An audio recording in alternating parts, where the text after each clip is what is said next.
That's not all though, because the Hadza people also possess a special ability to communicate with birds. Whenever it's time to hunt for honey, the Hadza people shout and whistle a special tune directly to the birds, and they guide them to the beehives, chattering and fanning out their feathers. The tribesmen then smoke out the bees by building a large fire so they could collect their honey. As for the wax and the remnants, they leave those for the birds to feed on.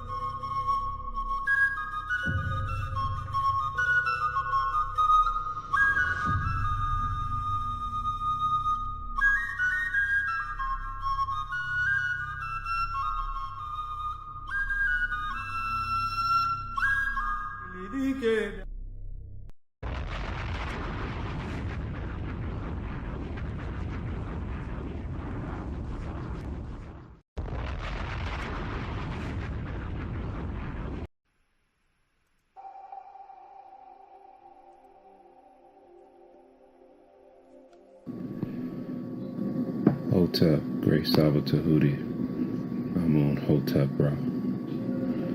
Health and prosperity unto you. May your monument be established forever on the foundations of Ma'at. May your posterity give you praise and offerings. May your goddesses personify devotion to you like the great goddesses Aset and Netet. To Saba Tehuti, Amen. Hotep Ra.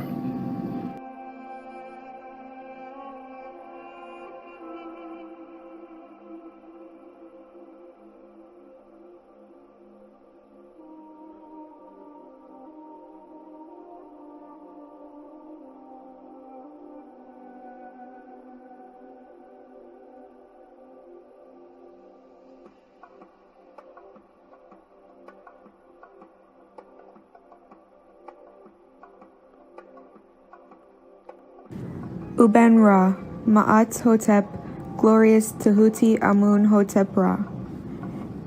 It is said good advice is rarer than emeralds. That led me to think, Tehuti's advice and teachings is life's wealth.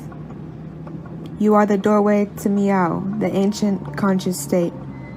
You are the wise one, an incarnating Ren that is breathing the Ankh, living from Ma'at. The Nefer, ancient Ba, the ancestor, Tehuti. I am incredibly grateful to have access to your podcast and guidance. Tua for your immortality and taking moments out of your day to help me. Tua for not leaving me to suffer in a world of matrix. Tua for teaching me truth, honesty, and teaching me that it is good to search for wrongdoings and make corrections. Tua for everything. May your exquisite netzerts have a day as beautiful as them. May they always have clarity and never be under hypnosis. May they always be safe, never in harm's way. May they never receive headaches or stress. Their beauty like the sun's reflection on water. Their beauty like a snake wrapping itself around a harp. Their beauty like circumpolar constellations, and their beauty like luscious forests of green with cacao plants and bamboo. My greatest love and respect to your immortal Nefer Kemetic family. Tua.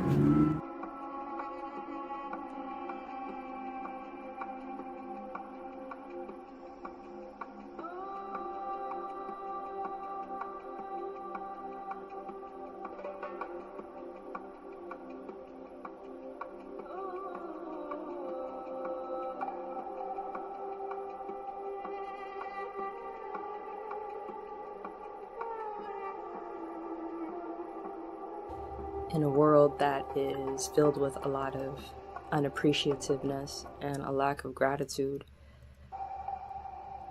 dua to you, Saba Tehuti, Amen Hotep Ra, for the altitude that you give and provide me to just be not only of greater acceptance of the greatness and the beauty that I have, but also just give the gate and the way and the path to continue to expand and not feel like I'm an alien, or not feel like I'm crazy for just knowing in my heart this standard, and this standard that I've always known my whole life. You gave me a breath of life by just making it plain to me that that standard was Ma'at, and that Ma'at never leaves us. It is just something we are to remember again. So just do it for the countless lessons, directly and indirectly, from the world and beyond this world, to just give us, like I said, a breath of life and a second chance at immortality. And for that is the ultimate gratitude. And as well, thank you for being the teacher that you are, and the kind of teacher that when I receive a lesson from you, I don't just want to learn the lesson from myself, but there's just this seed planted that the beauty and the wisdom and the power and all the things that I receive from your lessons deserve to be shared and extended beyond myself.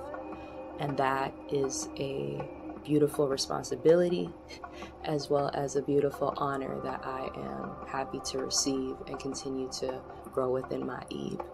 So thank you for the Ankh, the seed, and allowing the Netert and the Neter and the Netiru and Ma'at to again be. Peace.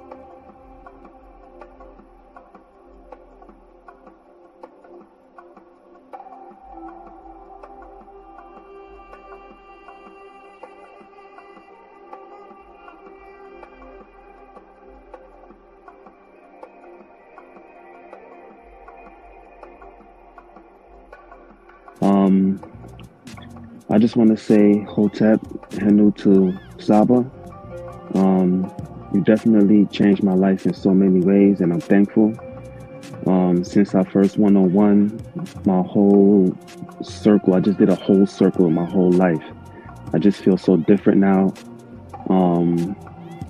My dejed been hurting me, so right now I'm doing good. I'm doing better.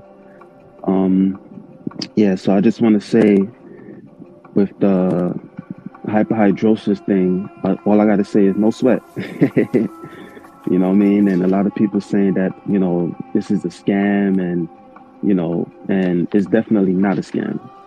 I could say Saba scammed me in the good way, you know what I mean? So I've been taking, my remedies, my rosemary, my sage, and it's definitely working for me. So I just want to say peace and love and Henu to Saba, and I'm forever in your debt. Forever in your debt. Thank you so much. Tua. So peace and love.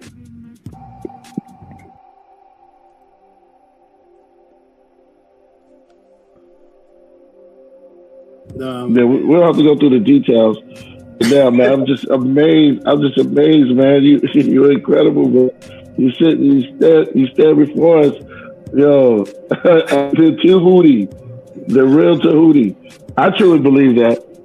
Word. But look, I just want to say, listen, yo, Tehuti is a close brother of mine, excellent scholar. Y'all better watch out, because he's gonna be straight chopping some heads off. Man, you got props from a Hebrew, bro. The oldest known spiritual book to speak on the afterlife. Get that Palo Santos burning. Start burning that Palo Santos and that sage together. You can mix them together in the bowl. They gonna need some frankincense oil in there. Oh my goodness. What's going on? What the blood seed, Lord? Brought out the holy tablet. Oh man. It's on. The Per M Heru.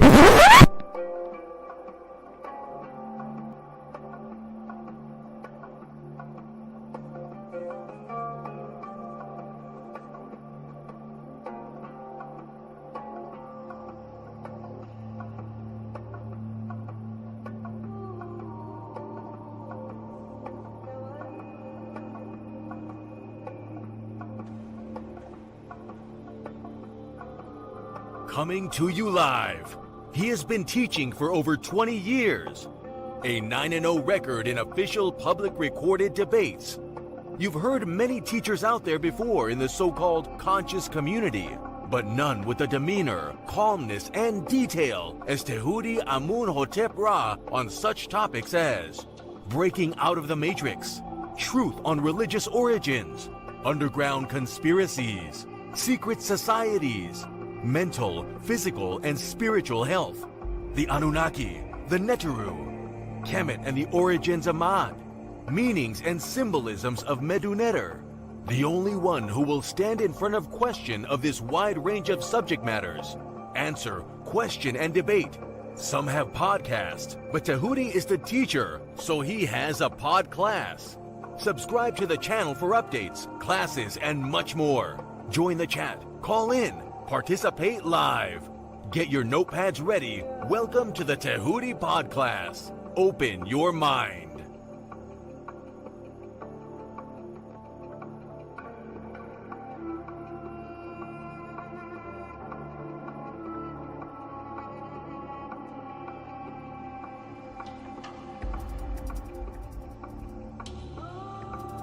He has been teaching for over 20 years. A 9-0 record in official public recorded debates. Correction.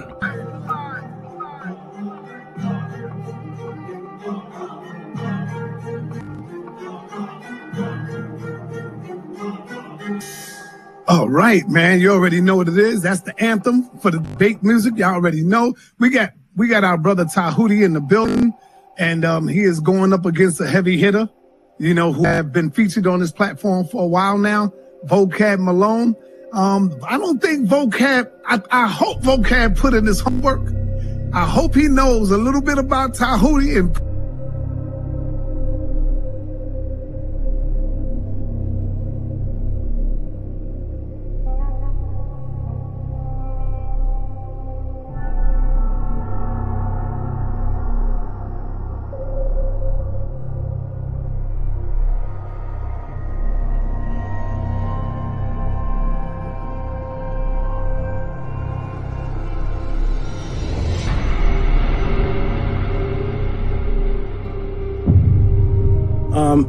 I appreciate everybody. Press 1 for Tehuti. Press 2 for JJ, y'all.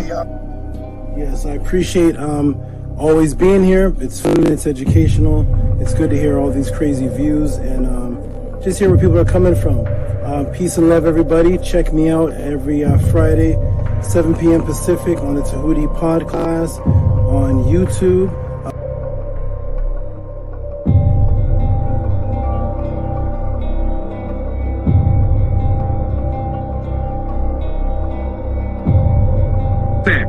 That's your words? Brother, stand on that's it. not the topic of the debate, JJ. That was not the topic. I'm talking about the whole word. I'm talking about the whole misinformation. I don't give a damn about the topic of the debate. No, if you look at the community wall, I mean, damn, Tehuti is like dusting you on that shit. He killing you, Jay.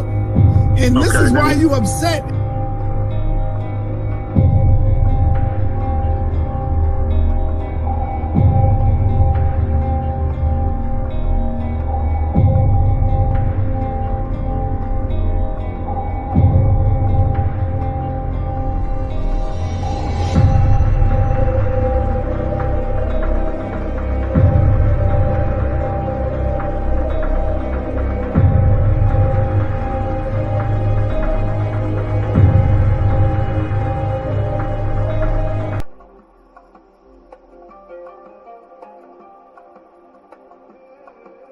I'm gonna say what's up to JJ. Stepped on the screen for a moment. JJ, how you doing, good brother? You doing well?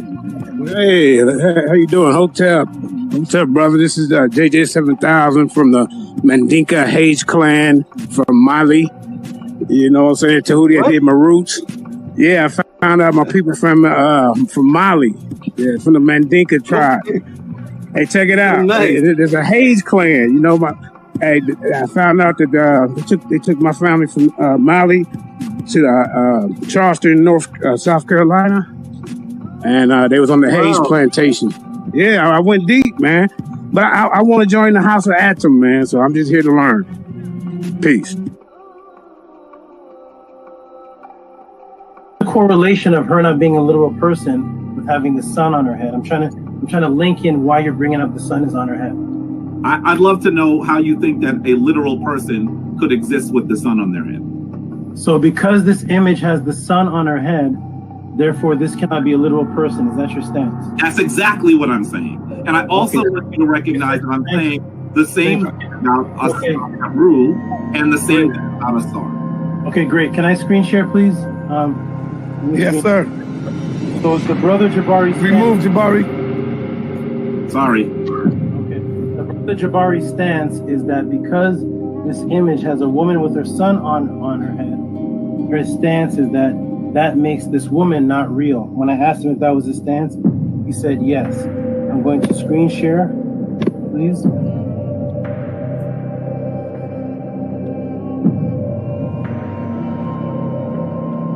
That is the premise that we are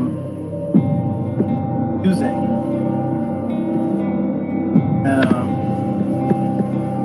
I want to know is was Anksenamun a real woman, Jabari? Yes or no? Anksenamun, or was that a myth? Are you referring to Anksenamun, the wife of Tutankhamun?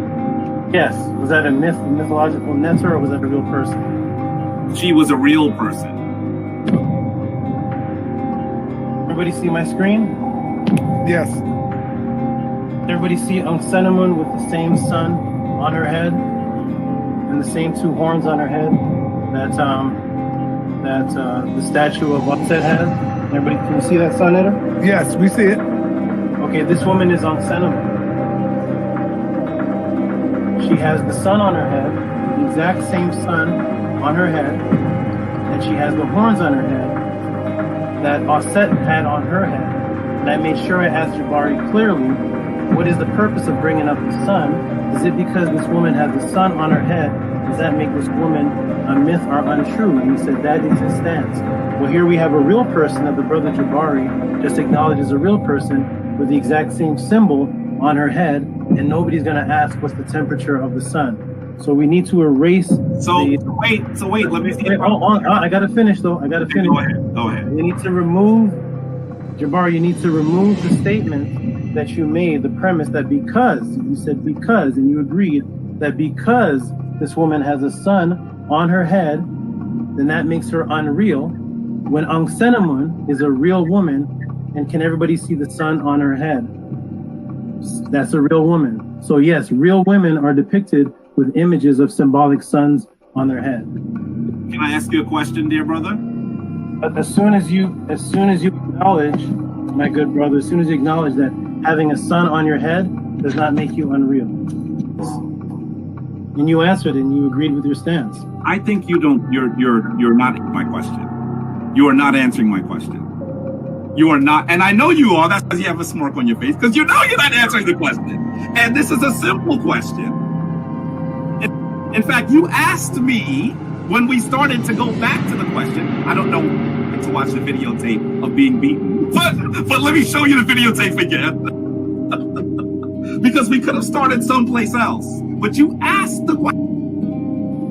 And I started by asking you how hot was the sun? All right. Let me say something. Let me finish on that.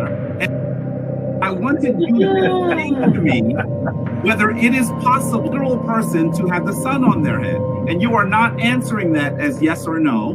I'm not sure. That's your question. Is it possible? I've asked it like 7 times, brother. It's not possible, and that's why that is symbolism. Anksenamun and Osset were real. Answer the question.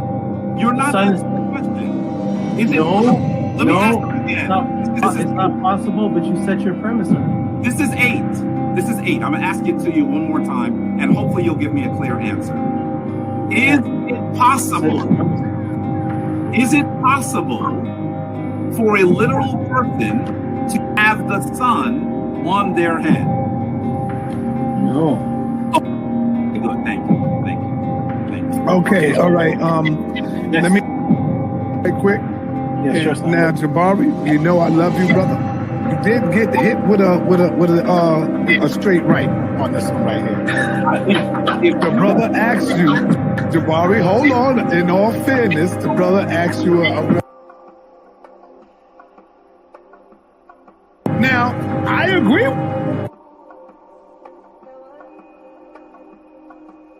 But because of the answer to you when he asked you the question, you definitely said the woman have a son on her head. She can't be real. Brother then showed you a son on the head of another who you did say was real. That's all it is. Hey, Jabari, Floyd Mayweather, the best of them gets hit with a jab, brother. That don't mean nothing. Come back and show the brothers and sisters out there why you are the Floyd Mayweather of the House of Consciousness. That's it, brother. It ain't nothing. This is the reason why you have to. All right. Hey, peace and Black Power family. Welcome to another Son of the TV, House of Consciousness, but y'all already know what it is. The brother making his way back to the House of Consciousness. He is now official House of Consciousness member. Welcome to the party, Brother Tehuti. He made his official step through the door a few days ago, taking on the Floyd Mayweather of consciousness, Brother Jabari. Most people in the got Brother Tehuti winning. Now, hey, majority rule. I can't be biased. I got to go with the majority, okay? Because I'm not the referee. So, don't get mad at me, Brother Jabari.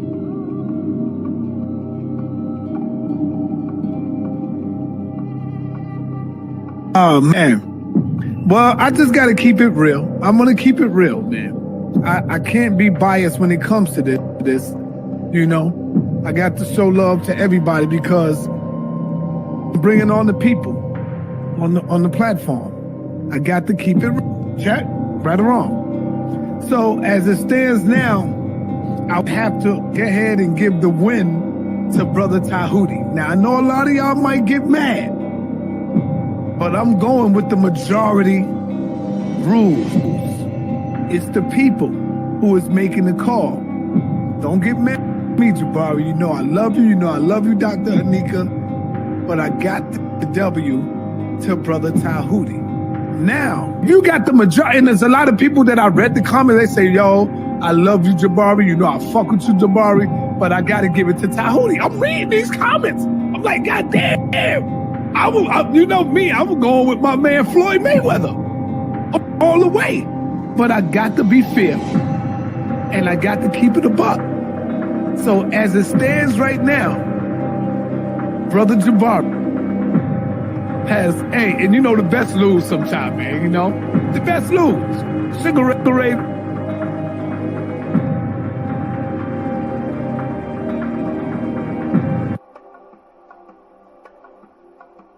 See, when you look at Floyd Mayweather, in order to beat him, you got to knock him out. In Tehuti, you gave Jabari a little knockout hit. You know what I'm saying? Because you caught him. I'm going to be real. You caught Jabari in that opening argument when you asked him about the son.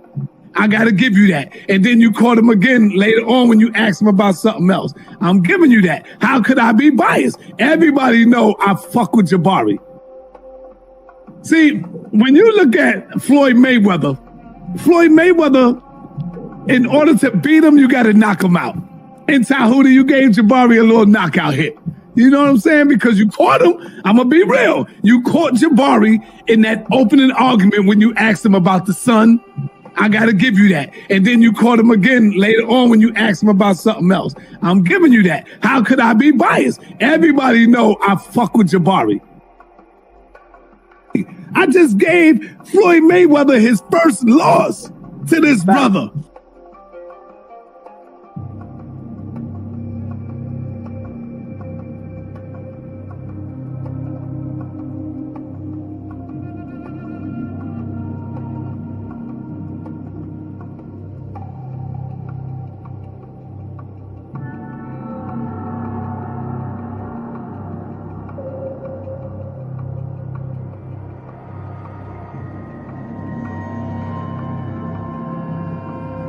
Let me be very clear. I have never had an official date with anyone. And there is not, on Sonetter's platform, Sonetter announces the winner? And on the people, on the platform. I got to keep it check, right or wrong. So as it stands now, I'll have to go ahead and give the win to Brother Tehuti. And there is not, on Sonetter's platform, Sonetter announces the winner?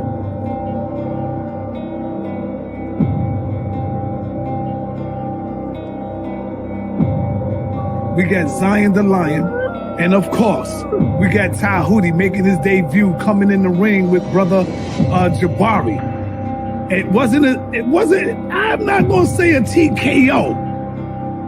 I'll just say a little jabby jab. He won by a couple of jabs, you know, he took some jabs, you know. And now, well, we got the rematch coming with Brother Tehuti and Brother Jabari coming back this Wednesday, 9:30 p.m. And I know Jabari is not going to take him lightly on this one. I know everybody is looking at Zion, Tehuti. Let me be very clear. I have never had an official date with anyone. And there is not, on Sonetter's platform, Sonetter announces the winner?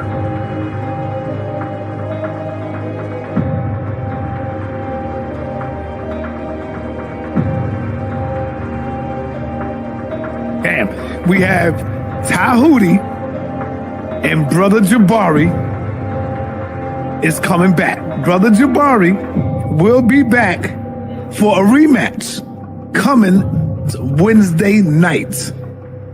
I think Jabari was a little unprepared, got caught sleeping with the brother.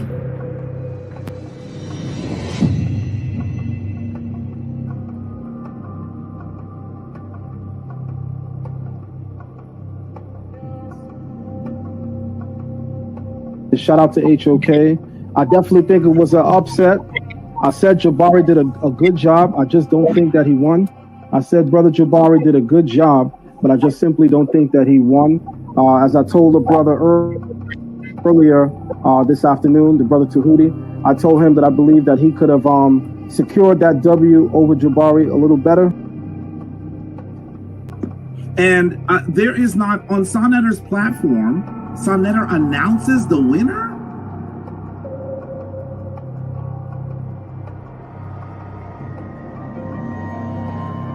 So, I just got to go with that. I just got to go with the win. We're going to be giving out some powerful trophies coming up soon. So now.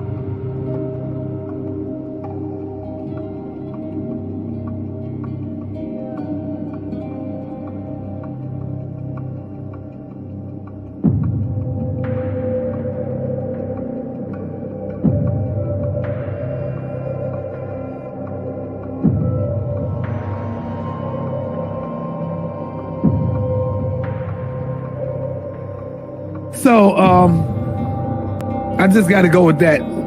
I just got to go with the win. We're going to be giving out some powerful trophies coming up soon. So now, Zion Lex is coming out. Tehuti is making his way. He's jumping out, going straight to the top right now. Brother Shaka gave me a call the other day. Yesterday, matter of fact, Sunday. Brother Shaka almost gave me a call on Sunday. And said straight up, Sonetter, yo, Saw, I think Jabari jumped out the window and he wasn't prepared for the brother's questions. Now, this is Shaka Utmost. And there is not, on Sonetter's platform, Sonetter announces the winner?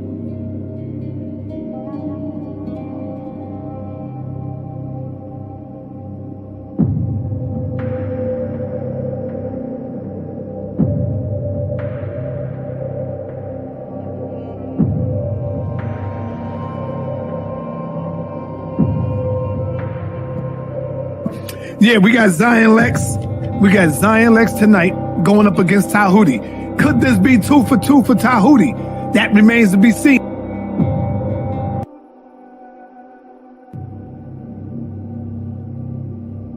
I've beaten people. The winner was announced by Sarnetta. The winner was announced by the judges. I have the certificate, the proof. I have Sarnetta saying I beat Jabari. I have all the judges saying I beat Kemet. You have me saying you beat Jabari. Yes. You got me saying you beat Jabari.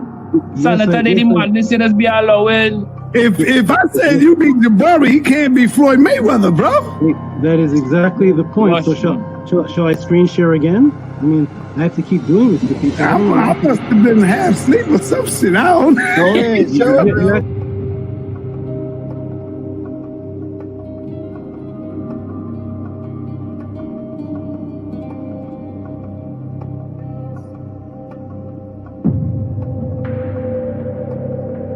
If I said you beat Jabari, he can't be Floyd Mayweather, bro.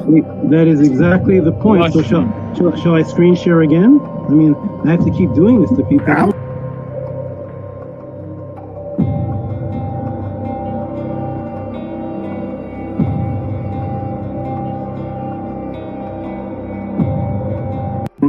And I took out the Floyd Mayweather, so I guess I'm the House of Consciousness champion. I just came here for an interview. That's my you can't be the House of Consciousness champion yet.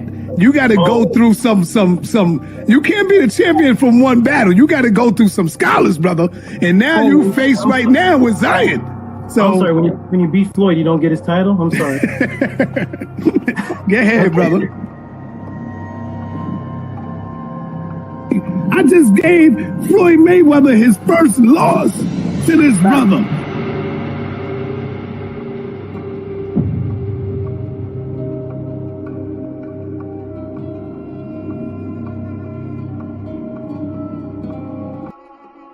Let me ask you something. Where did you hear me make this claim? What event took place where you heard me making this claim? Have you ever seen me before on here? Yes, was it any kind of debate that happened where I was making the claim, or you just saw me on Senator TV? I think you was going at it with Jabari. Is that one?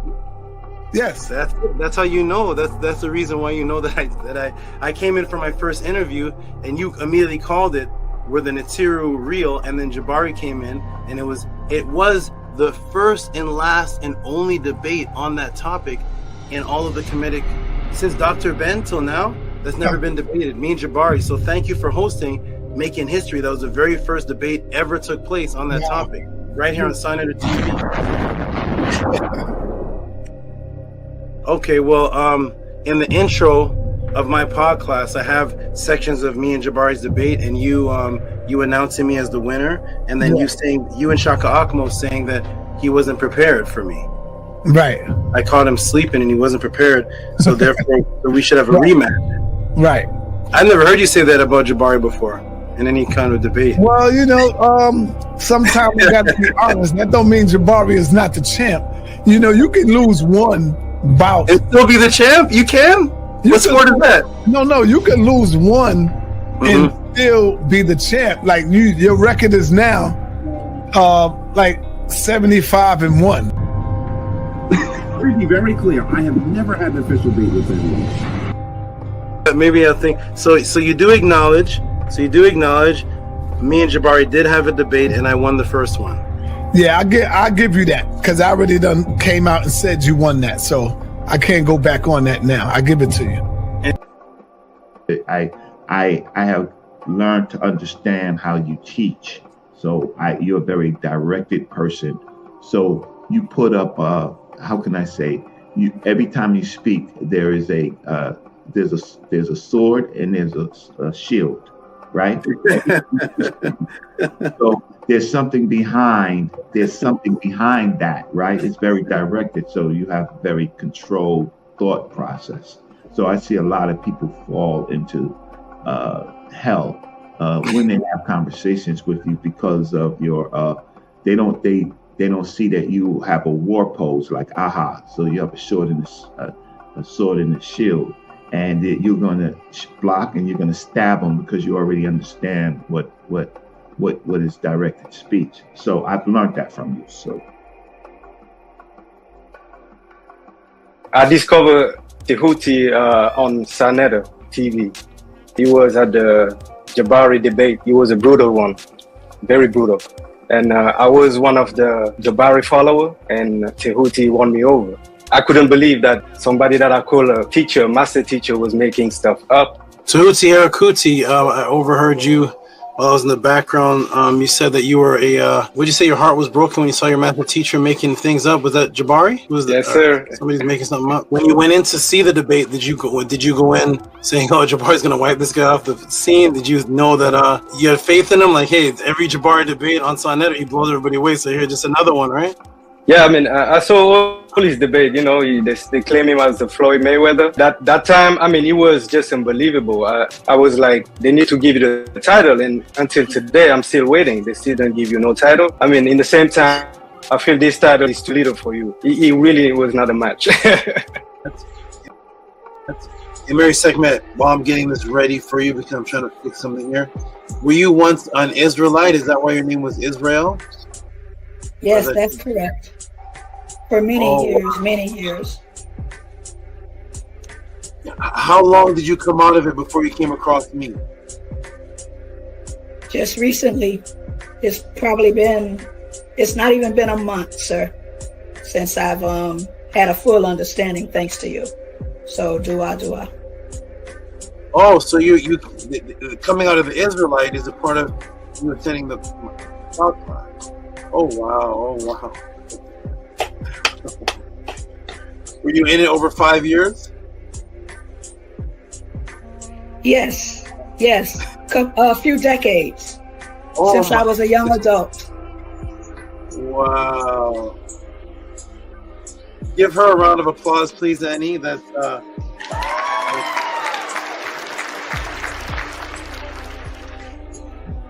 Oh, you're on mute, by the way. We didn't hear anything. Say it again. I'm grateful. I am really grateful. Wow, thank you for that. That's a great decades in Hebrew Israelite comes and watches the. And let me ask you this one other thing: how did you come across the pod class? How did you even know about this? Come across it? It was the debate with Jabari. I was following Jabari, and there was debate that I found out about you, and it was going through old pod classes that the matrix was broken as far as Hebrew Israelite in the Bible. You were a Hebrew Israelite also following Jabari? Yes, I was still a Hebrew Israelite when I was listening to Jabari. Yes. Oh, that's awesome. That's wonderful. You're a Hebrew Israelite while you were listening to Jabari come to the podcast, and boom, now you're married Sekhmet. Wonderful. That's great to hear. Okay, that's what I'm talking about. Everybody, go out there, do your job, hit the people, break the matrix, bring them here to the podcast, save people's lives. Imagine dedicating yourself for decades to something, and then it's like, oh my gosh, wait a minute, this isn't true?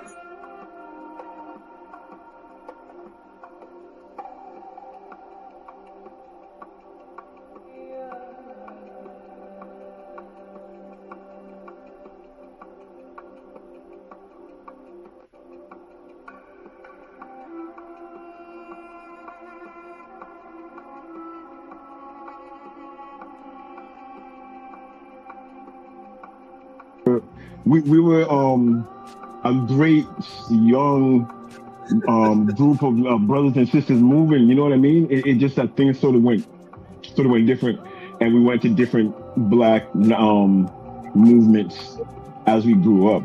You understand what I'm saying? But right now I bear witness that Tehuti's been consistent with the truth this whole time. I can't lie about that. That's a fact.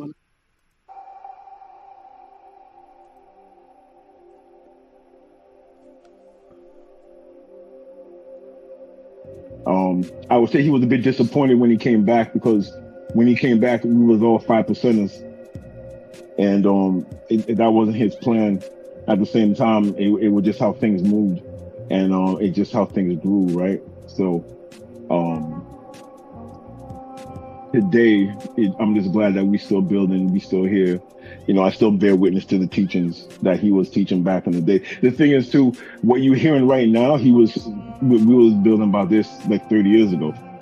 You know what I'm saying? So it's amazing. It's amazing, and I never thought it would be like this. You know.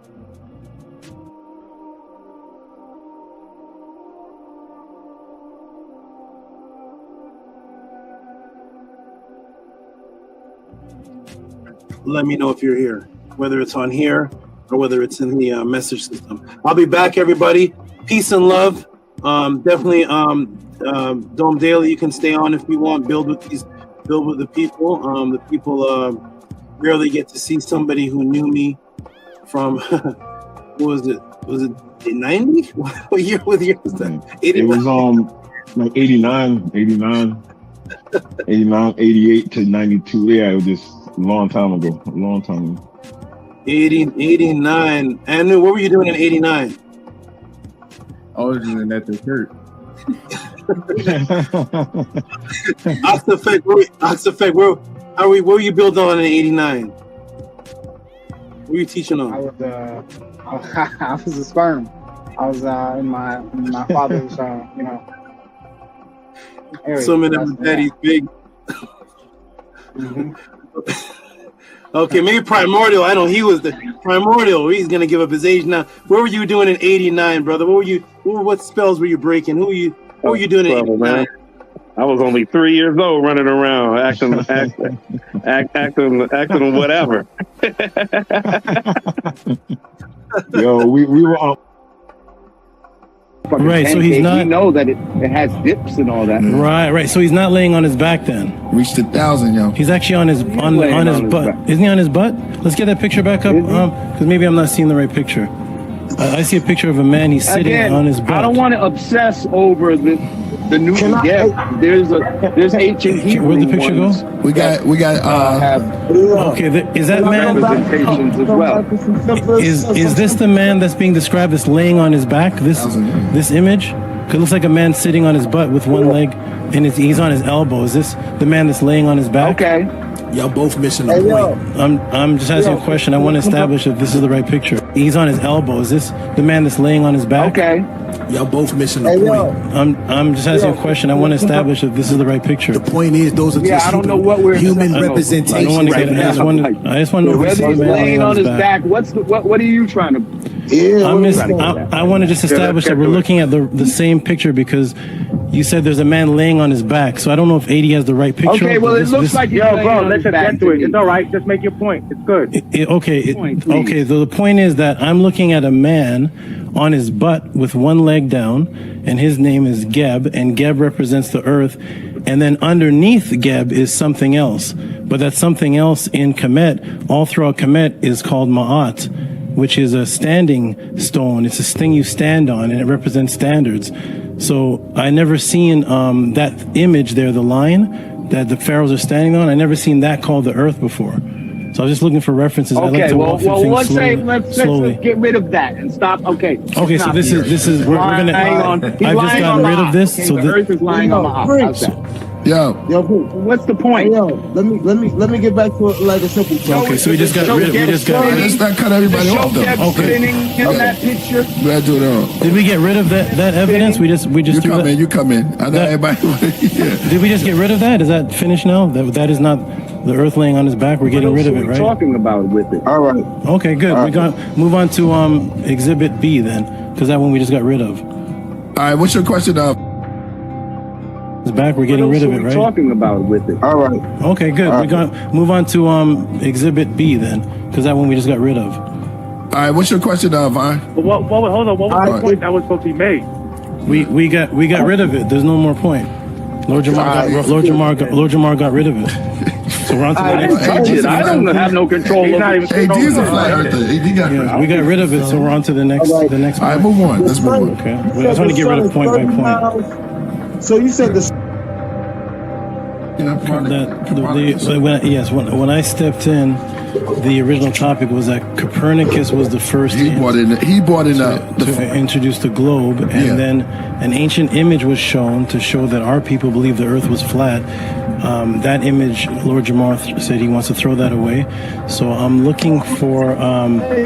Throw it away. Or you'd like to get back to it? Stop obsessing over it. You literally said you wanted to throw it away. That's one of some Egyptian science. So you want to, that's probably your field of expertise. So you want to get into that. That's why you want to go there. There's also the ancient Hebrew. There's also ancient Hebrew depiction of flat Earth. There's a lot of different images. Right. So but you want to get into Newton because that's your expertise. We're not getting into that right now. Yeah, actually, from what I remember, there's a lot I thought you were the one that brought that up. Not me. I didn't bring that up because of my expertise. Not just that one. Who brought that up? I'm late to the. I brought them all up, not just that one. That was from the super chat. I brought a multiple ones, but you want to dwell on that one. I want to go one by. Yes, there we go. One by one. So there goes the other few ones. Why can't we? So one by two cultures were mentioned. Egypt and ancient Sumeria. When I stepped in, I don't know if there's more mentioned. Hebrew. I said no. I said a few of them, bro. Okay. Like you're not listening. And now here goes another. I heard Egypt and Sumeria. So I'd like to deal with Hebrew. Well, here's the Hebrew one. There is no ancient Hebrew culture. Right. He said Sumerian. Okay. So we'll pass. We'll leave the Kemet alone because that's thrown out. Can we deal with Sumer? Did Sumer have any ancient depictions of the Earth and the Sun, or did they depict it as flat too? Let's go to actual proven cultures, because Hebrew is not an ancient proven culture. To these. No doubt. Hopefully the people understand it was understood, but not gonna indulge in this anymore. I love you, God. Hey, wait. Hey, brother. Nah. Jamal. Jamal, don't go. Did I force him out? I'm sorry. Yeah, I think Lord Jamal, yeah. Did I force him out the show? Exit the building. Yeah. He exited the building. Reality still, you still there, Reality? He left with my question. Okay. Okay, next. Yeah. Who's left? Reality still here. Oh, yeah, he bounced out. Okay, good. All right. That's how you clear up the nonsense. All right.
Mic check. Let me get a mic check, please.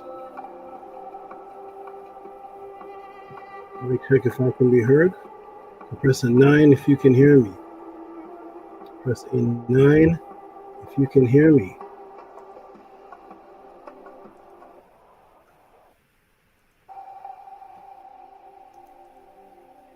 Wonderful. We got 1-9. Notpu can hear me.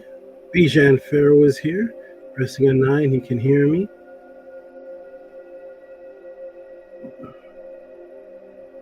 Maharu. Maharu is here, the Ka in the body.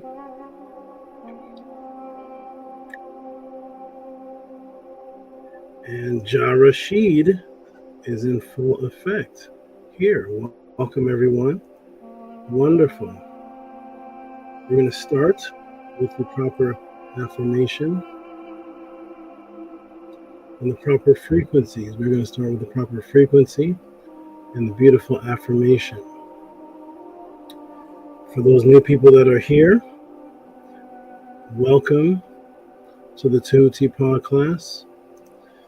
Welcome to the House of the Ten, the ancient Tehutian teachings of the Netiru, the last, to represent the Neter.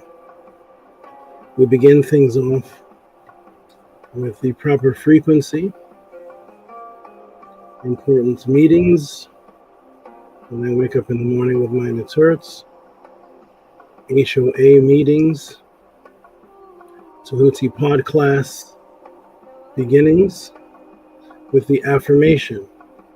For those that are new and don't know what the affirmation is, it'll go up on the screen. If there's any new people here, welcome, and you can press a 7, and I'll acknowledge you and tell you peace and greetings. So for the new people that are here, you can look at the screen and read with us. For those that have been here for a while, you can look at the screen and read with us. This is the affirmation. We're going to start on the count of 3.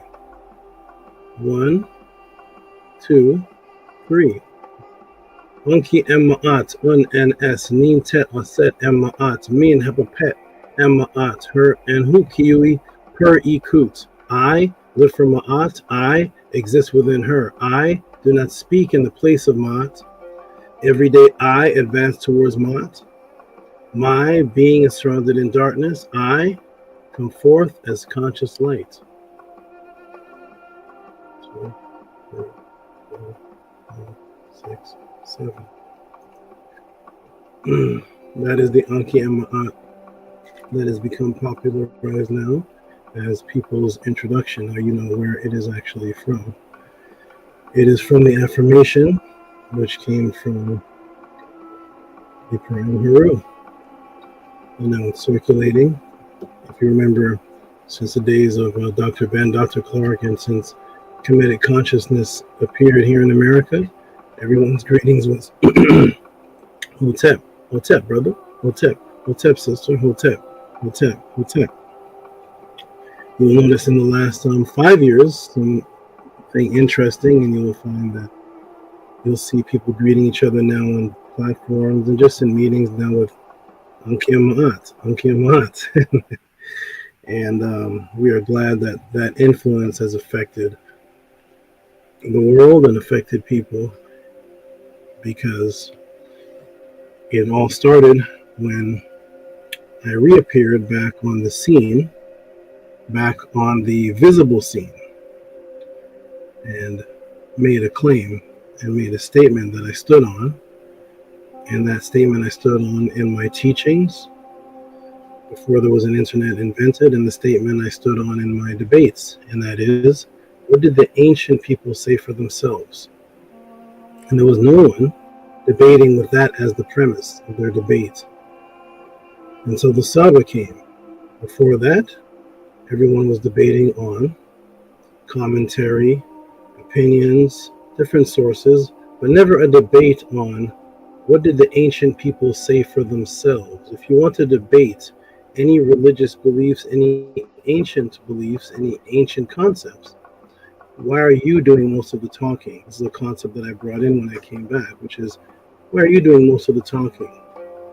They should be able to speak for themselves, not the commentary, but the people left literature that's translatable, and they wrote what they themselves believed in. So I entered the scene, re-entered the scene, debating with that as my stepping stone principle foundation.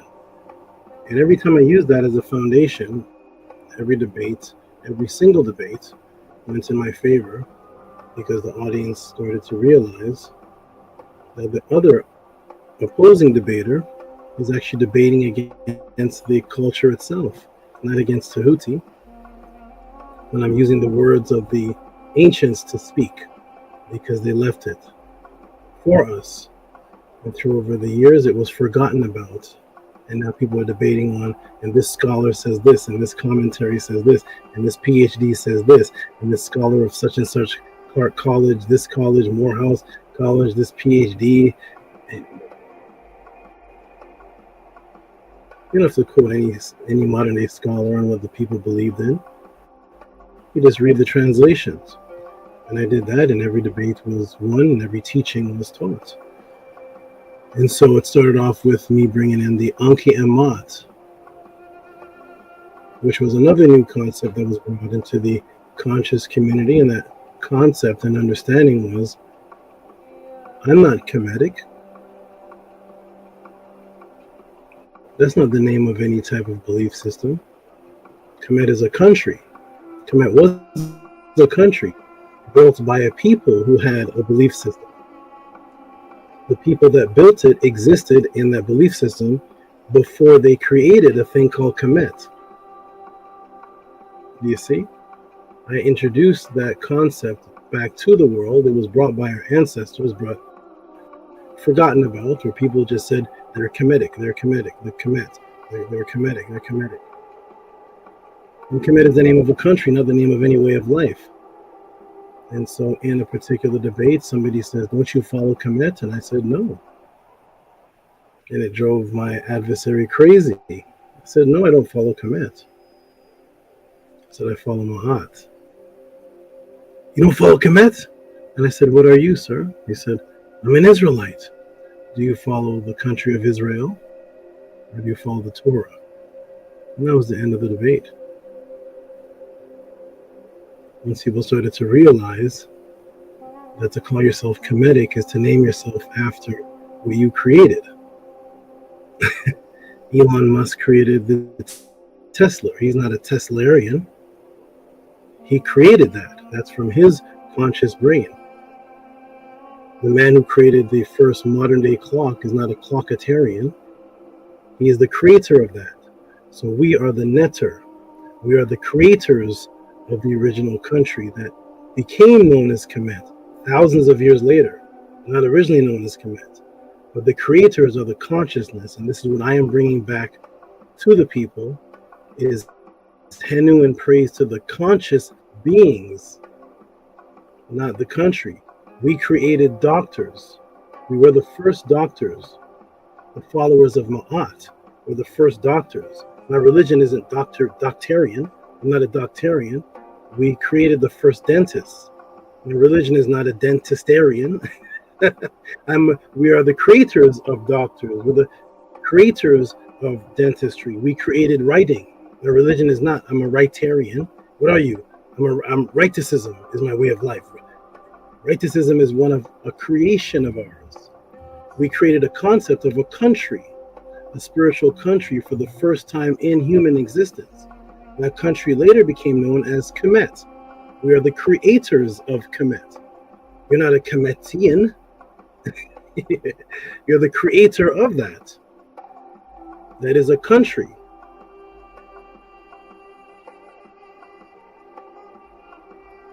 So I brought that concept back into reality, that the Natiru wanted to be back here, because the Natiru began to become forgotten about. And people started speaking more about Kemet, the country, than the Natiru that the people had in their existence, worshipped, adhered to, and were one of, before they ever heard of a place called Kemet. There is writings of the Natiru when there's not one word called Kemet in existence. The people found the Natiru of prime importance. That was the foundation, was the Netter, not Kemet. Because the Netter are written about 1,000 or plus years before the word Kemet as a country existed. So what were they called? What was Ptahhotep called? Was Ptahhotep a Kemetian? Ptahhotep never heard of a place called Kemet. So what is he now? So I'm as Kemetic as Ptahhotep. We never heard of that word before. But yet is the first one people call upon when they talk about, and the first writers, and Imhotep, the first physician. Did Imhotep hear about a place called Kemet? Could you show me that in the writings of the indigenous people? And this is what shook the community. You're not supposed to be speaking like that because Kemet has the word black in it. Be proud to be black. That's not what the ancients said. So we are bringing back, the Natiru one brought back the consciousness. And that consciousness exists in and outside of the physical body. Because when you come outside of the physical body, you no longer live in a place called Kemet. And that's why you only find the word Kemet in the Perm HERU maybe twice, but you find references of being outside of the physical body over 400 times. So which one is of importance to the people and what they wrote? And this is what I am bringing back as Tehuti. I was not taught by any master Kemetic teacher. I was influenced by a few things, and it started prior to me coming in contact with a person. It started with me coming in contact with animals and learning from them. And everybody knows the intro and the story by now. Again, if there's any new people, press a 7. If not, everyone knows the intro of that aspect by now, that I started questioning religious reality based on my study and being around the animals as a child since I was 7 years old, going out into the swamps and the ponds with the animals and realizing that the animals were of one accord, structured and organized. They were the best examples of living off of nature, and they never heard of any Bibles or any type of spiritual religion. They never heard of that. I go back to the people, and the people are in a state of chaos and arguing and fighting and killing each other. I'm Muslim, I'm Christian, arguing over a thing that the animals don't have. They don't seem to be in that type of discussion. And I wondered, why did God, who claimed in the Bible, these were some of my first questions, we're supposed to be in the image and likeness of this God. The Christians told me not physically, and then how so? Then mentally? And they said yes. Well, if you're in the image and likeness of God mentally already, then why is it the animals seem to be structured in a beehive, in an ant colony, everything a termite colony? The lions know who the head of the pride is, who the female is, the hippopotamus. Every creature has a system of working. The bees know when it's time to pollinate. Everybody knows the queen bee doesn't do the same as the drone, doesn't do the same as the worker, and the worker bee does not do the same as the honeybee. They seem to be structured, and they're never arguing inside their community about it. There's no honeybee that wants to be a soldier bee. There's no soldier bee that wants to be the work. All of them are the structure. There's no soldier bee that wants to be the drone. The drones are drones, and they go out and mate with queens, and everything is very structured in the animal community, and they all look alike. I've never seen an out of shape bee. So we're in God's image and God's likeness. I'm seeing people out of shape, suffering from diabetes. One person's a Muslim, one person's a Christian. They're arguing. Somebody's a serial killer, somebody's a pedo. But we're the one in God's image. And the butterfly flies in peace, and the ant lives in structure. The snake knows exactly what to do to be a snake, and so does the turtle. They all know exactly what to do. When it's mating season, when to have their eggs, the little baby turtles know the direction to run in when they're born. How do they know such? A newborn human baby doesn't know what direction to move in. It's helpless. A baby turtle comes out of the egg and knows the exact direction of the ocean. It doesn't run the opposite way. It knows where the ocean is.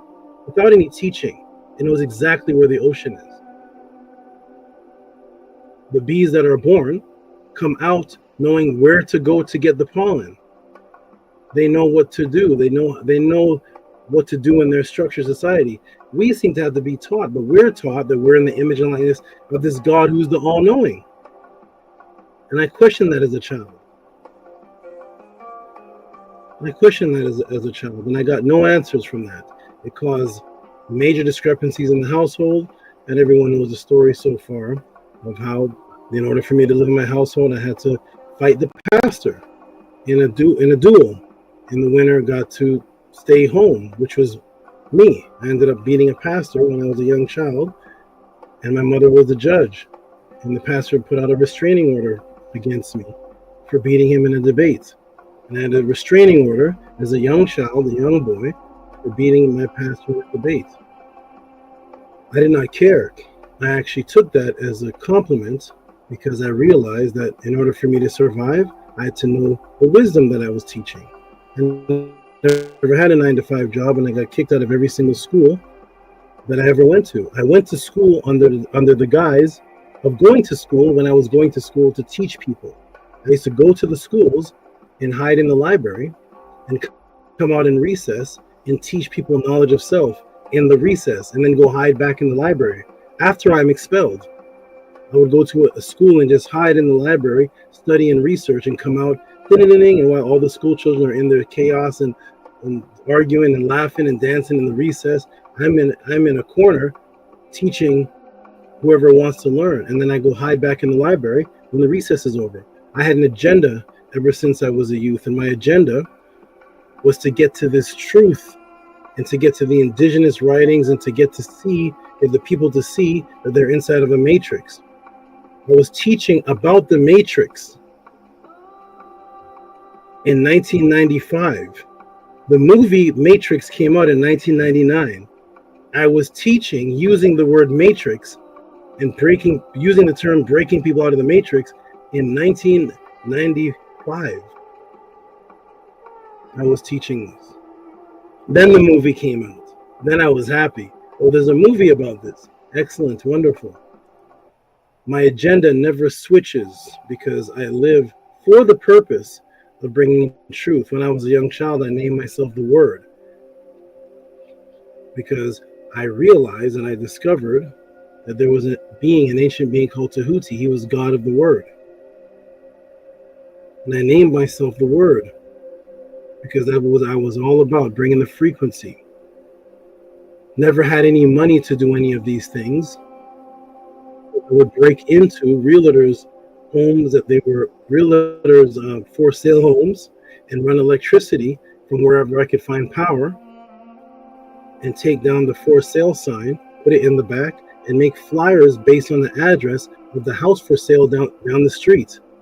And people would come to the class thinking that it's my house that I'm living in, and I'm there teaching out of this house for sale, hoping that I don't get arrested, hoping that the neighbors don't notice the lights are on when the realtor leaves. I would time for the realtor to leave, 5:30, class at 6:30, and hand out flyers based on that time that the realtor's gone, and close it down and clean it up, and then hopefully the realtor doesn't realize somebody broke into his house. And this is how I was teaching. It didn't matter what I was a part of, who I was around. I set myself forth to break people out of the matrix. I ended up joining this group called the Nuwabians because I thought, from what I saw as a young child, as a young man, they were breaking people out of religion. And I loved that. I said, oh, there's a whole group of people that are doing this. Let me join. I ended up excelling past all of the teachers. The head teacher told everybody if they want to learn how to teach well, go to me.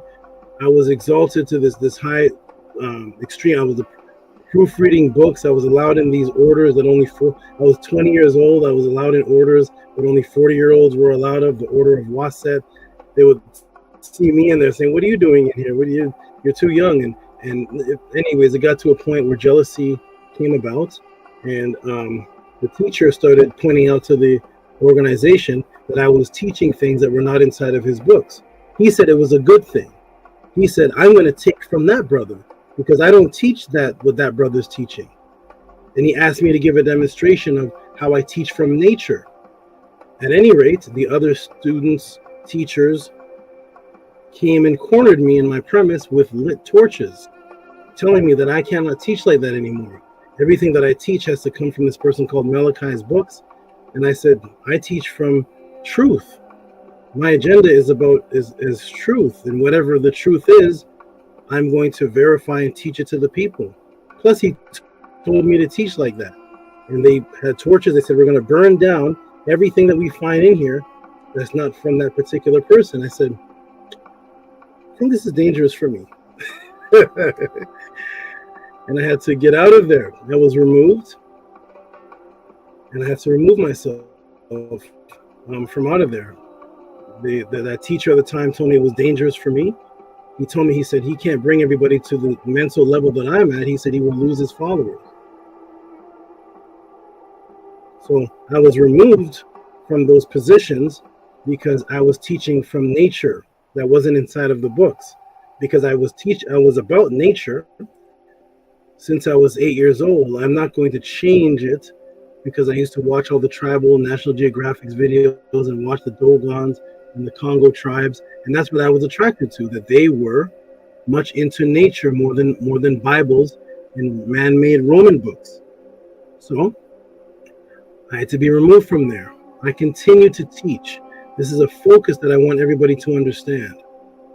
It doesn't matter if I was a part of a Nubian group. It doesn't matter if I was a part of a Seventh-day Adventist. It doesn't matter whatever the journey is of the stepping stones. If I was a Hebrew, I was calling myself a Hebrew at one time.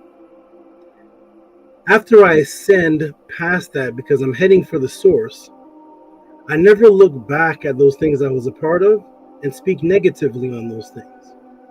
You'll never hear me speak negatively about the Seventh-day Adventists. You'll never hear me speak negatively about some group called the Nubians.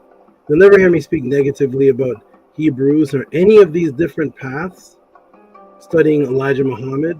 Never hear me speak negatively about Elijah Muhammad or any of those people. Why? Because my agenda exists whether I'm with that or not. I am still Tehuti. I realized when I was a child that I am the Word. I am here to teach and to raise people up. So I never look back at anything I was a part of and speak negatively. I say that was a beautiful stepping stone that I had to move through in order to keep going. That was a beautiful thing. My agenda does not change. When you see somebody a part of an organization or a movement, and they leave that organization or movement, you ask them, what was your agenda when you were in it?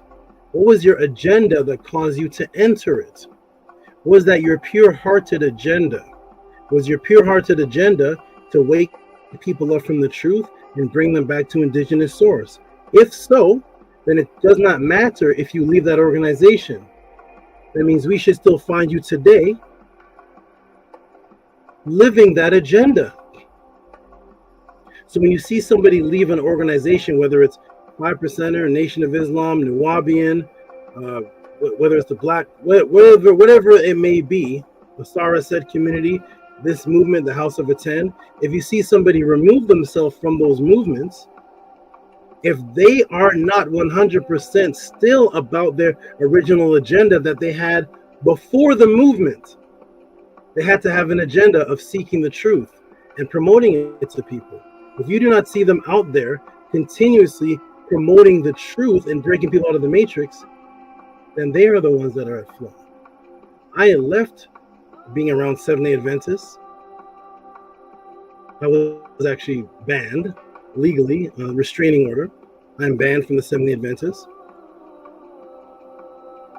I was removed from position in this Nubian group. I am still here and never stopped teaching and raising people up. From 1992 to this day, there was no pause or stop in me teaching people. There may have been a pause or stop in the amount of people that I've surrounded myself by, because I may have wanted to been private in my own home and teach my family, but I never stopped the agenda. Why would you stop your agenda because you leave a movement? If that is your pure heart, we should still see you out there raising the people, teaching the people, doing this everything that you thought was right, minus the things you thought were wrong.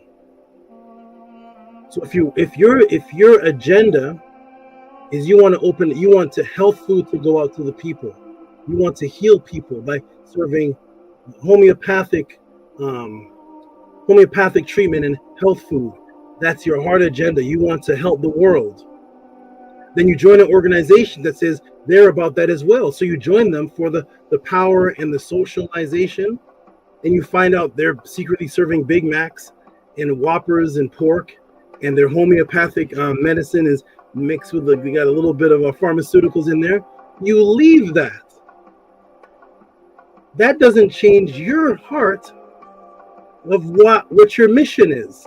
So you leave them. Now you don't go out and say, man, listen, forget about homeopath, forget about health, forget about health food. You see that organization there? They messed up. They made this mistake, that mistake. Listen, man, eat your spare ribs, eat your Doritos, man. Chow down on your fried chitlins. You don't do that. You leave that, and you continue with your mission without the Big Macs they were secretly serving and without the pharmaceuticals. We should still catch you out there promoting health, homeopath, because your problem was not with your agenda. Supposedly, your problem was with the organization of the people. So if you see somebody leave something and they're back out there in the strip club or back out there fighting or back out there rolling dice and just smoking and weed up and hanging out, I was a part of the Nation of Islam. I was a part of such and such. Yo, man, forget them, man. Okay, what are you now? Forget the mistakes of them. Continue to teach and just don't teach the mistakes you found. Does the truth no longer exist because you found mistakes? So I continued, and that's how you know something is actually real. When you find people that leave organizations and movements, and all they're doing is spite talk, complaining talk. Don't follow this man, don't follow this, don't listen to this, don't do that. Don't give me the don'ts, give me the do's. What are you doing now? You gave up? So that means you were the one that was untrue in the first place. So you don't leave the House of Atten or the Nuwabian group or the Asara Set group or any Kemetic group, and then you go out there and become back a Christian again, or just some kind of rebel on the street hanging out at the club. That means you weren't true in the first place. So I continued with my mission. I continued, but I did it more quietly because I did not have the resources to gather all the people like I did when I was a part of the organization that amassed amount of people and I taught in front of them. I did not have that anymore. So I kind of kept to myself, but picked particular people that were close to me and tried to raise up a tribe by teaching the teachings to my family.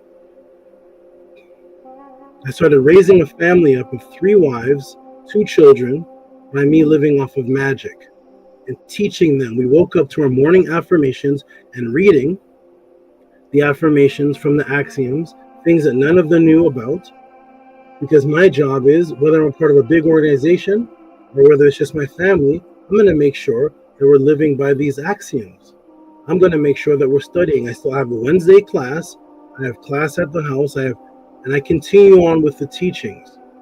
I ended up moving to California, and some of my students, Nania Setmer is one of them, and a few others of them, told me that there's a lot of people on YouTube that are teaching.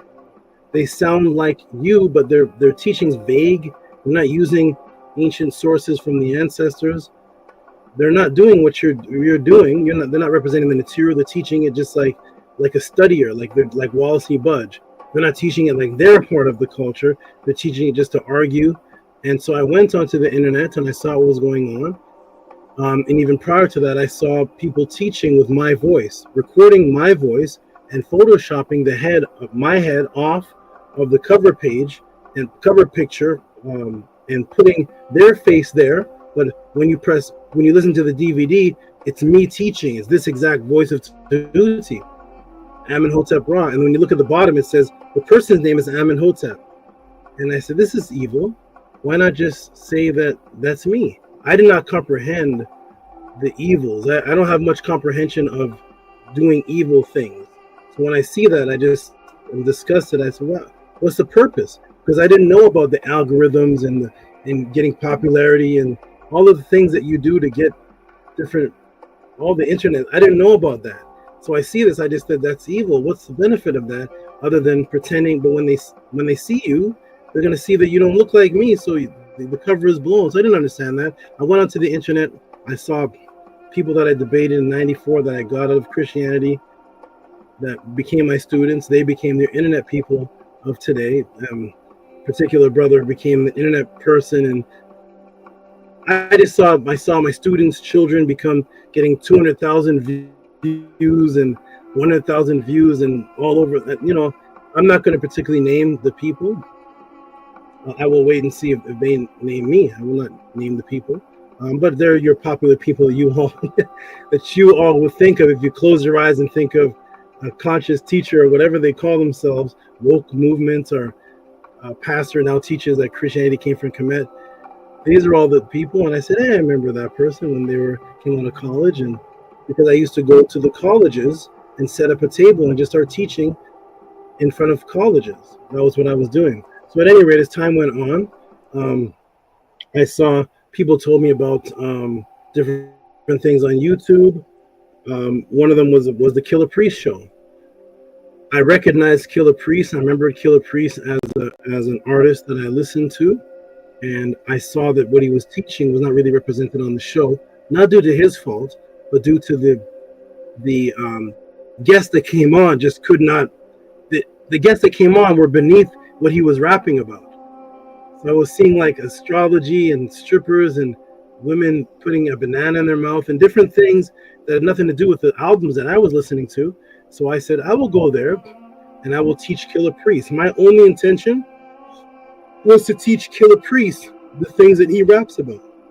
I said, I'm going to do a master class for Killer Priest, and now his audience can hear the in-depthness of what he's rapping about. I created a master class, went on there and shook the entire Killer Priest show. There's never been that many views of, first of all, there was never anybody representing any Kemet. There's no Killer Priest show with the word Kemet in it before I got there. There's no such thing as all the things that I was teaching. That's not what the show was about. And it brought a viewership of, I became the highest viewed person that was teaching, second to somebody who's in the movies named Santos Bonacci. He's a movie guy, so he's going to get higher views. He's astrology, so he has millions of people are into astrology. But as far as a brother coming on teaching underground Kemet and Anunnaki, the views went through the roof. I was getting 27,000 views. When I looked at Killer Priest before, it was getting 2,000 views a show, 1,900 views a show. I was getting 27,000, 32,000 views. The audience loved it, so I decided to stay. Killer Priest said he loves it. He wants me to keep coming on. I decided to keep coming on and doing something very interesting, which is just to answer people's questions that I didn't know. Killer Priest was amazed and said, how are you answering these questions as if you already set up a class for it and you don't even know my audience? And I said, everybody has a particular talent. Some use it, some bring it forth, some waste it and become nothing. I focus on a particular talent that I have, and that particular talent that I have is I became hypersensitive to the matrix. So when I teach or when somebody presents something to me, I can see the answer. I can see what's wrong in it and what the answer is and where to get what I need to teach a little bit faster. Also because I spent tens of thousands of dollars on magic, which heightened my senses as well. Plus being around the animals, which heightened my senses as well. So I became in tune with people's consciousness and more in tune with just nature, and it allowed me to see the matrix extremely fast. So that's how I did it. Eventually, AD took his wallet, dumped it in my hand, said, take this money. He's going to get Killer Priest to pay me. The super chats were the biggest super chats ever. $350, $500. They were having super chat bidding when I was there. $350, $500. Super chats going through the roof. I did not see those kind of super chats before I was there, and it was a beautiful thing that we were doing. It was a wonderful thing that was happening, and Killer Priest's audience were satisfied. After a while, as time went on, I realized that it was taking up a lot of my time, so I told Killer Priest I'm going to split this and I'm going to come here, but also I'm going to have a channel based on the questions, because the questions were taking up the entire Killer Priest show. He had a great agenda to his show, a great program that was going on, and me coming on there was only leaving 40 minutes at the end for him to play music. The teachings were going so long that it was taking over the whole show. So I said, I'll split this up, and I'm going to create something called a pod class. And the pod class is going to be a place where you can ask questions, and I'm not going to teach until a question is asked. So I created a new entire niche on this internet, and that's called the SABA. Now a lot of people are called in the days of Dr. Ben, Dr. Clark, and all the conscious people, Phil Valentine and Bobby. I never heard Bobby Hemmett called SABA Bobby. I never heard SABA Dr. Blair. I never heard SABA Dr. Clark. I never heard SABA Dr. Ben. But all of a sudden now everybody's my SABA, my SABA, my SABA, my SABA, and it's a beautiful thing. So I brought a concept back from the ancients, and that's a SABA. A SABA is a doorway. The doorway is only relevant when somebody interacts with it. A doorway serves absolutely no purpose if no consciousness comes in contact with it. Similar to a book. You put consciousness in a book, it has a lot of knowledge. It means absolutely nothing sitting on a table until another consciousness comes in contact with it. Now the book has relevance. So I created a concept from my ancestors called the SABA, which is a doorway. But the doorway is only relevant when you want to see what's on the other side of it. The other side of it is your question answered. When on the side of the door that you're on, you're seeking and looking to get to your destination, your quest. That's the root word of question, your quest. You're trying to get somewhere, but there's doorways and pathways to go through. So I created a concept that's from my ancestors that I would call myself the SABA, and I'd be the first to bring that word back as a name. That I would be the SABA, the doorway, and thus I'm only going to speak when a question is asked. This was never done on the internet or in Earth's history prior to. That classes are strictly based on a question that's asked, and the answer has screen shares, demonstration, magic shows in the answer, mind questioner, the news programs, documentary references, Medu all never have been done in history before. So I started that, and people started donating, because this is a reciprocity system, meaning that I just told my Naturt this morning, the good brother Nukpu, fabulous support donation, fabulous. So many people, Nefertatan, Ptah Scribe. So many people gave fabulous donations, and people will see this and say, why are they giving Tehuti reciprocity? And they say, look at the amount that's being given. I say, let's say somebody gave $200 reciprocity. I don't even ask for that, but somebody gave $200. And I told my Naturts, how long was I teaching that person before they gave that? I was teaching Nukpunuk, Primordial, Dejed, and everybody, that's most people that are watching the podcast, for years. Then the large donations started coming in. So when you see a $200, when you see any kind of large donation, I say that donation was years of work of building that person up. Less than the person at McDonald's gets. Because the person at McDonald's who flips French fries giving poison to the people, after 3 years of his work, he has thousands and thousands and thousands and thousands of dollars after years of putting into just flipping French fries. So I put years into people, and yes, you will see support given. It will be less than the person that works at McDonald's over the years. Over the years, in 3 years, they can make $30,000, $40,000 off of one boss, one company. So the matrix set up to make sure that people that work and do for them, whether you're the burger flipper, or whether you play the role of Jason in Mask, which has no talent. He walks around, just goes, cha, cha, cha, cha, cha, and he kills people. He is retired now. The man who plays Jason he's retired. Why? Because he made the Matrix made sure that the people gave the reciprocity for something that they never asked for. Nobody in Earth's history ever asked for a man in a hockey mask to kill people. That's never been a request. The Matrix made you want that without you asking for it. We're going to create a 6'7" man in a hockey mask. He's going to have an axe and a sword. He's going to murder people over and over again, and we're going to make you like that.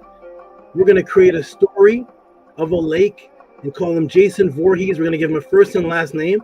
We're going to call this one Michael Myers. We're going to call this one Wolverine. And nobody in Earth's history ever asked for a man with blades coming out of his finger, or a person in a hockey mask, or Saw 3. Nobody asked for a Freddy Krueger, not on the planet Earth. The Matrix made you want Thanos. Nobody asked for that. And we all paid for it. The Matrix makes sure you give reciprocity for what you do not ask for. Do not ask for Barney. Do not ask for The Incredibles. Do not ask for the TV shows that they give you. The Matrix, we're going to make it up, and you're going to pay us, and you're going to retire all of our the guy that saw 3 retired. He can retire. You're going to retire the voice of Chucky. You're going to pay for a doll that goes around killing people. You're going to pay for that. You never asked for it. So I said, what if I reverse that and show the people life? What if I reverse it and actually say, what are you asking for? What is your quest in this spiritual path? Do you want to know about government psyops? Do you want to know about the original religions? Do you want to know about how the working body of the system works? And will you give 1/1,000,000th of the reciprocity that Jason gets? Let me see if the people want life more than they want the reciprocity. Somebody invented a candy apple. They said, we're going to take an apple which starts off healthy. We're going to take a stick and stick it up the middle of the apple, and we're going to put a syrup that actually kills you and actually rots out your teeth, and you're going to give reciprocity for that, sir. Cotton candy, you're going to give reciprocity. You're never asked for that in Earth's history, but you're going to give reciprocity to our funnel cake, to our Big Mac, to our Whopper, and our Doritos, and your Lay's potato chips. You will give reciprocity to this death. Like it or not. You've all eaten Big Macs and Whoppers with cheese and triple burgers and curler fries and donuts. You've all eaten that. Why? Because the Matrix said you must do that. So you hypnotically did it. And you gave reciprocity for it. I said, what if there's questions that actually lead to life? So I set up a system where you can actually ask questions based on what? Based on anything that leads to the upliftment of consciousness and light. Anything that's on your mind that deals with culture, anything that deals with, and look at this, somebody sends in a question, here's how the pod class works. A question on symptoms of pregnancy, cravings, gestational diabetes. Is it a part of the Matrix? What happens to the Tehuti pod class? You send in a question on that, and boom, it becomes your movie. It becomes your pod class. The entire pod class becomes what you sent in because you wanted this more than Saw 3. I hope you wanted this more than Thanos. I hope you wanted this more than Spider-Man and Venom. So you send in the question, and now this answer actually guided her and the health of her child. What value does that have on it? And can you ask Wolverine and Thanos that? She's asked about consciousness in the womb. She asked a question about breastfeeding. What happens? Boom. Gabby asked a question about breastfeeding. There's your movie. There's your class on breastfeeding. Minty Hotep asks about cats. Boom, there's your class on cats and the vision of cats. Somebody else says, I don't want to know about breastfeeding our cats. I'm going to send in reciprocity, Cash App, TT Moon about the Montauk Project. What happens here and nowhere else? Boom, there's your movie. There is your 2-hour to 1.5 hour answer on mind control, Montauk Project, and things that were never revealed before, such as the Kemetic burdens that inspired the Montauk Project and the Pyramid of Giza that they used for time travel in the Montauk Project that's not taught about in any Montauk documentary. Boom. It doesn't matter what's asked as long as it deals with the enhancement of consciousness. Somebody asked about seeing spirits. How important is this question? There's people all around the world that think they see spirits. They don't know if is this true? Is it pseudo? Is it spooky? Is it real? Am I really seeing an energy force? Is it just a damage in my eye? What is it? And what happens to the question? Boom. Are spirits outside of the visual light spectrum? Why do we only see spirits in glimpses? And what you're seeing on the screen, and somebody asked about postpartum depression. I think that was Gabby too. You get a pod class on postpartum depression, and then you get on the same class, in the same experience. Now you're getting a class on the visual light spectrum and the ability to see spirit entities. What you're seeing on the screen right now that you see the arrows pointing to, those aren't Google images that I Googled. Those are not images that are Getty images or stock images. These are my actual students and the sister of my student's picture after I gave them the class in person. When I used to do pod classes in person, ask me a question and I would meet up with you and answer the question. And then the spirits manifested to the point where they were able to take pictures of them. I taught them and they were able to now manifest the spirits by, I can't even say what they did, but let's just say we have pictures of them manifesting by the thousands, not one spirit entity, but pictures of them manifesting, and picture by picture, it kept increasing and it kept increasing. And when the person wanted them to go away, they decreased until there was nothing there, all caught on camera. I care not what people say are called spooky or whatever. I care not, unless you're standing on any principle of the ancestor that speaks against them. So you ask questions, somebody asks questions about out of body, and boom, Kemet out of body, and they asked about succubuses, Kemet out of body dream war possession, who are the spirit and eggs, succubus and mind control while you sleep and have an out of body. And in the same class, I have to switch my mind and boop, all of a sudden go to Christian Catholic secret conjuring of the Nibiru in the Vatican. The Pope of the Vatican, for this brother here, Dr. LaRoche, who's writing a book on this, sent a question on it. Boop. And we go from spirit out of body succubuses to the Pope actually having Medunetter, worship of himself as a netter in the Vatican. This is what happens at the Tehuti pod class. So it is a support system. There's no limitations. Questions asked about ADHD. I'm not sure where you can go and ask questions about ADHD, and in the same class, ask about 666, the mark of the beast. Ask about the hippocampus, hair standing up on the back of your head. Somebody had a question because they had a problem that they were going through ever since they were a child, and that problem was hyperhidrosis. And that problem, they didn't know how to get out of it. They sent in a $50 donation, which is 1/4 of a pair of Nikes, which is about what people spend a couple of weeks on junk food. That's one outing to the movie. And he asked a question about hyperhidrosis, and boom, he was healed. And now he's on the testimony video being healed of hyperhidrosis. No doctor could do it. His parents, nobody that he met could do it. Sends it into the Tehuti pod class. Boom, hyperhidrosis gone, and he has a testimony. Those are called life-saving questions. There's questions that are guidance. How do you change your physical body? Well, Tehuti, what about my physical health? I see that you're in shape. How do I get my health like that? Can you ask that at the pod class? Boom, absolutely. $100 sent in for bodybuilding nutrition, and now this person who is known as Black Alucard has a brand new body and a brand new name.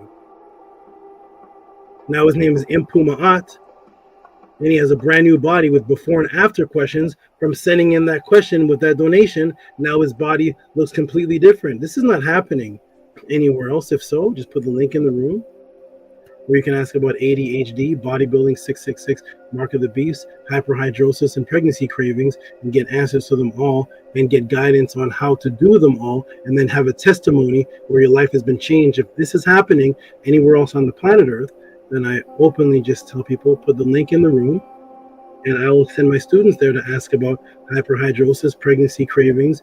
I will get them to send questions about shaping the body, and ADHD, mark of the beast, narcissism. Somebody had an eyesight problem. Boom, sent in $70, got eyesight. Somebody asked about heart stroke. Boom, heart stroke question. Change the answer in the middle of the question. Change it from the Orion Star constellation to heart stroke. Is this happening anywhere on the planet? Somebody says, well, I don't want to know anything about Kemet. I want to throw a curveball. I want to know about Navajo skinwalkers. That class was an hour and a half. That person's mind was blown. This is what happens at the 2T pod class. And today, beautiful questions were sent in. A brand new brother named Ty, I don't know if he's watching today, but a brand new person named Ty sent in a question, and which led to today's pod class. And what is going to be covered? What are some of the questions I'm allowing to be live? But this one that was asked here, boom, Kemetic, and somebody asked about who is Abraxas, and somebody else named VRI luckily sent in more money on top of that. He sent in more of a donation, and that's what got him an overdrive. If you send in over $25 for your question, you get a Tehuti overdrive section. The brother Ty, for whatever situation, maybe he just be trying out. He may be just trying out the pod class, or maybe he's in a financial, whatever it is. He sent a certain amount, and VRI, boom, sent in on top of that, and now you're going to get this answer. And if this answer at the end of this class has been answered before, I just ask anybody to put the link in the room. When you see the answer that's coming for this, most people never heard of this. What is this Gnostic Abraxas? You may hear people like Bobby Hemmett or other Azariah or other occult people talk about this Abraxas. What is it? What is the Nag Hammadi library? What does that have to do with Kemet? What does that have to do with what is this reconciliation within? And then there's a live question section at the end because somebody sent in a question to answer live on Islam. But this is what's going to be covered today, and of course, much more than what could be put on the screen here. So the Kemet influence on Gnostics, who is Abraxas, the Nag Hammadi Gnostic Gospels, live question to Tehuti on Islam, and the reconciliation within, which is going to be on HERU and Set. This is what happens here at the Tehuti pod class, and is not happening anywhere else on the planet, because I've been asking for over 3.5 years if this is happening anywhere else. Please just put the link in the room. Put the book, page number, the movement. Is it the Asarasek community? Is it the Nuwabi? Is it the 5 percenters? Who is doing this? And if you can't find it, then welcome home to the only place that this is happening. My name is Tehuti Amenhotep Ra. I'm going to put the link in the room to let the team in for a moment while I refresh. And of course, every pod class, I always have my animals with me. And today I brought somebody special. Very, very special today. And I'll pull her out. But I'm going to put the link in the room to let the people join the room. So anybody that supports the Tehuti pod class, I got a brother that has been sending in. He sent in a question about doing it. People sending questions about doing interviews with me a lot. And one particular brother had sent in a question to the email, and I was informed about the question about doing an interview. And the same brother sent in, it was over a year ago, about the interview, and he was told, come to the pod class, let yourself be known, support the pod class, let us see who you are. And then of course we get to know you, you supported, and maybe if there's time, because I have many people wanting to do interviews with me, will come and ask in person. Come and support. Are you a supporter of the pod class? Because everything that I do throughout the week is for my students. I have one-on-ones with my students that take 2 hours. I'm putting together pod class answers. I'm doing bodybuilding, supplement nutrition for students. My whole week is like, but you can ask me what I'm doing. What are you doing, Tehuti, at 2 o'clock Wednesday at 1:35? I will give you an answer. So for me to take time to do any kind of interview or do these different type of shows, it takes from my time of answering the pod class question. So come, support the show, support the pod class, support what it is that we're doing. And then it's a reciprocity system. I only work off of reciprocity systems. So to the good brother that asked, we still don't know who you are. Are you in the chat? Are you a viewer? Come to the panel, support, send a donation. I don't know if you've been supporting in the last 1.5 years, but imagine asking for an interview and you haven't even supported the movement or the mission of what it is that I'm doing. So maybe you have. Let us be known, and boom, come and get acquainted. I only go on people's shows that I'm acquainted with, because it's a back and forth system. I don't have any time in my day for anything else. So peace and love to that person that asked that question. We put the link in the room for the people to join the room and come on in. And then I'm going to take a little break.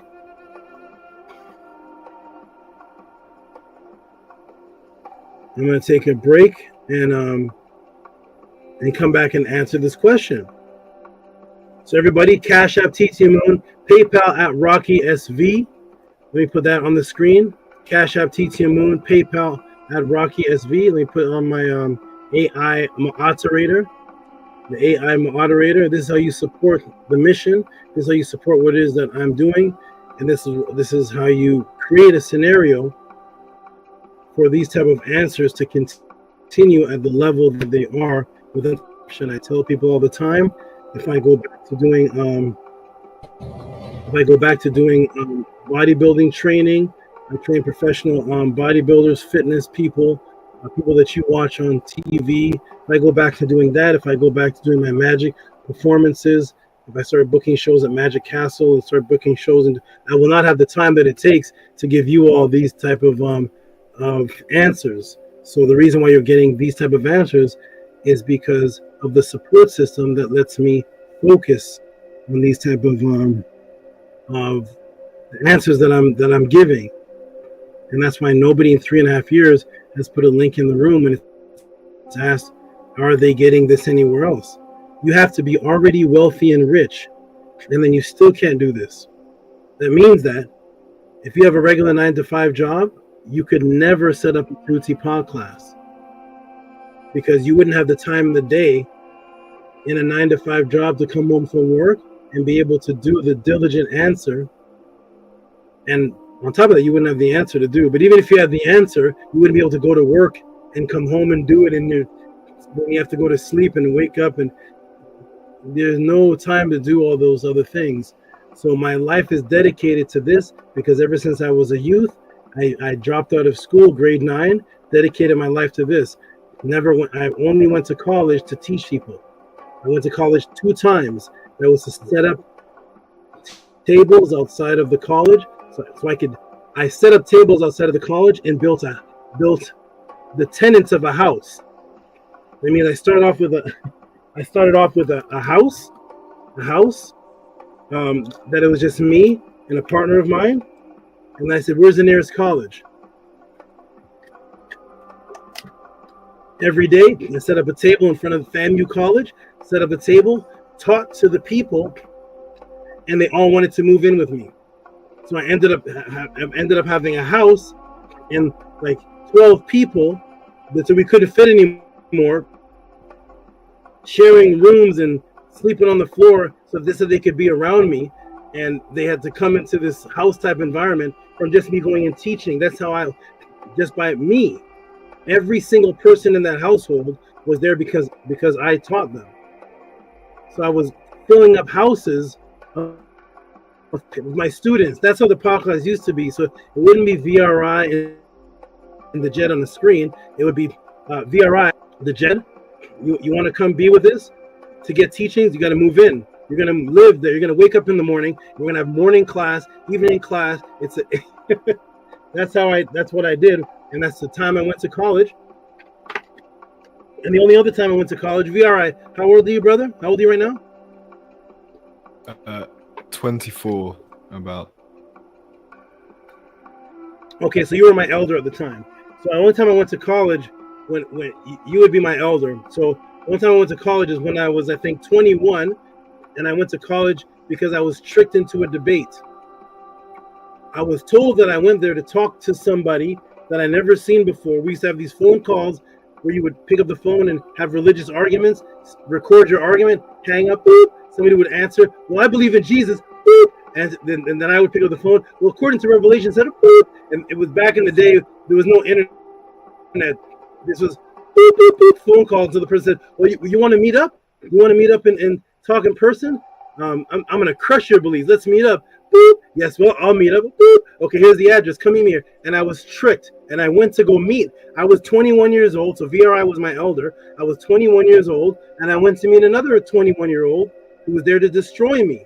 And when I got to the place, it was a Christian college. I was seeing images of Mary, statues of Jesus. I said, what is this? This is the address of where I'm coming?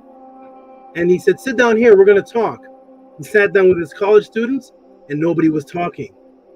They was all looking at me, smiling. I said, hey, brother, I'm here. I'm the one that beep. Remember all that? let's go back and forth. What's the debate about? I see this old man come down the college stairs with dusty books and ripped up books and dirty. I don't know what these books look like from the 1900s. This old man, he was about 62, I think. At 65, I'm not sure. He was in his 60s, maybe 60, coming down the stairs. And I said, "Who's that?" They said, "Well, that's my friend that I want you to talk to." I said, "Your friend is 67. You have a 67-year-old friend? How does that work?" I had no time to get out of it. I said, "Who is that person? Who is that guy? How come I'm not talking to you?" He said, "Oh, talk to my friend. He's a little better than me." I said, "Who is he?" He said, "He's Canada's, what is it, Southwestern? What are the two things? What are the two Southeast, Southwestern, or some regional top scholar in the country of Canada?" I forgot his name. There was not cell phones then, or I don't know. We didn't have these recorder things everybody has now. You can just record things. It was just it was the phone was connected to the wall with it was a wiry circular thing. Beep beep beep. So Canada's regional top Hebrew Christian scholar is his friend now. So here I am at 21 years old, sitting on a chair in a college, a Christian college, and this 64-year-old Canada's top scholar comes and sits down with me and says, "You wanted to talk to me?" I said, "Actually, no, I was trapped." I said, "Okay, let's talk." And he left on a stretcher. That's how I grew up. That's what I was doing at 21.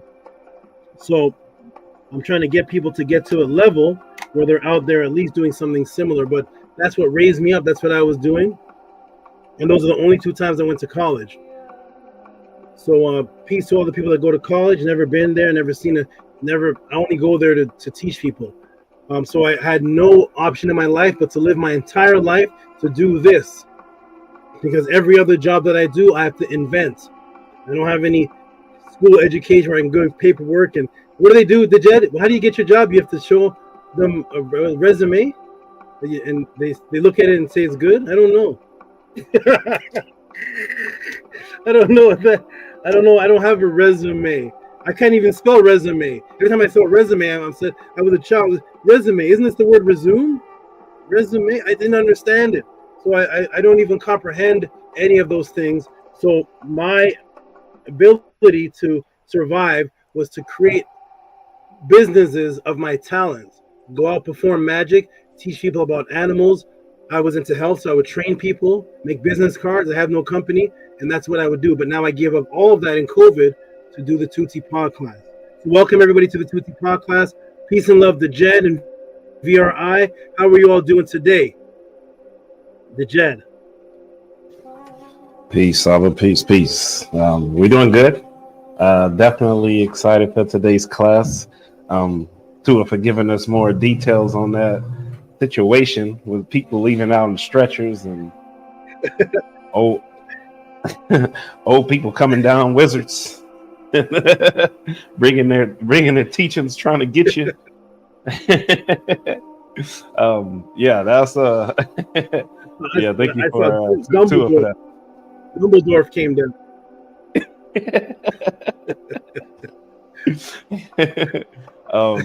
Yes, everything's well.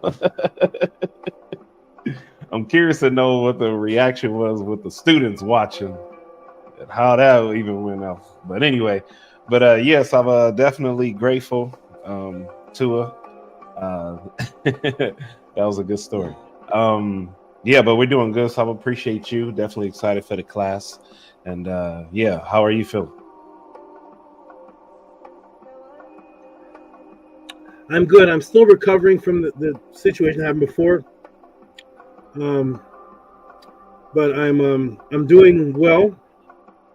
I think I got damaged from a thing that happened before, and I still have to get that checked out and looked at, which I am. I happen to know a sister who's a friend of Nania Setmer, who's a part of conscious studies, but she happens to be also in the doctor's field. So I'm gonna go go see her and see if I can work some magic and look inside of me and see what's if something's been damaged. But other than that, I had to work through the pod class, keep going. It doesn't. Every time things like that happen, I always say it doesn't matter. Get it fixed or I die. Get it fixed or not. But I'm gonna keep on. My agenda doesn't change unless something is truly detrimental. So I'm still striving, working hard, keeping up the health as best as I can, and doing well with the beautiful animal. One I have here in my hand, with special lady here, but I'm doing well. Thanks for asking, brother.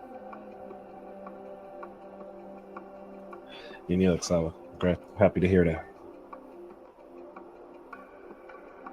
Yes. And VRI, how you doing? Good, young brother. You look like one of my sons I had to kidnap. What's up, Marie? I'm doing well. I'm just glad to hear you're doing better. And yeah, I'm excited for this answer. Yeah, I'm very excited for this answer. And it's just a pleasure to be here. To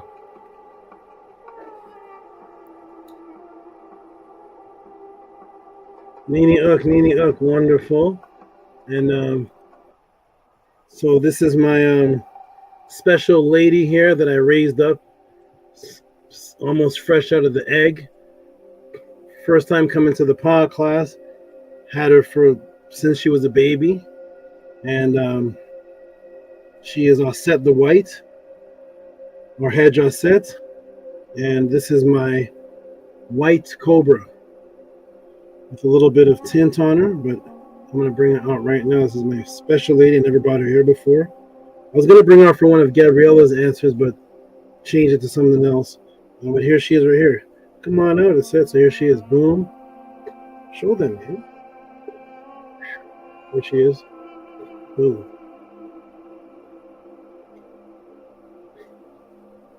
And that's my pretty lady that I raised up from a baby. And 75% of the animals I have never been to the pod class, and this is one of them. It's Hedge Aset, or Aset the White. And everybody saw the class I did on why Aset was Aset the White. And this is the serpent that represents her. And I decided to bring her today to the pod class. Show them.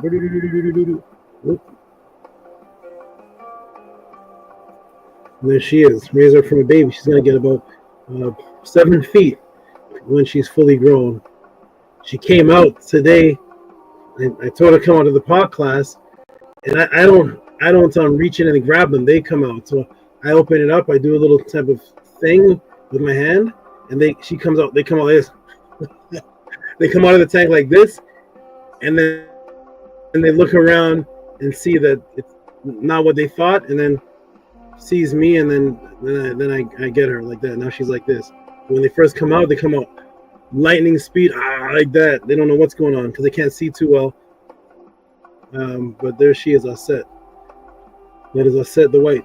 Maybe she may even do her flare up in class if she wants. But anyways, I always bring a serpent or some animal to the pod class because I've always had them with me since I was 7 years old. For the new people watching, no, I don't have Kemetic jewelry that have cobras on them. I just bring the real cobra. So there she is. How you doing? I say you doing good? Boom, boom, boom, boom, boom, boom. All right. So peace and love to everybody in the class. And maybe you'll work your way up to this one of these, the Jed. So for Gabby, made that Gabby starter snake. The white.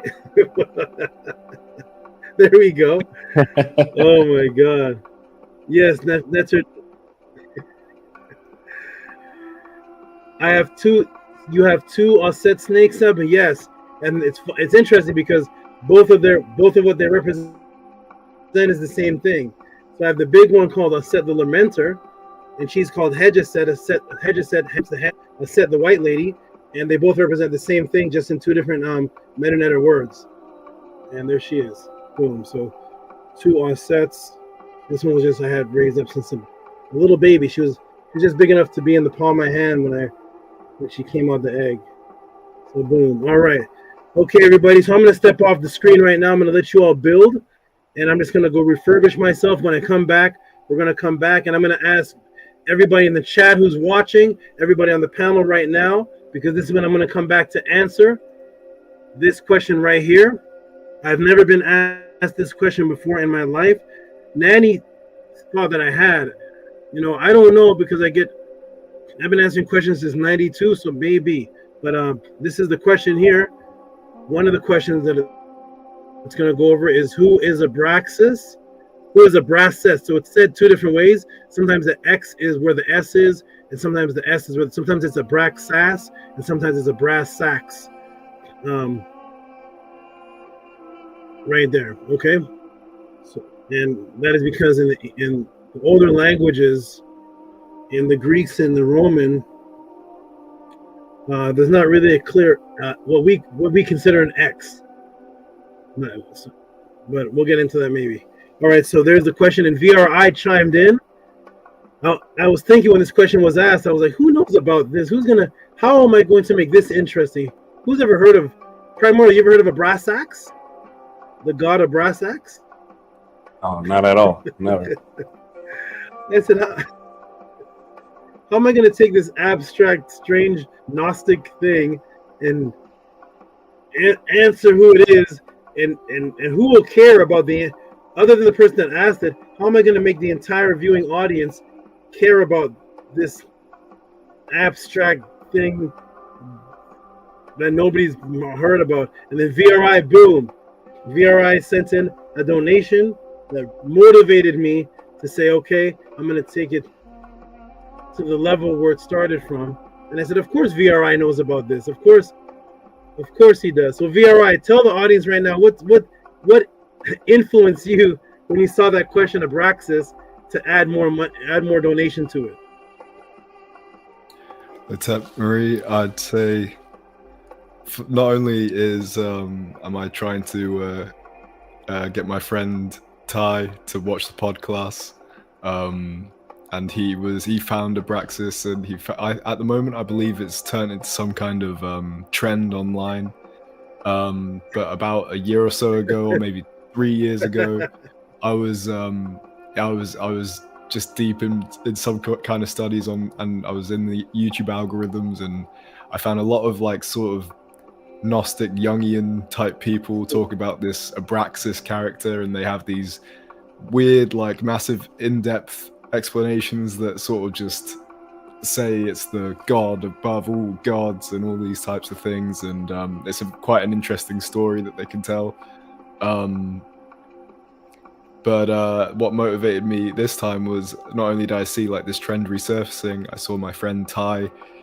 I saw that's what he was looking into, and he was saying how Abraxas is what he's looking into, and I was like, okay, I've got to get the full clarity on this one. And also recently, as a synchronicity, I saw that Killer Priest is releasing some kind of song or T-shirt or something about Abraxas, so it's all fueled my curiosity even further. Really? Yes.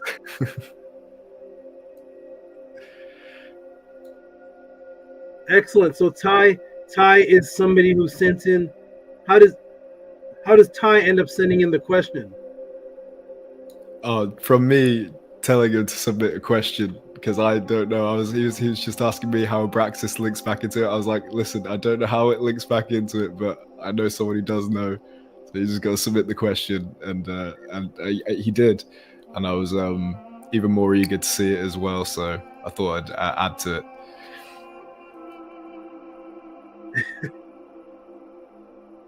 Excellent. Anybody of the viewing audience, the 36 people watching, before I get into this, you can be new. Don't worry, you won't be shot down.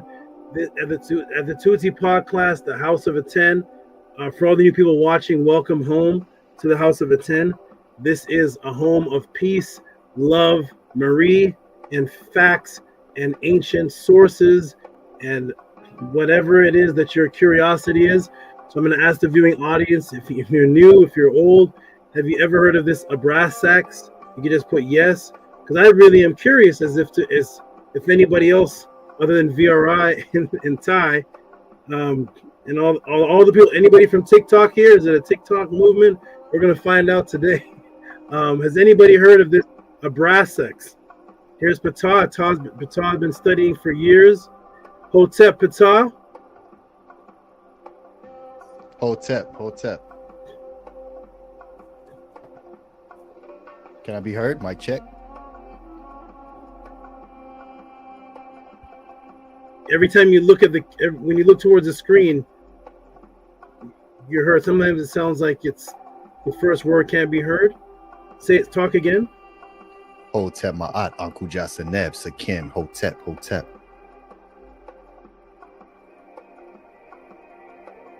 Okay, we can hear you clear. The beginning sounds on my end a little chopped, but I can hear you clear. Okay. Can hear Patah clear. Can you all hear him clear?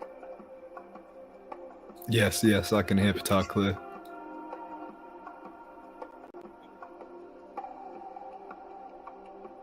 Okay, perfect. That's all that matters. My end may do the chopping because of what's happening on my side. So we can all hear you clear, Patah. Oh, okay. Hotep Anku Jasaneb, Great Saba Tehuti. I'm not sure if you asked me something because when I came in, I was getting like double feedback. So I'm not sure if you asked me something before you said my name. Oh, yes. We're asking what's your knowledge of Abrasax? Have you ever was that ever a part of your spiritual system, the god Abrasax? No, it wasn't part of my spiritual system, but I've done a little study, into that topic. But no, it wasn't a part of my spiritual system. No.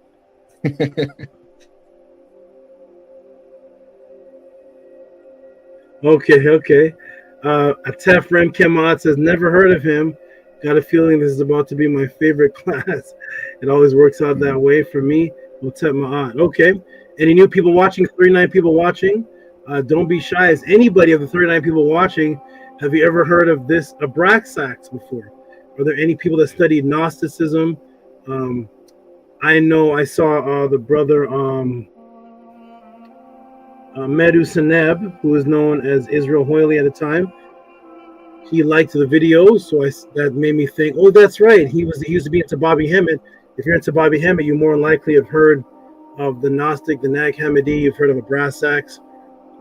If you're into those, Bobby Hemmett or any of the occultists. So is anybody here ever into that? Ever into Bobby Hemmett, occultists, Gnostics, Abrasax? Just put yes. I'm very curious if this will be the first, if I'm going to teach this to only one or two people has ever heard of it before, for my curiosity. That'll be a good challenge for me. And can I make this interesting? Some that's of another religion, apparently, that nobody's heard of before, and make it interesting to an audience that is at the level of the Tehuti podcast, since there's no new people watching. It's all 42 Tehuti podcast people. Minty Otep says, crazy wild synchronicity. That same t-shirt for KP is printed by a buddy of mine. The Abraxas, okay, that's interesting. And RPM, yes, you listen to Bobby. Have you heard of Abrasax? We got Christian Gomez. Peace to you, Christian Gomez. Yes, familiar. Awesome, wonderful, excellent. Nature J says, I've listened to Bobby in the Gnostic knowledge, but I don't remember Abrasax. Okay, wonderful. I'd love for Israel Hoyley, Medusineb to be here because he'd probably have heard of this before. But at any rate, shout out to you, Christian Gomez, and anybody that's watching the Tehuti podcast. I'm going to step off for just a minute. And peace and love to you. Oh, before you came on, Patah, I brought I'll set the white here. I don't know if you've seen her, but there she is right here. This is my white cobra. Oh, Nefer. Oh, that is Nefer. Hotep.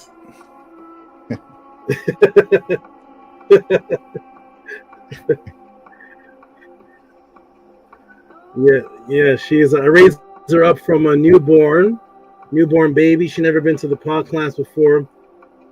75% of my you can ask. There was one time where people were allowed to come to my address where I have the animals.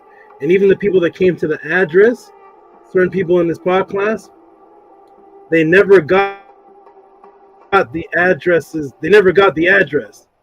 They got an address close, and then I had to come out. And so I'm come across the street this way. And they came across the street, and only certain people have seen the animals that deck my walls, and only 75% of my animals have never been to the Tutsi pod class. This is one of them. This is Osset the White. And there she is right there. And those who've been to my class or students would understand what Osset the White lady means. Okay, I'm going to step off right now. Oh, we have... Madlif has joined the panel. Madlif is there. VRI is there, both dressed in black. VRI, you look like a Gnostic today. you look like a Gnostic. All right, how you doing, Madlif? I'm really good, thank you. Sorry I'm late to the panel. I was just catching up on sleep before attending, so I had energy. But thank you for having me, and how are you, Saba?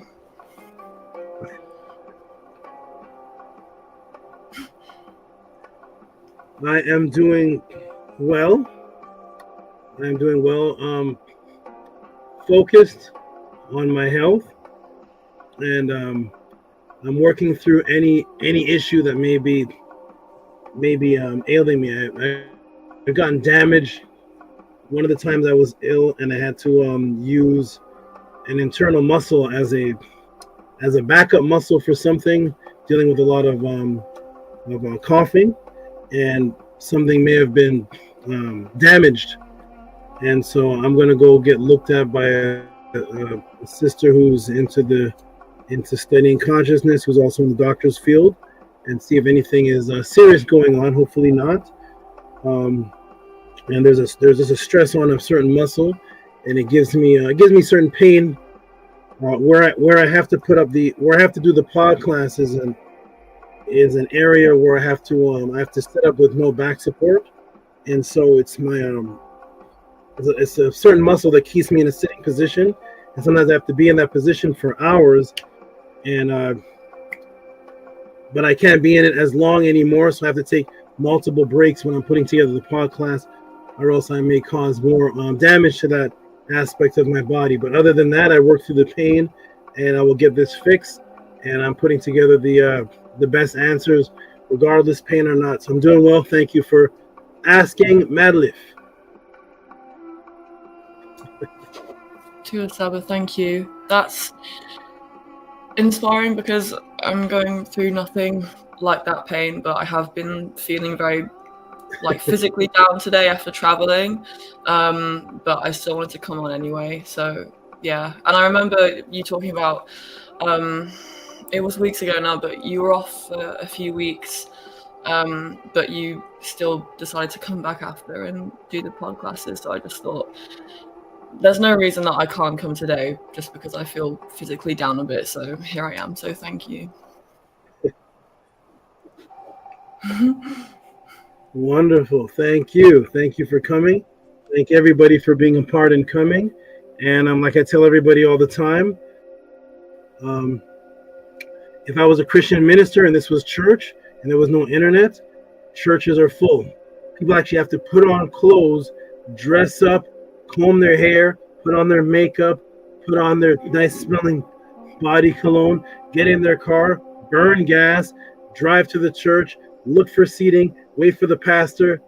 That's what Christians do. That's a dedication for Christians.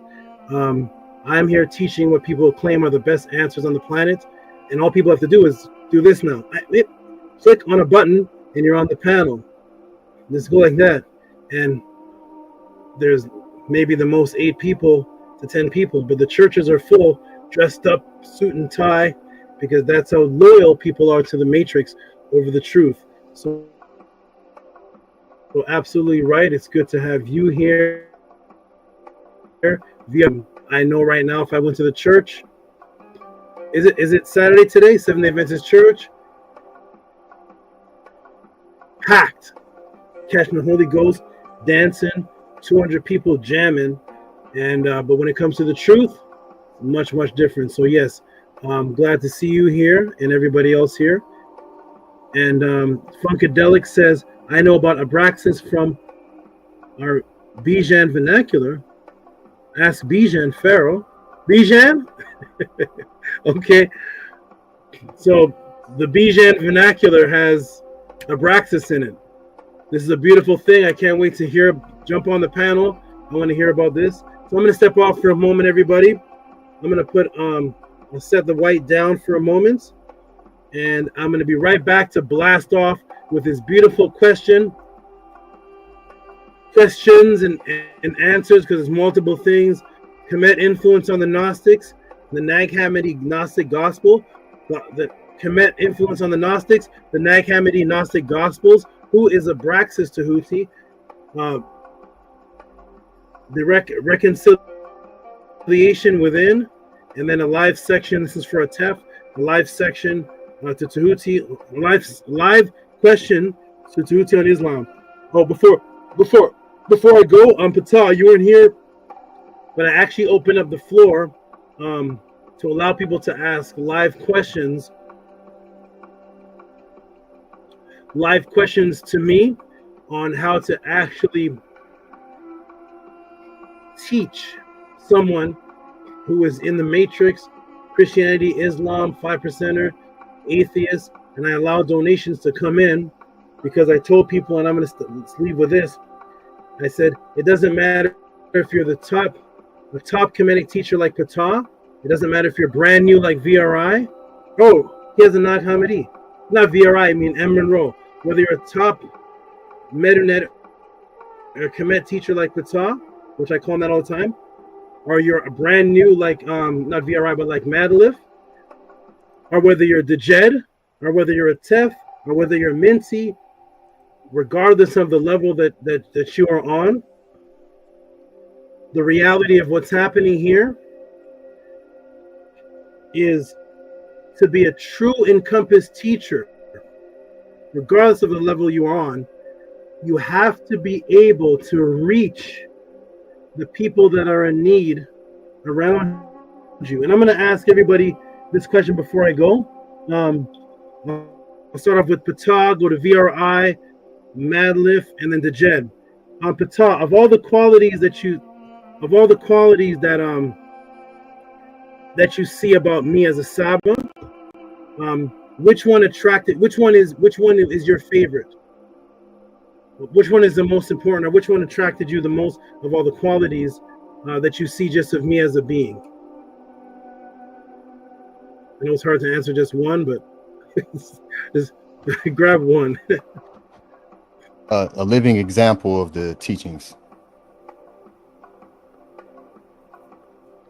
I knew it. Pata puts that in his in the Cash App all the time and in the emails. A living. He says it in English and in Medu. A living example. Thanks for being a living example. Beautiful, wonderful answer. Okay, we're gonna go to Madleaf. Madleaf, of everything you've seen of me, what would you say is your favorite characteristic, or something about me that stands out to you the most? I think definitely at first, when I was first introduced here, and then still now, I think your consistency of teaching, and no matter what you're going through, just being consistent with your own reciprocity. And it's another thing, it's a little more difficult to explain, but I think you have like a very comforting presence to me, and that is, I feel that's important, I think, as a woman as well. So yeah, and the consistency. So yeah, those two things. Just Adam? Sorry? What did you say? It cut off. Did you say Adams? It cut off. No, What's I didn't say Adams. I didn't say Adams. I don't know where I got off to. I was just Okay, saying that. what was the second thing again? The second thing, your presence, I said, is very comforting, and that was something that I noticed immediately when I came to pod class, and that's an important thing to me. Presence. Yes, yeah, and consistency. And for clarity, did you say confident or comforting? I said comforting.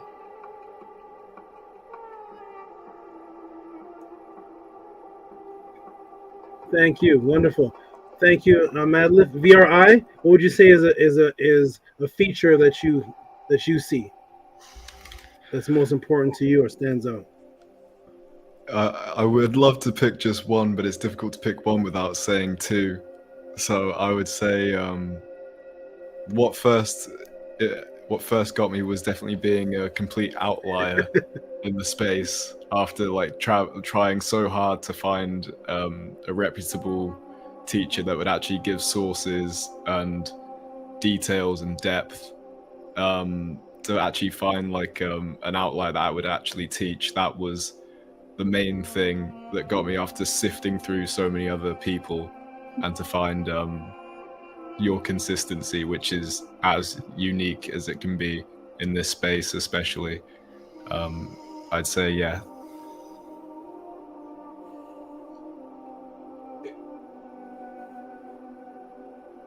Okay, wonderful. Thank you for that answer. Jed, what about you? You're gonna say the jewels.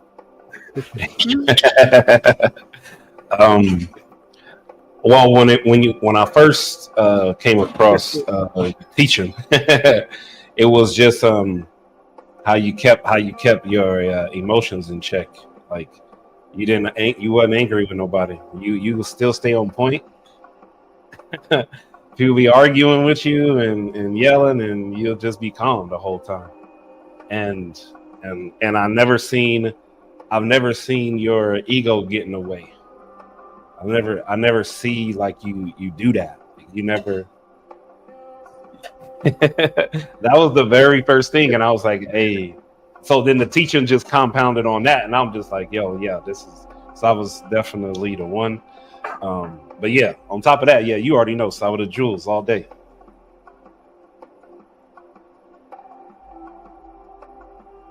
Okay, wonderful. I'm going to say this before I leave. Thank you, everybody.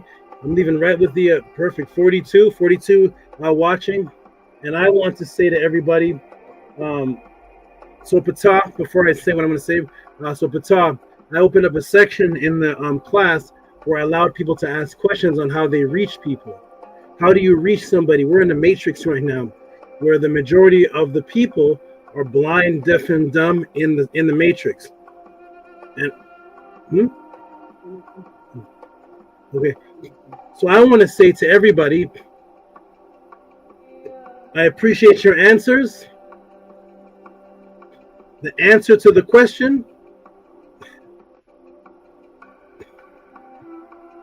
of the best characteristic I have for PETER, the characteristic I have to Madleaf, the best characteristic I have to Nukpunuk, to VRI, to Dejed, to Atef, was to reach you.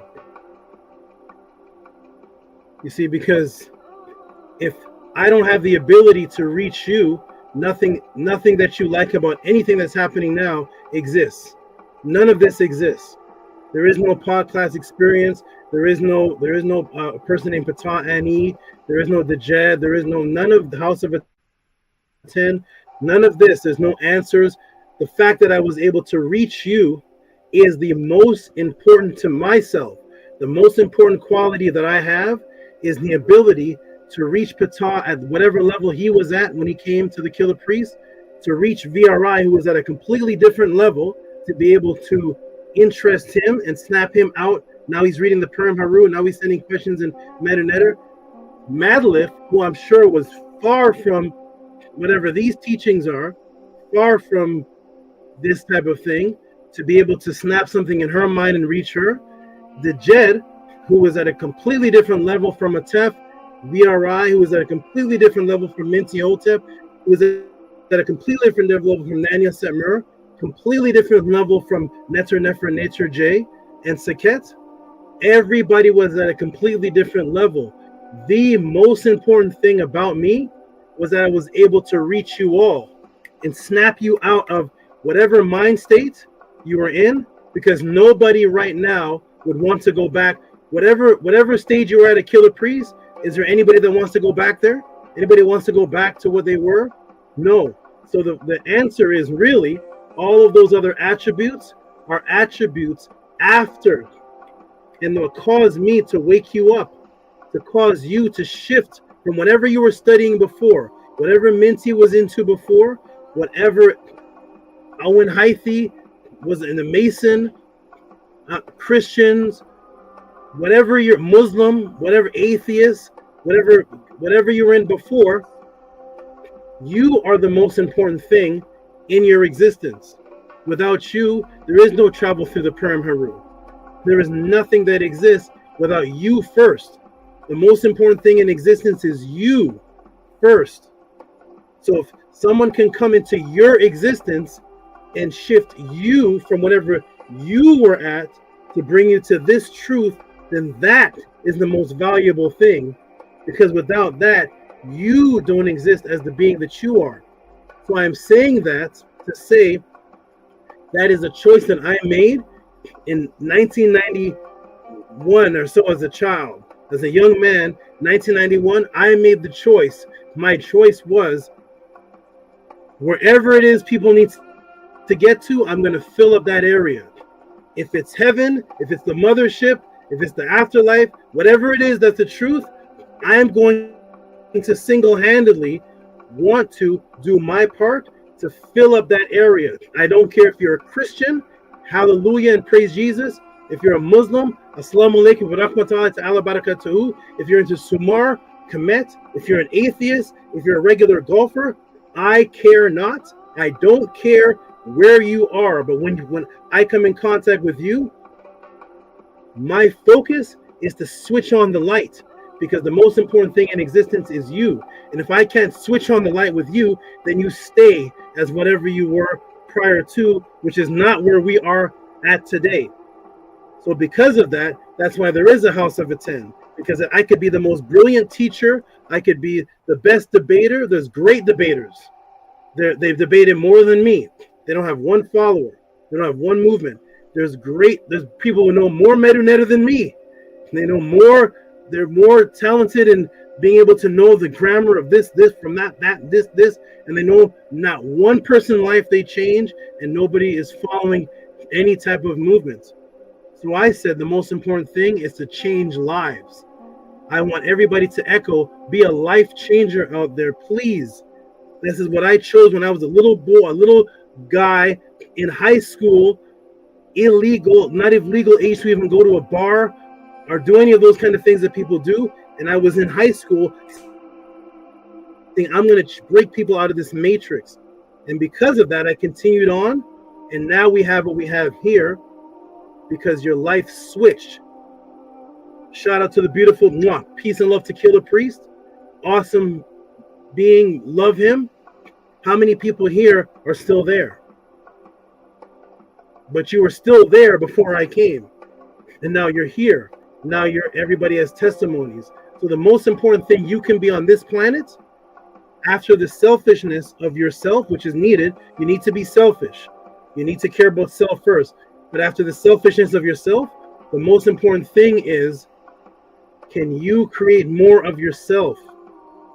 Can you go out there and do what was done for you to others? There's millions of people out there that are looking for the truth. Be that light to others. And I said this to one of the brothers who was here before, one of the main, they call him the general. Who have you brought? You can talk. Can you bring somebody into the truth? Because only your light reflection and the way that you speak will snap something on. Well, they want to listen to you, even though the guy beside you has a similar truth.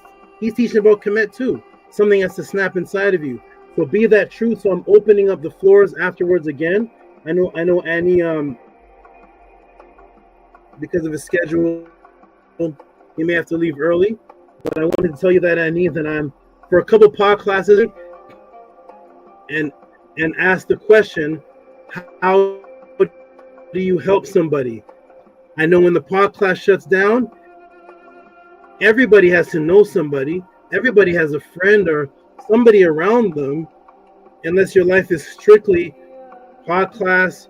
Nobody else, don't have other, cut them all off. Even if you don't, I wasn't waking up my friends just. I was waking up my friends, strangers, people in the high school. So I'm going to open up and give you all techniques and my ability of what I used to snap you out of it. And you can use it to snap others out of it, whether you're on the brand new level like Madeleine, who's brand new, or whether you're a top teacher you're a teacher of the Perm Heru like PETER. Can we snap people out that's a Christian looking for the truth, a Muslim, somebody looking for the truth? So I'm going to say that, everybody, you all can build on that. Please support the Tutti Pod class. Think on that. I'm floored to teach people how to become teachers. And I will say this last thing, that all this sparked because somebody asked me about somebody named Mark Lamont Hill. Mark Lamont Hill. Anybody heard of that person? He's a CNN guy. Yeah, he's a debater. I've seen a couple debates. Yes.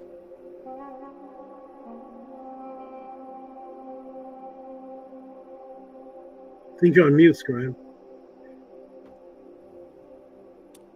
Yes. I think there's just a delay. There's a delay, but yes, I've heard of him. Okay. He's a CNN like news reporter, a Fox News or something like that, right? I don't know exactly what he does, but I have seen him in debates.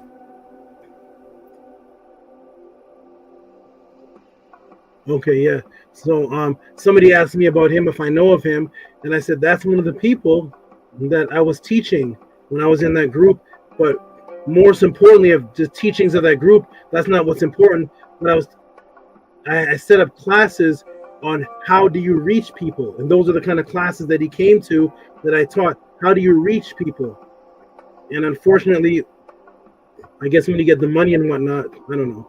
But I was teaching him and others, how do you reach somebody and break them out of the matrix? I'm going to open up the floor and continue that for a couple more pod classes, because I really want to snap that in people of how do you wake somebody up. The numbers on the House of Attend, as far as the diligent members, are going down because people that are not strong are leaving. We don't see. I hope Menko Ra is great. We don't see a Hati, the whole bunch of Higa Kepara, the Rigos, every hope I can name. Netzer Unkhotep, El Sal Vega, Kemet 101. I can all the big supporters but they're not increasing at that at any kind of rate. So I'm going to leave the class with that. I'm going to step off. You all build, talk to the people. When I come back, I'll get into this answer, and after this answer, I'll do a walkthrough for those who want support and how to raise up people. So peace and love. I want to tell you that, Patal, because I think you had left out early for the last one. So I'll be right back in a few minutes to answer this question on Abraxas and the Gnostics and the rest of them. Peace and love. Support the Tutti Pod class. Cash App TT Moon. PayPal at Rocky SV. Keep this going. Peace and love. Hotep, we'll be right back. Hotep Marie. Peace and love. Everyone, please hit the like button if you are here with us live. Hit that like button and subscribe as well. And make sure you all hit the notification bell next to the subscribe. Change it to all, so that way you're notified. So yes, Dua Great Saba for that.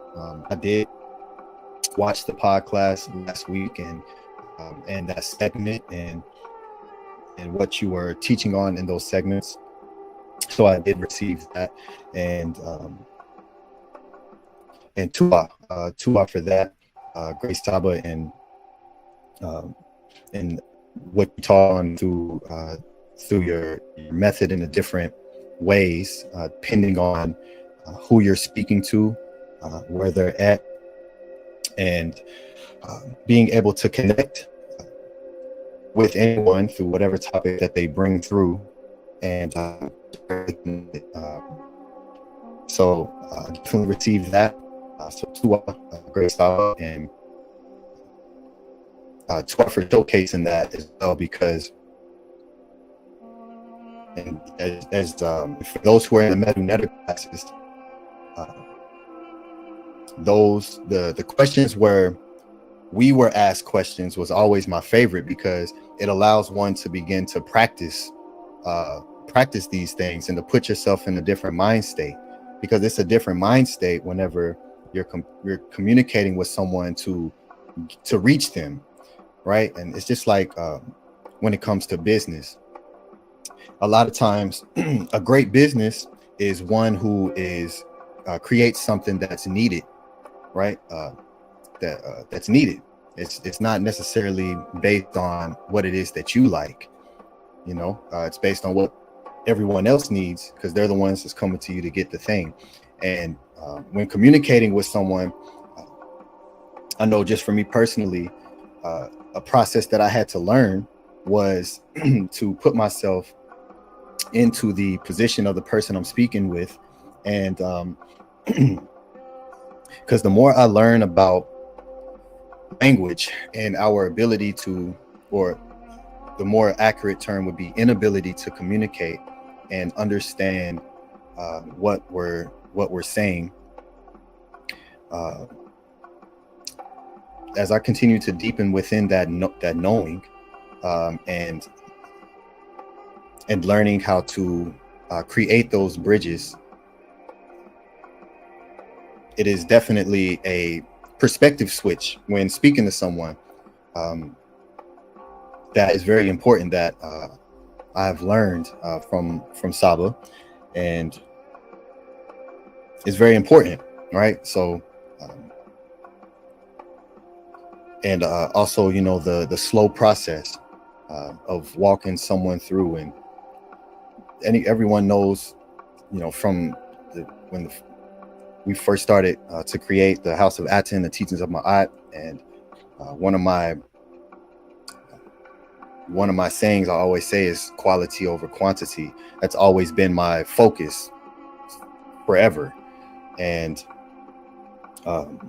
with that, you know, because I've brought many people to the pod class, but it doesn't matter if they don't support. It don't matter if, you know, you're not supporting what's here. So you know, that mindset switch when communicating with people and learning how to communicate with people, that is something to learn. Of course, by first learning how to communicate self, right? Learning what these words are, and being able to talk. We don't know how to talk. We don't know how to communicate. We don't know how to speak. We don't know what we're saying. Everybody's confused. You know, so I know for me, you know, when SABA speaks about the decision that he made as a child, you know, I also reflect that. I know I made a decision very early that no matter what, I'm always going to evolve. There's never, not ever in a point in my life, ever in time, when I will not be evolving. So if you know me from a year ago and you keep going back each year, it's always going to be an evolution process, always. And that was an oath, an ankh. That's the Medu word. Ankh means to make an oath that I made to myself, you know, very, very early on. So echoing that, and what comes with that is, of course, being put in a position to be able to speak and reach multiple people, and it definitely starts internal for sure, 1000%, you know. So dua great SABA for that, and for teaching different methods and how to reach different people. It's a beautiful, very powerful thing. Yeah, Uncle Jasaneb, and may we all continue to study and do the necessary work internally to be able to communicate and bring people, you know, walk people through And you know, I don't. One thing that I learned a long time ago is to never speak on what it is that you're doing, right? You just do it. You do the work, and it'll be reflective. It'll be seen. It'll be recognized, and you know, that's a very important and powerful thing that I keep at the forefront, right? Because when all of this, when these classes on the weekends are you know, this space that we're within and learning and studying and creating, as it continues non-stop, when studying and reading the SABA and learning to examine self, right, for every flaw, and really peka cool and get those things removed that are keeping one from evolving and expanding and being able to create echoes of self. And you know, I've learned a lot in putting myself in different positions of speaking to different people, and there's been a lot of I've learned a lot, because it's not, most times it's not successful in the way that I would like it to be.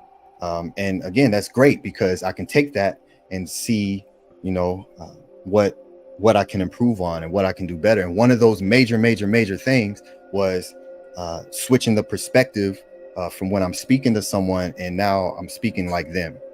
And I've seen a great positive effect in doing that when speaking to people that I wasn't doing prior, because it absolutely is important that we go get people, and you know, from the very beginning, when it was just teachings on my eye, and it's just me and Atef from that time, as far as the brothers who were there initially and putting this thing together, right?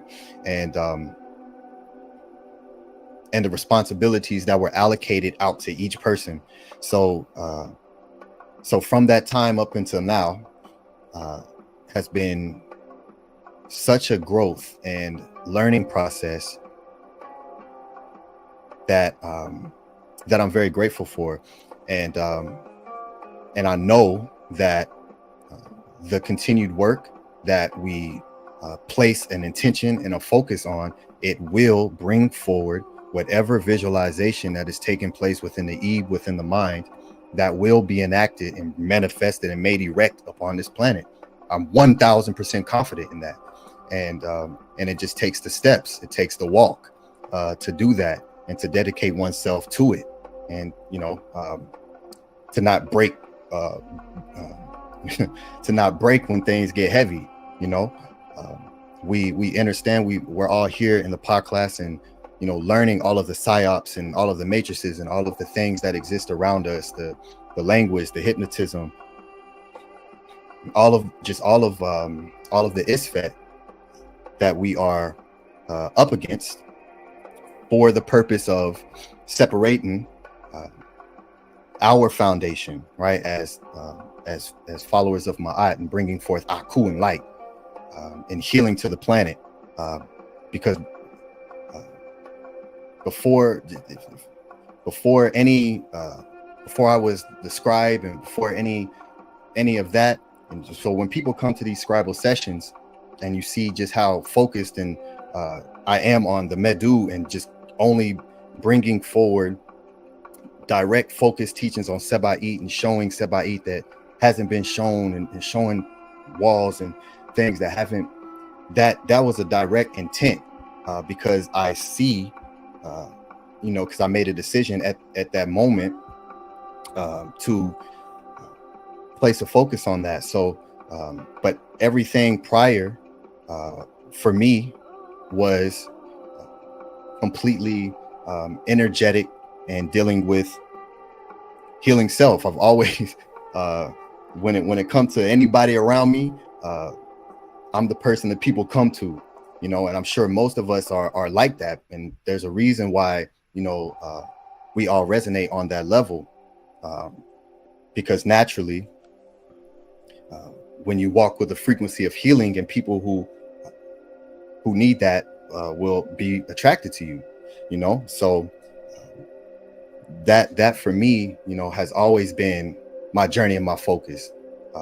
I don't really speak very publicly about 90% of where I'm at consciously. When I'm years ahead in my study before I even bring something to teach, you know. And that's just the walk that I chose to walk. And so I completely understand and know the importance of us individually taking on the walk of knowing that I'm the only person that exists, and without me, then nothing else around me can exist or come into fruition. So that means I have to do this and that and this and that and this and that, because I'm the only one that exists. And thinking like that does change your life and it puts all the responsibility on you. It puts all the accountability on you. You can no longer point the finger and blame that person for the reason why I'm not where I want to be. Everything is pointed back on you and reflecting on you. And you know, just putting oneself in a position of that allows you to gain more power of your life. So leading up to the Killer Priest Podcraft, and you know, seeing SABA Tehuti come forward and bringing the Purim HERU and teaching the Medu, and just seeing how pure the writings of the Medu, the Purim HERU are. And I knew immediately that that is where my focus needs to be, because I've always been in search for cleansing, purity, healing, evolution, whatever it needs to take to grow, to expand. I got this vision in my mind. I got this vision in my Eve. I see it. It's right there. I can detail it out. If anyone, I can do that. So, and learning how to bring that forward into reality has been an absolute journey. So this is a beautiful thing, and I love the guidance into bridging people in different ways, and yeah, it's a very powerful thing. So dua, great Saba for again just leading by example and showing us. I remember hearing you say, you know, if we were all in California, you know, we would gather together and then we would go to church. And so that's the type of stuff I love, like real interaction, real, like, let's go somewhere and do something. Like let's practice. Let's get off of the internet and go do something.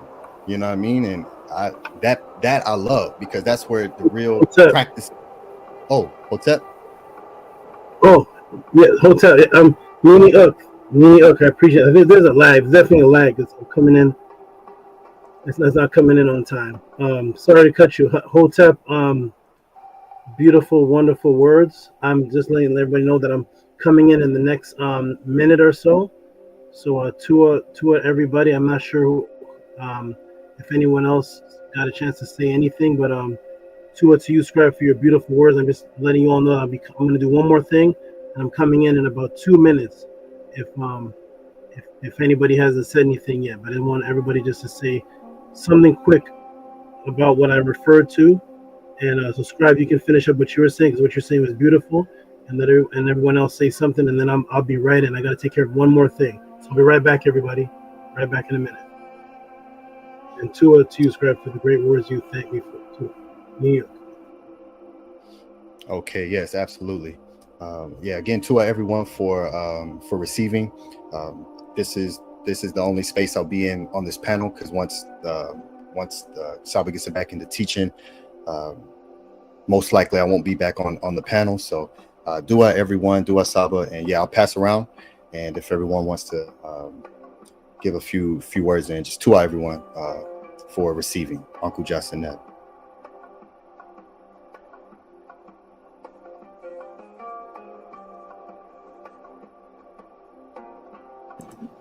Peace. Can you hear me? Yes, yes.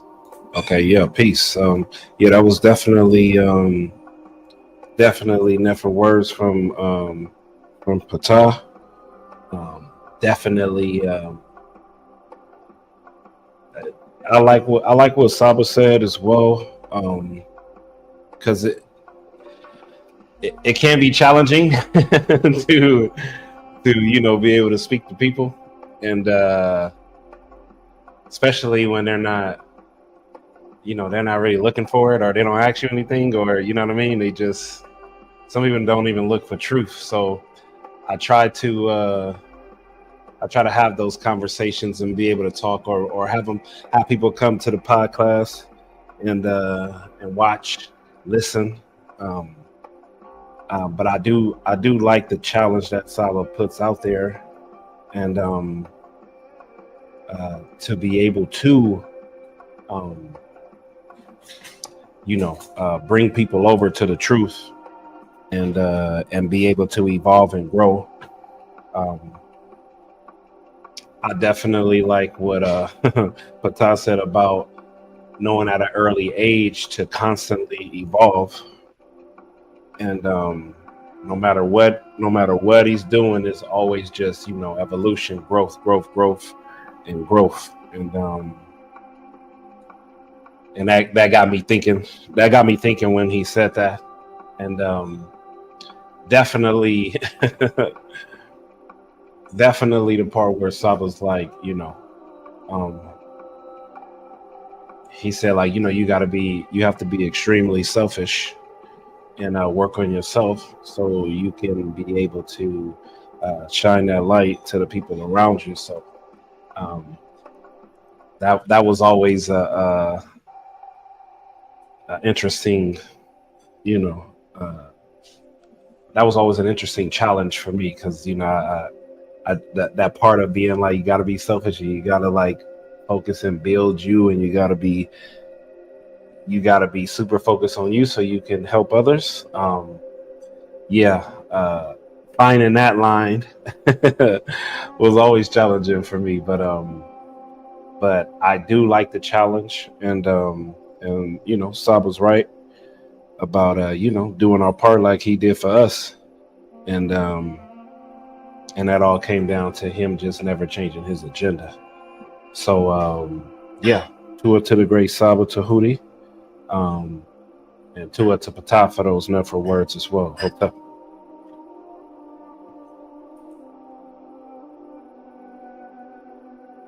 Hotep Marie, I'd just like to say, Tua for Annie's never words as well. Thank you to Jed for yours as well. And just to reference on what Saba was saying about reaching people and taking almost the podcast into real life, I think that's also a topic which I didn't realize how much I enjoy listening to. Other than the other week, I feel like that was probably one of the highlights of the podcast for me. So I'm very excited to hear that is continuing this week. I love learning different ways to reach people, and different anecdotes and ways to reach people. Funnily enough, I was able to put like a little bit into practice this past week, talking to someone, and it was quite funny. The guy that I was talking to was he was like, oh, I've been to Oxford and all this stuff, and this is like Oxford level conversation, and I wouldn't be expecting that from you guys, and all this type of stuff. And it was very funny. It was very funny. It was very good. I reached him with the Revelations 3:14, and he was like, oh, this is like Oxford level conversation, and I was like, oh yeah.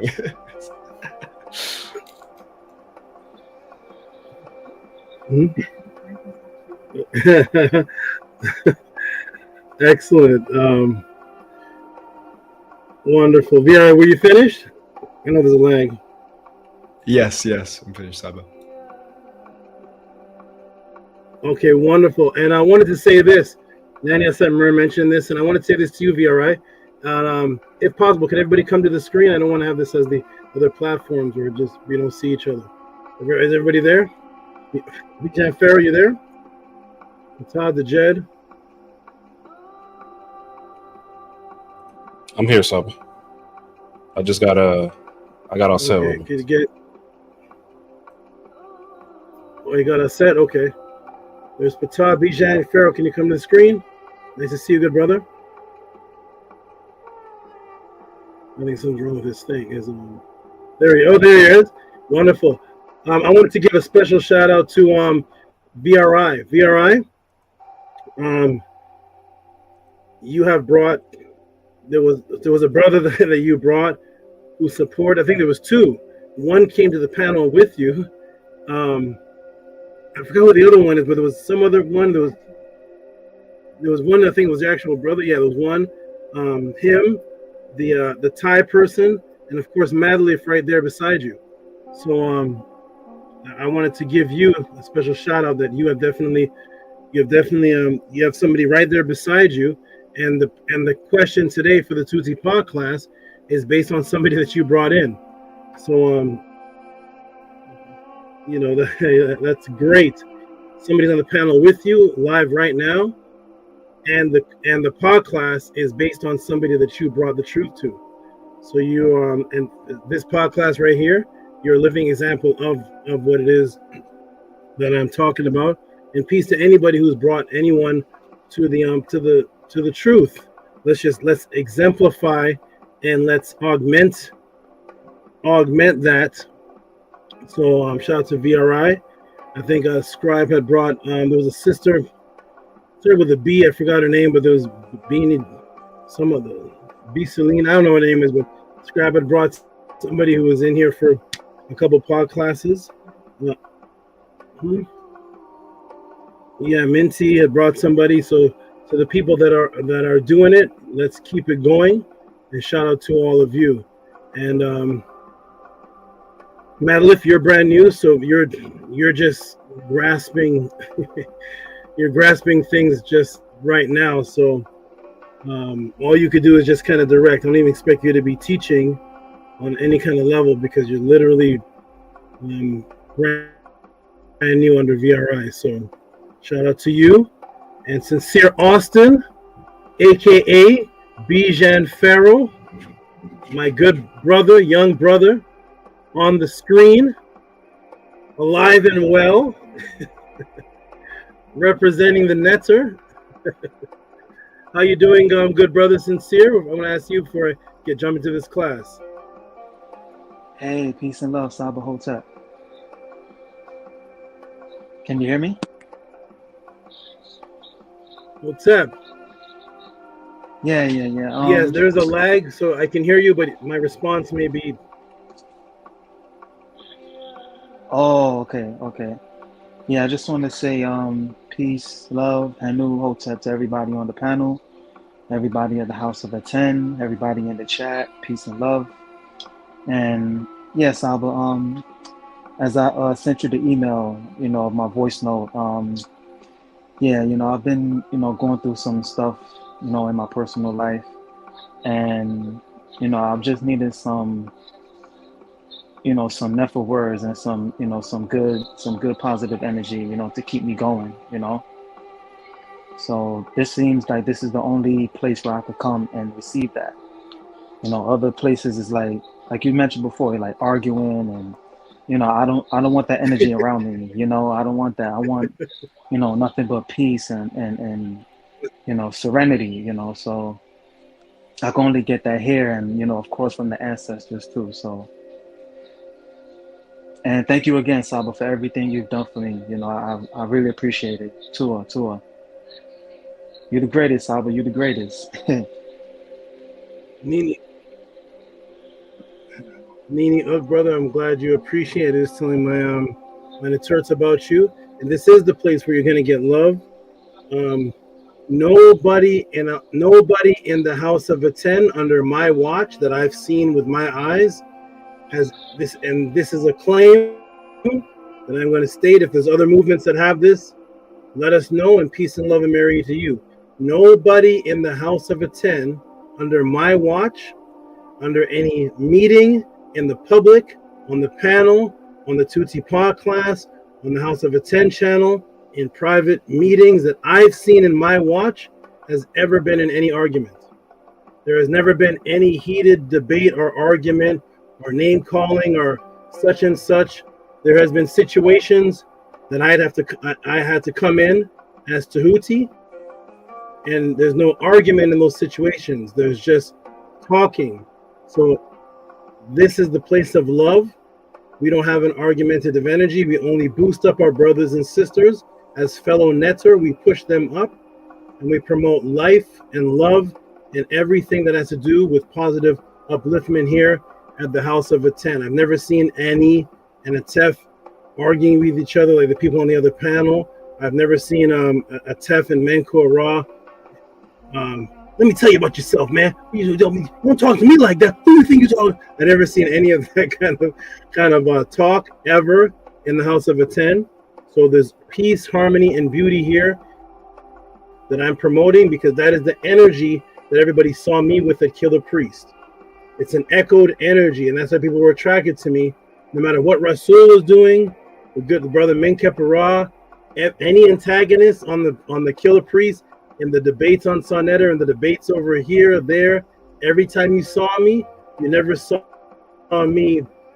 What you talking about? Who you think you talking to the wrong person now? You never seen me like that, and thus that is going to attract people that are self-same with that frequency and just need more energy of it to promote it.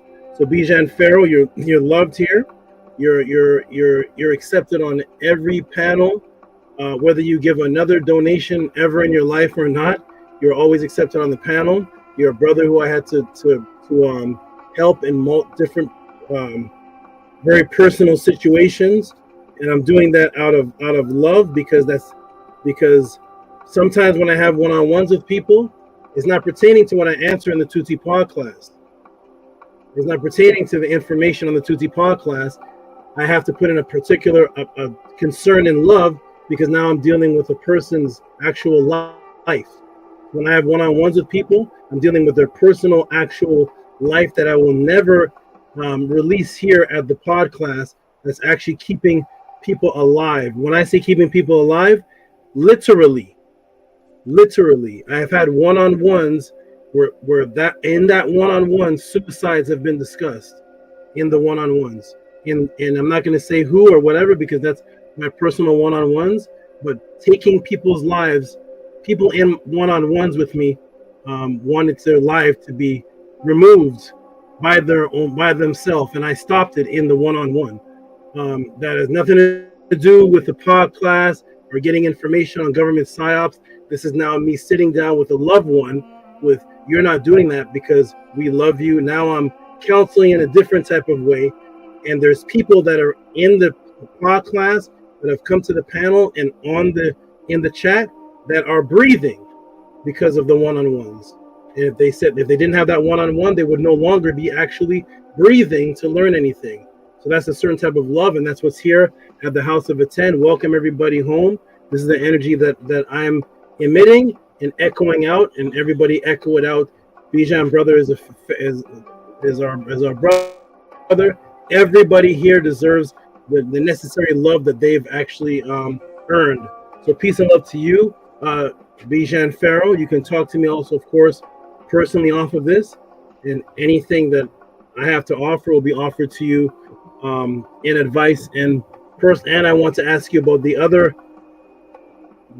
option. We'll talk about that after, but that other person's no longer in the country anymore. But we'll talk about that after. But peace and love to you, good brother. Peace and love to Pata Ani. Your lecture and speech on when I was off was beautiful, and right and exact, and it was a beautiful thing that you were discussing and understanding the importance of reaching out to be able to be the guiding light to people, sometimes by just being the example, and the eye that is meant to see it will see it. That's also what I was doing on the Killer Priest show while doing all the other techniques. So definitely the living example is one. But everybody, we're going to get to this now. It is 6:24. We're going to get to this answer. We started the pod class over 3 hours ago. A lot of love talk, a lot of beautiful interaction, a lot of testimony, different things. But now it is time for what everybody came for. And now it is time to get the answer to this awesome question that VRI's friend, partner, associate asked. And it is time to get to the support system to keep this Tehuti Pod class here so this can continue. So I'm gonna put the donation on the screen. Scribe can give some noise.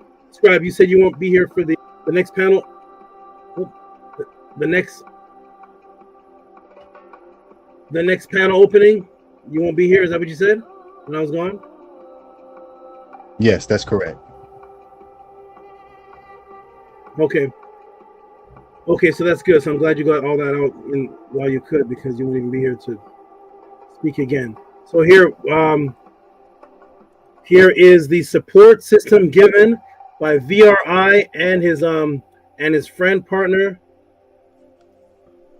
I'm going to put that on the screen, and we're going to give some big noise, and then we're going to get right into this podcast answer. Let me see if this is showing up.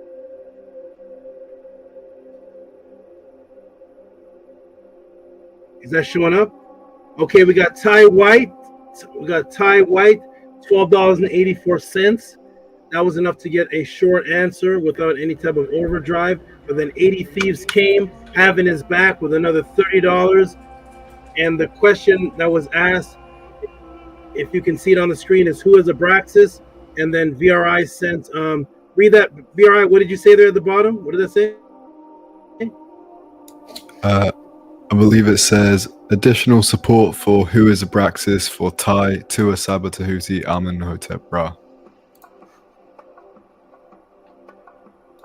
Wonderful. Give them some big noise. And Pata Annie, please. Big noise. Boom.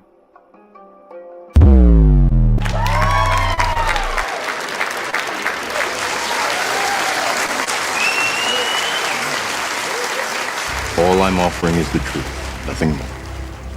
And yes, the Hekau really works.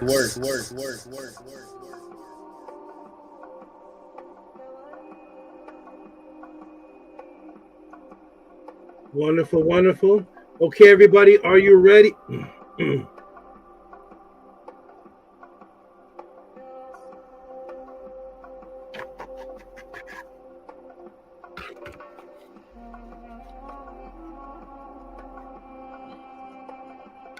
Okay, everybody, are you ready? We're about to get into it. Let's get right into it, everybody.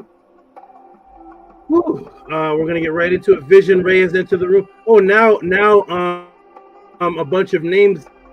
Now my chat just filled up. This is so strange. It was stuck, and now it just filled up. So I see a whole bunch of new names. Shout out to the new people. X marks the spot. X marks the fox. Jajori. These names were not here earlier. Shout out to the all new people here. Brian Tilson is in the room.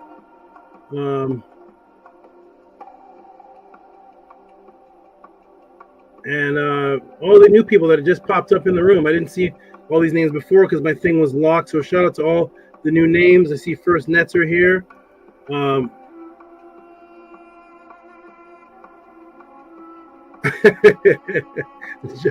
John Nika said, TV watching pork eaters be difficult to coexist with. All right, everybody, here we go. We're going to get into this answer, everybody. So peace and love to Bata Annie. Jump in the room. Peace and love to Dejed, Sadem, Ma'ah, Hemt, Paut, Ku. Peace and love to B. Jan.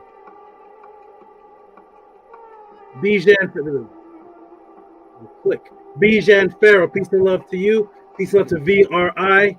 Peace and love to Pato. Yes. How you doing, Pato? You still have a question here. You still have a question here from 2 months ago that you sent a donation for. You said you're going to send in the question a little later. No problem. Take your time. I announced that question about 4 times. Glad you're back, and definitely whatever you want that question to be. Send it in. You sent in the donation, and we are waiting for the question. Take your time, though. It's in the files. Shout out to everybody. No No problem. And Brian Tilson says, sorry for disappearance. Dad is ill. No problem at all. You could send in a donation and come back a year later and send in the question, whatever happens in people's lives, peace and love to everyone, and take your time. And peace and love to all the people that are supporting and all the new people. As I'm answering this question, if there's things that you're hearing that hits you, send in your support, or you can wait to the end and support the time it took to put this answer, which I don't know if this, I know this answer has never been given before. Cash App TT Moon, PayPal at Rocky SV. Here we go, everybody. Are you ready? Press a 9 if you can hear me. Tehuti Amenhotep Ra here. And I'll set the white cobra here. Say peace to them. And we're about to get into it. Press a 9 if you can hear me. All the people in the chat, press a 9. And I'm going to put on the tester screen share. If you can see this screen sharing, press a 9, let me know.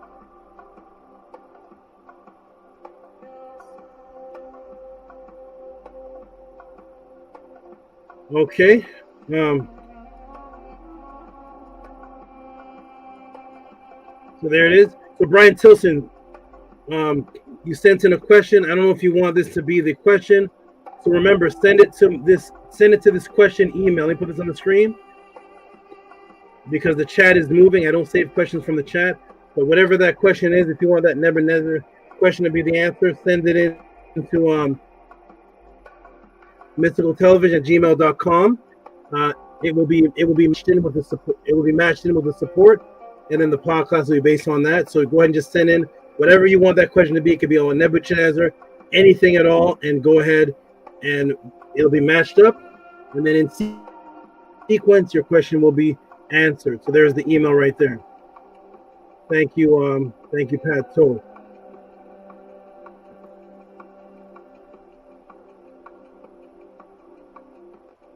Okay. All right, everybody. Boom. We are ready to get into it. M. Monroe presses a VRI, presses a 9. Who can hear me? Press the 9 if you can see the screen. Screen sharing and hear me. VRI presses a 9. Nookpoo presses a 9. Rob William presses a 9. M. Monroe. Nefer Netzer Nature J. Brian Tilson. Okay, good. Everybody's pressing a 9. Brian Tilson. Hey, Ampu Ma'at presses a 9.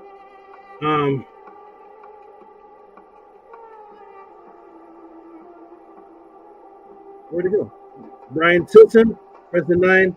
Soze, press the 9. John, I hope I'm saying that right. John Nika, the 9. Tiffy Universe. Let's get into it, everybody. Let me get my phone with the timer. Let me try about it. I'm going to get my timer grabbed for me, and then we're going to get right into this question and answer. Brian Tilson, new people that stepped in the room, I think Funkadelic and others. Have you ever heard of this before? Have you ever heard of this? The answer, the first answer is going to be on this right here. There's going to be multiple answers within it, but this right here is the Abraxas, or the Nag Hammadi. Has anybody heard of this Abraxas before? Thank you so much. Let's put on the timer. Get the timer on. It's ready to go. Excellent. There is the timer right there.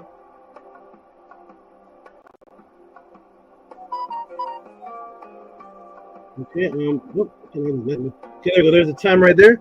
Okay, you all see. Press a 9. Excellent. Let's get it started. Christian Gomez, Hush Nations into the room. Okay, Brian Tilson. Okay, everybody's here. Everybody ready?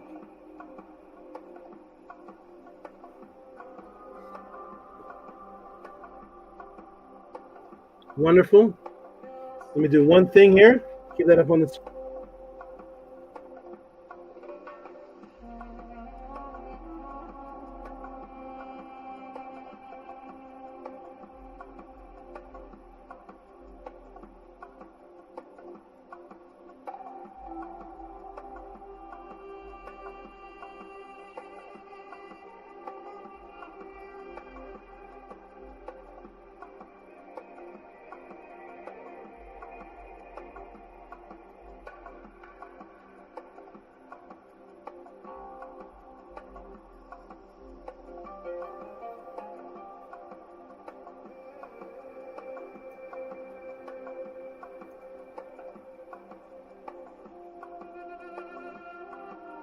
Okay, perfect. 3. 1, 2, 3. Welcome to the Tehuti Pod class, the question and answer class of the House of Atten. Due to the kidnapping of history and your spiritual identity stolen, millions of people have questions about who they are, where they came from, if immortality exists, what is the original religion, original language, spirituality, who are the Netiru, what about my physical health and purity, what about my mental health detoxification, what about out-of-body experiences, are those from ancient sources or are they just new age information? Government psyops, do they exist? Telepathy, what is that? Quantum entangled consciousness. Now, fortunately, that you have left Christianity and Islam, thinking that you have escaped the matrix, which you have, one step of it. So now you go to the common conscious platforms as the escape from Christianity, Islam, and Judaism. Little do you know you've stepped into another matrix. Unfortunately, in the agenda of atheism, now hidden and disguised and as infiltrated in the form of the New Age Black conscious community or consciousness themselves, Kemetic teachers, esoteric guides, metaphysical teachers, and the agenda to just focus on the quote-unquote knowledge, but not the spiritual discipline of the ancients with the indigenous references. Most, if not all, their lectures showing panel discussions are just from the top of their head, or they will not have classes on the actual teachings, disciplines, the ancient writings of the indigenous people themselves, their spiritual beliefs, but they just wear ancient symbols for fashion and egotistical self-gratification. They themselves do not live by any culture, do not live by any written culture. Thus, they can only teach from either memes or it's called counter-teaching. Counter-teaching is to just go against what someone else teaches. They only do debate, debunk, expose, or I challenge you videos to other spiritual beliefs. Their subject matter stays on the beginning phase, which is limited to a good topic, but limited to the Hebrews are wrong, the Bibles are stolen. But after showing you where it is stolen, none of them can stand on any actual specific part it was stolen from and give you the original teachings of that specific part, and with the actual teaching and where the actual teaching is from, the original text, and how to apply it to your lifestyle. They do not stand on the original teachings that it was stolen from their actual way of life. Their focus is just to show you that it was stolen and then leave you right there. That is called breaking someone down or breaking something down, but not building them up. If you show that something is stolen, then show how we should adhere to it in our original mind state prior to it being stolen. But that part takes discipline. That part takes discipline. For the next topic, the focus is only the Egyptians are black. The Egyptians are black. But they're proud the Egyptians are black, but they won't follow their teaching. They're only proud of what they physically look like. But as far as the discipline and the consciousness, forget about that part. They're only proud of what their physical appearance is. Or let me tell you what's wrong with such and such group. All of their titles are argumentative, such as the pyramids in America are older than the ones in Egypt. We are American Indian, but not African. But never on just what the pyramids in America are for and how can they enhance you, or what are the disciplines described in the ways of the Native Americans that can be lived by and that can enhance you spiritually. They can only do counter teaching, which is when your popular teacher cannot do full videos on the actual culture that one should be disciplined in, like the ancients were, because he or she does not truly have confidence that any quote-unquote African or Ma'at or Kemetic culture can actually stand on its own and hold the people's attention. They need the contention. They need the shock value. They need the debate, the arguing for views. They themselves are not disciplined or stand on anything. You will note that most of their statements start with negative foundational speech, such as what most people don't know. Let me tell you where you're wrong, which you fail to recognize, and thus fighting everyone but never giving you any indigenous written spiritual discipline in its place of what they adhere to on a daily discipline that they and their family practice when the computer shuts down or when the debate fight is over. Those quote-unquote conscious teachers who are really just atheists in disguise actually don't believe in anything, but they just have the urge to argue and have discussions based on contention. Thus, to hide that they cannot answer, they have made you feel uncomfortable to ask any of these types of questions, and you are laughed off of the stage or insulted for the above inquiries, because their hidden agenda is individualism, to disunite under the disguise of knowledge. But they have no structure, unity, no system, as all the ancient ancestors did. Thus, they have no movements, no ranking system, no group discipline, no spiritual discipline or ritual, as all of the ancient ancestors lived by. No accountable. All the ancient ancestors lived by. No accountability to any one culture. Thus, they can do anything at any time and just jump from culture to justify whatever their actions are for that day, with no accountable obligation or accountability to anyone telling them where they are wrong or where they have slipped up in the culture. There's no elder system. There's no structure. There's no cultural way of life. Thus, they're about what's called loneism, being a lone wolf, even though wolves run in packs.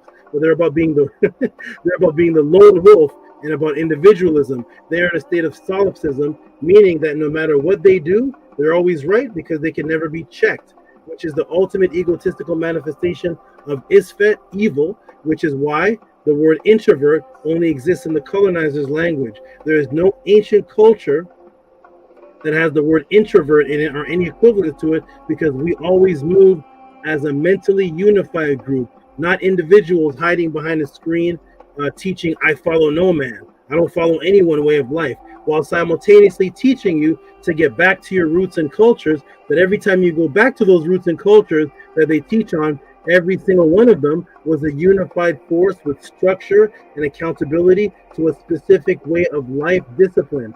Disunity is the New Age conscious community's teacher's goal, to mirror your consciousness with that of the European Egyptologists, who were just outsiders collecting knowledge on Egypt, but not to unify as the united followers of Ma'at that actually created Kemet, in which they study, they had structure, discipline, a ranking system. Thus, their videos today and lectures are mainly complaining about what is wrong. They have what is wrong videos. Here are wise words that the House of Atten echoes. If there are thirsty people that have been drinking from a dirty, contaminated glass of water, do not sit and complain about the water. Just put your clean glass of water up beside it for the people to choose and drink from. Thus, the people will have testimonies of how you have cleaned up their life and gave them a better way.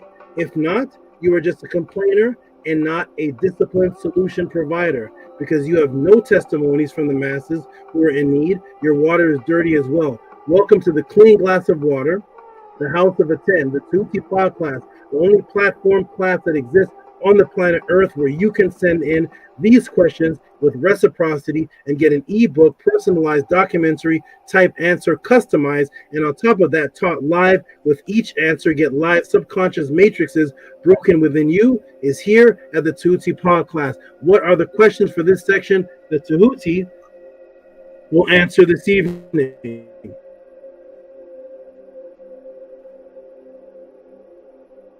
And over here we have, he sent 84 cents. For who is Abrasax?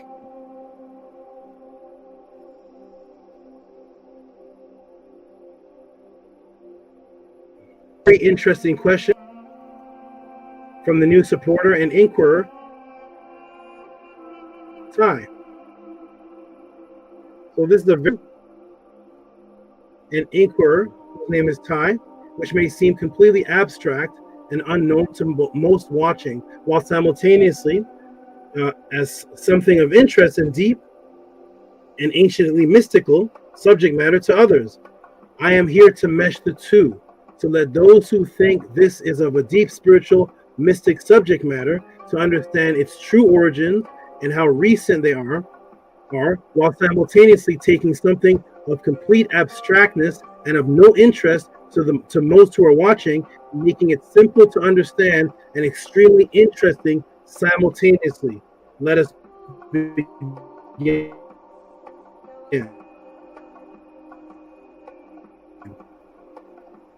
Wonderful, beautiful thing about the House of Atten, which is us, and the Tehuti class family, is that this supportive reciprocity nature that you will see reflected right here, even though is this. So the beautiful thing about the House of Atten and the Tehuti class family is the supportive reciprocity nature that you're about to see reflected right here. Even though this is a new brother who sent this question in, who may be trying out the pod class, how it works, and the amount is small in comparison to other donations because of financial situations. This is where the family steps in. The good brother VRI steps up and adds an additional support reciprocity for this question, knowing that they will receive the highest quality result. And here is the support given on top of the new supporter ties support given by VRI, who is also called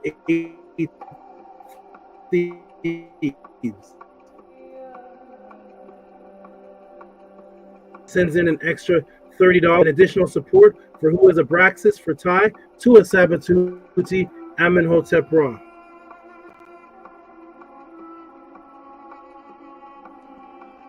Who and what is this vase I've not heard of? Abraxas? I went into the class and already asked the class who has heard of this Abraxas, and the people on the panel and the people in the chat gave response as well. This quote-unquote supreme entity that VRI says is very popular on their social media, the real name of the supreme being, this quote-unquote supreme entity was brought in by what are called the Gnostics, specifically by a Christian, Basilides, who was a scholar and teacher who founded a school of Gnosticism known as the Basiladians, which amulets have been found and gems match the theme of Abraxas and have the writings of the name and depiction of this Abraxas. So again, let me come to the screen for a moment. One moment.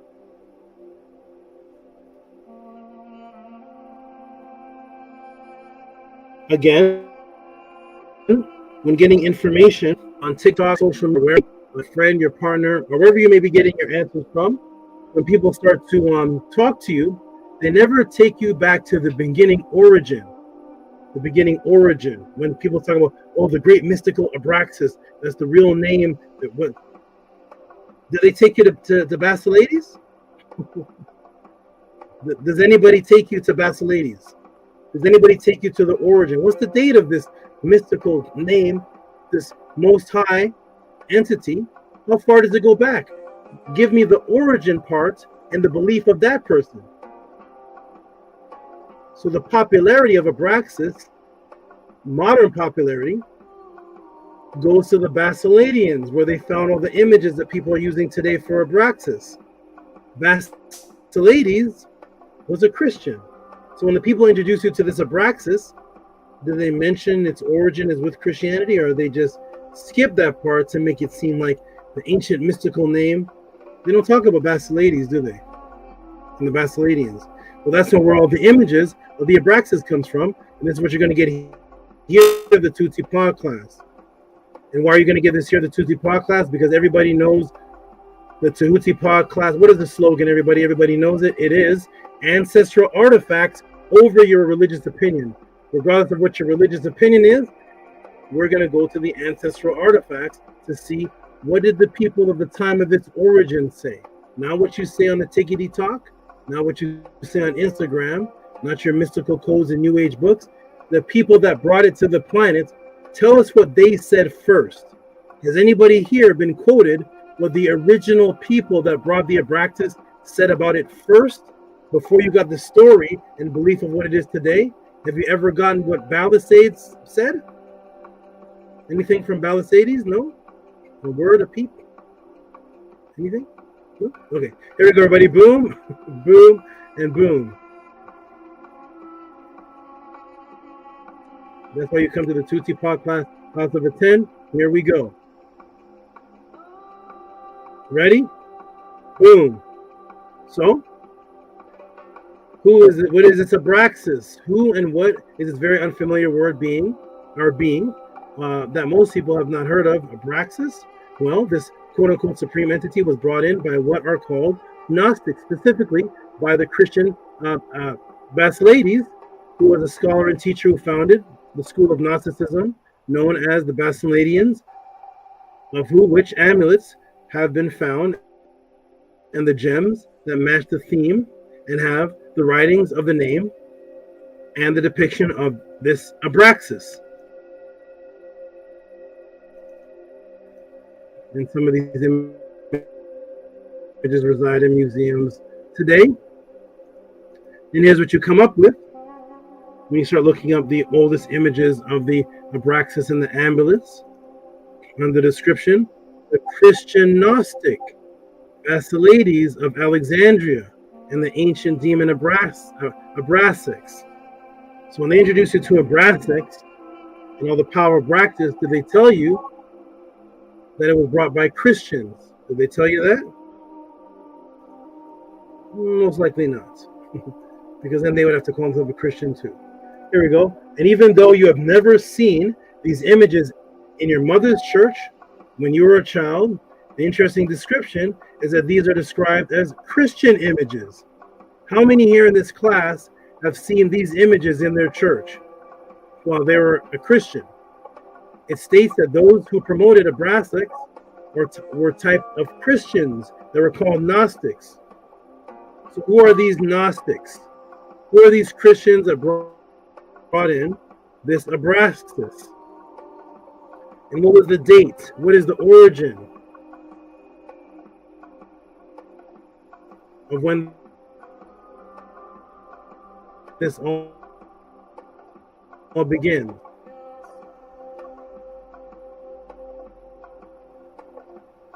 Okay, the Gnostics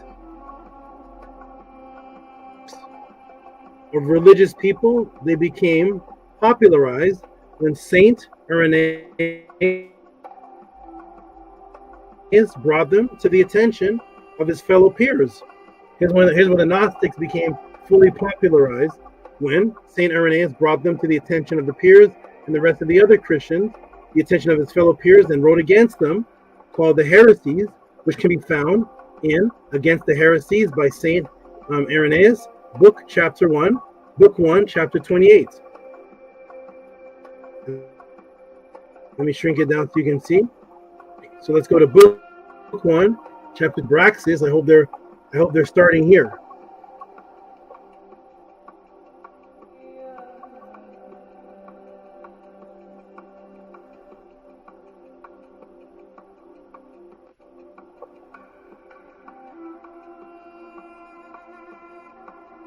Right, everybody? Against the Heresies, book 1, that's Encratites and others. 1. Many offshoots of numerous heresies have already been formed from those heretics we have described. This arises from the fact that members of them, indeed, we may say all, desire themselves to be teachers and to break off from the particular heresy in which they have been involved, forming one set of doctrines out of a totally different system of opinions. And then again, others from others. They insist upon teaching something new. Sounds like today. Declaring themselves the inventors of any sort of opinion. Sounds like today. Which they may have been able to call into existence. To give an example, springing from the Saturninius and Marcion, those who are called Encratites, self-controlled, preaching against marriage, thus setting aside the origin of the creation of God, and indirectly blaming him for who made the male and female for the propagation of the human race. Some of those reckoning amongst them have also introduced abstinence from animal food.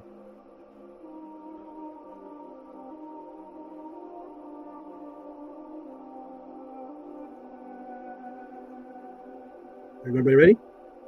What are these heresies people called? Let me take you to book 1, chapter 29.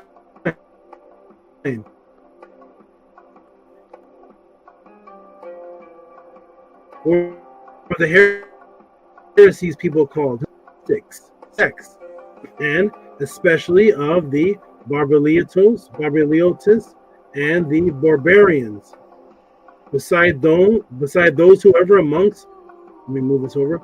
Beside those, however, amongst the heretics who are Simonians, of whom we have already spoke, a multitude of Gnostics have sprung up and have been manifested like mushrooms growing out of the ground. Now I proceed to describe the principal opinions held by them, some of them set forth in certain aeon, who never grows old and exists in a virgin spirit. Him they style Barbalos. They declare that somewhere or other there exists a certain father who cannot be named, and that he was desirous to reveal himself to Barbalos. Then this Iniquia went forward and stood before the face and demanded from him the prognosis, pre-science. But when prognosis had, as we requested, come forth, those who asked for asked first here, and it goes on.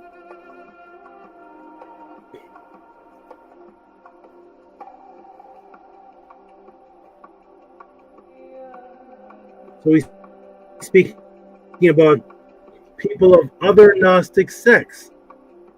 He was of knowledge, and anyone against the established knowledge was considered one of another knowledge, or one of another Gnostic, because the word gnos, G-N-O-S, just meant knowledge. Here's where the actual English word knowledge derives from. So the word knowledge actually derives from nous, which developed the word Gnostic, because Gnostic and knowledge are the same word. So there's actually where the English word knowledge derives from. The K was originally a G. It was not a special word. Through the psyops, they have made your mind thinking that the word is describing something special because they do not translate it into English in an English sentence. And they do that purposely.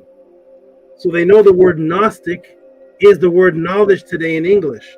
When they're giving you a sentence describing the people, they don't translate that word to English. They leave it as Gnostic, having the mind think that it's something mystical and something different, when it's the exact same word as the word knowledge. They purposely just don't translate it. And thus, we see Gnostic, a believer in religious doctrines of spiritual knowledge. From the late Gnosticus, a Gnostic from late Greek, Gnostikos, noun, by use of adjective, Gnostikos, which is knowing, able to discern, good at knowing. That's all the word means. Gnostis, known, to be known. Giganoskin, to learn, to come to know. From P-I-E, geno, to know. Applied to various early Christian sects that claim that direct personal knowledge beyond the gospel of the church hierarchy. They appeared in the 1st century, flourished in the 2nd, and were stamped out by the 6th. And thus you can see where today's modern concept of going against the system teachings and having underground knowledge can render anyone a Gnostic today. Thus Gnostics are just Christians. They were the early Christians. Before your version of Christianity today, the early Christians, all of them, were called ones who have the knowledge of God. And that was Gnostic.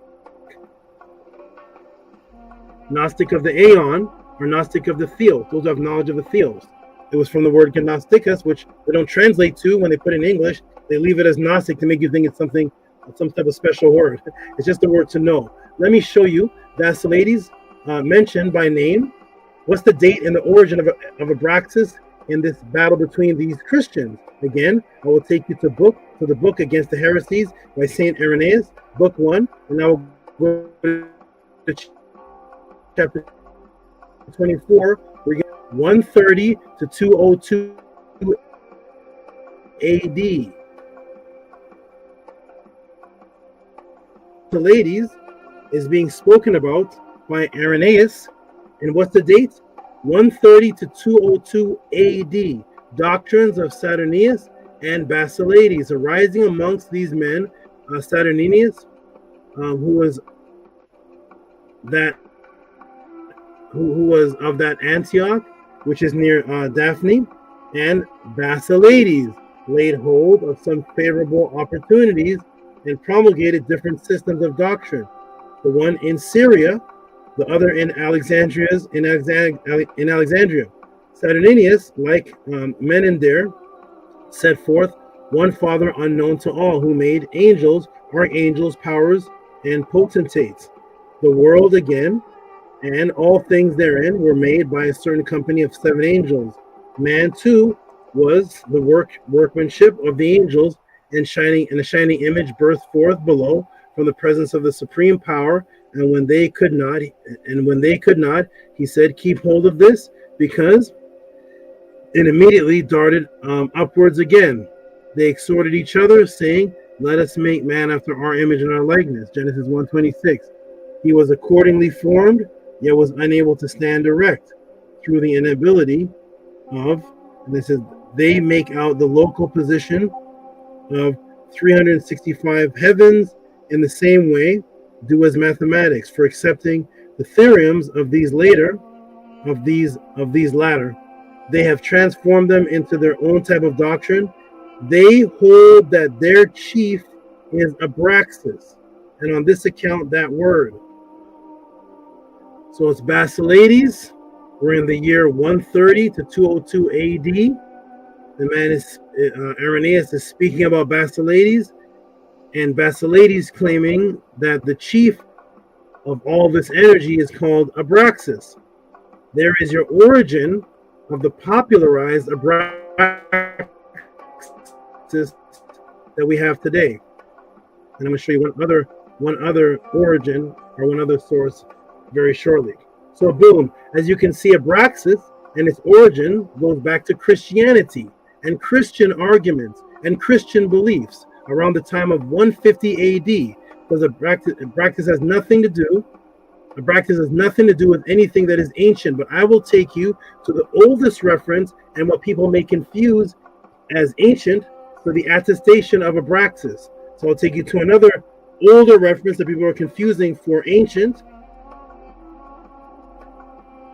That's going to take back to the same time period, just another source. But it's all going to go back to the same time period. Here we go.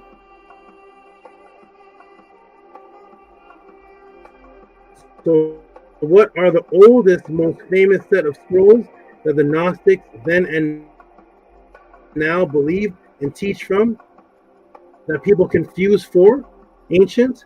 The oldest, most prominent, and well-known scrolls that the Gnostic Christians read from are called the Nag Hammadi Library today, which are a set of 13 scrolls found and named after the area they were found in. Let me shrink this down.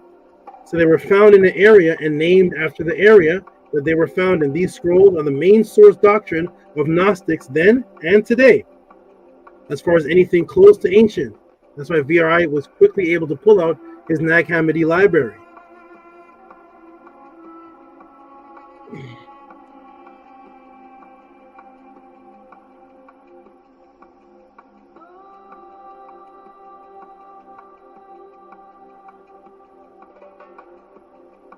So there they are, right? So the oldest, most prominent, and well-known scrolls that Gnostic Christians read from are called the Nag Hammadi Library today, which are a set of 13 scrolls found and named after the area they were founded. These scrolls are the main source doctrine of Gnostics then and today, as far as anything close to ancient, with the mention of an Abraxas. And when do these date to? Again, 50 AD to 400 AD. In other words, 50 years after the birth of their Jesus and 75 years after the Nicene Council. 75 years after the council that created Christianity started coming these Nag Hammadi libraries, and 50 years after their Jesus are these scrolls. So 75 years after the Nicene Council. That is extremely young and nothing ancient, and still having Abraxas within the origin and confines of Christianity. And I will take you to the Gospel Codices 3, that's not supposed to be 7, 3 and 4 of the Nag Hammadi Library to see the descriptive origins of Abraxas.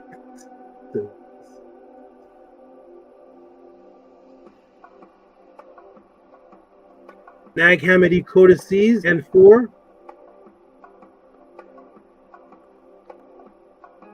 the gospel. Here it is, the holy book about the great invisible spirit, the Father, whose name cannot be uttered. Everything that Iranian said, whose name cannot be uttered. He who came forth from the heights of perfection and the light of the aeons of light and the light of silence and the providence and their Father of silence, the light of the world and truth, the light of the incorruptions and infinite light, the radiance from the aeons of light of the unrevealable, unmarked, ageless, unproclaimable Father, the aeon of aeons, autogenous, self-begotten, self-producing, alien, the really true aeon. Three powers came forth from him. They are the Father, the Mother, and the Son, from the living silence that came forth from the incorruptible Father. These came forth from the silence of the unknown Father, and the receivers of these of the great race, the incorruptible mighty men of Seth, the ministers of the four lights, the great Gamaliel, the great Gabriel, the great Sambalo, and the great Abrasax, and they who preside over the sun, its rising, and Osiris, and Hypneus, and Herumeus, and they who preside over the entrance to the rest of eternal life. The rulers, Mixanther and Mycaner, and they who guard the souls of elect, Akramis and Strempthustos, and the great power, Heli, Maker, Seth, and the great invisible, uncallable, unnamed, virginal spirits, and the silence. And it continues on.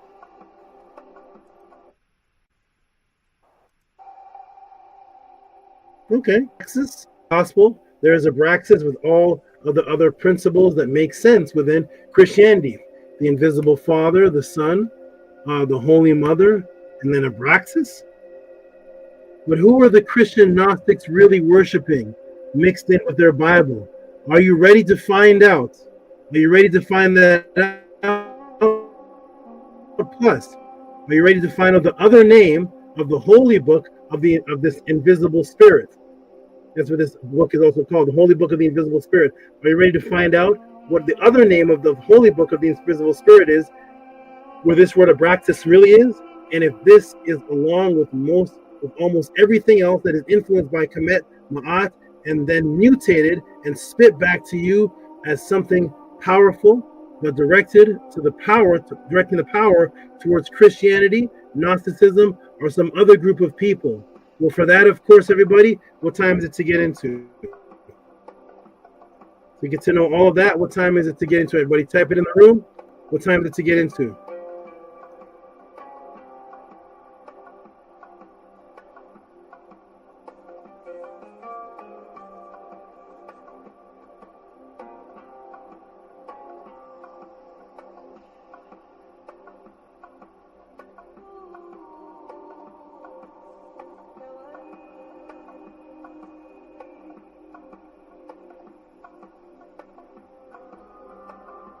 What is the time to get into, everybody? What is the time to get into? Let me check the chat.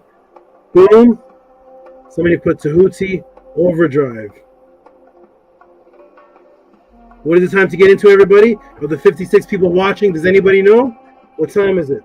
You see it now? You see it? Okay, Tehuti Overdrive. What time is it, everybody? It is time.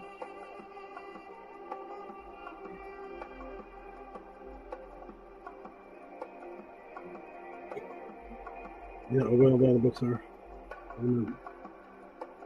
What is the time for? It is time to get into.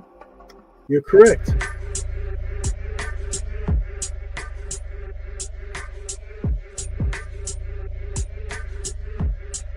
Are you ready? You ready? I think they're ready. You see?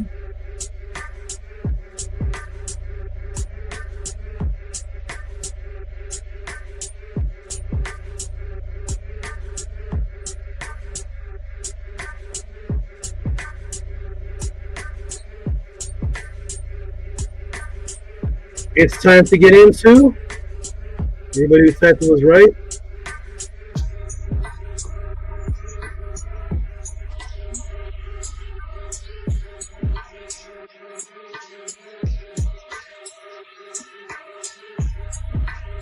It is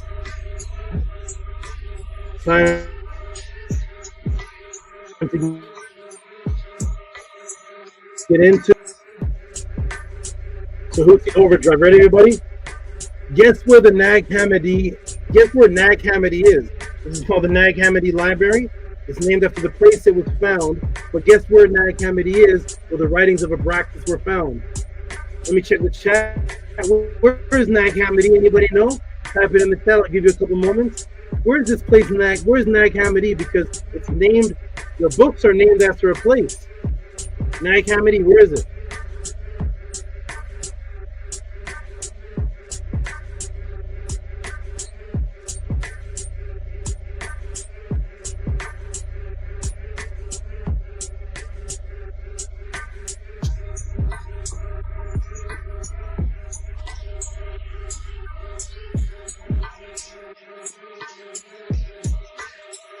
Anybody know? Type it in the room. Where's Nag Hammadi? Anybody know? Nag Hammadi. Let's go, everybody. Where is this place, Nag Hammadi? That first brought this existence of Abraxas for these Christians. The Christian Gnostics brought in this Abraxas,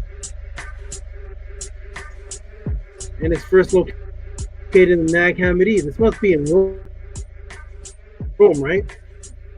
It must be in Rome. I don't know. Let's find out, everybody. This Nag Hammadi, ready, everybody? Boom, Kemet. There's Nag Hammadi right there. Think on this for a moment. The Christian belief and introduction of Abraxas is not found in the home of Jesus, Jerusalem, or Bethlehem. It is not found in Rome, which would be the birth of where the Nicene Council formulated Christianity. The origin of Abraxas in Christianity is found right in the middle of the Nile. That's where Abraxas is found.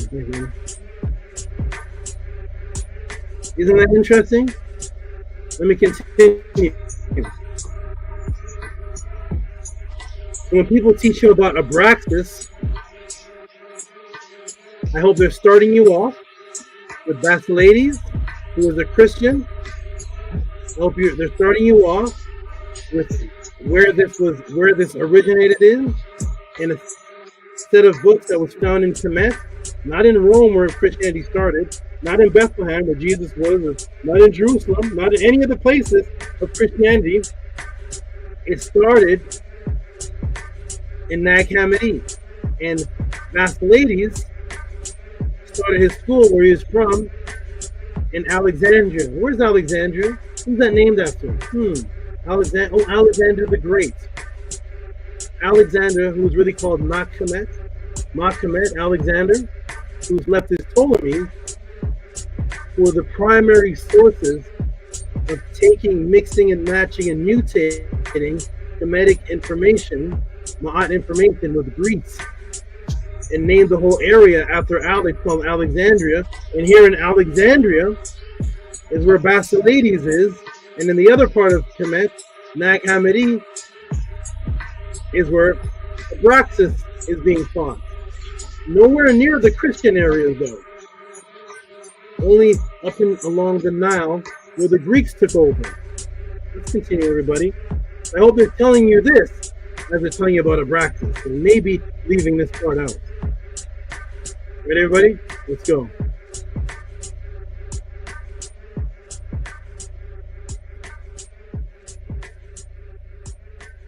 Ready? Boom. Let's scroll down. Here we go.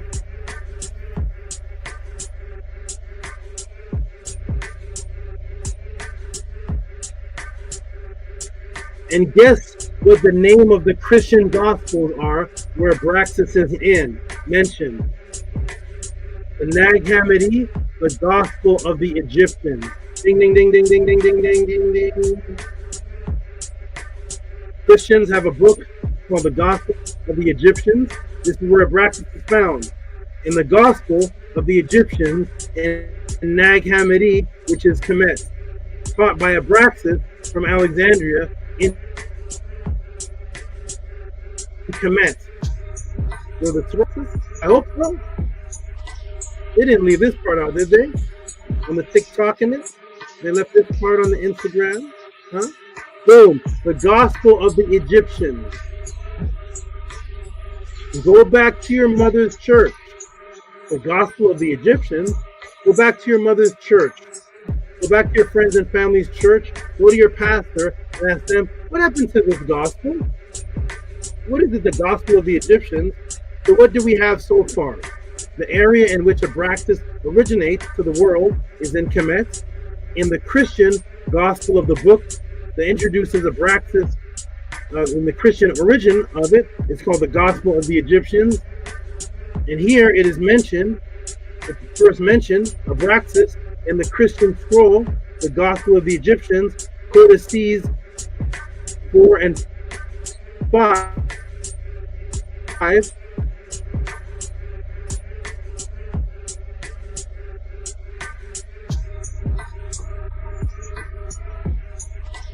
In the Nag Hammadi, I don't see anything. The Nag Hammadi, the Gospel of the Egyptians. Here's where your practice is originating. In Nag Hammadi, which is in Kemet, from Balacides, who's teaching and opening up his schools, Alexandria, the area of Alexandria, which is Kemet. And the book is called the Gospel of the Kemetians, or the Gospel of the Egyptians. Here is the origin of the Abraxas. Huh? No, they're teaching this on the TikTok with your Bible Father, the Bible Son, and the Virgin Mother, and the invisible Spirit. That's what the Christians believe in and teach. The Father, the Son, and the Holy Spirit. They're right there with the Holy Father, the Son, the Virgin Mother, and the Holy Spirit. All of a sudden you see this abstract name amongst some other names that does not seem to fit in with today's common teaching of Christianity. If these teachings of Christianity existed, but yet these teachings of Christianity existed 2,000 years before your mother and pastor's church. These are the original Christian teachings of Christianity. They're obviously mixed or influenced by something else, as we can see the surrounding area being Kemet, to the point where their gospel was even called the Gospel of the Egyptians, and that is the one that introduces Abraxas. So Abraxas introducing the Nag Hammadi, a place in Kemet, in a gospel called the Gospel of the Kemetians. They have Egyptos because that's Greeks. Found in Kemet, introduced by the Gospel of the Egyptians by Basileus, who was in Alexandria, which is Egypt, run by the Ptolemies, who were men all dressed up as people from Kemet, reading the papyrus, mixing it with Greek. The whole area was focused on Greeks mixing in and merging ancient Kemetic teachings, ancient Ma'at teachings with Greek teachings. That's what Alexandria was all about, because the rulings of it were that. The Ptolemies. That's where your Septuagint comes from. That's who was left in position, and they called themselves pharaohs. And here comes your Abraxas from Balacides, and then you go further down along the Nile. You're in Nag Hammadi. Here's Abraxas again. We don't find them in Jerusalem. We don't find them in Israel. We don't find them in Bethlehem. We don't find them in Rome. We don't find them in Greece. All Kemet surroundings. And here comes Abraxas, now associated with the Christians. Ready, everybody? I hope they're teaching this on the TikTok in it. Instagramming it up? Of course not.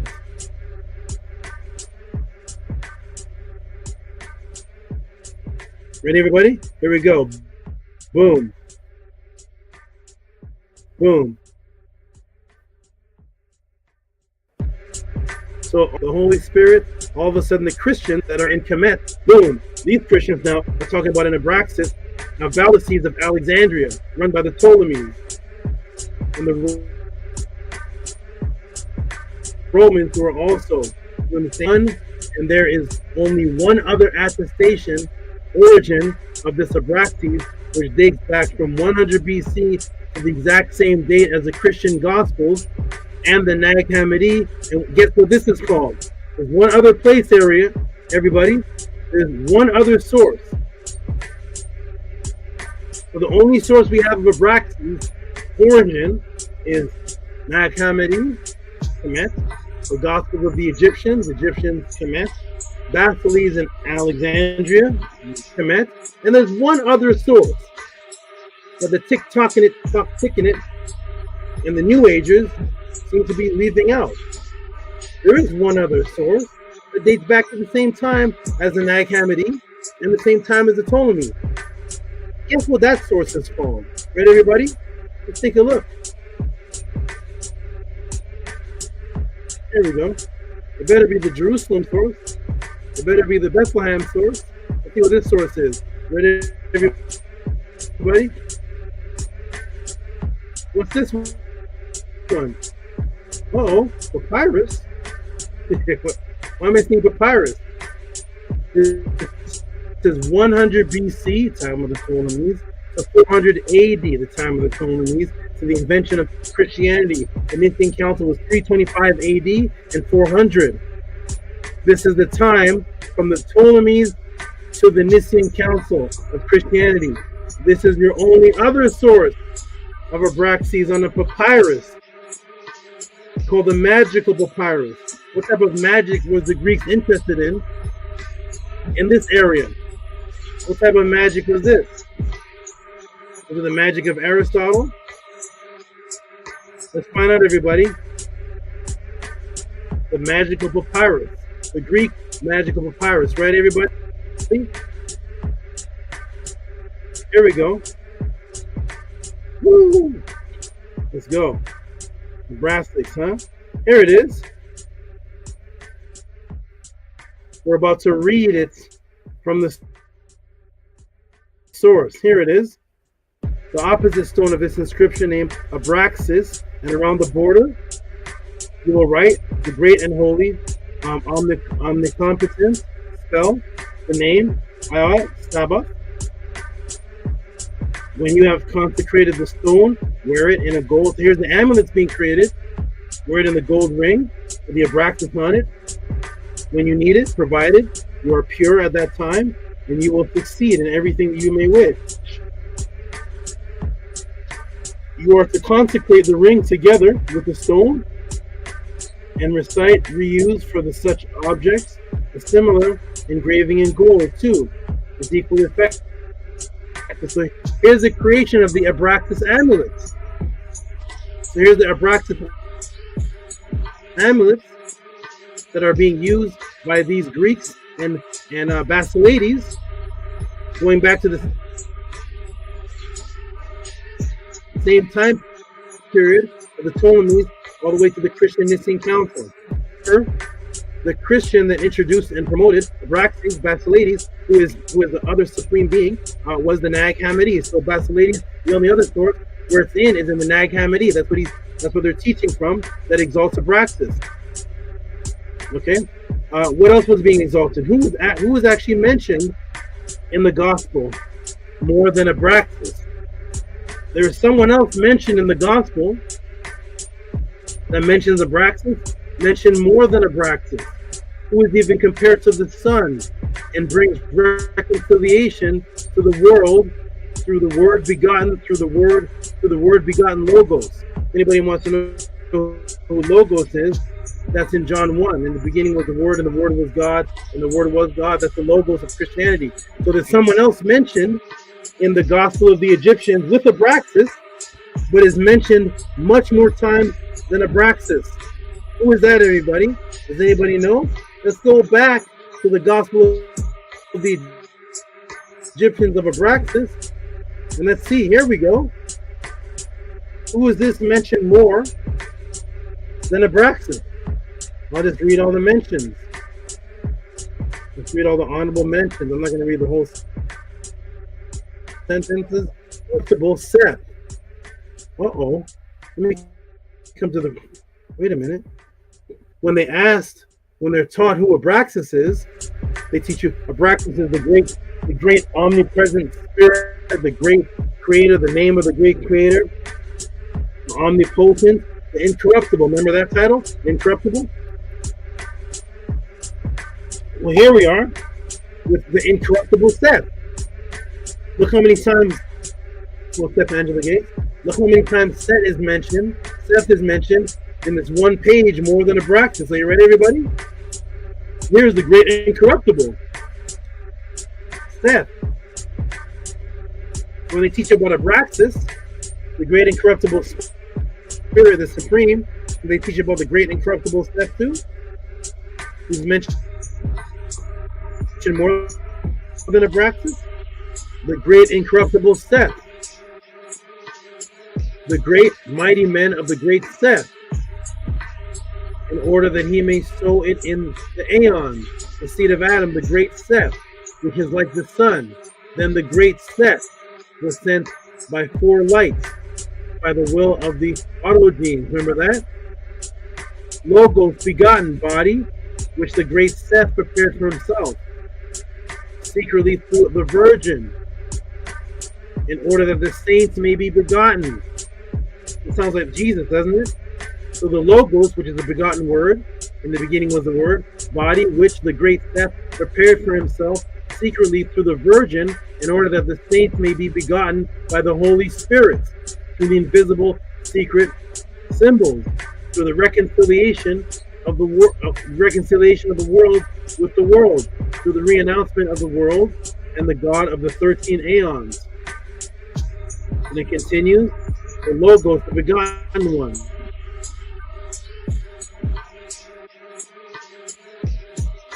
The incorruption is spelled like this.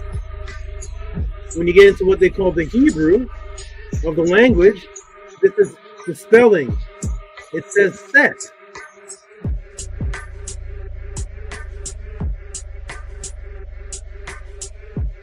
Uh-oh. Carl Jung, Rebbe. Remember, the energy of Abraxas is described as a palindrome of good and evil, reconciliation into one. Carl Jung, the Swiss physiologist and modern Gnostic, had written extensively on Abraxas in his 1916 book called 7 Sermons to the Dead. Jung called Abraxas the god higher than the Christian god and devil that combines all opposites into one being. He said that Abraxas was a polymorph. So Abraxas is good and evil.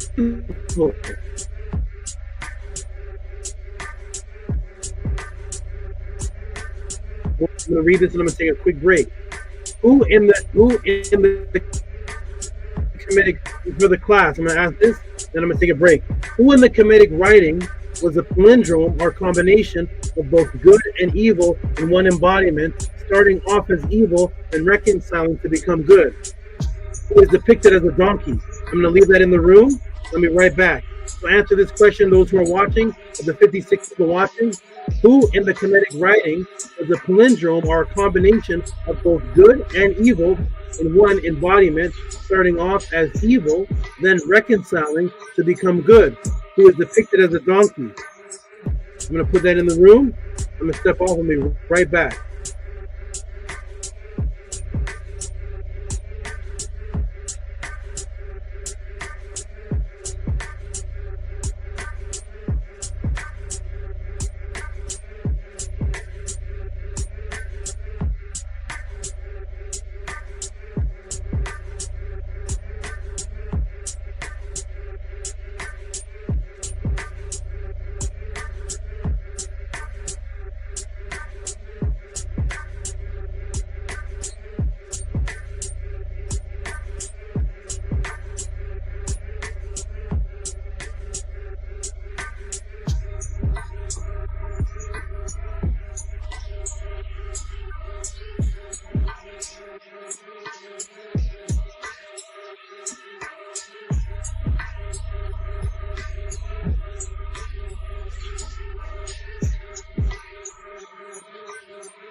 Okay. I'm back, everybody. What answer did everybody put? Nobody put an answer? Who is the being mentioned in Kemetic writing? 50 people watching.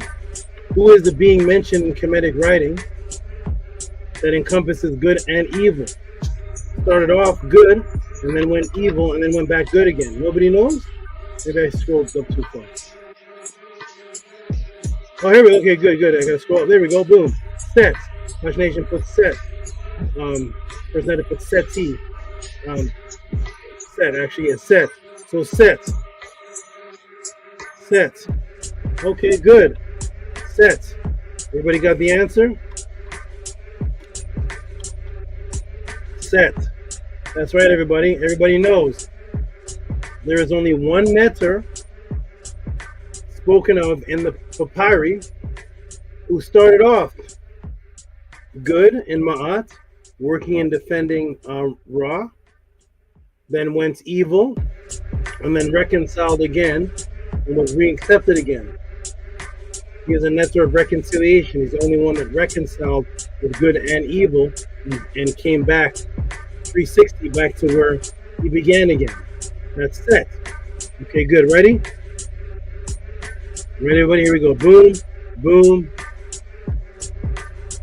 boom, boom. Let's continue. Let's go back into it. Any females watching the podcast? Shout out to the female. Let me scroll up and see. Any females watching the podcast? Okay, boom. If you're out there with the feminine energy, when I ask questions, I hope you're all studying as well. So throw the answers in. Here we go. Boom, boom, boom.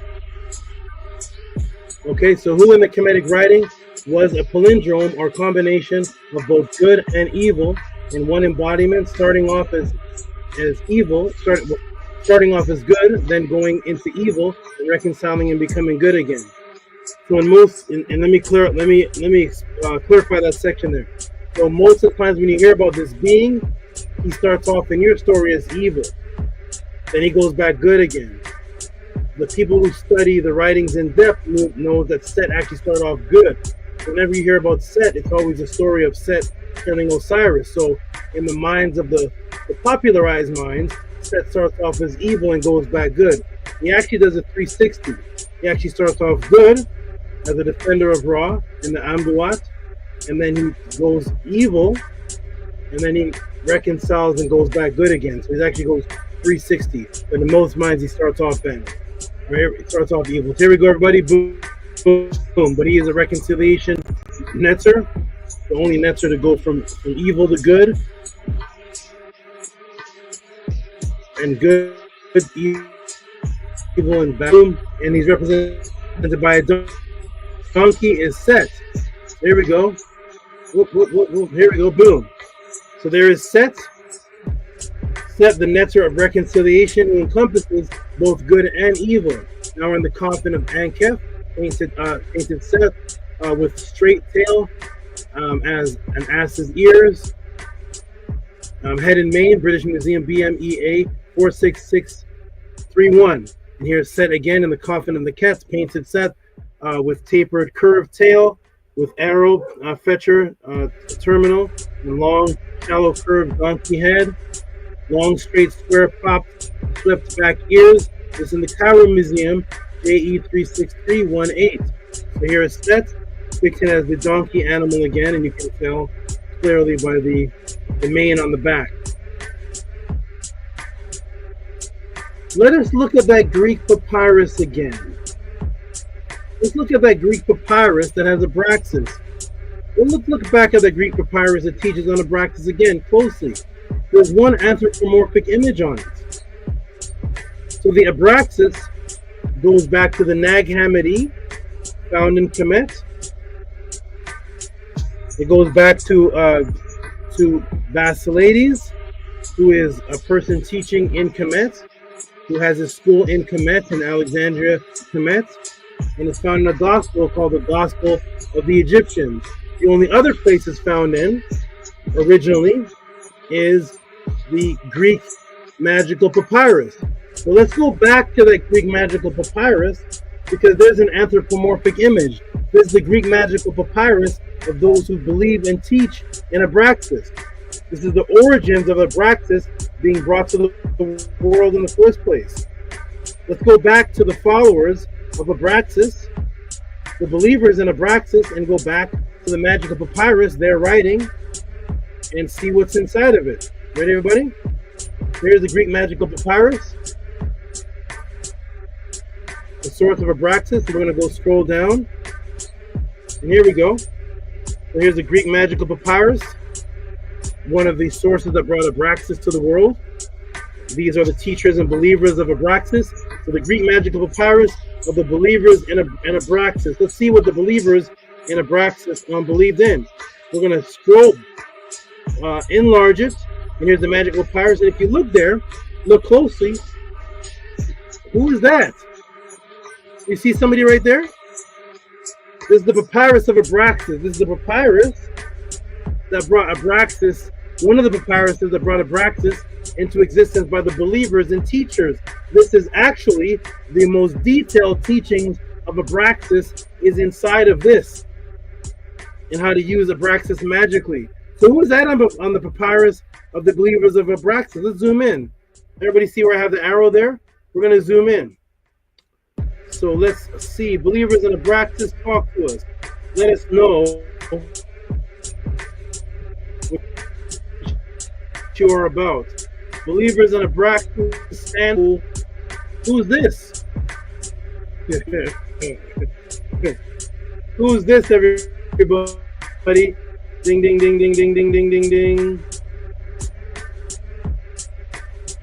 Set, the nectar of reconciliation, who encompasses both good and evil.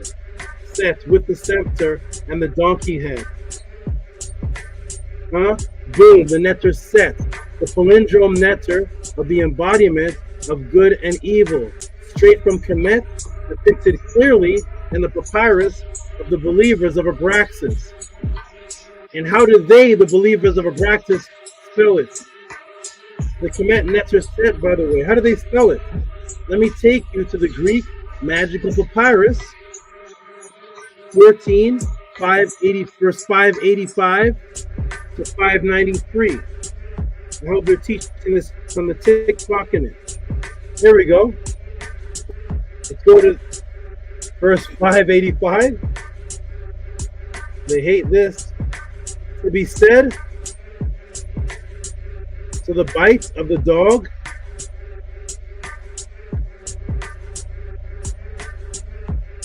let's go to the believers in Abraxas.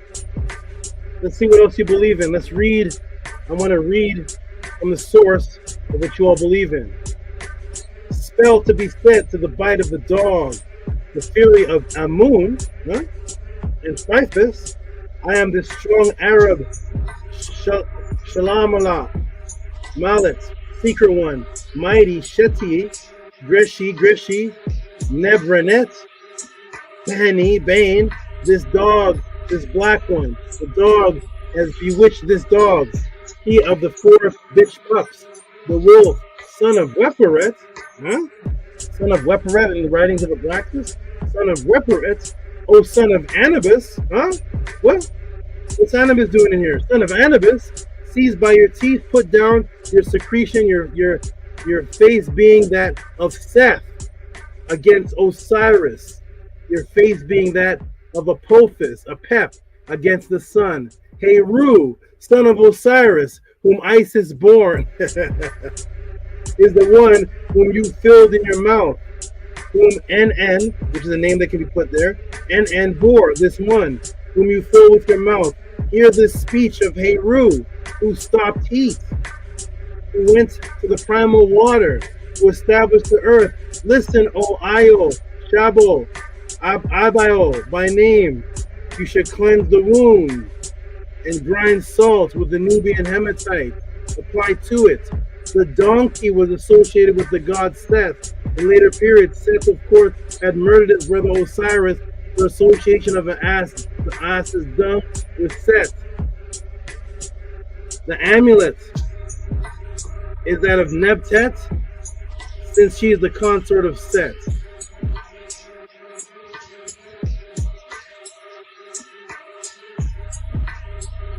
I'm reading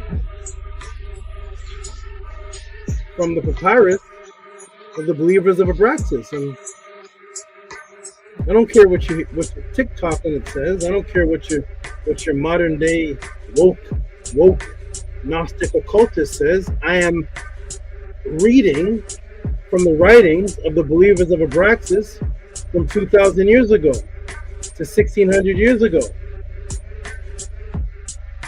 Weporet, Anubis, Seth, S-E-T-H, Seth killing Osar, Heru, Nebtet, Seth the donkey.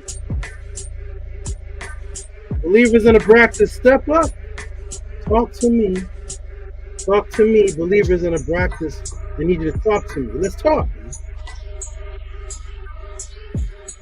You don't want to talk to me anymore? Believers in Abraxas,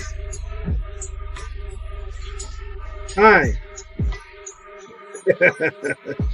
Let's go, everybody. Let's get to the source of this chaos and nonsense that they're putting in the new occultish, new age, Gnostical, TikTok, Instagram in it, woken it up in it.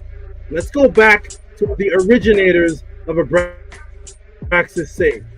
The originators of Abraxas seem to believe in a pep set going against Osiris, Heru, the son of Osar. Osset is in here. Inpu's in here. Set the donkey's in here. Weporet.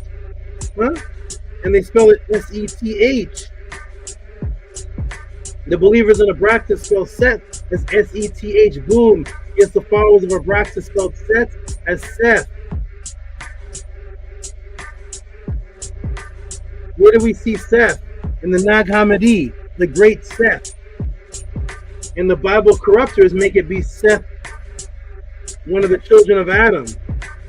This is the Seth that they're talking about. This is where they got it from.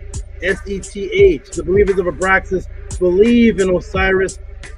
What is Basiledes reading? What are Basiledes people reading to get any information on Abraxas? Only the available information could only be the Nag Hammadi and the Greek magical papyrus. Well, in the Nag Hammadi, we have Seth, and the Greek magical papyrus, we have Osiris, Seth, Anpu, Abraxas, all there together. So which deity was he higher than? Was he higher than Anpu? Was he higher than Heru? If you believe in Heru, is Abraxas over Heru? What's happening? Talk to me. All of that so far was to emphasize and demonstrate for you, was to emphasize and to demonstrate for you that the followers of Abraxas were openly taking from Kemet culture. So all of that I taught so far was just the setup to the punchline. All that was to emphasize, and all that so far was to emphasize and set up and to demonstrate for you that the followers of Abraxas were openly taking from Kemet culture, merging it with Greek philosophy and Christianity, and that there was no one being called Abraxas. The combination, the concept originated, as I've shown you, is by Christians and Greeks in Kemet, Nag Hammadi, written in the Gospels that are named the Gospels of the Egyptians, with the direct spelling and concept and even clearer imagery of those who believed in the great Abraxas, are clearly taking concepts, names, and literal stories directly from the ancient Kemet papyrus, even with the drawing of the Netter, set, understanding that. Now, let us get directly into Abraxas even more specifically. That was just a setup. Ready? Let's go. The great Seth. Here we go. Oh, ready? There's Seth right there. Drawn. There is no Seth of the Bible recorded by any ancient people. That's how they spelled Seth. So here we go. Let's get into it, everybody. Let's get into Abraxas, even more specifically, directly Abraxas now. Ready?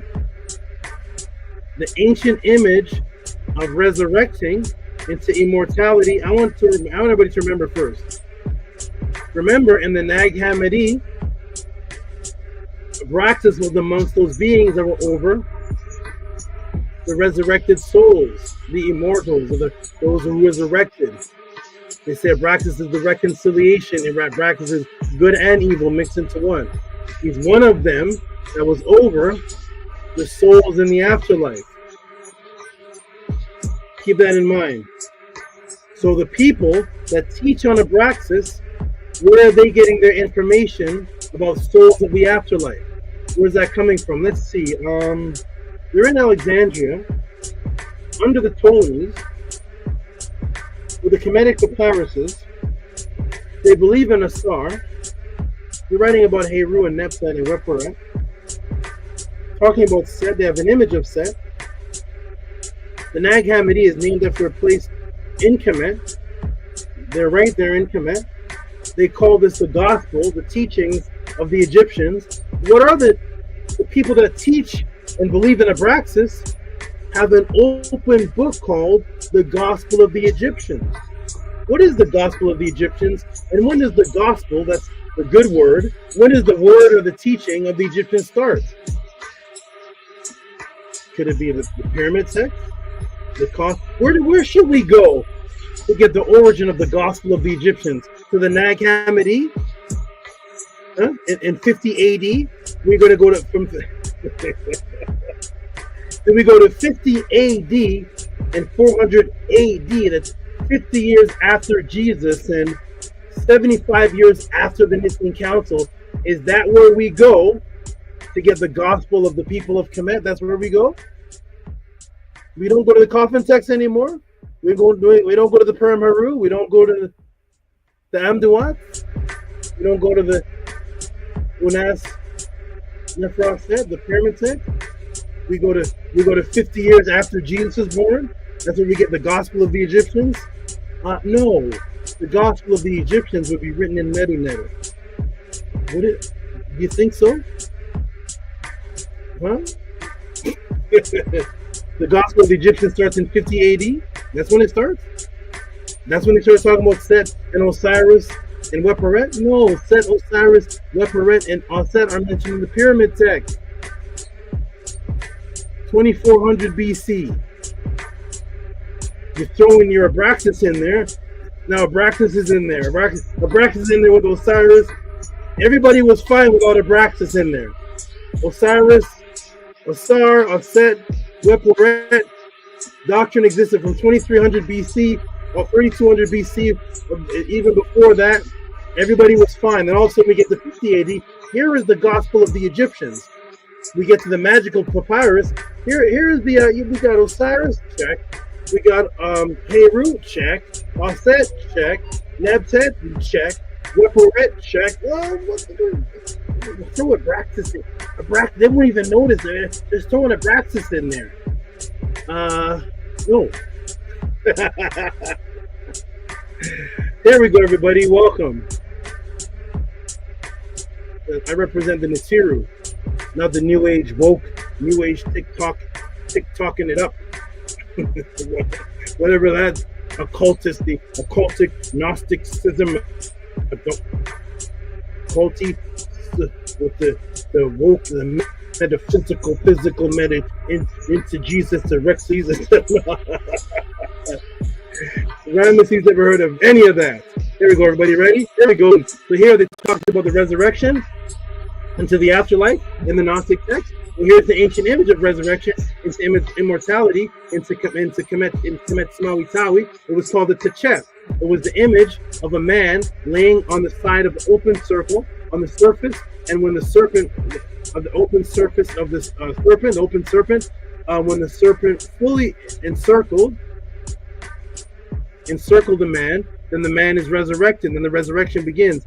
Can you see the man standing up, which represents the complete circle, once being alive in the physical, laying down as a deceased, then resurrecting again, 360 of life. The serpent was also called the Mehen, the scene, and the Tut Ankh Amun's gilded tomb. Here we go. Let's shrink it down. Let's go to the Metanetter. Here is the resurrection immortality symbol called the Tachet. which was the serpent. That starts off as the deceased laying down, and then when the serpent fully encircles, the deceased resurrects. Here it is in the Tutankhamun tomb, and it's around the feet, and it's around the head, giving resurrection to the feet so the feet may stand in the Perm Heru. What is that? That is a serpent touching its own tail. That's what it's doing, it's touching its own tail, creating a circle. Ready, everybody? Eventually the Greeks learned it and stole it and called it the Ouroboros, the same symbol of eternity that was originally the TCHET.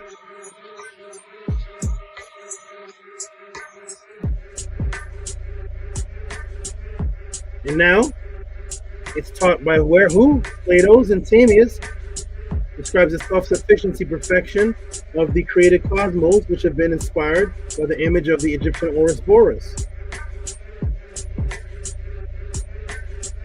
What does it say? Can you read that, everybody? Gnostic gem, the Gnostic gem. The Gnostics were taking from their surrounding environment of the people of Kemet. Here it is 1400 BC, and even prior to that. And here it is in 1st century when the Gnostics pop up, they take it. This is called the Gnostic amulet, the Gnostic gem of the Ouroboros. That's the chest symbol. You see it? Now they have it biting its own tail. See that?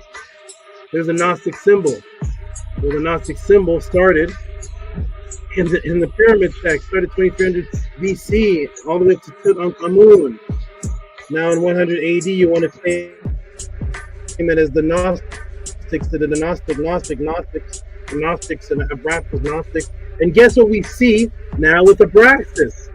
Let me take you back to the Greek magical papyrus of Abrasax, to chapter 12, lines 201 to 269. I hope when they're teaching you about Abrasax, I hope they're taking you to chapter and verse. I know they're not. But that's where you come to the pod class. Here we go. Let's go back to Abrasax. Here we are. What does it say here? Placing the ring, a little ring, useful for every magical operation for success. The kings and governors try to get it. Very effective. Taking an air-colored jasper, engraving it. A snake in a circle with his tail in his mouth. The Abrasax followers. What? The snake with a circle with a tail in its mouth, and also in the middle of the circle, formed by the snake Selene, having 2 stars on the 2 horns, and above these Helios, that's the sun, beside whom Abrasax should be inscribed. On the opposite side of the stone from this inscription, the same name Abrasax. And around the border, he will write the great and holy omnicompetent spell of the Iowa SABA. And when you have consecrated a stone, wear it in a gold ring when you need it. Provided you are pure at that time, you will succeed in everything you wish. You are to consecrate the ring together with the stone in the right used for all objects. Similar engraving of gold stone too, if equally effective. The snake with the tail in its mouth is now the symbol of Abrasax. Did they tell you that part on the TikTok in it? The woke, esoteric, agnostic, and esto the metaphysical, esoteric, and agnostic. I'm woke. With 52 tarot cards in my pocket, I'm woke with the astrology, woke and the Gnostic and the meta. Did they tell you? Did they take you back to the teachers of Abrasax, believing in Osiris, Heru, the fight of Set, Aset, Wephoret, Inpu, Set the donkey, with the chest symbol of the Medunetter, with the snake with the tail to its mouth. Now they take the snake with the tail to its mouth and they call it the Gnostic symbol, the Gnostic symbol of the Greeks. And then we get into the writings of the teachers of Abrasax, and they say the snake with the tail in its mouth take that, make that into a ring, and that's the emblem of Abraxas. Really, huh? When did that become the emblem of Abraxas? Wait a minute, that's on the pyramid. Wait, what happened now? That's in the pyramid text, 2300 BC. Now it's Abraxas? The all-knowing, all-creator image hanging out there with Osiris. He's just one of them. He's there with Osiris and Set and Weperet. He's mentioned as one of them. When he's with Osiris and Set and Weperet, he's even almighty majesty over them? Huh?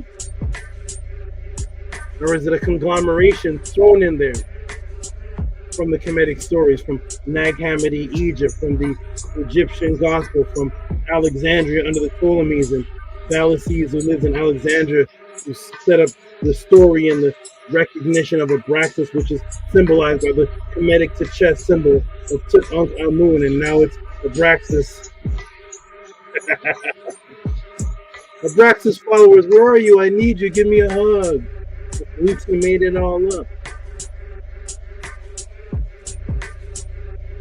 Tehuti is here to let you know you're not going to touch the netter with a 10-foot pole with me around. I came in defending the netter. Leave the netter alone. And if you're going to mention your new age, esoteric, metaphysical, Gnostic, all the, please just say that it's taken from the origin, so we can just get rid of you and just go to the origin. Huh? In 1970, I don't want to learn from the 5th teacher, the 8th cousin of the European man who lived in Europe, who learned from Bruce Lee's 5th cousin's grandfather. Is Bruce Lee alive, sir? Can you introduce me to Bruce Lee so I can learn from him? I don't want to learn from the 5th cousin of Bruce Lee, who owned a dog that was watched by the karate champion of New Brunswick, who moved to New Jersey, who lived in Brooklyn, and now his brothers saw him doing martial arts and set up a school 5 generations down. Could you bring me to Bruce Lee, please? Is Bruce Lee alive or no? Because if Bruce Lee is alive, then can you bring me to him, please? I don't want to learn from the 5th cousin of Europe, who the Britons now took Bruce Lee and made him Bruce McLemore, and now Bruce McLemore is the kung fu master of Britain, who moved down to Ireland, and now can I meet Bruce Lee? No? You want to keep me away from Bruce Lee. You want to keep me away from the source papyrus and shroud it now with the Greek European supremacy. Not as long as I am here. You're going to have to remove Tehuti. You can do it with all the other people here. Remove me, because once you of me here, leave the netter alone. Teach about anything else. Don't bring up the netter unless you're going to say that it's from there. Huh? Nobody tell you about Abraxas. I'll be telling you it's straight from the netter. If not, I'm here with a sword.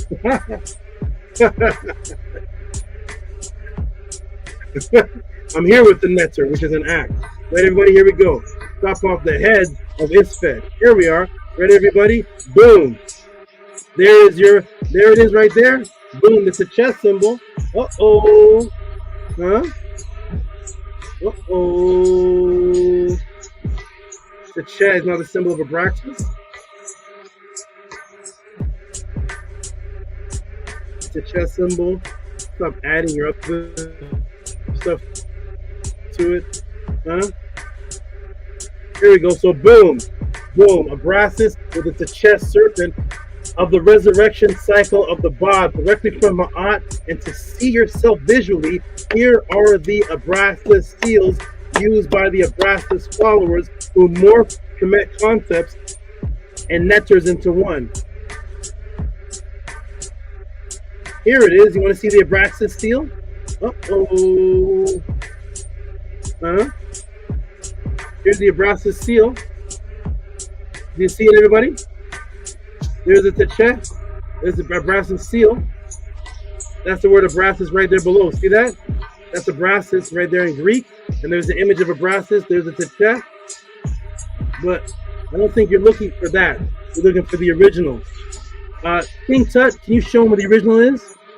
Hello? Is it me you're looking for? King Tut is like, hello? Is it me you're looking for? Huh? You looking for that other Greek guy that took from me and threw some name on it, Abrasax? No, hello? I think it's me you're looking for. You're looking for this is me. Here I am. Here's the Medu Netter. Here's the Medu. Here's the story, the real story behind it. What is all this? Huh? So they give you today with the mysticism, the Gnostic, metaphysical, esoteric. Here it is. There is the original TCHET serpent of Tutankhamun, 1300 BC, 1400 years prior. So as you can see, Abrasax is not a who, as in an individual being, but a culmination of plagiarized concepts from the original Netiru of Ma'at and Kemet. I could end there, right? But no. Nope. I could end right there, but no. Oh, I'm not. No, let's go. No, that's you?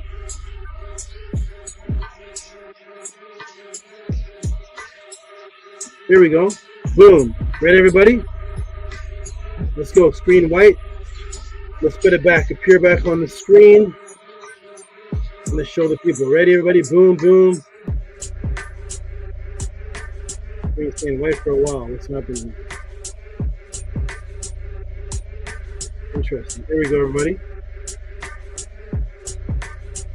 Okay, boom. Boom, boom, boom. There it is.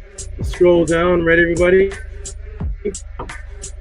In the original story of reconciliation of the embodiment of good and evil into the one being called Set was done through. Let me finish it. Here it is. Here. In the original story of the reconciliation of the embodiment of good and evil into one being was called Set, was done through his reconciliation with Heru, which was depicted as this. This is the reconciliation image, so shown with Ramesses in the middle, and it's Set reconciling with Heru, showing that they are now working together, each on each side of Ramesses. They're no longer enemies and fighting anymore. They're reconciled the good and evil. And everybody, there we go. This was a complete 360 circle of reconciliation that started good, went bad, and went good again. That's 360. That's not a 180. That's 360. And you start back from where you began. So this was a complete 360 circle of reconciliation, bringing things back in order. When Set and Heru reconciled back to terms, which created a complete cycle, and the unification and revolution as a complete day, which is what the word Heru actually means. Thus, both Set and Heru represent a revolution, a complete cycle. Heru represents the revolution and complete cycle because the word Heru is the daytime. That's the daytime, which makes a complete revolution and cycle each and every day as the sun revolves around the earth. Set is a complete 360 because he started off evil, started off good in Ma'at, went Isfet, and then went Ma'at again. So both Heru and Set are both 360 circle symbols. One, the sun in daytime, and one, the actions of good to evil to good again. So both Set and Heru represent the revolution of a complete cycle, which is Heru, which is day. Now keep that in mind. Now I will show you the Greek writing of the word we are saying as Abrasax. So the word Abrasax, let's see, is this a being? Here's the word. Up on the top, amulet. And if it's not too clear, the bottom one has it clear. So there's Abrasax there. In the Greek. Get to this shortly. For now, I want to show you with the ancient Medu the word Heru, what the word Heru means. I will take you to plate 5 of the Per M Heru.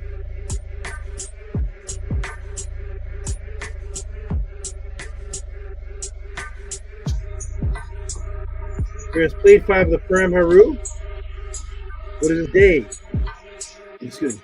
In the Medu, Ha, Am, Ryu, Nu, Perth, Am, Heru. So there's the word day and there's the word Heru. each day was a HERU. HERU was the word for day. So each day was a HERU, of which there was 365 HERUs. The revolution of a year equals 365 HERUs, as the earth revolves around the sun in a 365 HERU period, because the word HERU is day. So there are 365 HERUs, which represent one complete cycle of a year.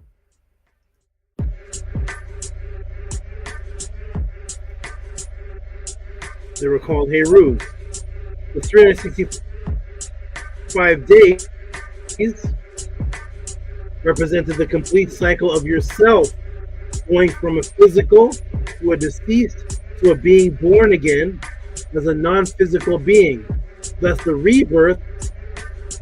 What is the name of the actual scroll that they call the Book of the Dead? The Per-Am what? Everybody type it in the room. The Per-Am what? The Per-Am. Yes, HERU. Yes, it is you. You are the HERU. The same word for day, which revolves every 24 hours, becomes a day, and the next 24 hours is a day. Every time the earth revolves around the sun or rotates on its own axis, a day. When it revolves around 365 times, that's 365 HERUs. So that is the day, that is the day, and that is the year, both representing a revolution starting from one point in a 360 degree, boom, there's 1 year all the way around, 1 year, a day on its own axis, all the way around, boom, 1 day, all the way around 260, 1 day. So HERUs are the 360 degree complete cycle, and that is what you make. That is what happens to you. As you start off as a coup, then you become a physical being, this physical flesh. This is the new you here on earth. And then after death, you become a coup and a ba. You continue as that. That's 360, starting off as one thing, coming down to this plane, physical, and then going back to that original plane. Thus, you are coming forth as HERU. You are a HERU. You are the light. You are the resurrection in the 360 degree circle, starting off as one and going back 360 degrees. So both Set and HERU both represent 360 degrees. A day's revolution, a year's revolution, and your revolution, making you a HERU. Thus the book is called Coming Forth by Day. What's coming forth? It shows 2 legs on it. That's you. You are coming forth as a HERU. That is a complete cycle. So the HERU represents 365 days of the year, or 1 day. Here you go, everybody.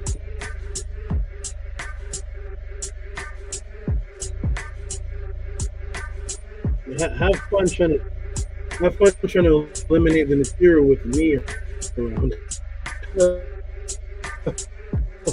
Coming forth by day, you are coming forth as a HERU.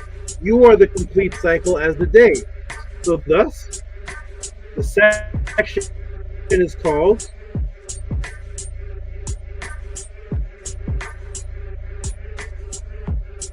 the book is called the beginning of what? Coming forth by day. Each day was a HERU, equals 365 HERUs. And you, as making 360 degrees cycle, bacteria, back to an immortal self as the shining light, you also are called the incarnation of a day.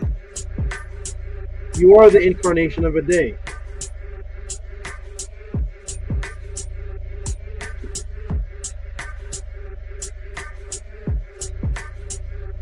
And here again is the Abrasax in Greek. Okay. And there it is, the Abrasax in Greek. Mission Gomez says, powerful. That's right, everybody. Support. Cash App, TT Moon, PayPal at Rock SV, or you can wait to the end. And this is being brought to you by Anybody else, anywhere else, any other book, any other video, tell us who this is. If not, come to where the Natiru are represented. Because that's where this is coming from. That's what this is not. This isn't Google GPT or whatever those things are. Here we go, everybody. The screen is full white. Interesting. So I'm going to scroll down. Okay, boom. So here we go, everybody.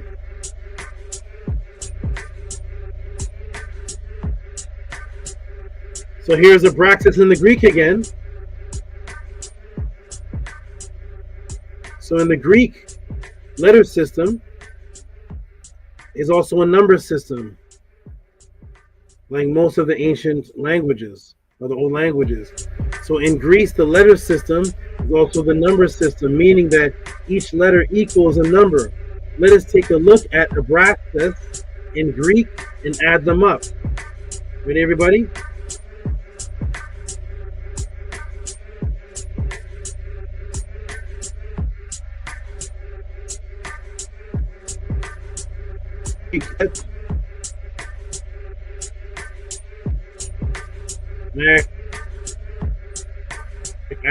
I took the time and put the neon rectangles over the axis.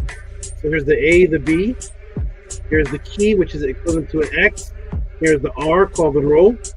And here's the S sigma. And these 1, 2, 3, 4, 5 make up Abraxas in the Greek. Now, what does that equal to, everybody? What does that equal to? Anybody know? I'll put it here again.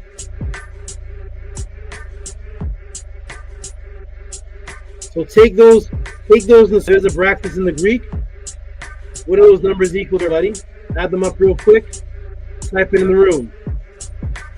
What does that equal to?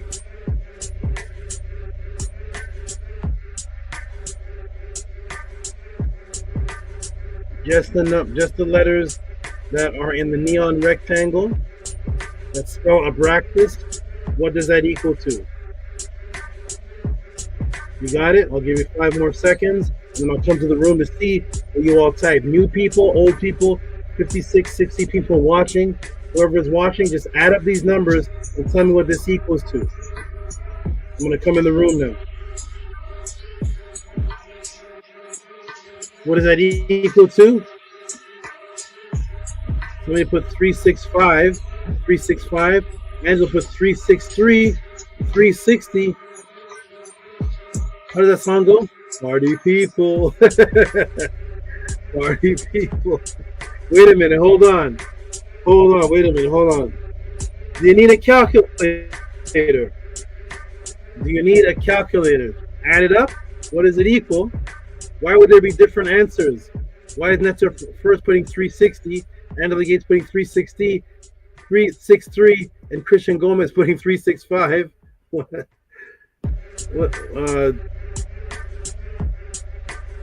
I know why. I don't know why Netzer first had to put 360. Let me put that back on the board. Maybe I encompassed the wrong ones. Is that right? Let's see. Tehuti's messing up.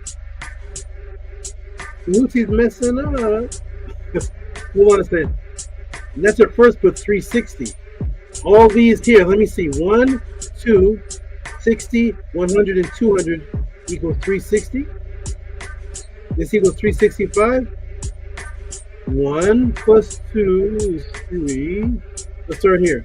200 plus 100 is 300 plus 60 is 360 plus 2 is 362 plus 1, 363. 363. 363, 360. Christian Gomez says, my bad, 363. Okay, I see now. Okay, wonderful, everybody. So 363, right? 65. Okay, so Again, the HERU is 365. Axis, it seems to be 363. We're missing 2. Some may say, Tehuti, I got 363. Remember, there are 3 letter A's. So when you actually take those, even though everybody is right, it does equal 363. But when you put the letter A's, add the other letter A's, that actually make the Abrasax. Now we got the 363. See, there's a 3, 200, 100. There's a 3. But remember, to spell Abraxas is another A and another A. So there's a 363 plus 2. What does that equal now?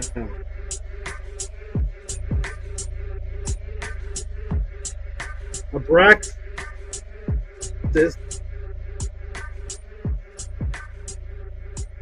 When you add the other 265, the year, 365 HERUs.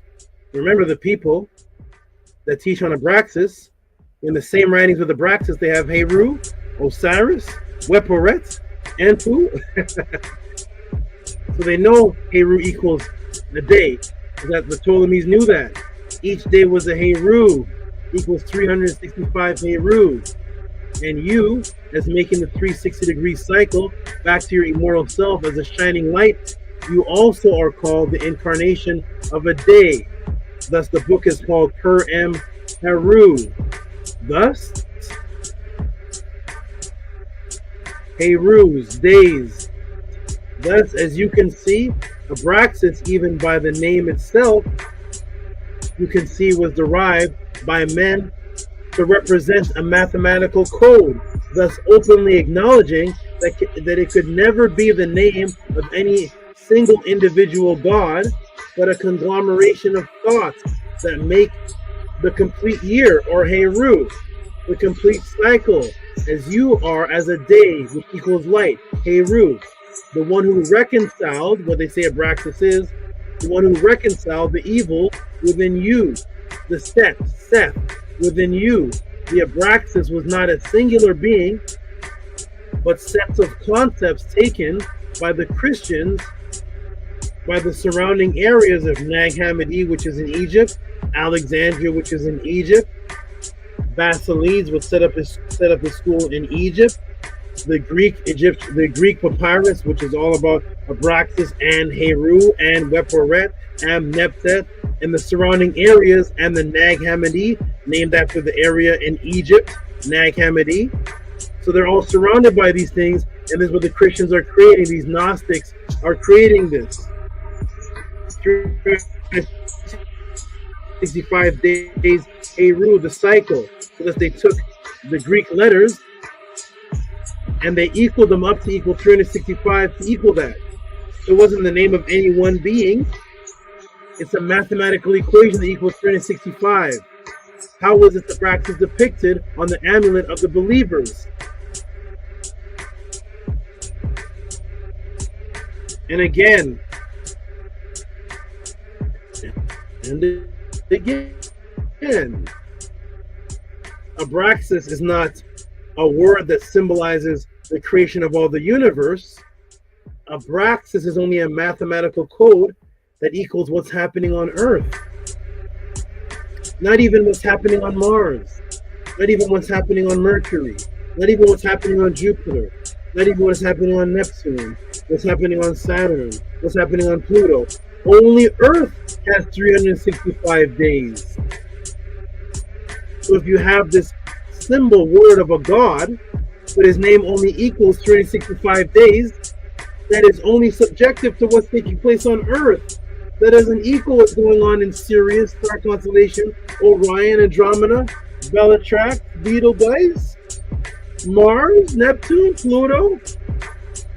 They're surrounded by the people of Kemet that are watching, the farmers that are watching the cycles of Earth cycles that complete every 365 days as the vernal follicular equinox rising. Boop! HERU, the sun. Boop! Boop, boop. The 3 stars of Sahu, Orion. Boop! With the Sati, the star of Sirius, all arise every 365 days. Thus, 365 days is important to a farmer in agriculture, in the story of Heru, in the story of Asar, and Heru equaling a day, and the per em Heru as you coming forth as day, making the 360 circle of the TCHET serpent that surrounds you, so you can resurrect into 360. And the 365 days represents that cycle, because they added 5 netter to the 360 to equal the 365. Thus, it is only relevant to those on earth. Abraxas could never be the symbol of the creator of the boundless universes. It only represents that which is happening on earth.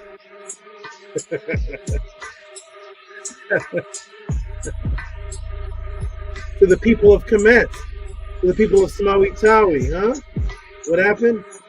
Followers of Abraxas, stand up. Stand up, followers. Abraxas followers. Gnostics, we need you to help us understand this. How was Abraxas depicted on the amulets of the believers? So to the believers of Abraxas, Abraxas is depicted in a particular. Everybody ready? Here we go. Screen is white. It's going to appear in a moment. Ready? Let's scroll down a little bit. Boom. Boom, boom. How is Abraxas depicted? As seen on the Gnostic talisman, he's depicted as a bird with a scepter and a shield to represent the great fighter. Woo! And they make his head a rooster at times to symbolize, guess what? Let me ask the class, right? What are roosters known for? Here's Abraxas with his head as a rooster. What are roosters known for, everybody? Let me go to the class. What are roosters known for? We have Abraxas, the creator of the boundless universe, but the head is a rooster. What are roosters known for? I'm going to step away for a moment. You all answer the question. I'll come back and type it. What are roosters known for? Especially the farmers. I'll be right back.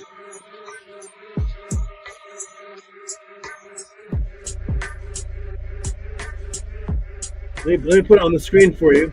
Type it in the room, put it on the screen. What are roosters known for? Ready?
Right, we are back. What are roosters known for, everybody? What are roosters known for? Yep, sunrise. Yep, dawn, exactly. Boom. Waking up, making the noise. That's right. Waking up at dawn. That's right. And that's our first singing at the sun. That's what roosters are known for, so especially to farmers. That's what they're known for, especially to farmers. To a farmer, roosters are known for waking you up in the morning. So roosters are known for the dawn, for the daytime. Here we go. Ready, everybody? Boom, boom, boom. As seen on the Gnostic talisman, has a bird with a scepter and a shield to represent the great fighter, and they make his head a rooster at times to symbolize, guess what? Let me ask the class, what are roosters known for? Of course, the most popular thing roosters are known for. Each morning, upon the rise of the sun, they make a noise. They're their natural alarm clock, but their cycle is based on the sun. So they're sunbirds. Boom. The sunbird, which makes noise at the beginning of the day. HERU.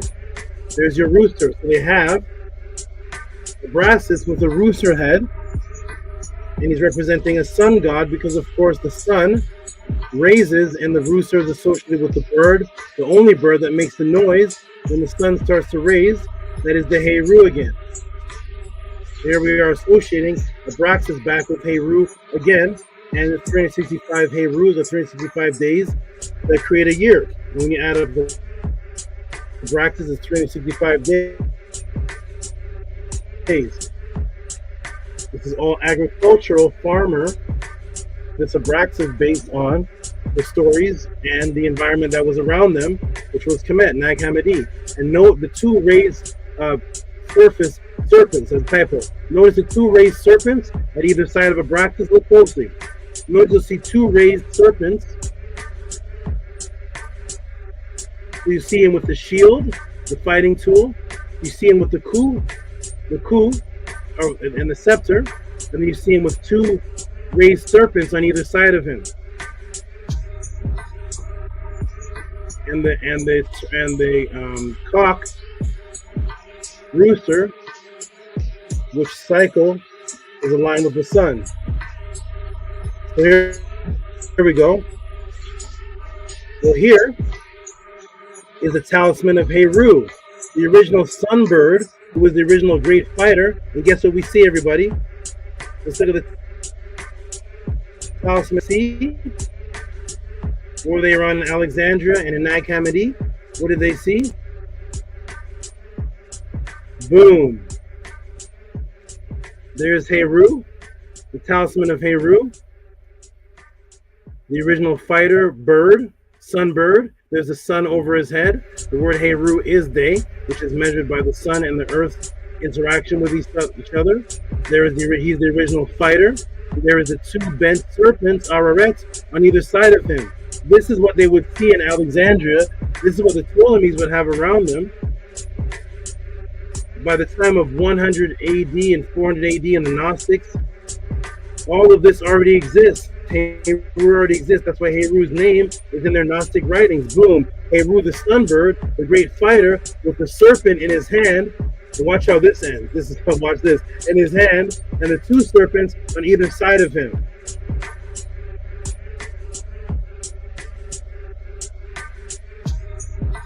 Now in his hand, and the two serpents on either side of him.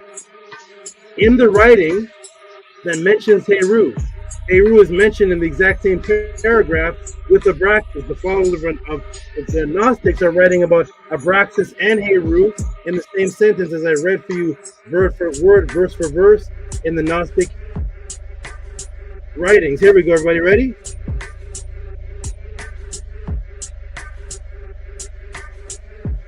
And in the story of the great fighter, HERU, I'm going to walk you through the original story that was rewritten by guess who? That was put together by the Ptolemies.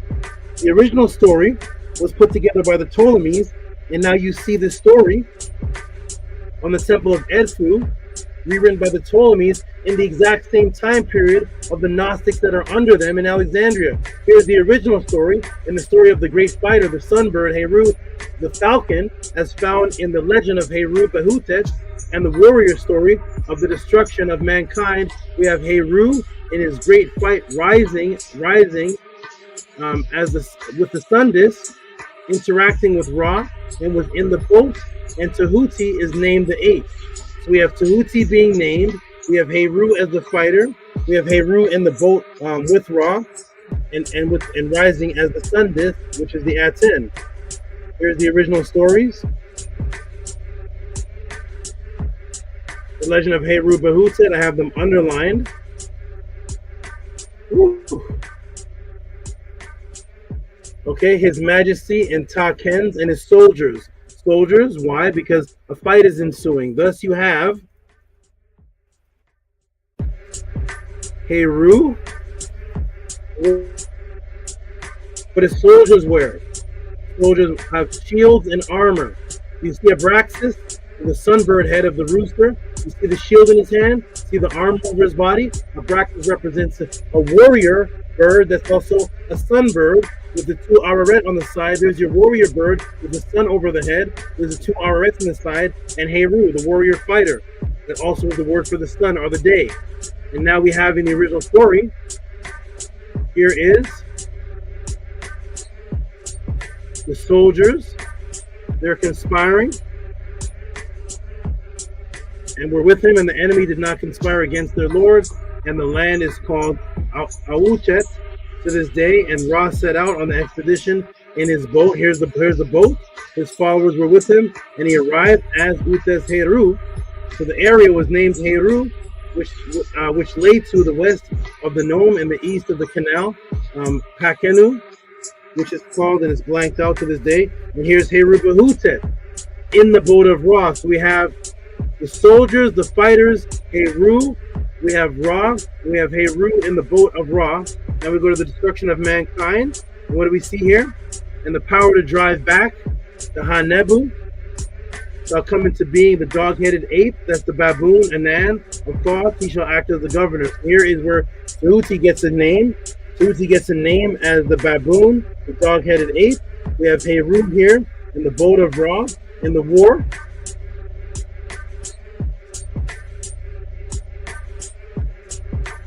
In the story that is rewritten and refurbished by the Ptolemies of Alexander in the same area where Basilides is creating the Gnostic school of Abrasax and Alexander. There we go. Ready? This is what's all around them. These stories are all around them. Now we have that story. Here we go. We're going to go over here. We're going to expand. Scroll down.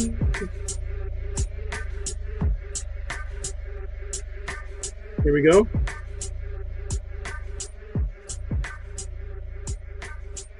Here is the nail in the coffin. Are you ready, everybody?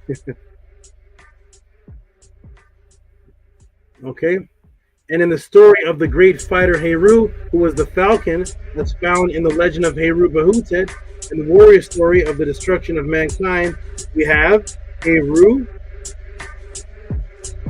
in his great fight rising as the sun disk, interacting with Ra, and was in his boat. And Tehuti is given the name of the eighth baboon, which I just read earlier.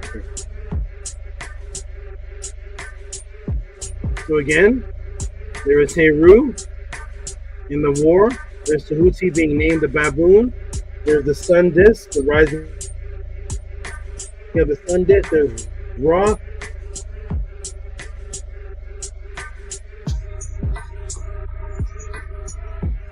To the writers of Abrasax, Greek magical papyrus, in lines 460 to 465.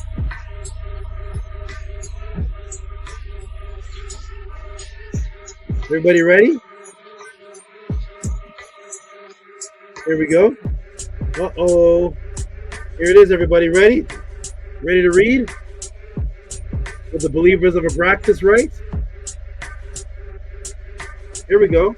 Same ones that have Set In the image, here it is. Oh, what's this here?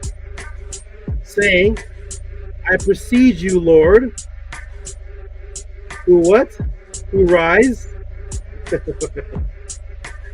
I precede you, Lord, who rise. Let's shrink it down a little bit.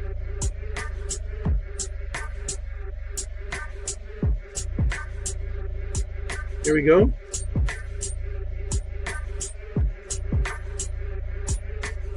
Here we go. Tell us, followers of Abrasax, tell us what you believe in. I precede you, Lord, who rise on the boat. Huh? I precede you, Lord, who rise on the boat of the sun, the disk, the sun disk, the boat. Thanks to you, your magical name, an Egyptian. Your magical name, an Egyptian, who appears on the boat rising together. You is a clever baboon. He greets you in his own language, saying, you are the number of the days of the year. Abraxas, that's 365. Who's Abraxas? The falcon on the other end of the boat.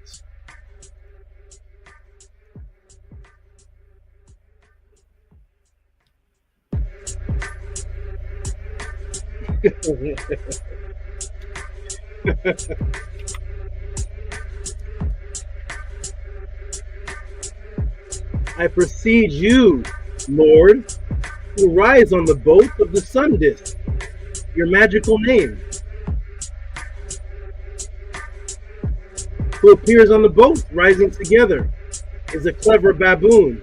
He greets you in his own language. You are the number of the days of the year, 365. Abraxas, the falcon, who's on the other side of the boat.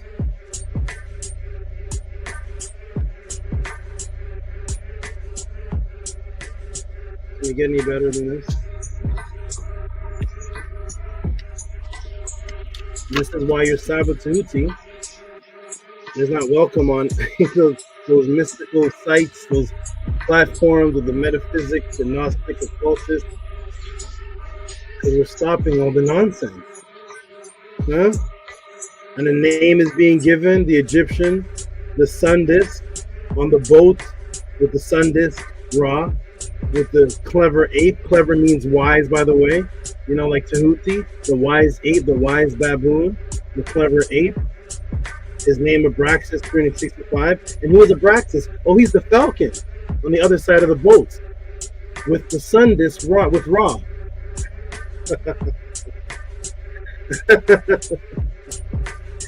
Here we go. Boom, boom, and boom.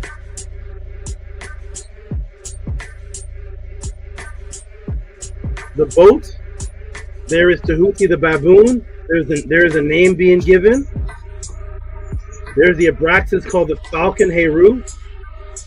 On the boat, on the other side of the boat, all in one section, all together. Here's the original Tehuti, who is called the clever baboon, with HERU on the boat with Ra. There's the sun disk and HERU as the falcon, and in the story with HERU as the falcon and the war taking place, that's when Tehuti receives the name. There's the original, and that's the area the Gnostics were surrounded by when they were writing about Abraxas, the 365, and literally putting Abraxas in the same sentence with HERU, Osiris, Aset, and Weperet, all hidden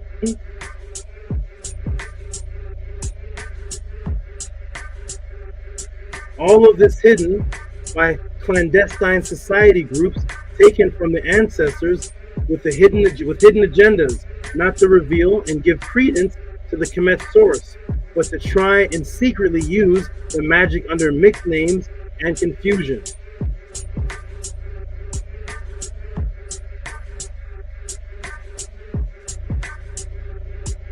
Scroll down, here we go.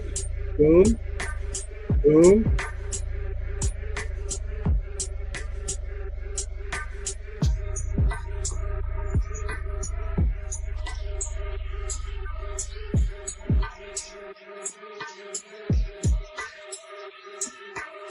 So other cultures, move aside. So other cultures, in this case Christianity, have clandestine, secretive, hidden agendas, hiding ancient knowledge under disguised methods to fuel Christianity. And this disguised method is still being used today. Do you know there's a CIA contracting company for the defense system? Let me show you how deep the matrix is. What does this have to do with class, Tehuti? I just want to show you the loyalty and loyal dedication, the unwavering, dedicated system of the matrix that continues right before your eyes, believing in the ancient magical hidden right before you. Let me take you to the CIA Department of Defense.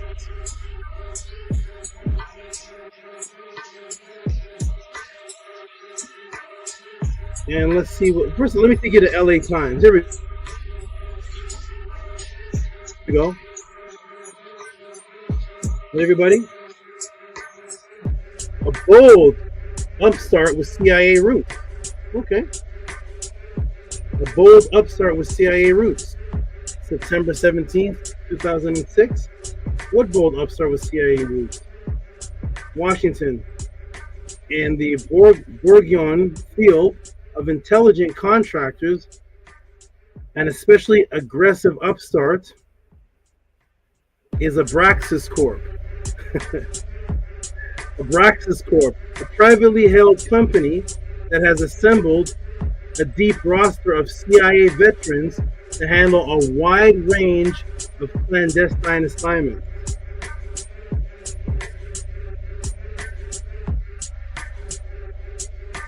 The field of intelligent contractors and especially aggressive upstart is Abrasax Corp, a privately held company that has assembled a deep roster of CIA veterans to handle a wide range of clandestine assignments.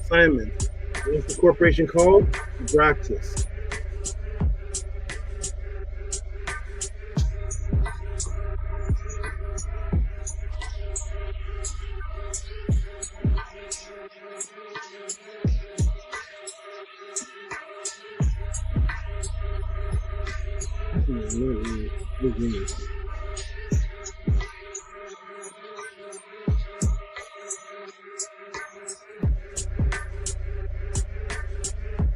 Hotep, I am done.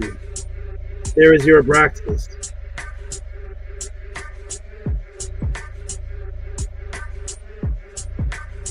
Hotep, I am done. Matrix is broken. For those of you who appreciate this more than the waiter that you have tipped, or appreciate this more than the past reciprocity spent over the years on July 4th or Thanksgiving or candy, pizza, movies, or if you have learned anything from this, or if this has had any impact and has advanced your recently current understanding of this specific subject matter, send your tip of reciprocity appreciation called Abrasax Answered, Gnostic Nonsense, Netzer over Gnostics, or any creative title you can come up with, the Cash App, TTM Moon, PayPal at RockySV. Hotep, I am done. Matrix broken. Support the Tusi podcast. Support what you just saw.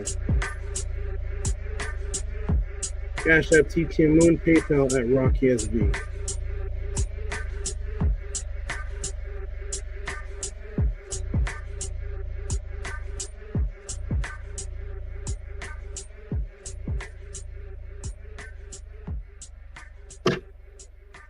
Ty, hope you appreciate it. VRI, hope you appreciate it. I'm put the link in the room. I'm going to check the chat to see what the chat thought about it. I'm going to put the link in the room.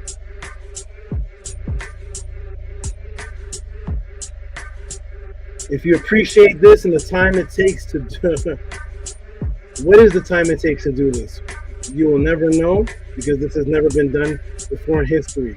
Go look up Abrasax on the internet, Google, Wikipedia, TikTok, Instagram, and see if you have come up with anything of what you just saw here today. Support Cash App, TTM Moon, PayPal at RockySV. Even the young man that flips burgers gets reciprocity of time and a half for flipping poison for you. Jason, Michael Myers, and Freddy Krueger are retired by doing this in movies. Support this if you appreciate this in any way. Let me check the chat. I'm going to put the link in the room. I think I already did. Let me check and see if I did that. Jump in the room, and we're going to go straight to the reciprocity. Cash App, TK Moon, PayPal at RockSV to see who truly appreciated this. Robert Williams puts fire, fire, fire. Fire, fire, fire, fire. Angela Gates puts fire, fire, fire. Fire, fire, fire, fire. 100, 100, and 100. Destroyed the Matrix. Saba cracked another code. MM Food says, thank you, Saba. Art of Facts. Where is VRI? Where is Ty? Jump in the room. VRI, Ty. All who said answer that are supporting. I need my sound men. Where is the Tef? Amun. If Amunet, if Todd took a break, we have a sound man. There's the Jed. We're gonna go right into the support to see what people thought of this answer. How do you take a question that is abstract that nobody's thinking about? Was this quite interesting, everybody? If you were just into Kemetic knowledge, did you learn something? If you're a Gnostic, did you learn something? How you doing, brother Dejed? We're gonna find out how you're doing, and we're gonna go into this support. How is that? Now you know about Abraxas. It's all on Google Chat APD or something. Good, Saba. I don't even know how you find certain images to even put those two things together. The Natiru's been more robbed than anybody, any teaching on the planet. This is every time you hold every time you give another class, it shows even more and more just the stripping and the copying, and no credits given, no nothing, just completely robbed. And you know the interesting part is, Saba, is that the teachings are supposed to be teaching, like, you know, like these stories, Abraxas and all these teachings are supposed to be like honorable stories. They're supposed to be honorable teachings, and yet their whole foundation is off of mischief, with no adoration to where they even got their information. It's like they just took it and ran. And so many teachings, like I didn't even know nothing about Abraxas, but I know him now. I didn't hear nothing on social media, no nothing. I've never heard of this before, and at least I know now if I ever run into it, because you destroyed that. But just shining light on what they hide in the dark. Do it to you, Saba. Glad you appreciate that. Nini, also glad you appreciate that. I'm going to go into some support. I heard somebody jump in. I'm going to check with them when I heard somebody jump in. And let's see who supported this. I see three supports. Wait a minute, hold on. Maybe I got to refresh my page. Reload. Who appreciated this 2 hour and 14-minute answer? Let me check, see what's on. We got Hush Nation here. I'm gonna go into I see questions. I see a question thing, but no. Who's this? Am I not able to scroll up? Am I missing something?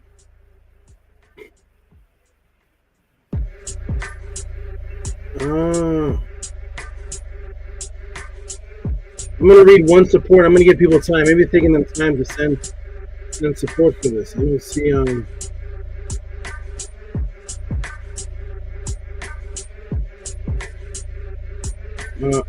not. Okay, here we go. We got the first support in. At least that I'm seeing. If you're sending support and it's not coming through, let me know. And here we go. Nook Panook with a large support. I have no sound, man. So I'm my own sound.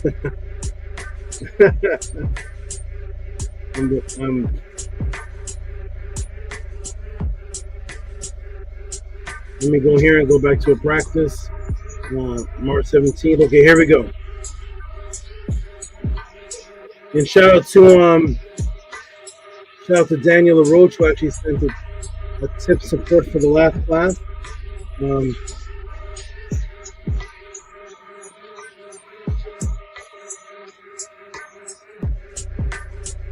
I'm the teacher, I'm the sound man, I gotta be the sound man, engineer, here we go. All right. So let me see if my sound works. So we got Nook Panook setting it off with a nice support. Oh, that's right. The Jed, you're the sound man. Thank you, the Jed. Nook Panook, 4272 for Hotep Saba, Art of Facts, Gnostics equals nonsense. Angry face, a blue face, an eye, and another blue face. Give that man some big noise. Support everybody. Cash App, TT Moon, PayPal, iRock SV if you appreciated this answer in this time.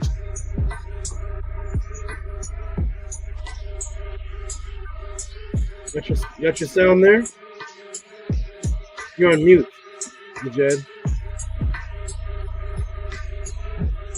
Can you hear anything, Saba?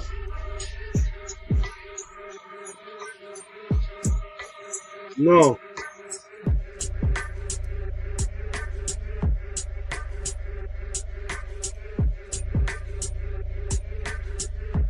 I'll put on something in the meantime while you're fixing that. Where's the Tef? Where's everybody? There. Okay, where's everybody? Here we go. On the sound. Shout out to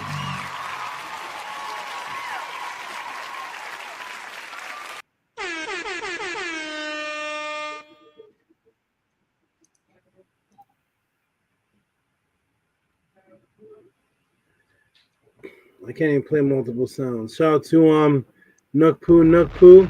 Appreciate you. Drop a bomb.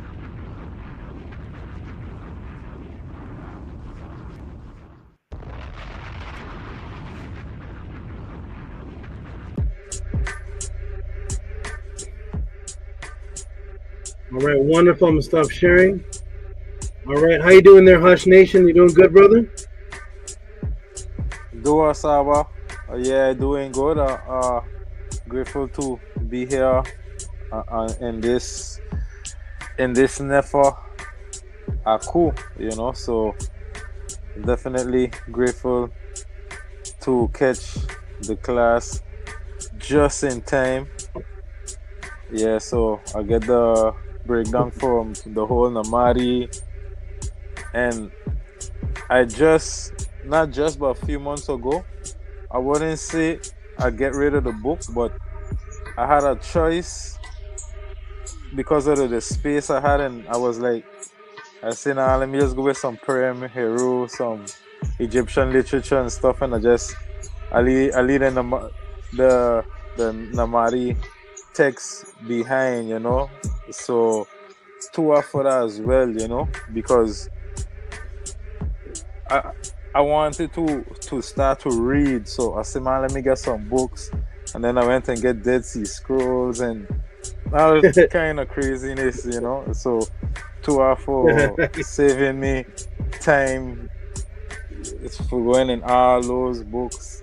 Yeah, so it's just Purim, HERU are doing now, so to for letting me know that I get away from these Namari texts like just in time. Even though this class now have me more interested, like, okay, I should probably take back my book just so I could have the links to line up the notes with, in case I could show anybody else. But besides that, I never really heard about the Namadi text before, so to for that. I I see Killer Priest have a music video about it, you know. So I was like, so I was watching it and I was like, okay, but I just saw in the Purim Hero now. I like I say, I get saved just in time, you know. That's how the being Dead Sea Scrolls and all of these how you call it, Alexandria, and you know, but two are for the breakdown with the TCHET and with set with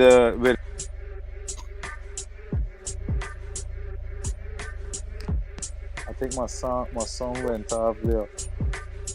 Are you hearing me? Are you hearing me? Are you can hear me? Yeah, I heard you good. Yeah, I was saying two are for the. Yes, I hear you. I was saying two are for the breakdown with the TCHET with the 360 with set and the reconciliation and with HERU with the day.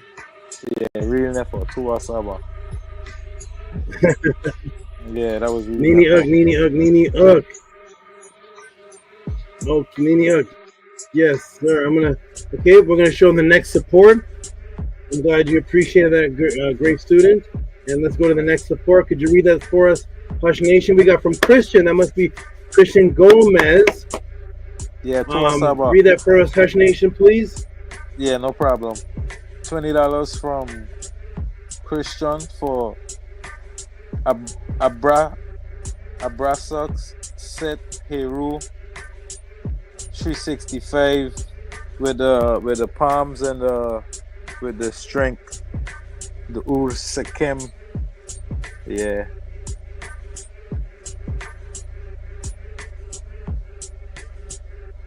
Okay, wonderful. Thank you for reading that. And to Jack, do you have sound yet? No, so I've been playing it the whole time y'all been talking to hopefully see if y'all can hear it, but I don't know why it's not coming through. Can it play through your speaker? Like how you're talking? Can you play the sound? No. Okay, let me go. I gotta be the sound man. All right, shout out to you, Christian Gomez. Round of applause for you. Thank you for your great support.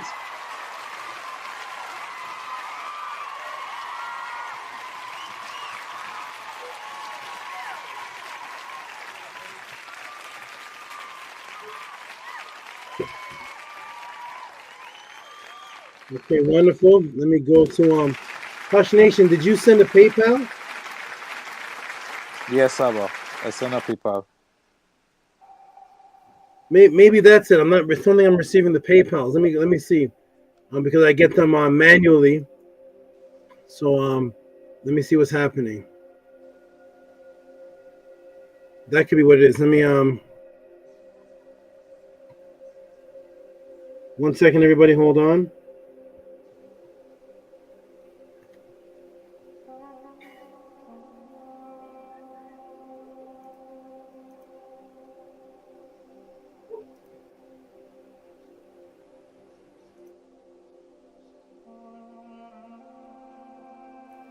Did you send something yet?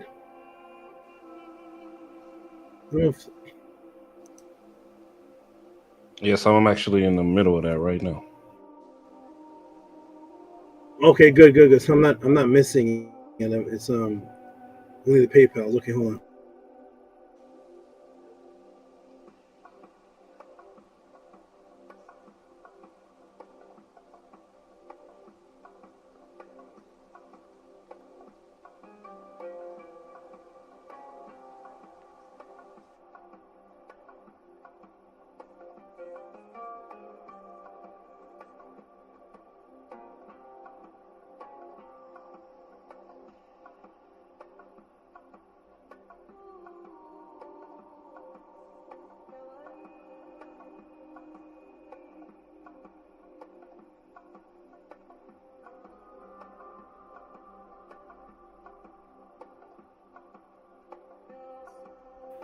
Okay, good. So there was one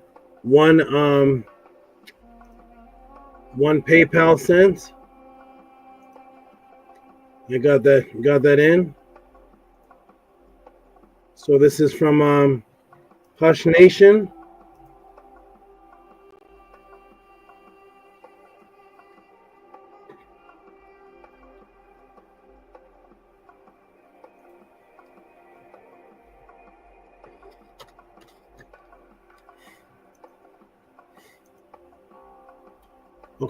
Okay, Hush Nation sent in. Everybody who's watching this pod class, if you saw that class, if you just appreciate what's been happening, what I've been doing for the past 3.5 years with this. Not everything I've been doing since 1992, but if you appreciate this pod class and just what's happening in the past 3.5 years with this, support like we buy donuts and Krispy Kreme and go to the movies and buy shots and weed and everything. Support the truth and the time that the brothers putting in. If you had worked at your job, even flipping burgers, you would appreciate reciprocity from your boss for flipping French fries that kill people. So support the brother that you see in front of you, taking 2 hours to teach you the truth. If you're getting this somewhere else, put the link in the room. If this is not a unique phenomenon, put the link in the room that, hey, this answer was given by Ptah Moore Bay. All right, we got Eric, we got Hush Nation. Go ahead and read that first, please. Yeah, to SABA 2772 for Meru class 9. To SABA Tehuti for your guidance.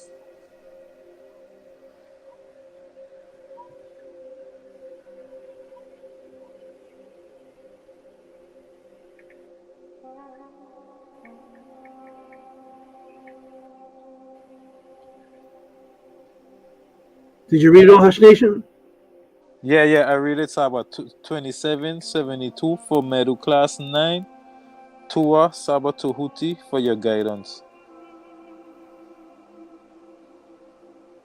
Okay, wonderful. All right. I don't know if the Jed's still working on it. Okay, let me go ahead and thank you, Hush Nation. Appreciate you. This is for the magic classes for those who are new.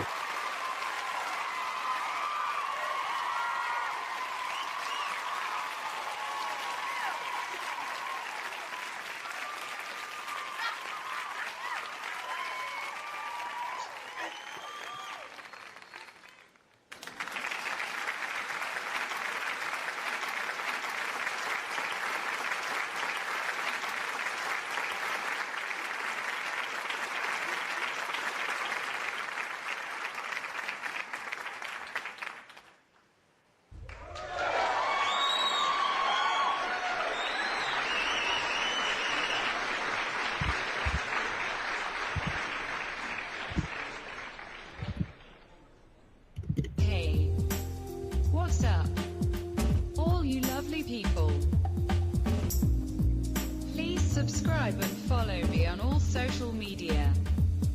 Your support is very much appreciated. Thank you.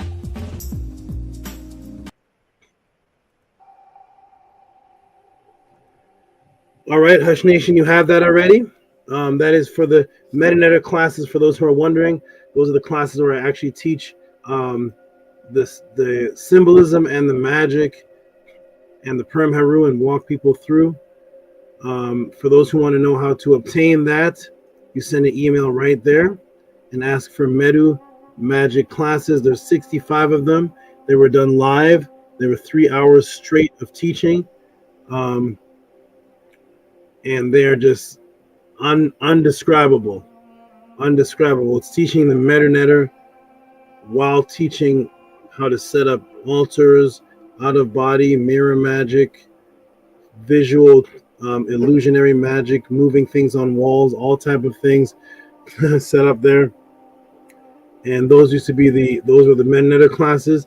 They used to be every Monday at 1:30, which is here every Monday at 1:30.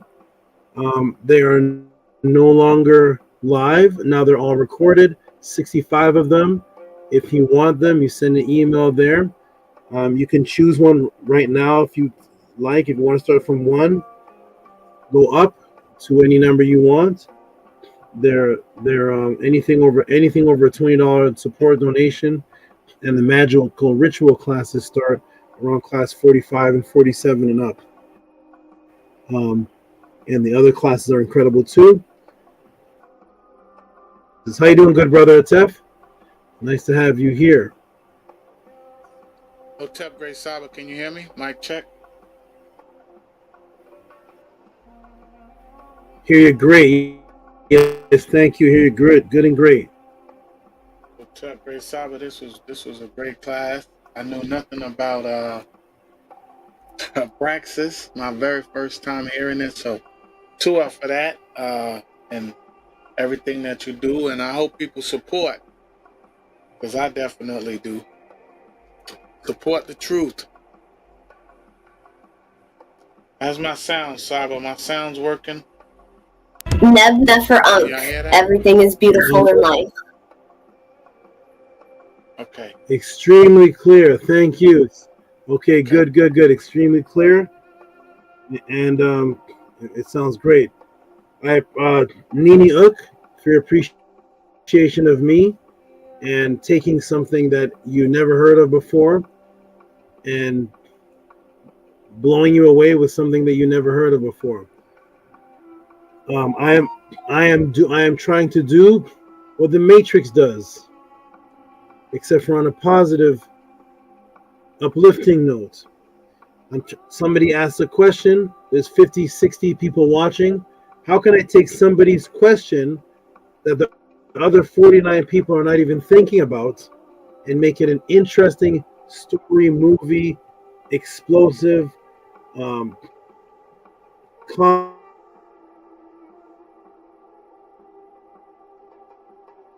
impactful information to people that never were thinking about this? The Matrix does it all the time, and every single person watching and on the panel supported and gave reciprocity for what you never asked for. Like I said, if anybody here ever been to an Avengers movie, seen Infinity Stone, anybody here ever had pizza with extra cheese, anybody here ever had Doritos? None of these things anybody ever asked for. Nobody ever asked for Thanos. Nobody asked for Jason. Nobody asked for Freddy Krueger. Nobody on the planet asked for Saw 3, but we all supported it. The Matrix created it, and we all supported it. Now I'm trying to take a question that nobody else is thinking about and seeing, will everybody support the time that it takes to do that? Like we supported Wolverine, Doritos, nacho chips, and donuts, and Krillers, and cotton candy that we gave to our children, and Halloween and fireworks. Well, we supported those things. Nobody ever knew about July 4th fireworks until the European created it, and then millions of people supported it, never asked for it.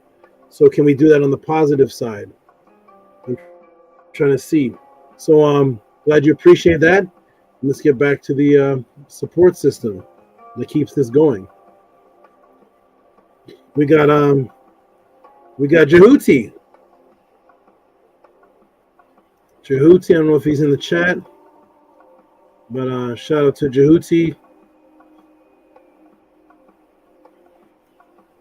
Reciprocity, fourth velocity, flooding, psyop.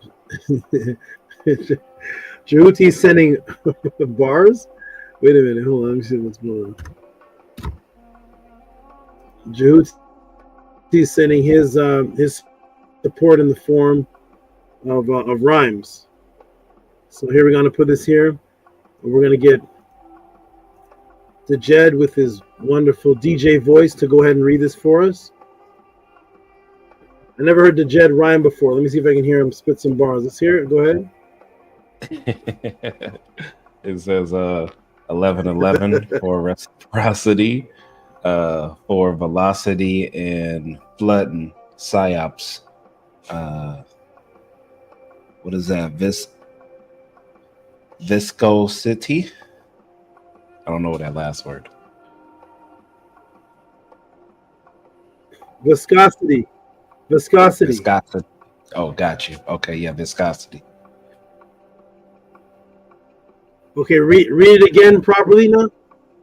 Read it again properly and put on a beat for you. It says it says 1111 reciprocity for the velocity in flood and psyops. Viscosity.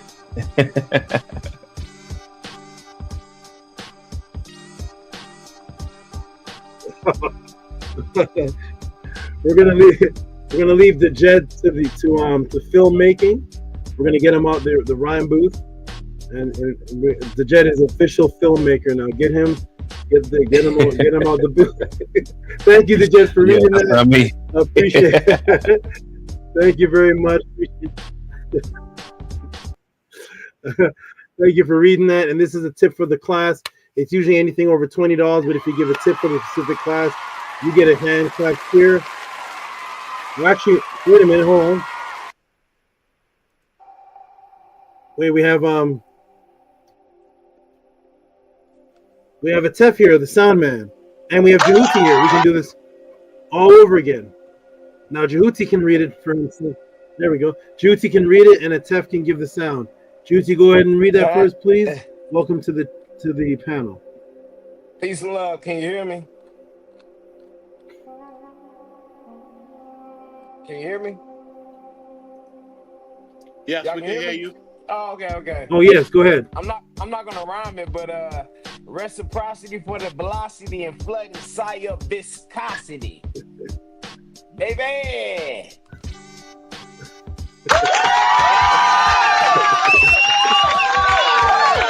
Reciprocity for the velocity, always for the psy viscosity.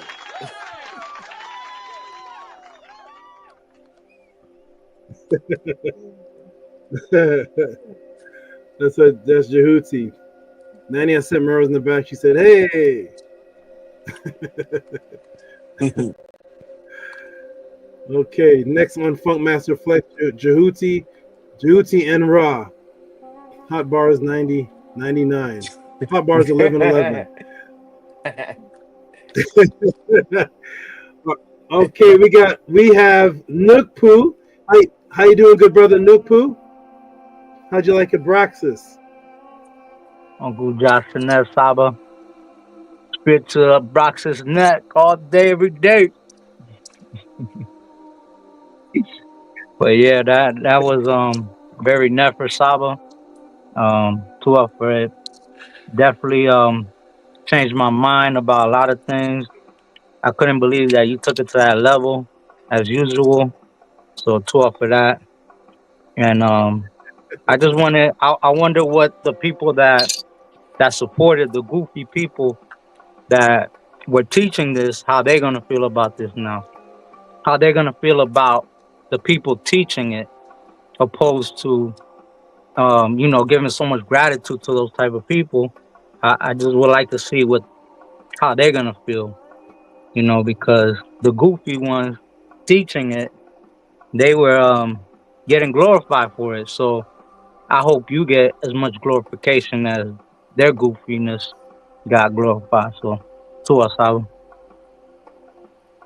Nini Ook, wonderful. We're gonna read a couple more supports. And Jehuti, can you hear me, brother? Yes. Yeah, I can hear you. Okay, good. I'm gonna read a couple more supports and then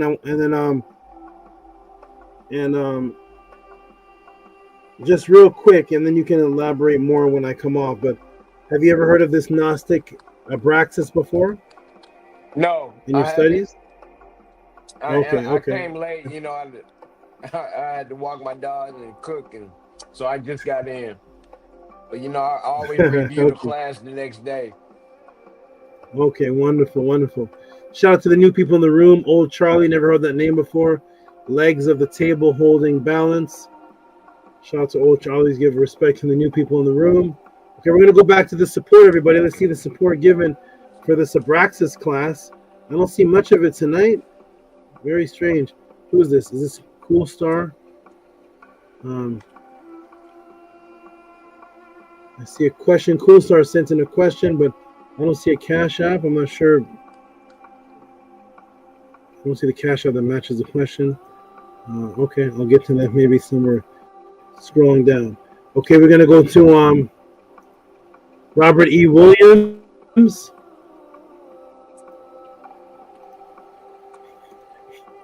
Did any females see this class tonight? Did any females see this class tonight? Okay, here we go. Robert E. Williams.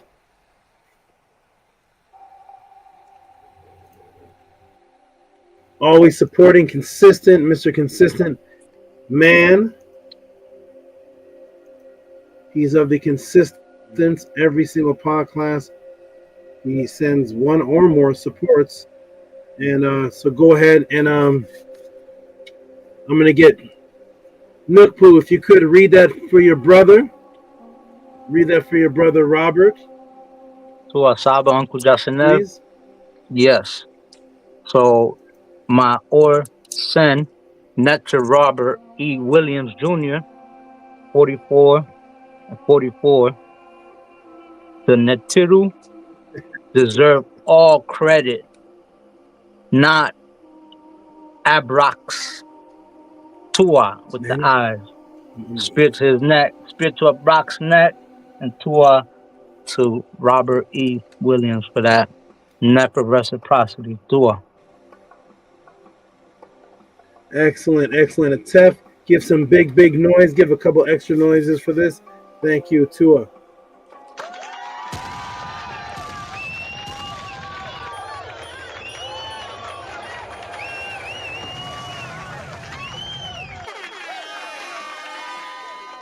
I don't play with pseudos.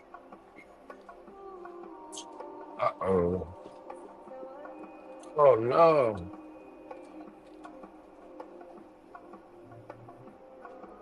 I want to put this in there. Okay, next up. Hey, we got Bijan Pharaoh coming through.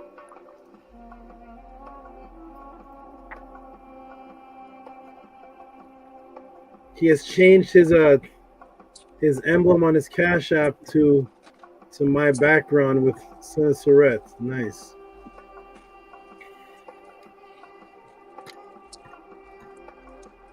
Reciprocity. Shout out to Bijan Pharaoh.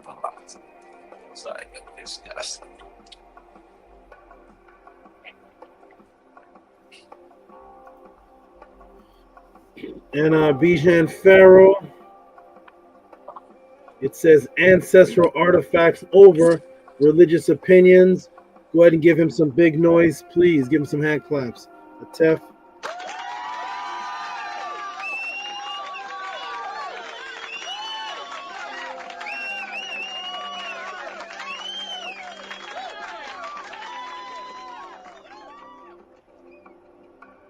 And that is Robert Williams saying thank you to Nookpoo for reading it. He says Tua or Sen with his hands together. And Nookpoo's in position. Okay. All right, excellent. Excellent. Okay, I'm going to read a couple more. Looks like there only is a couple more. I hope this class did not chase the females away. I know Angela Gates liked it, but sisters are gone. Okay.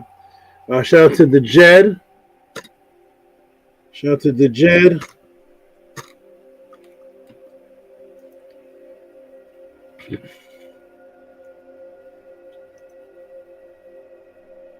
Who sent in the Jed, also consistent. He's in the room on the panel right now, so he can read this. The wonderful father of Aset and the wonderful high mate of the great Nefer Gabriel Lopez. Read that for us, Tajed, please. Yes, I was says $30 to SABA for the Abraxas Truth, Hindu Fist, Black Eve, and the Great Ra. All right, Tef, give some big noise, please.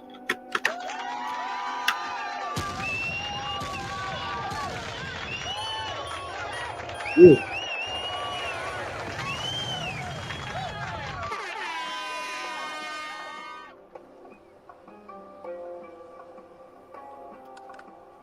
To the Jet for your consistency. Thank you.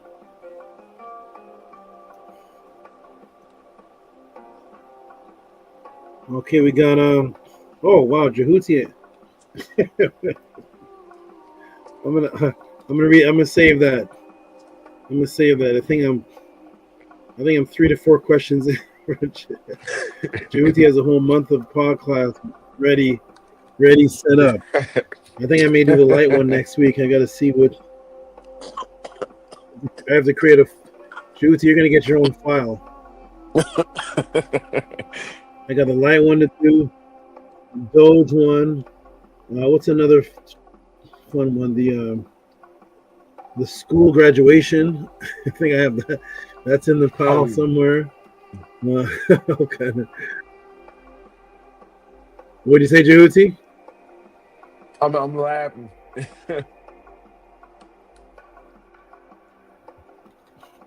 Yeah, I got quite a few backed up. Okay, we have let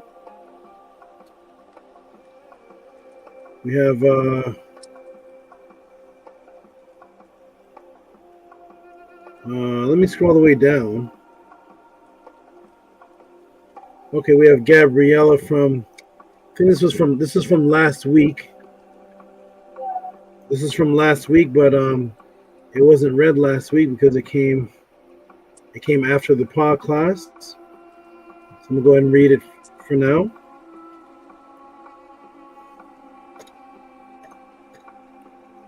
And Gabriela Lopez is the beautiful hemp that people miscall wife of the jet. Real word is Hemet. There it is on the screen. The Jed, you can read this for your Hemet.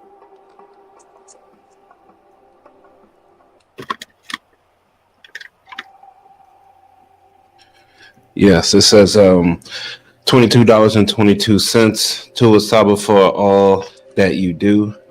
Emoji face with the heart and purple heart and white heart.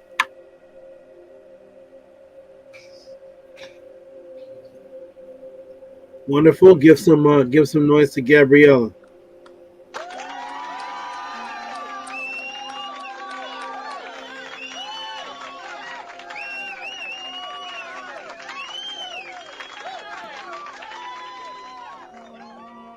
Thank you.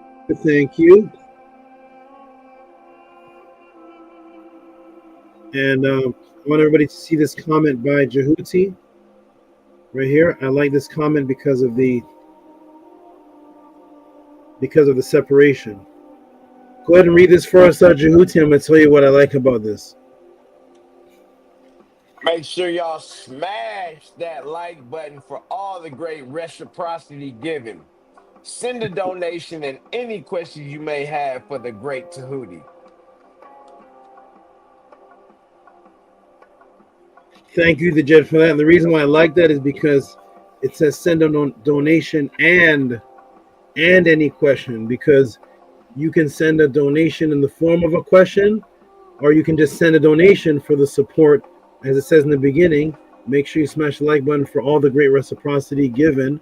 Send a donation and any question you may have. So you can send, if you don't have a question, some people may say, well, I don't have a question, so I'm not going to send any Cash App. No, you send in support for what you just saw and for the years of what this is. And if you have a question, you can send in a question later. But for sure, send in support for what you are seeing. Just like we see the break dancers on the streets, and we support them for dancing. So many things we send support for.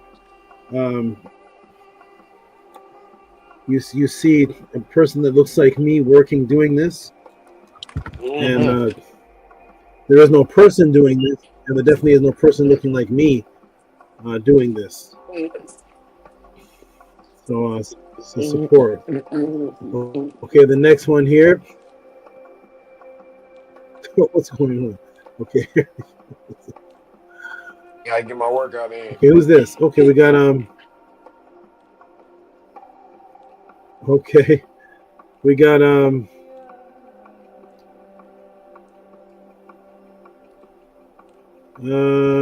think I put this for let me save this. I think I already put that. Okay, we got where's my HERU and oh there. Okay, there's I was gonna say where's Madliff, because I know I saw Madliff here. Here we go. Okay, good. Here we go. So shout out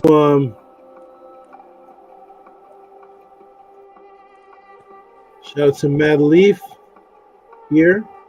She has missed a couple pod classes. She's being very honorable. She missed a couple of pod classes, so she is sending in really this is the most she sent in, and I appreciate that.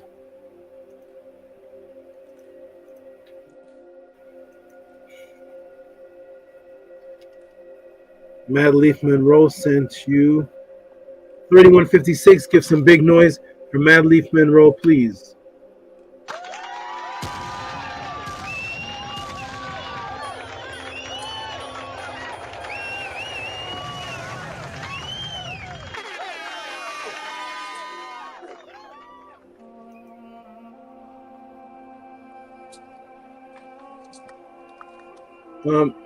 Look, I have a question for you, good brother. Can you hear me?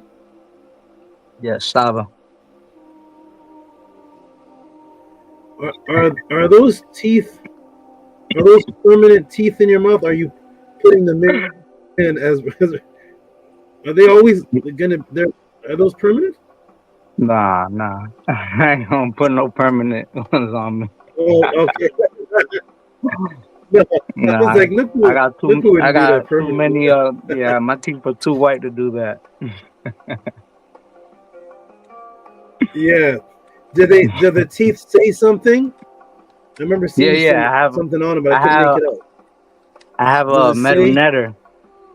I have in the front teeth right here. I have Nefertiti on this side, and then I got Akhenaten, the Shin, and then I got Asara, Aset, Tehuti, Ma'at, Heru. I got Nut. I got a Moon Ray. I got them all in my mouth, so I'm ready. Okay, good. I remember you showed it to us last time, and I couldn't make out what it was. I still can't see it, but I'm glad you told me what it is. It's hard to. Yeah, I'm gonna send you an image on the camera, but Yeah, I'm gonna send you an image through the yes, email. please send me a picture. That way, yeah, tour. Okay. Nini Ook. Okay, that's Mad Leaf. We're gonna scroll up, see what else we got here. We got Nookpoo. This came a couple days ago. Nookpoo sends support at the pod class and in the week.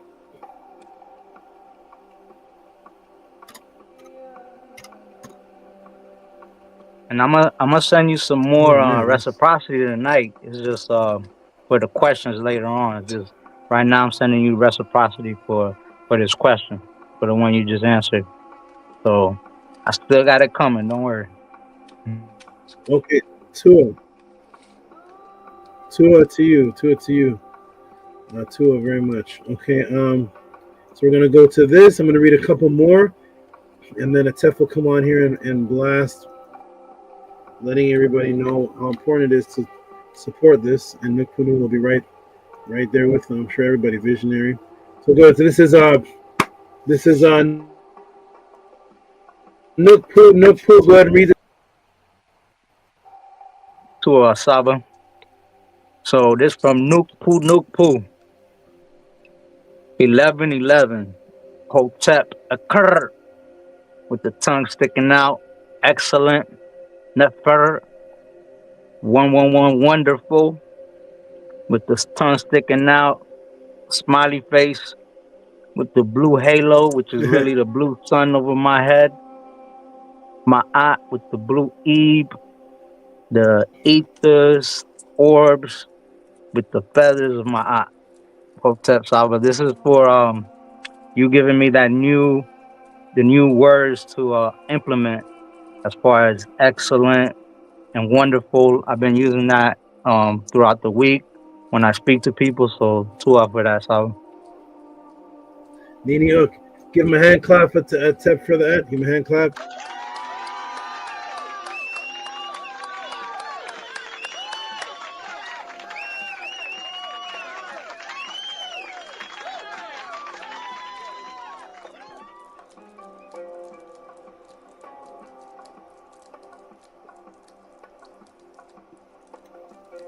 Okay, we're gonna scroll up and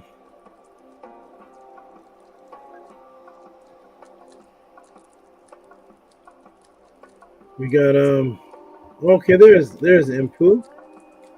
There's Inpu. I'm gonna let Atef read this one. Atef solved the Rosetta Stone. He solved at that time it was Black Alucard. He solved the Black Alucard, now known as Anpu. Rosetta Stone translation acronym. So I'm going to get him to read this.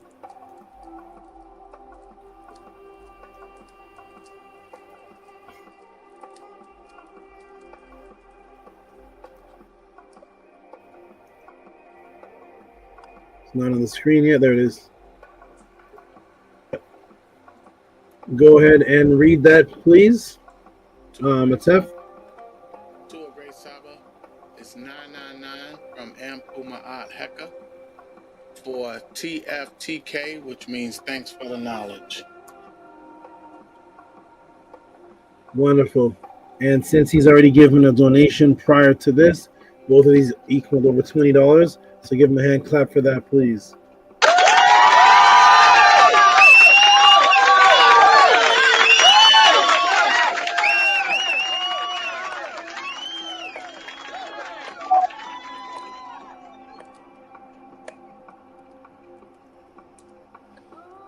And we got the great, consistent Ani Pata Aten Tehuti.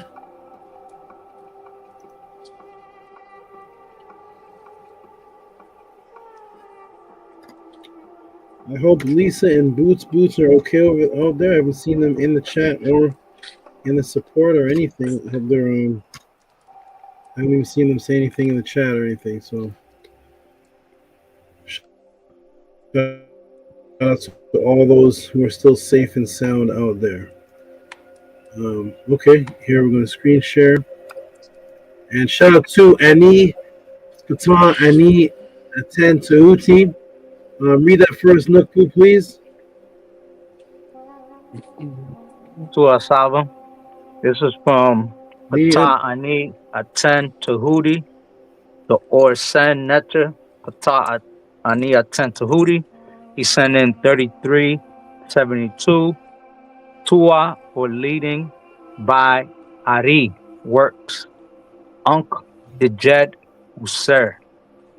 Uncle Jasaneb. Wonderful. Tua Nukpu. New York. Wonderful. Tef, give him some big noise for that, please.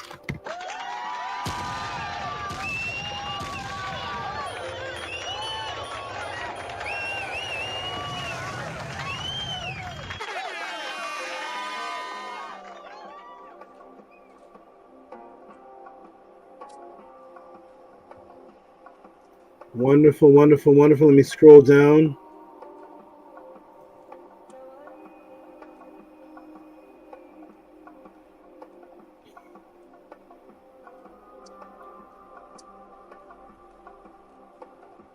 Tehuti back there getting it in. Okay, and some good news.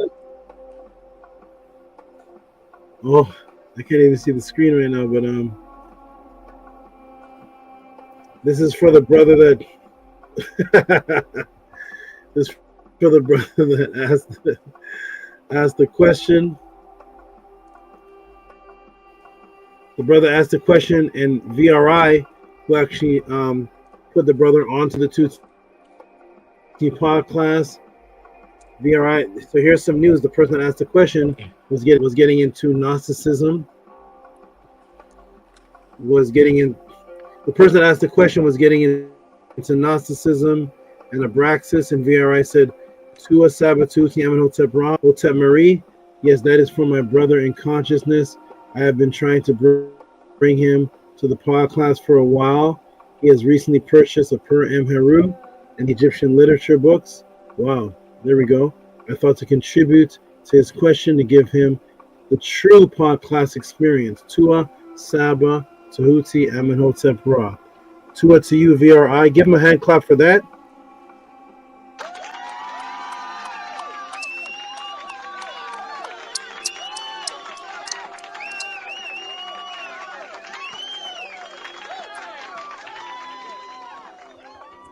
That is a beautiful example, everybody. VRI is a beautiful example of somebody who is spreading the word and getting this truth out. He's brought 1, 2, he brought Madlib 2, 3, and now this person right here, Ty, to ask a question.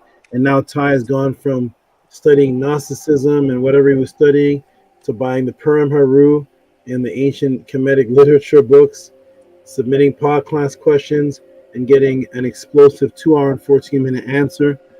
VRI is a perfect example of what I'm teaching people to do. Keep up the good work, VRI. All right, and now for the thank you. I'm going to read two more. And then I'm going to take a break. We got Minty Hotep.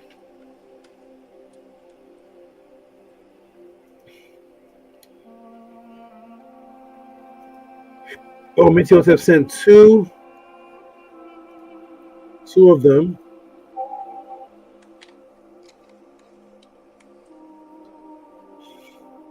So we're going to give Minty a clap.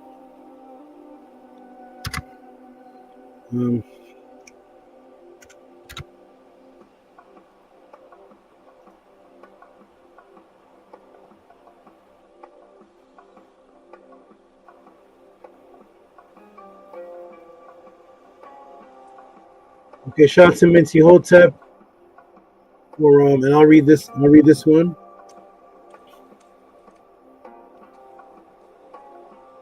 $10.10 support. What supports you? To a great Saba. And Minty Hotep gets a hand clap for any support that she can give. Give her a clap for that, please.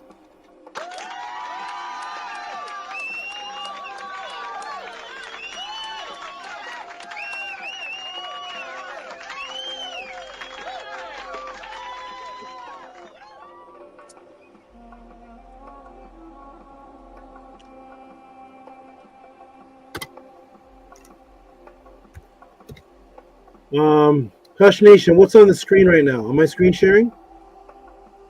No, Saba, I don't see nothing. Okay. So she gave $12 for that. And also on top of that, another two. She gave $10 for that, 10. And on top of that, another 2. And I'll go ahead and read this one too. Neb Marie Kes Sabatuti Nefer Eb Par a 10. Thank you for those, Minty. Appreciate you. I'll read one more, then I'm going to take a break.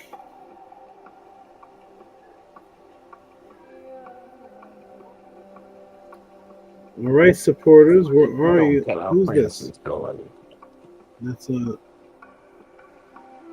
where is everybody? Okay. Okay, we're going to read Amun and Amunet. I'm going to take a break.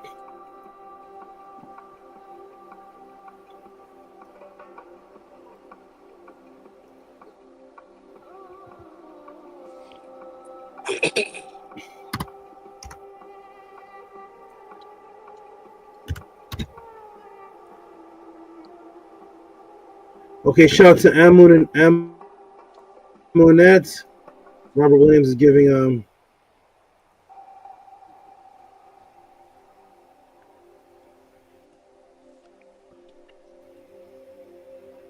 Robert Williams giving a shout out to Minty. Robert Williams get a hand clap to Minty.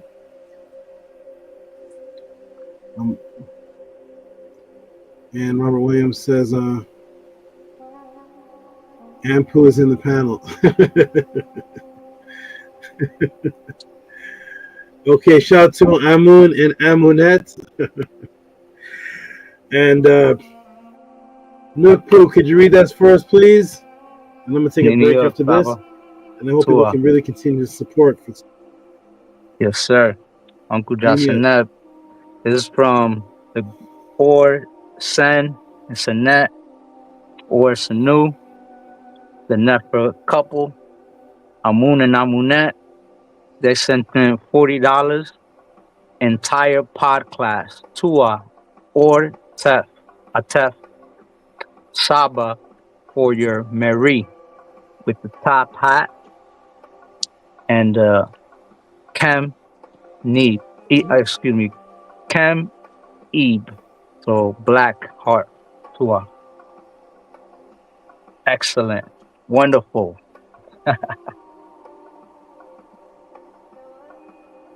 Okay. Okay. Thank you, Nuku, for that. Give them some big noise and a couple more sounds.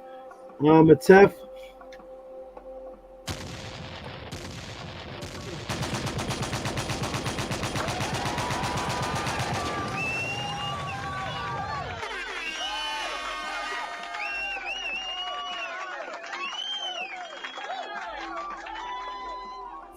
Better keep teaching like this. I don't play with pseudos. Forget that we the real champions around here.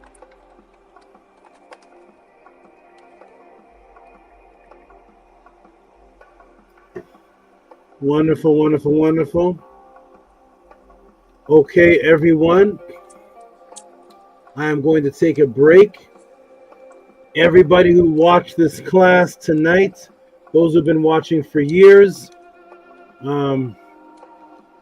those who have been seeing the work that's being put in, the class tonight supports Kemet influence on the Gnostics, Abraxas, reconciliation within, the Nag Hammadi Gnostic Gospels, who is Abraxas, and then a live question with the Tef presenting a scenario with a Muslim that he'd like me to assist him with.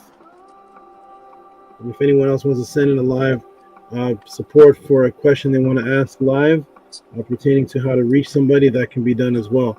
So support the Tutti Pod class, everybody. Cash App, TTM Moon, PayPal at RockESV.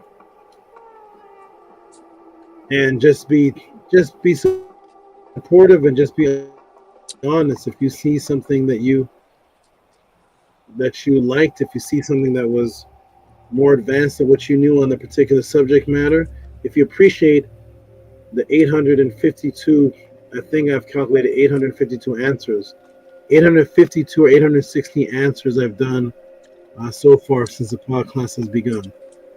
That includes questions asked and unasked for people that say that I had this question and you answered it. There's over 800, because there's around 2 to 7 answers if you go back years, and I've done over 150 pod classes, I think. So that equals over 800 actually. But all right, if you support the time that it takes to put in to do this, if you appreciate that, just support. Cash App, TT Moon, PayPal at RockESV. It's scrolling at the bottom, everybody. I'm going to take a break right now. I do these classes anywhere from 7 to 11 hours. Appreciate that. And send in your questions or just send in your support. Just say, I enjoyed the class. I enjoyed your time. I'm going to step off. Peace and love, everybody. I'll be right back. You all build. Talk to the people. Build amongst yourselves. Peace and love. Hotep. I'll be right back. Hotep Saba. Enjoy your break. Thank you very much. Thank you, everyone. New York. Hotep, great Saba. Peace and love. Enjoy your break. Peace and love, great brothers. How y'all feeling? Us Nation, good brother. Big Ma'at. Thank you. Thank you very much. Hotep. Yeah, you gotta support, man. You gotta, like the good brother said, you gotta support. Was the sister? You gotta support that which supports you.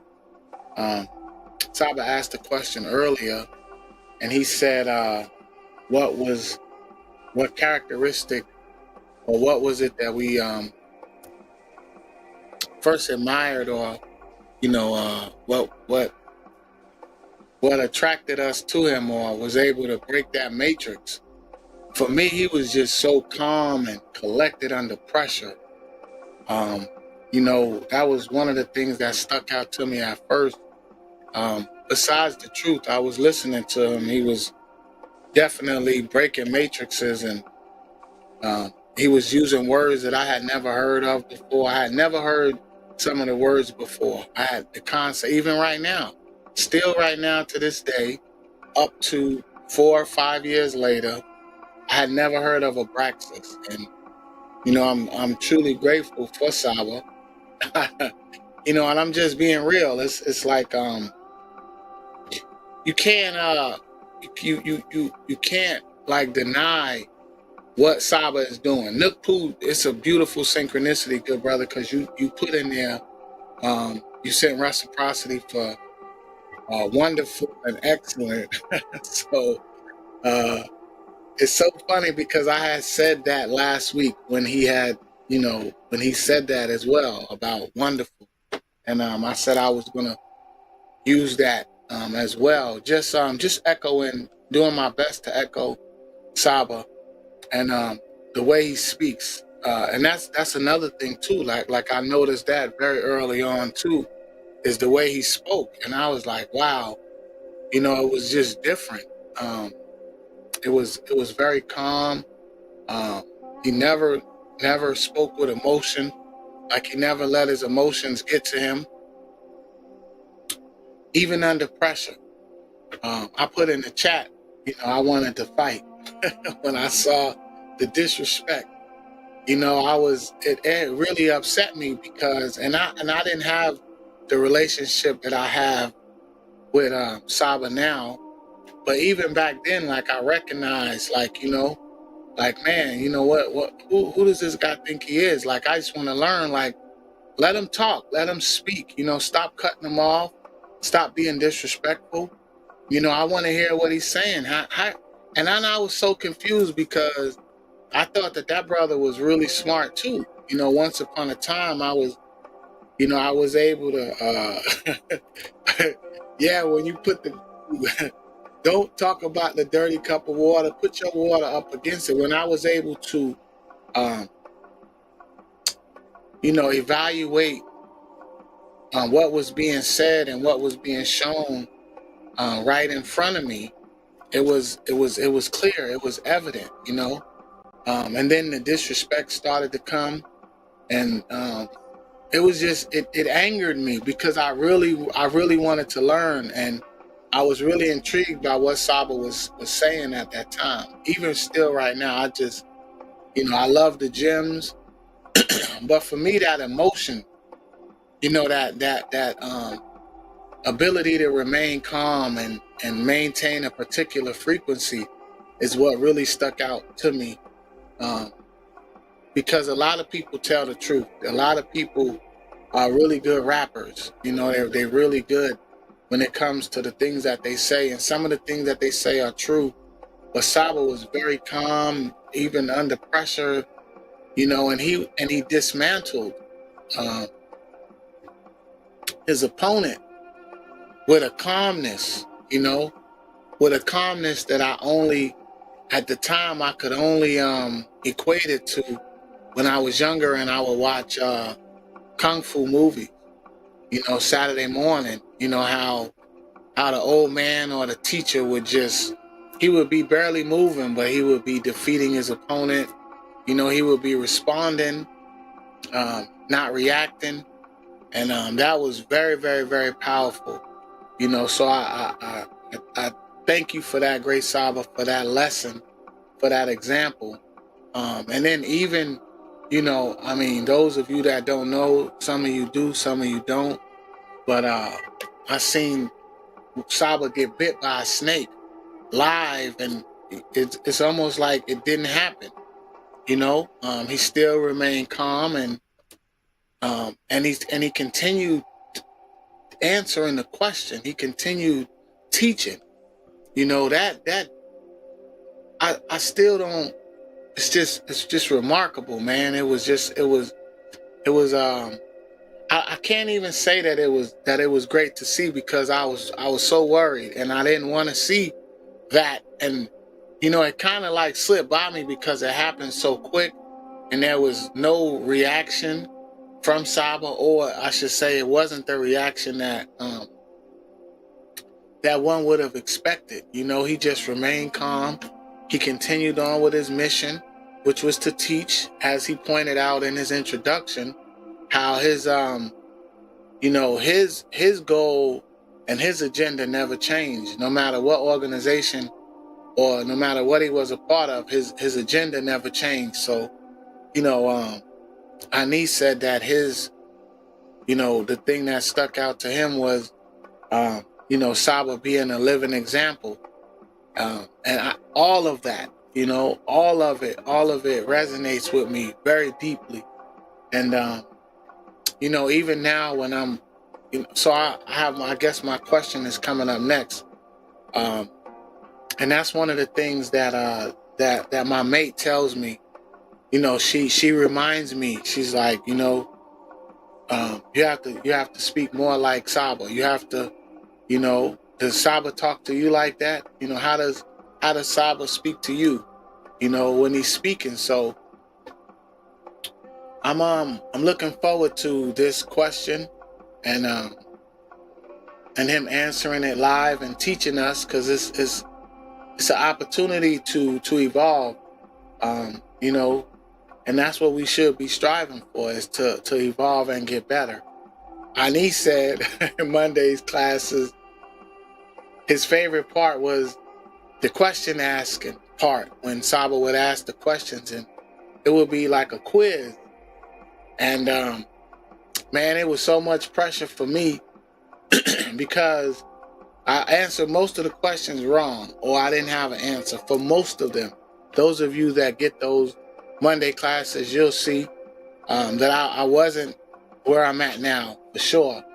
But, you know, I can't say that I didn't like that, because it's an opportunity to learn. So for every question that I got wrong, you know, I would look forward to answering that question again later on, which it never came, but that's how I was able to learn, like being wrong and, you know, understanding, because he would break it down for us. He would go deeper, you know, whatever we needed, he would give it to us, you know, right there on the spot. So I really, really enjoyed those Monday classes. It was a very, very special time in my life, and I really appreciate Saba for doing that for my family too, because I went at first, I was going by myself, and then later on my mate joined me, and she enjoyed it just as much. She still to this day, she, you know, she always asks, you know,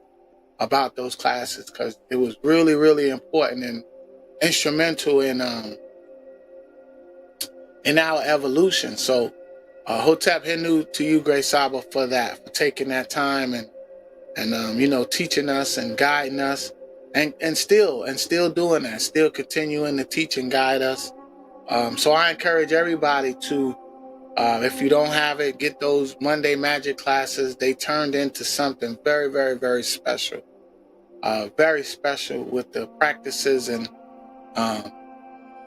the how-to. Those were the how-to parts of the Tehuti pod class, so to speak. So I encourage everybody to get that. I'm going to put the link in the chat for everybody to support. That way, there's more than one way to support. You know, there's always a lot of people in the chat, always a lot of views, and you know, the support isn't there like that. We don't support the truth. We don't support our teacher. our teachers need to be supported. You know, what are we supporting? Who are we supporting? You go buy your basketball tickets and your football tickets or whatever, your cable subscription, whatever it is that you're doing. People always ask me all the time, hey, did you see such and such show? Hey, did you watch such and such? And now I don't have an answer. I'm completely lost with that because I don't waste my time now watching very much TV or shows or anything like that.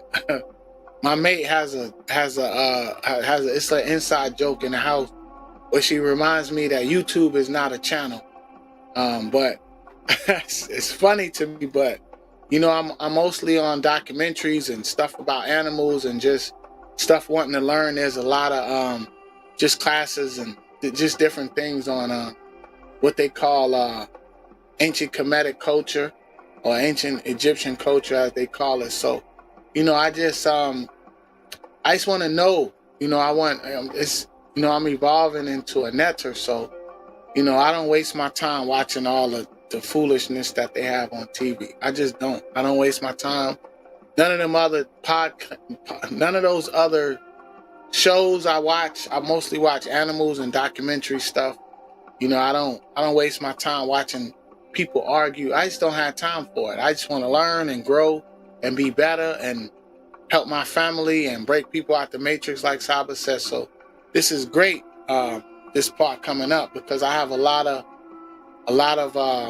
people that I know that are Muslim, and I myself came out of Islam. You know, I was practicing that for quite a long time. But the one thing that was that was always in my heart was I always wanted the truth. You know, it was always about the truth. So it was a stepping stone, like Saba said. It was a beautiful stepping stone to go for me to go from Christianity to Islam to now where I'm at. You know, Shimsu Hor. So, you know, I just encourage everybody to just seek the truth and then, you know, approach it with an open mind, because I had no idea that it would lead me back to my origin.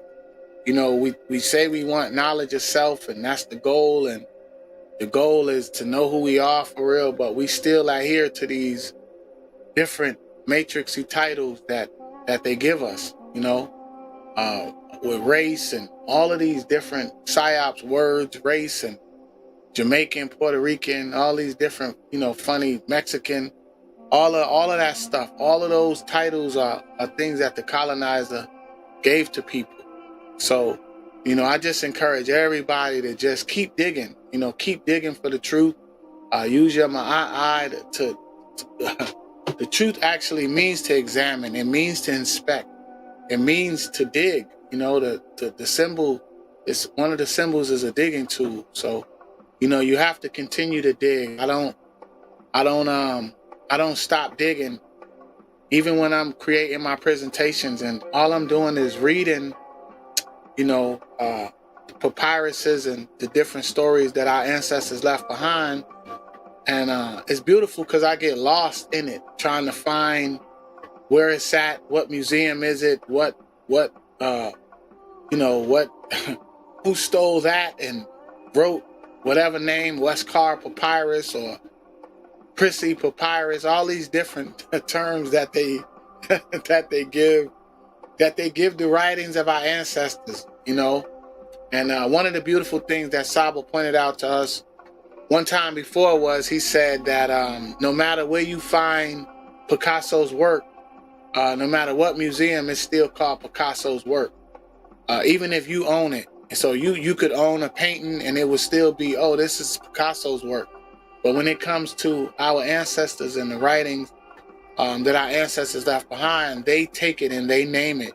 And as you could tell by this Abrasax class, they stole everything. That was another thing that I said earlier on. I was like, man, he traced everything back to Africa. You know, that was another Africa. That's another psyops word. But, you know, you guys know what I mean when I say that. But everything traces back to Nile Valley culture.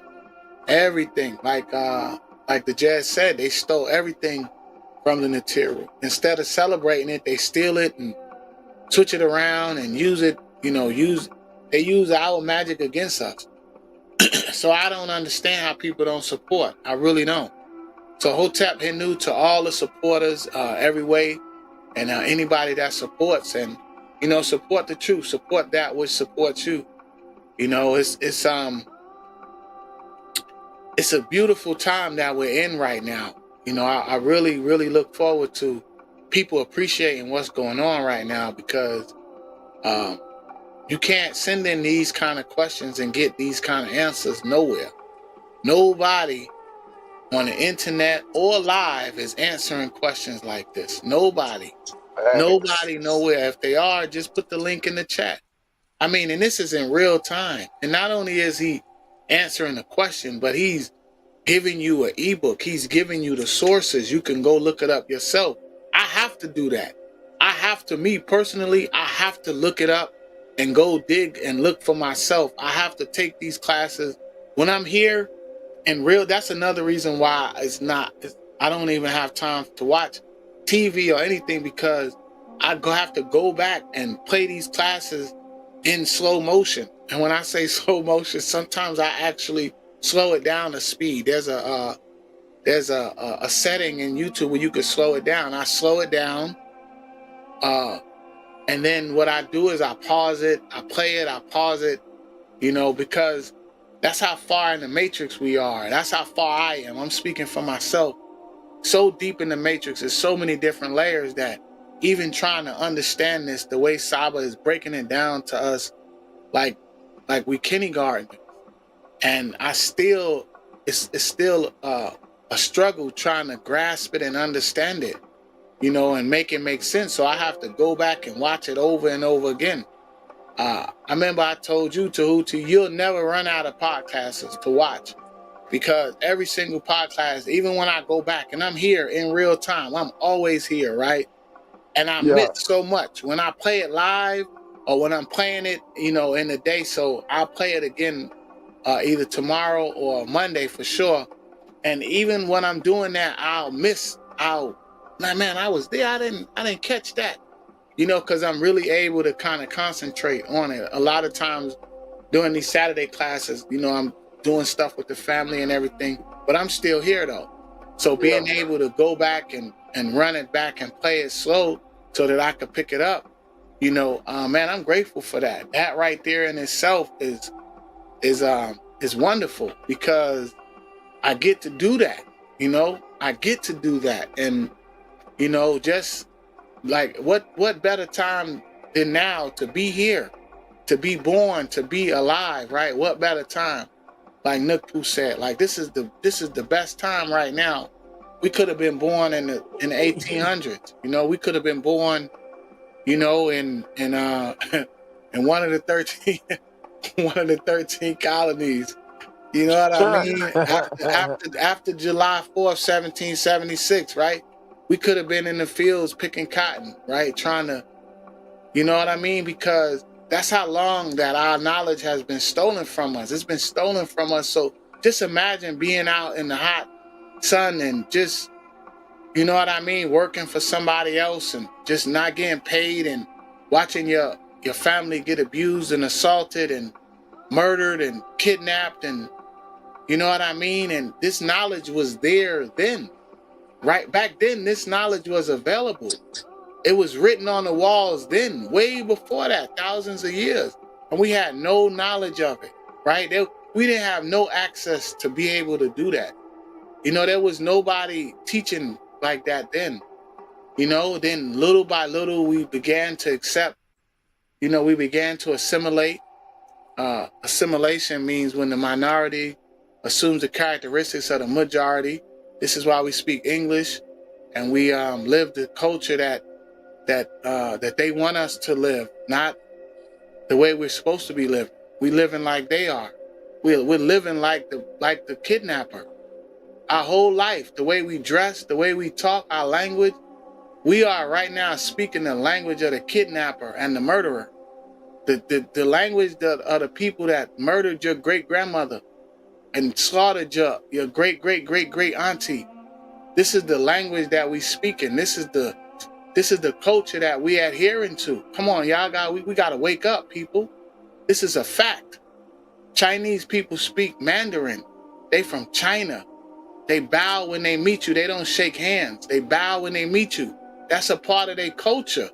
They do kung fu, karate. They eat, they eat egg rolls and bok choy. That's all a part of their culture.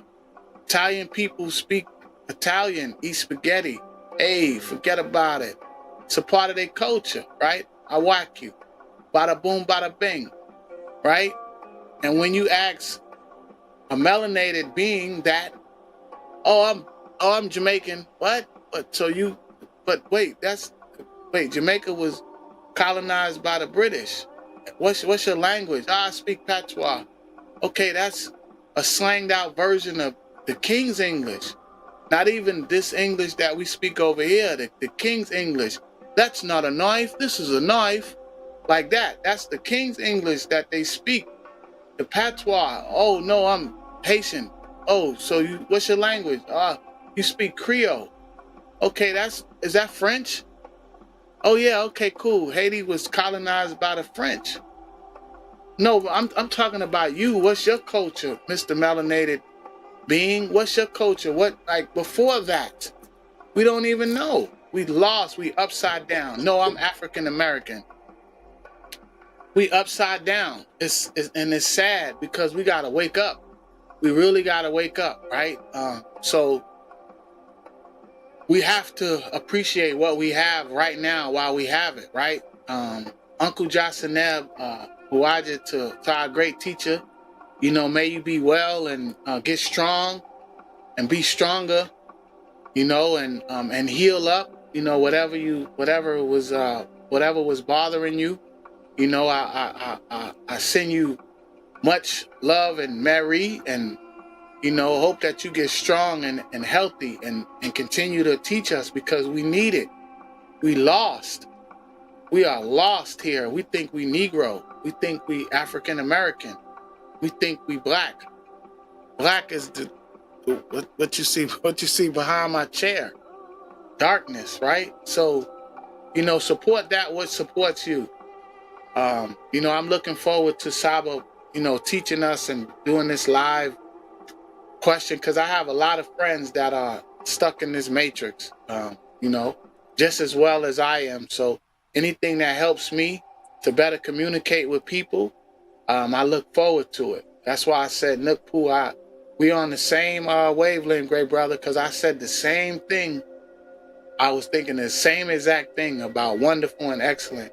And that was one of the things that I adopted really early, was trying to adjust the way I speak to people and just adjust my temperament, because my go button stay mashed. Be ready to go.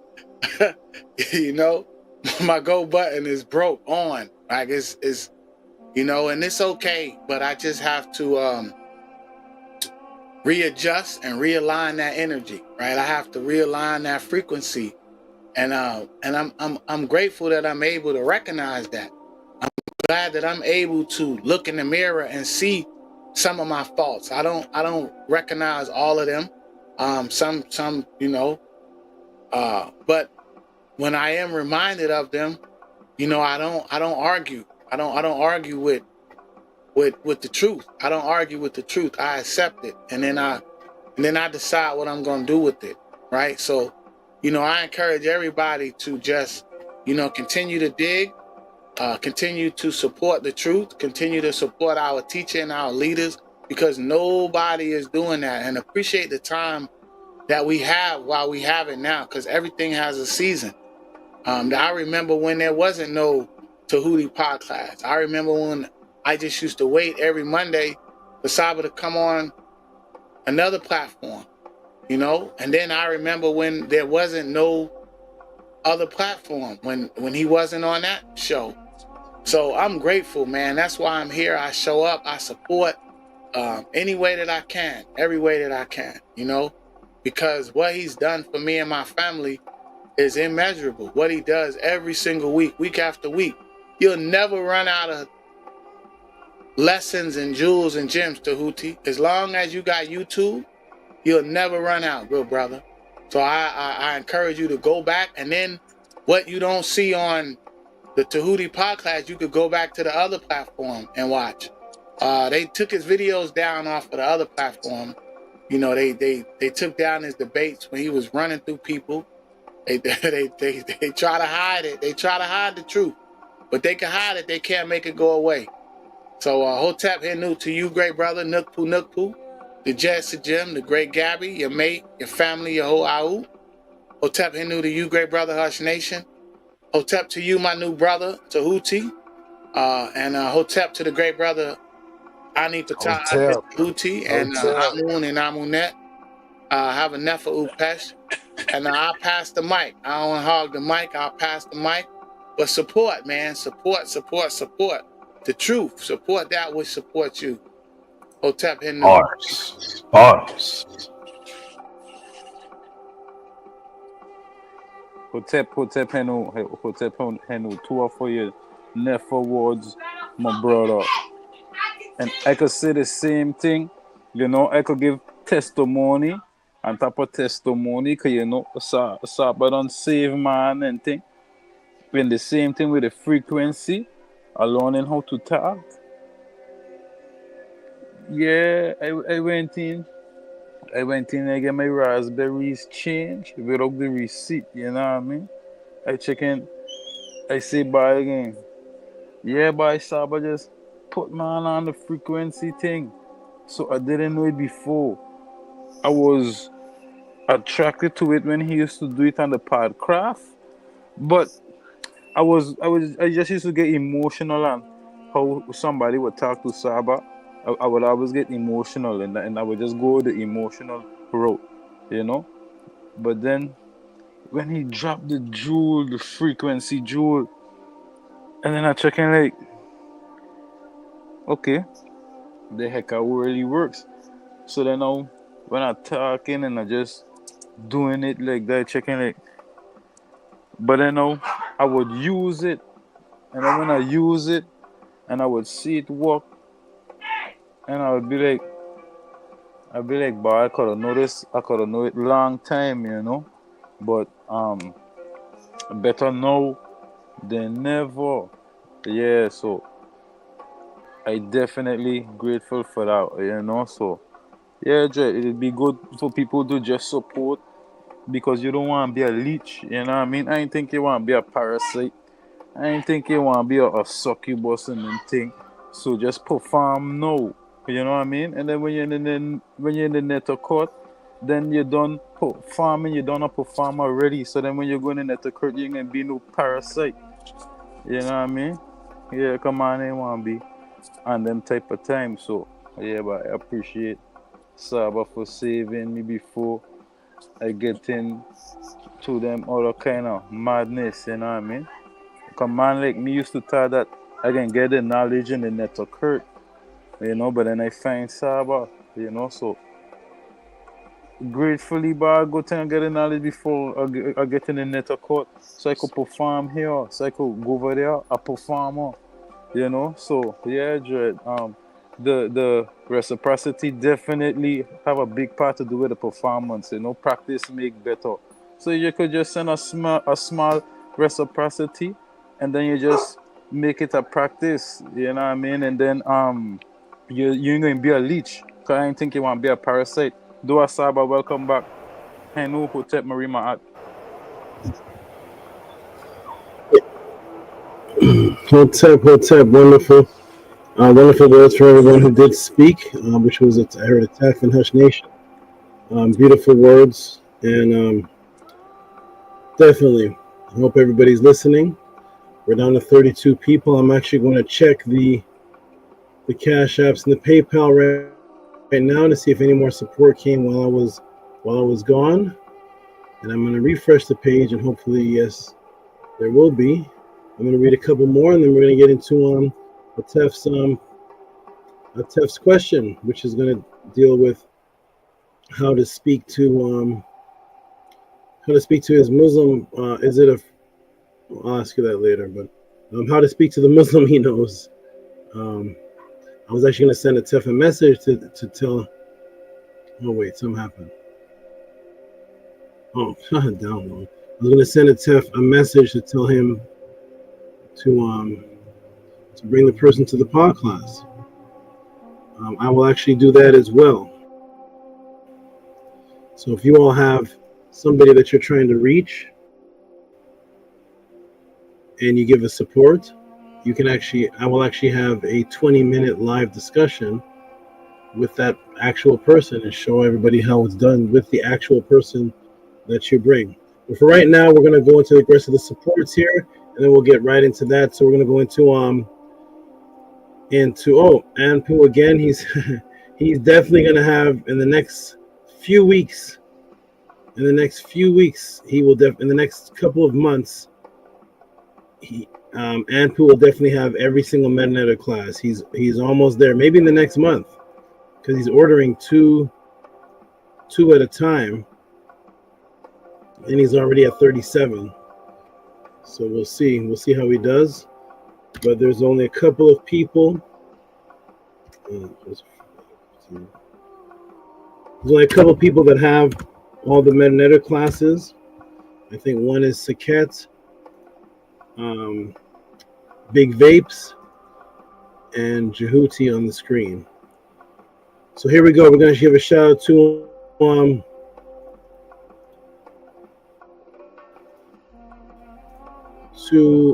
Anpu Ma'at, $40, class number 36 and 37.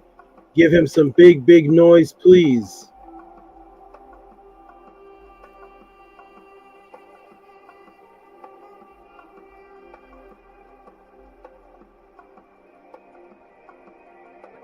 Oh, is it Tef there?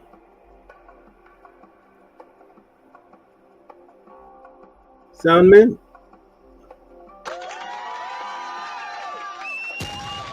No? Do you have any?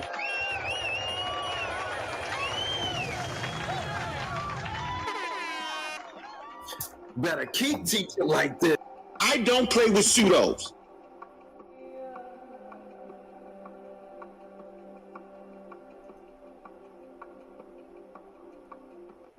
Okay, thank you for that.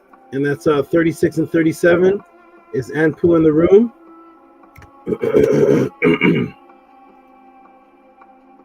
Anpu, if you are in the room, and for those who order the MedNetter class, while the pod class is actually going on, while I'm right here, when we read your support, you will actually get the MedNetter class within a minute or so of us reading it. So, for example, class 36 and 37 was sent in a minute ago from Anpu, and if he checks his email right now, he already has the class. So shout out to you, Anpu, for your consistent support and for your building up of the Mentor classes. You should have, I would say in a couple of months, you should have them all at this rate. Okay, wonderful. Okay, we're going to go to the next support, the great support coming in.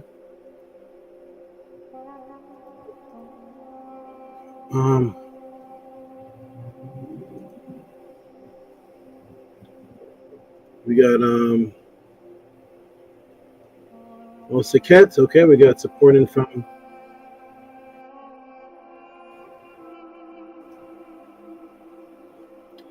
CCHET.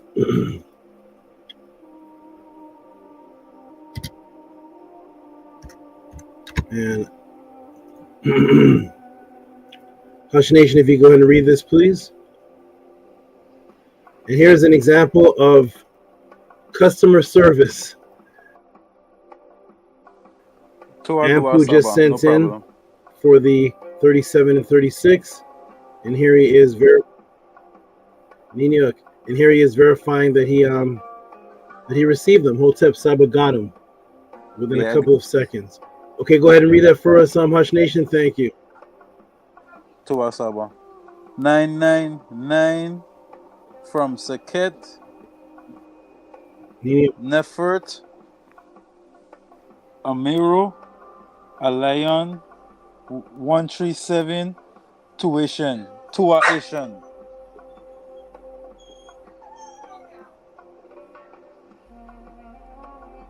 All right, thank you, Saket. Appreciate that. Tua Ishin, thank you. She's a consistent supporter. Appreciate everything that you support with. And now we're going to scroll down. We have Big Vapes, who is he was the first, or was it between him and Saket? I think Saket has them all. It's between him and Saket, but for sure he is of the first to obtain all of the magnetic classes. And I have to check with Saket to see if she has all of them. I know she ordered a whole bunch of them at one time. But shout out to Big Vapes right here, who sends a $5 support tip from Big Vapes. Says Hecker tip. Vital Dalamu. Okay, wonderful. Excellent. Thank you, Big Vapes. Is Big Vapes in the room? Is Big Vapes here watching, or did he fall off sleeping? Okay. We'll give him a clap for that. Give him a quick clap for that, since he put it as a tip.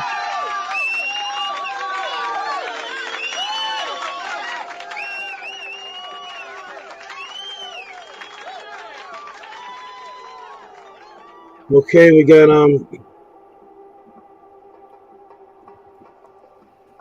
Cool Star.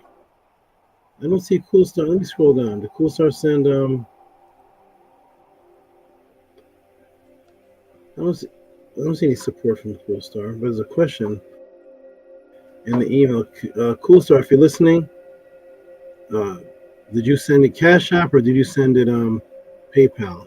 Let me go ahead and delete this for now, because I'm not sure if that's a mistake. Send the Cash App or the PayPal the same time as you send a question. I just see the question, so I'm going to delete that, and you can start over and send a question with the PayPal and the Cash App at the same time as the email, so they don't get jumbled up. Okay, this is a Tefrem Kemaat. A Tefrem Kemaat, Mr. Consistent Man, who always sends his two.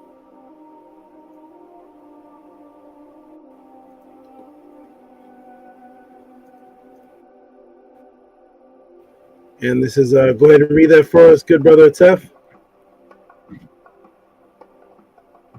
Tua Great Saba 777 from a Tefram Kemaat. In Meduneta, it says, Otep Ma'at Tua Ishin.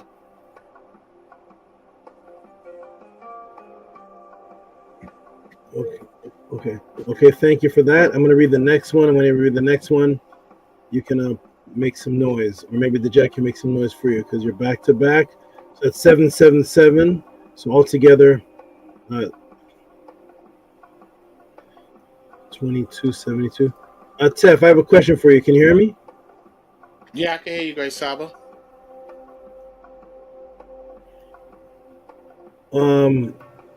The second one you gave, 2272. They put it at 20. Did it used to be 2072? Yes. You said Or was it always Cash App? 2272? No, it was. You said Cash App is pinching off your sack, Saba.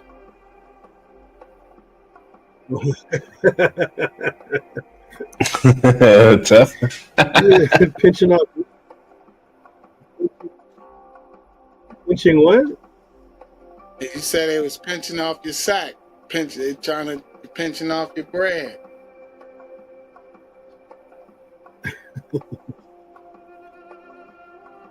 The Cash App. Nick who likes that lingo. I don't know what there's a Florida lingo. Florida lingo. They pinching off your bong, Saba. Off what? Pinching off your... I need a translator. Translation. They robbing you, Saba. They skipping you. They finessing. They finessing. Oh Yeah, no. trying to pooch off you, Saba. You can't let them, gotta add a little extra. I gave you a translation and a slang. And you said they're pinching off my bong? What's that word? I can't. Yeah, they pinching out the sack, Saba. The hand in your pocket. Man. Yeah. You pay Oh for an my eighth. goodness. That sounds like it hurt. That sounds painful. Okay, I'm gonna all right, thank you for that. Did I put you up on the screen yet? Did we give noise for that yet? No, not yet, Saba. Okay, there you go. All right, go ahead and read that for us, good brother.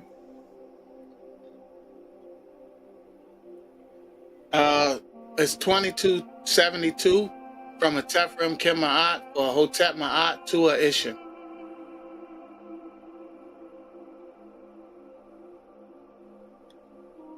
Okay, the Jed or Atef, give some noise for that, please.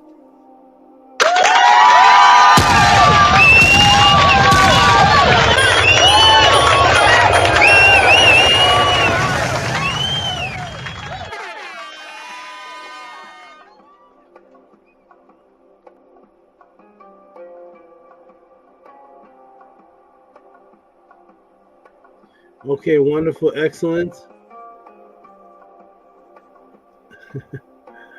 Okay, wonderful, wonderful. All right, we're gonna go to I think there's a couple more. Then we get to a test question. Let me scroll up.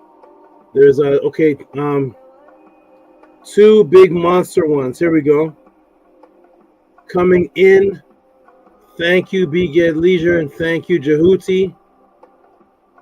Very, very much for tonight. I told one of my naturs, I said if tonight was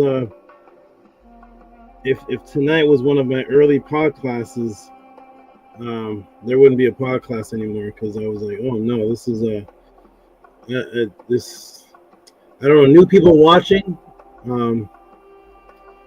I just didn't. It's a lot of people. Where's Owen Hythe, Lisa, Vortex Ninja? Everybody's. It's dwindling down. The supporters are dwindling down. Shout out to ones who stick around. I'm sure Owen Hythe, usually what he does is he'll come in the middle of the week or next week and put a date and match up to it. Basa Tut Maka Oxafek will come tomorrow, but it just seems a lot of the people, they've moved on to something worse, I guess. I don't like. Usually when you move on, it's supposed to be something better, right? But they've moved on to something worse. But what they'll never stop doing is they'll never stop supporting the Matrix. They'll never stop supporting the Matrix. We go through their fridge and closet, and that Matrix makes sure. Huh?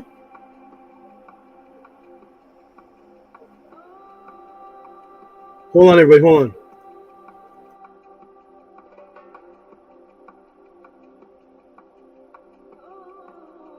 Well, Ted, make sure y'all support my aunt, man, and not the Matrix.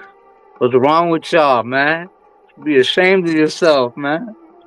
You know, it's real out here. We're in a war, man. You know what I'm saying? Every reciprocity you send is another brick to our miracle. Is another ammo, you know what I'm saying, to add into our, you know what? So either support or I don't know, man. Swim with the Matrix, man. Swim with the sharks. Good luck on that. You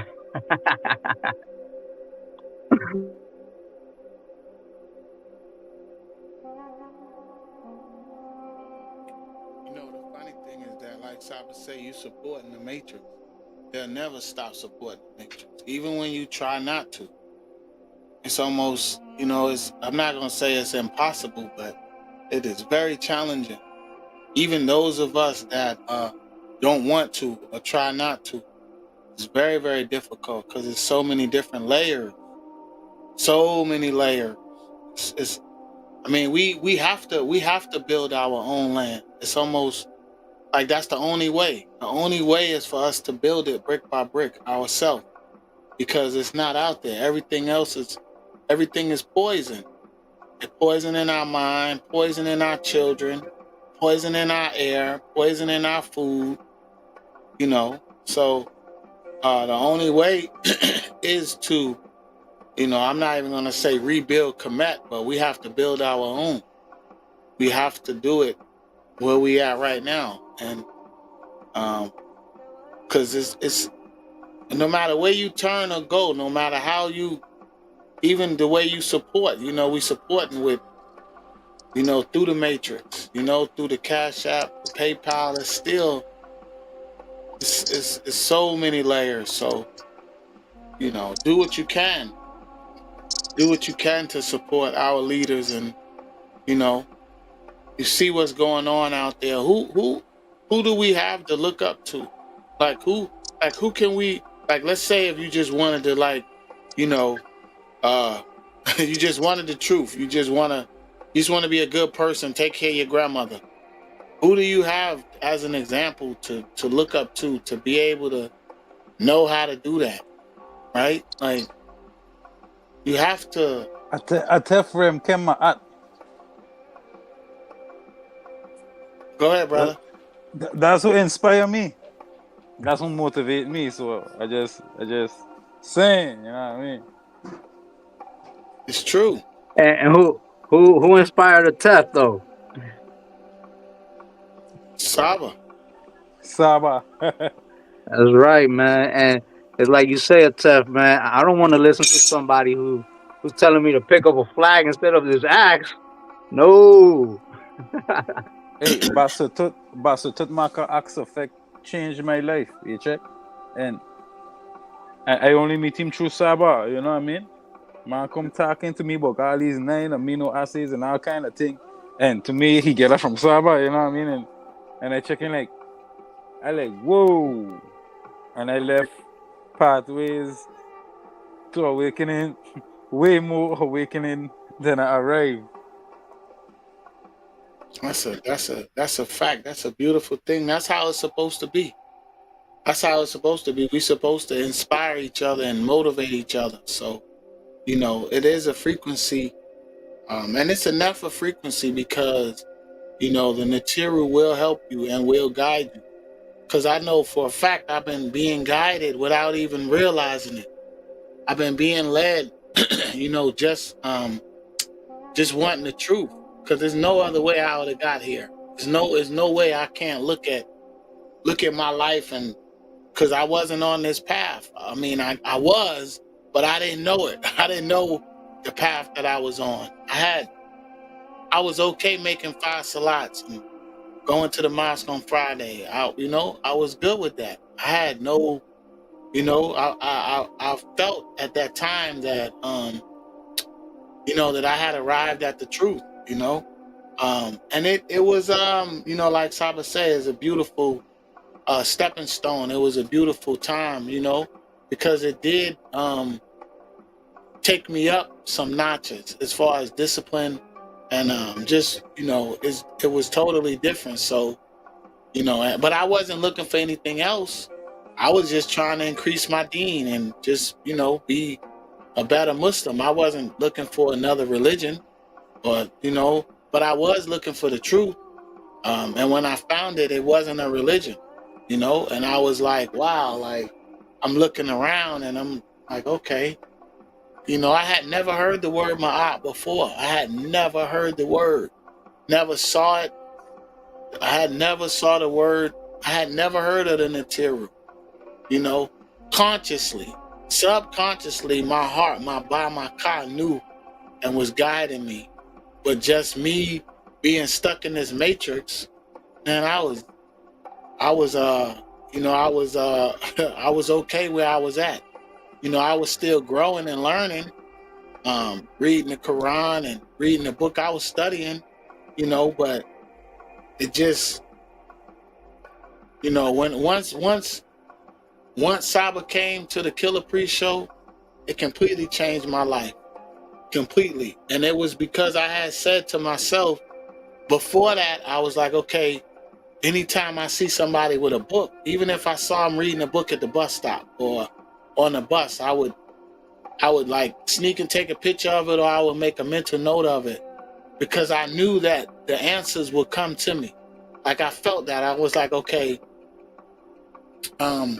whatever it was that I needed, it would come to me as long as I'm listening, as long as I'm, on the right path and doing the right thing. So, you know, I turned off the music.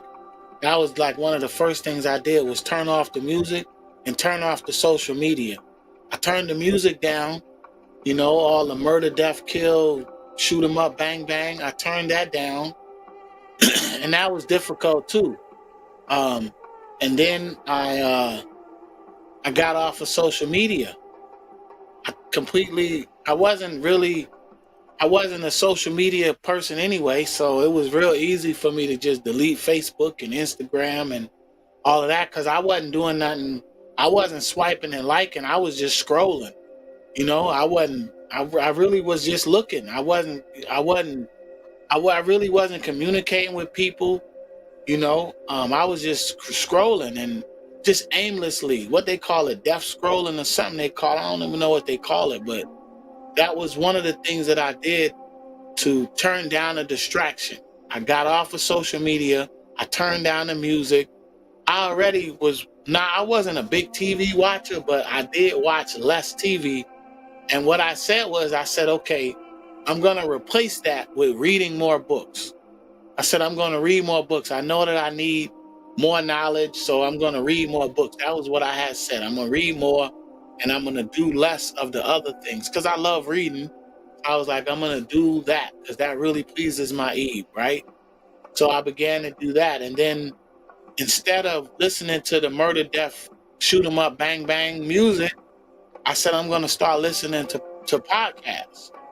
So that's how I got on to Killer Priest. When I saw Killer Priest, I was like, okay, you know, like Saba said, like I enjoy his music. I enjoy what he talking about. He's KP is a different rapper than a lot of them other people. There's a lot of knowledge in his bars. So I appreciated that. That's one of the things I appreciated him for in Killer Army was, you know, the knowledge. You know, it was refreshing. So, you know, when I saw him, I was like, oh, he got a podcast. I know it gotta be, you know, decent because he wasn't with the shoot 'em up, bang, bang music. So I'm like, I'm pretty sure the podcast ain't gonna be like that. So, you know, that's how I tuned into that.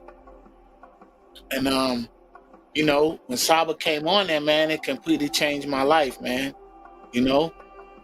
So it's about being on the right frequency. It's around, and that was another thing I said to myself too, was that I need new friends. That was another thing. That was a big thing. I was like, I need new friends, right? And it was more of a perspective of, if I'm the smartest person I hang out with, I need new friends. and I wasn't thinking of myself as being that smart. But when I looked around at some of the things that my friends were doing, I was like, okay, man, we was doing that in high school. Like, we still doing that. Like, come on, what's the next step? What's the next level? Like, you know? So I began to just limit my hanging out. You know, I began to limit my interactions with with people that wasn't, you know, that you know, they was good where they was at. You know, so that's a form of me turning down a distraction as well. You know, I'm like, okay, you know, those things began to interest me less and less. You know, the isfet and the running around, it began to interest me less and less. And now that I look back at it, it was a distraction, and I was totally being led here and being guided. So, you know, if you're here, for whatever reason you're here, you know, just look at that, acknowledge that, and, you know, support. You know, it's like, I don't like when Saba says that. I don't like when he doesn't get the support that he deserves. I look forward to him, you know, being able to be comfortable and, you know, not, you know, when he just click on his thing and just the support is just there. You know, I look forward to that day, as opposed to, you know, we telling people like, hey, you should support, or let's support because McDonald's don't ask for support. Welcome back, Ray Saba. That's right, Atep. This is the Kemet we need to support. The one above me right there. That's who I see as Kemet. You know, because without Without that nectar right there won't be none of this regalia, none of this Heru. That's what we need to keep supporting. And then eventually everything else will come into place. You know what I'm saying? That's the great right there, right above me, right there that you see on that square. That's the true Miraku. That's the true pyramid, the living pyramid that we have here right now. So that's what we need to keep supporting. He says, hey, go out there, become a disciple, and start picking people up, and that's what we're gonna do. You know what I'm saying? That's what's gonna satisfy his Eve. That's what it is. You know what I'm saying? Cause the way I look at it, like, is I'm ready to go to war for Saba all day, every day. You telling me all I gotta do is talk to some people? I don't gotta pick up nothing. That ain't nothing. That's a piece of cake, man. We can do that. you know.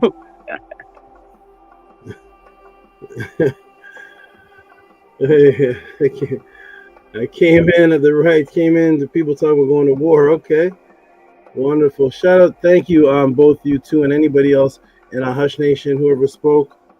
I had to take care of a very important situation in the back. I have a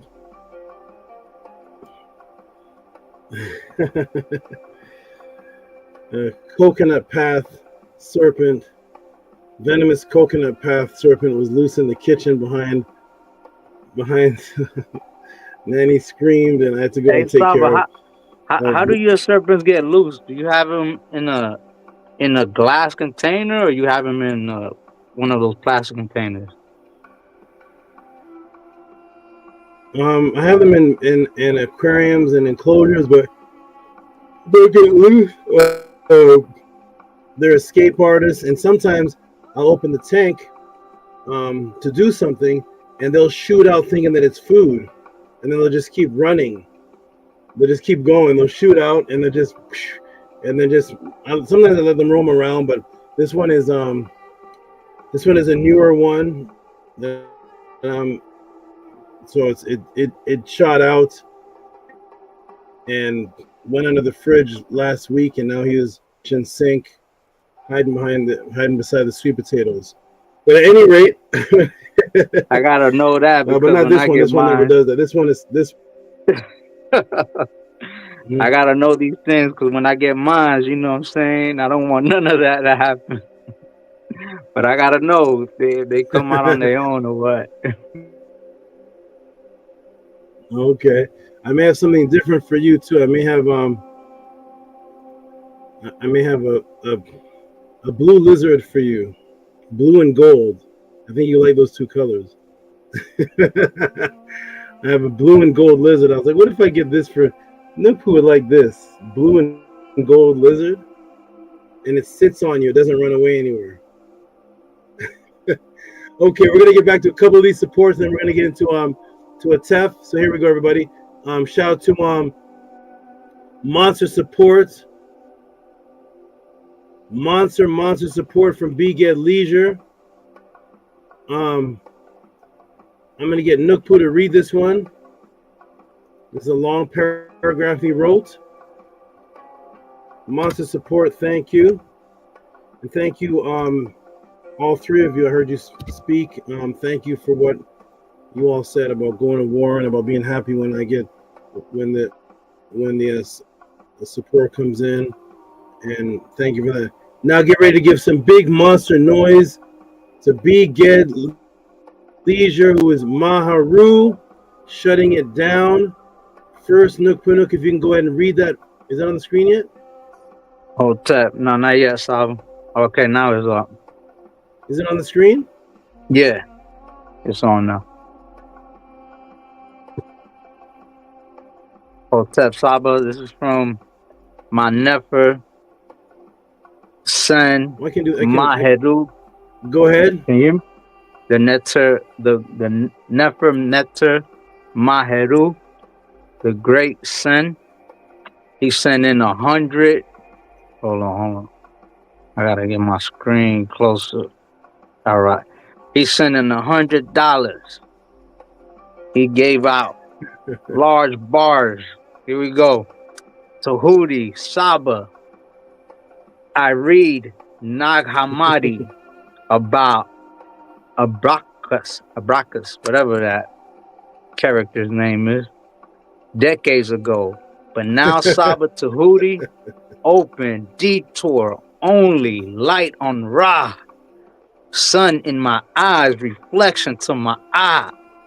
Truth to ancient people, true story of scrolls. Found Alexandria, Kemet, Egypt. Saba can teach on beyond ice wall, North Pole, that there is civilization, and that is reason why planes and treaty of nations forbidden public to travel there. Yo, there's some bars. Shout out to my HERU, the Nefer Netcher, Uncle Jasaneb. Oh, is this?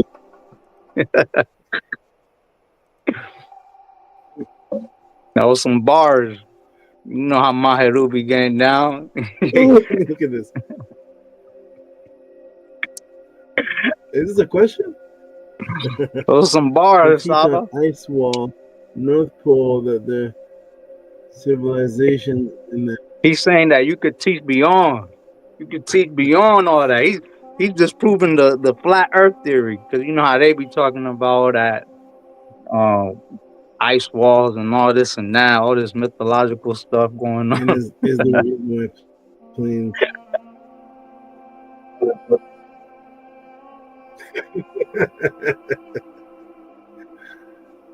and that's a question, right? Is reason why planes and treaties of nations oh, the bottom sentence is a question. Okay, I got it. The bottom sentence is right, Maharu? Is that a question, or is that question mark an accident?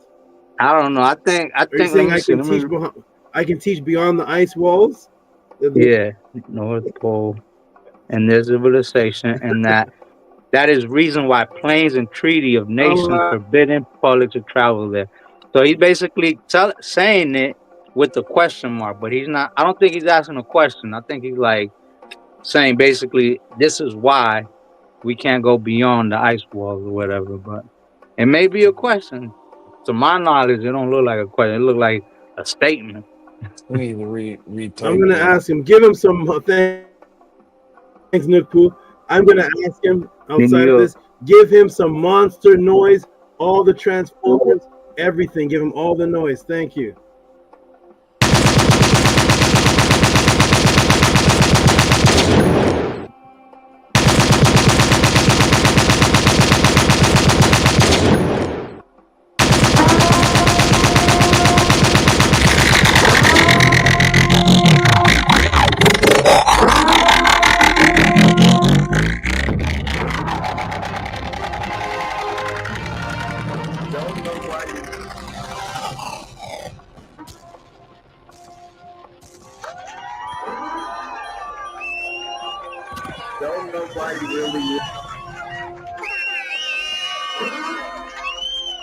Don't nobody really want no smoke.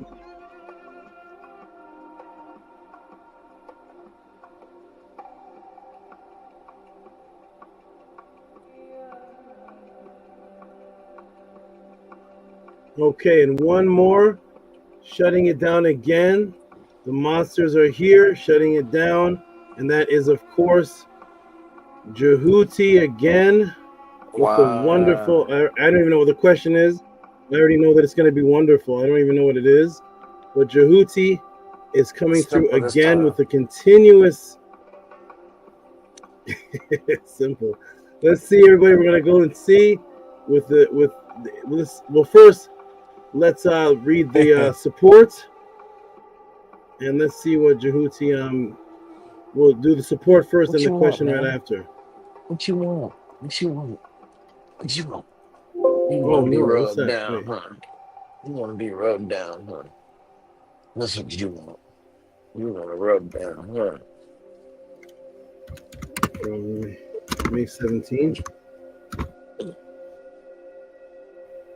Okay, so here we go. We're going to put this on the screen. Monster support as usual. Tehuti gives two supports.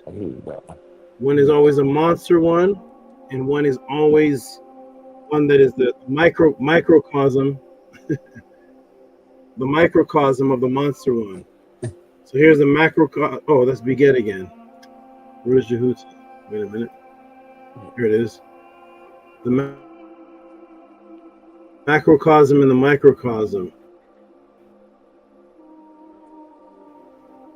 They're the same set of numbers. Wait. Well, Beget leisure twice. No, that's not right.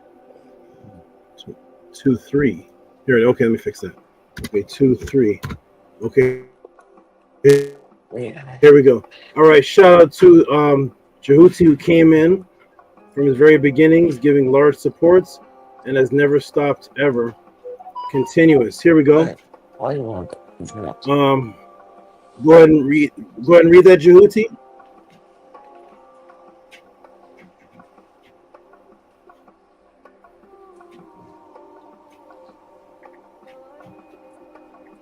From Jehuti and Ra, I shot $111.11. This is an economy question coming soon from Jehuti and Ra, I shot. My email, aiproductions82@gmail.com. It is in the email, the question.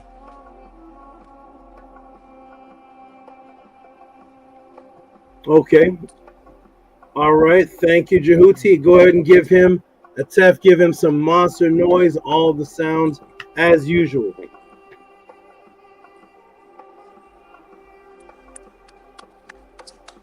What? What do you want? What? What? What you want? What you want? What you want? What you want? That's what you want? What you want? You want me to rub? You supposed to be asleep. A Tef? You supposed to be asleep. A Tef fell asleep. Oh no. No, now you The jealous. biggest now you donation wanna of the be thought rubbed. class. Where's the Tef? The Jet, are you there? Do you have your my sounds class. yet? I think I'm here, the stop. debt. What you call it? I still can't get it. Still can't get it working. But yeah, I got all set in my hands right now as we speak. Oh, I knew it. Go. Okay.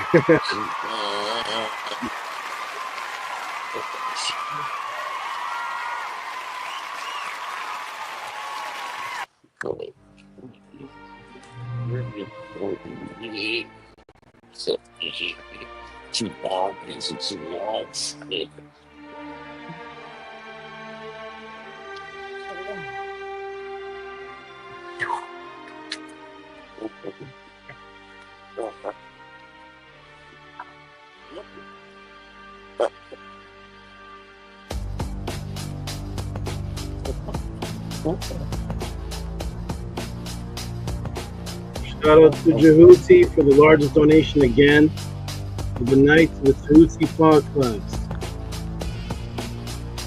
Hey, Saba, we got to spit on this beat right here. That's good. The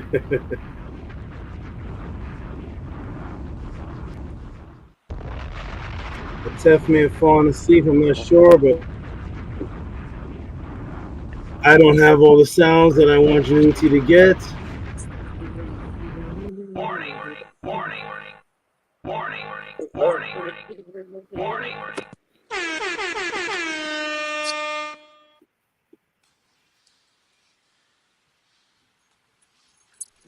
All right, thank you, Jehuti. Thank you. And now we're going to go to the, hey, this question doesn't have a set of numbers. I told you it's a simple Number one. 1, 2, 3, 4.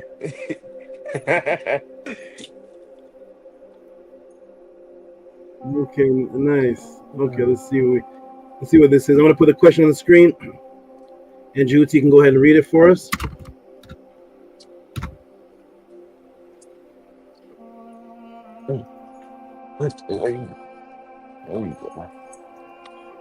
Okay, go ahead and read this for us when you see it.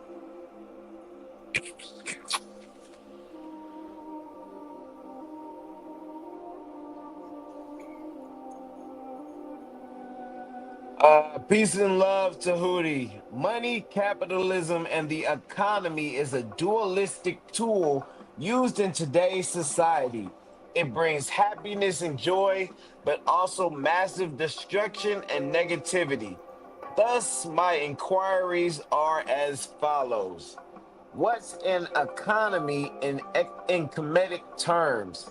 What form of currency was used to conduct business in Kemet, if any?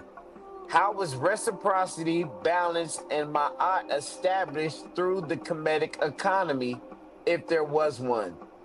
Again, thanks for the great knowledge and wisdom you provide in your podcast. It's greatly appreciated. Peace and love, respectfully submitted, Terrence C. Carrick Jr., spiritually known as Jehudi N. Ra Aisha.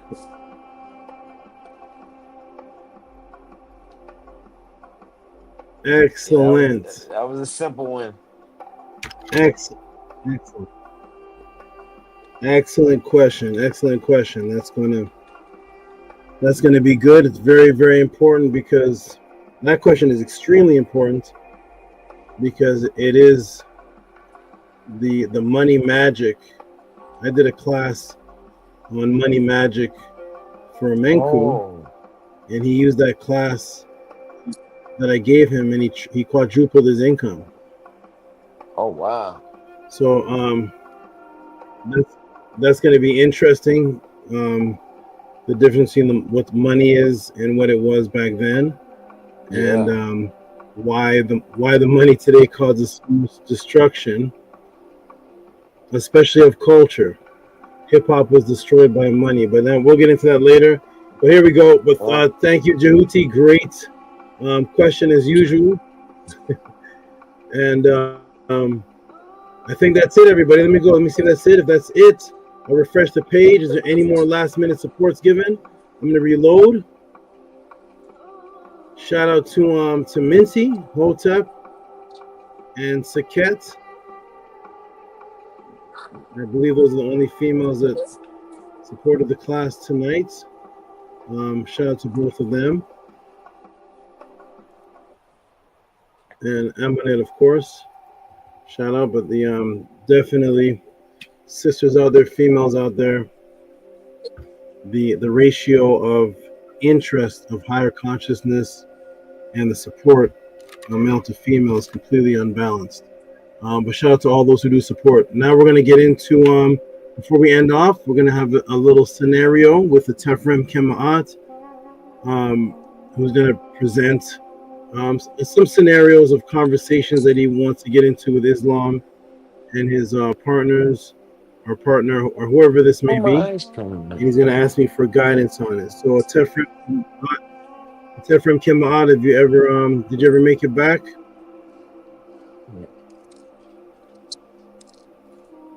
Is he flying with one of those Sekets? Is he Sekmet? He's flying with Upesh? I think you got it. You got to contact them telepathically.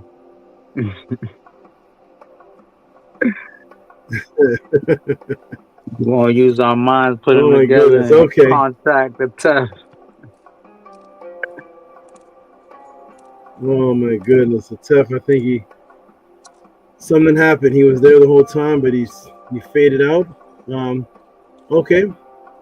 So what I'm going to do is I'm going to tell everybody, two up for those who supported the Tehuti Pawn class. Stop there. Oh, Baharu has confirmed that the ice wall was a question. Okay. Okay, I will decipher that question when it's time to answer. I'll read it again. But thank you, Maharu, for confirming that was a question. And Tua, for your great support as always. Excellent.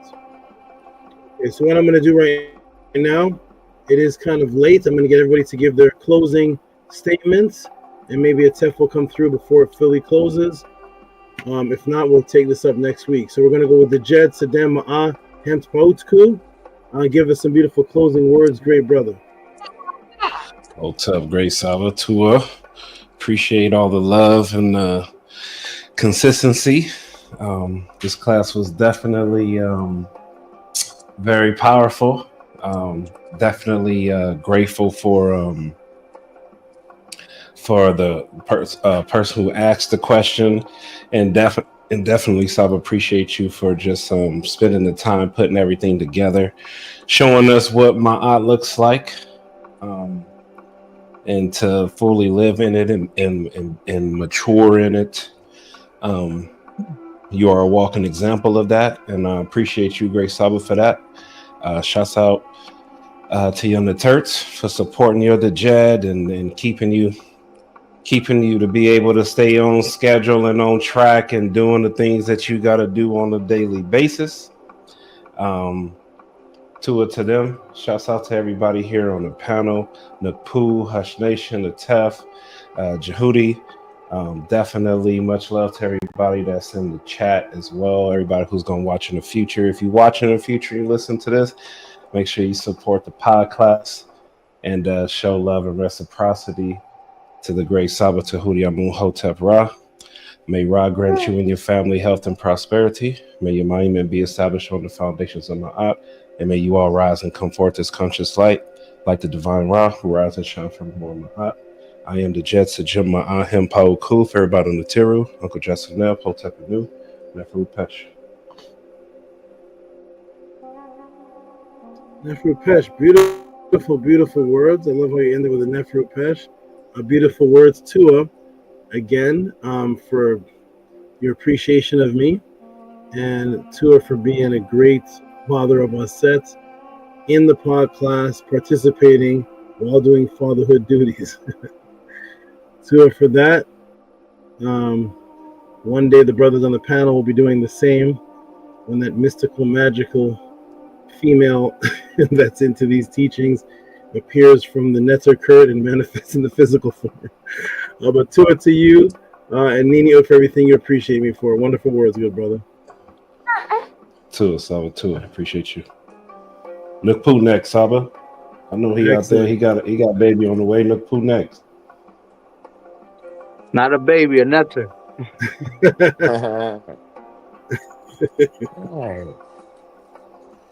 Oh man. Okay, on to who's like, I don't have sons, I have HERUs. Oh my goodness. We're gonna go to Hush Nation. Good brother Hush Nation. What were you saying about the also you say you could have got the Nag Hammadi library, but you decided not to? No, I have the book, and in 2023 I was like, I need to start reading these books. So I say, okay, let me just start on the Dead Sea Scrolls, so that when I reach to the Nag Hammadi Abrasax thing, I'm gonna be more fluent with the reading. So I said, let me read the Dead Sea Scrolls, then I'm gonna go to the Hammadi text, the Gnostic thing, you know, and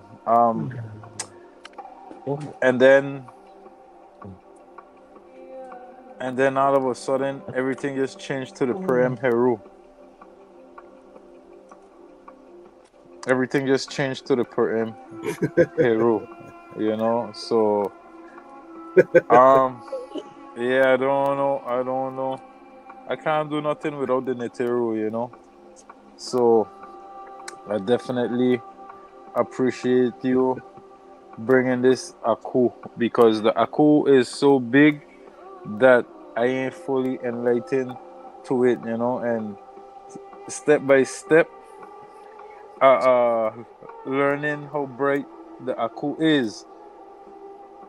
But until then, my book wasn't that thick though. My book was smaller than that. My Hammadi book was smaller than that book. Yeah. Yes, I will. 2 representing Ma'at to the fullest. 2 for representing the 3 axes to the fullest. 2 for walking in 3 axes, 2 for echoing, 3 axes, 2 for the frequency, the guidance, 2 for the aku, 2 for the life, and 2 for showing me how important it is to be alive and how important life is. So 2 for representing in the Teru, 2 for doing everything and sacrificing everything for the Neteru, 2 for shining and reflecting my art and reflecting it onto me. Anku Jaseneb, Sabatu Huti, rest well, never upesh, get better, longevity. Anku Jaseneb, Dua Sekem, to you, your awut, your animals, alava ayo a whole lot. Dua Sekem, more guidance, strength. Anku Jaseneb, big love, big ma'at, big axes.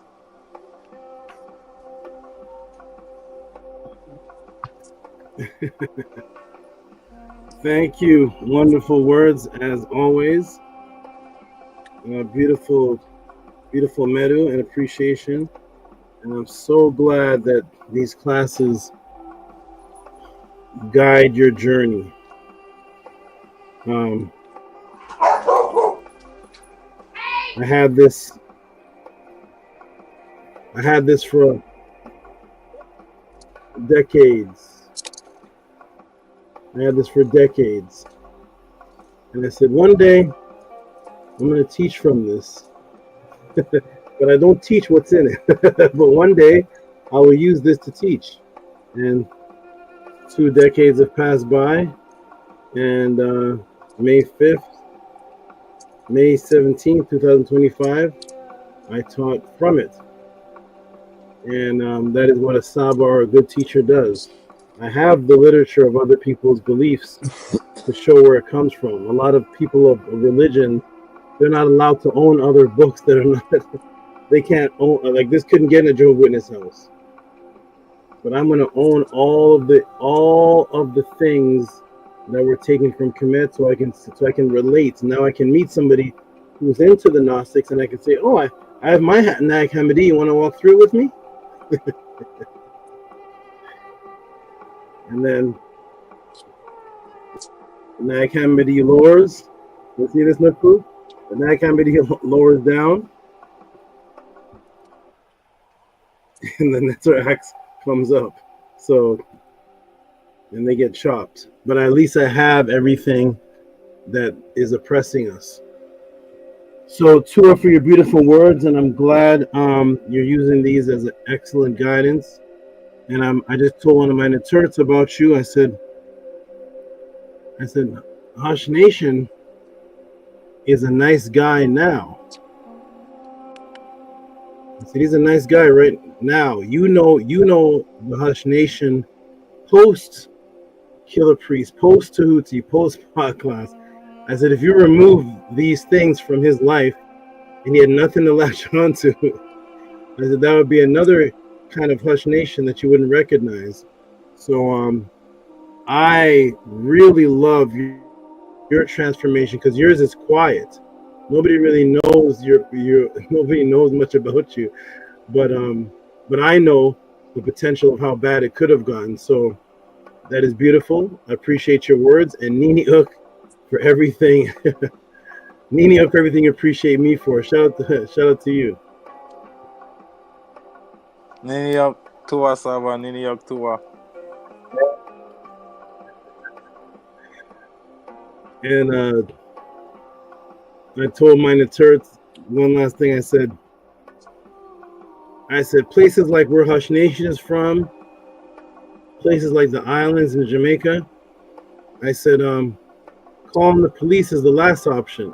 I said calling the police is the last option. So you're dealing with people. You're dealing with someone who it's a different kind of roughness than being in America. It's a different kind of thing, as they say. So Yeah, Yes. a lot of Shout recklessness.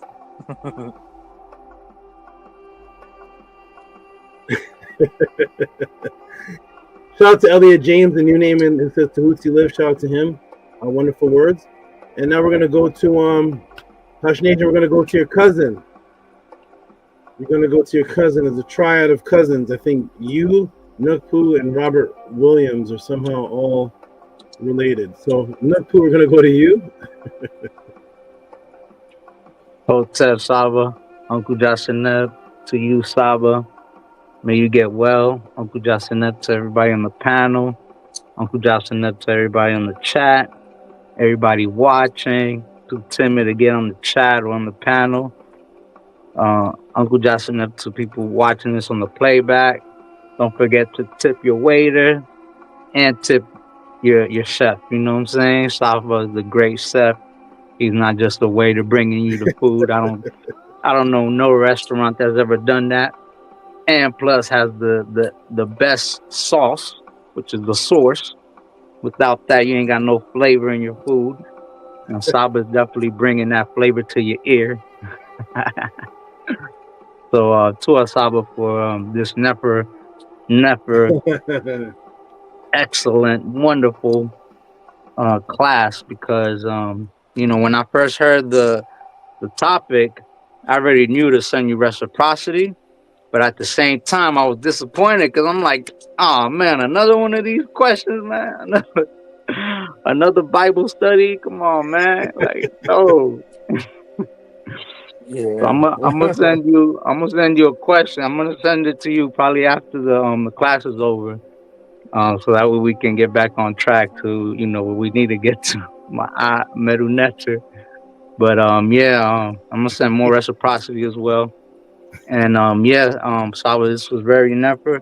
You took it to a whole nother level. From breaking down about Set, breaking down Heru, even breaking down the gematria of the Hebrew words. Like, that was next level. That was never. I did not expect none of that. And like I said, I expected nothing but greatness from you.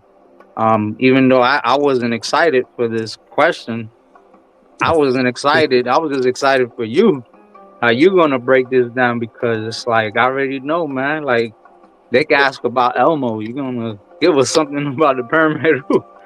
You gonna tell us like, yo, this. Look at him right here. You're gonna pull out a scroll that's showing him. So yeah, it's never. And like I said, I can't wait.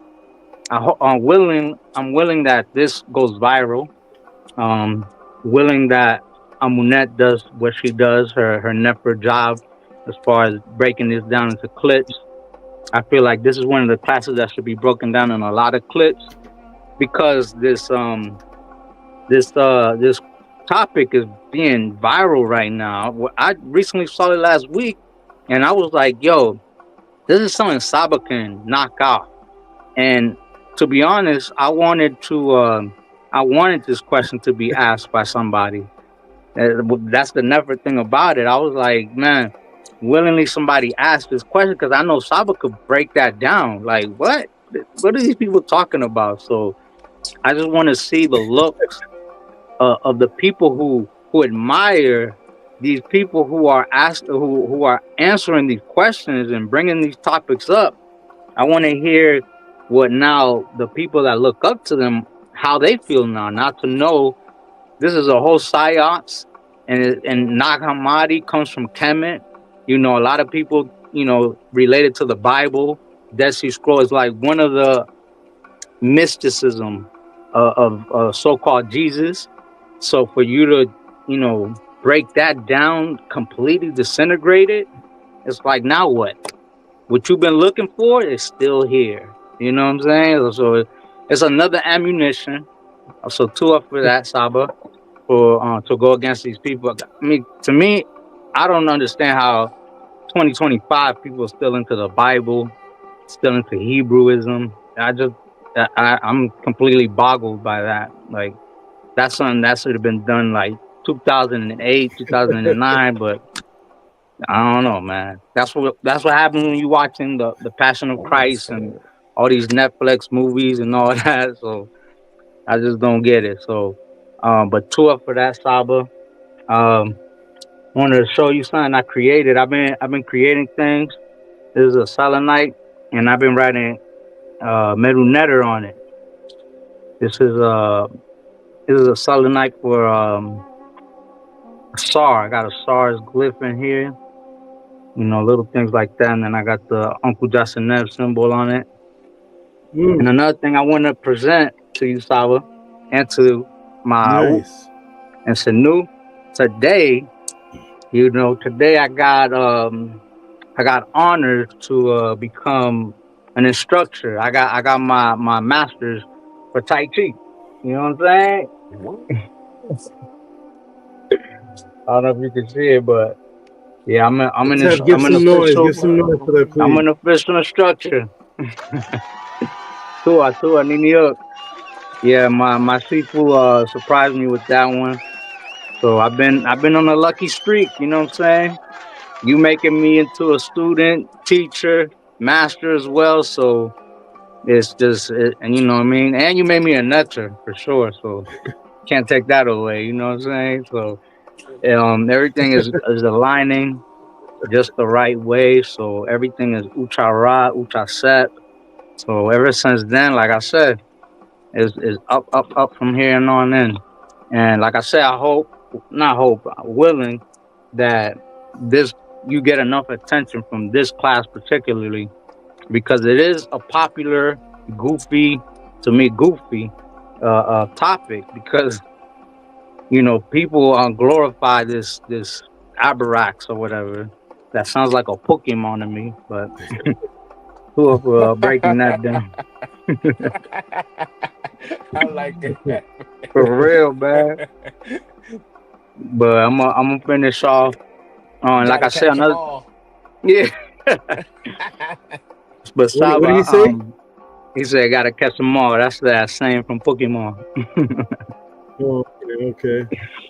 But there's a lot of Uncle Johnson up to you that you heal from whatever it is that you're going through. That whoever you seek does give you the proper advice and the proper assistance, because the pharmaceuticals or whatever, people take an oath. That's why that question that I sent you about the school, it pertains to that, because a lot of the people we rely on went through that spell, went through that oath. So I just will that everything goes out right, and I know the Natura protecting you. I'm always sending you Uncle Jasaneb, everybody else here as well, and I know my aunt and Natura protecting you. With that, I'm gonna end with my war cry. Ready to go to war, So Sem Hotet Meri Ib Nitiru Ma'at Nuk At Kur M Kat A. I am without evil in my body. Septu Kua. I am wealthy. Ah Ha Ah Sekem Ah Kasep Ah Meret Ah. I rise up, I gain the power, and I repulse the evil which is against me. Behen Ah Seba'u. May I crush the evil one. Se Hetem Na Apep M Atef Ma Na. May I destroy a pep at his moment. Sakur Na Ah Shimi. I have overthrown the destroyers. E Ah U Na M Sauk. I have came that I may be protecting thee. Makeru, Makeru, Makeru. Aka Ua Kirk F M F. Hotet Meri Nitiru Ma'a Satem Nefu Fesh. Uncle Jasaneb. And Hotep to my Nefer Netzer Maheru, to the Nefer Netzer Fix. Another thing, Saba, I did 999 push-ups before the class, in between the class, and I dedicate that 999 push-ups to my nectar fixed, getting motivated. You know what I'm saying? My goal is to do 9,900 push-ups, 999 push-ups, and I'm gonna record it so people don't think I'm capping. You know, the whole tap, Uncle Justin there. Uncle Justin, up to you too for your beautiful words, and Nini, for everything you appreciate me for. And I can see why you call that your war cry. Beautiful, beautiful, excellent words that were definitely the chant of a warrior. So beautiful. Keep up the great work. We got the axe. Axe right here. There's a Nupu axe right there, representing the netter. So wonderful. Okay. Oh, I see. Nice. Atef woke up. Atef, we were closing out because I couldn't reach you for the sounds or for the Muslim section. Did you fall asleep? That was like 5 minutes ago. I passed out, Saba, I did. You passed out and went to Jenna. Nah, I didn't go there, Saba.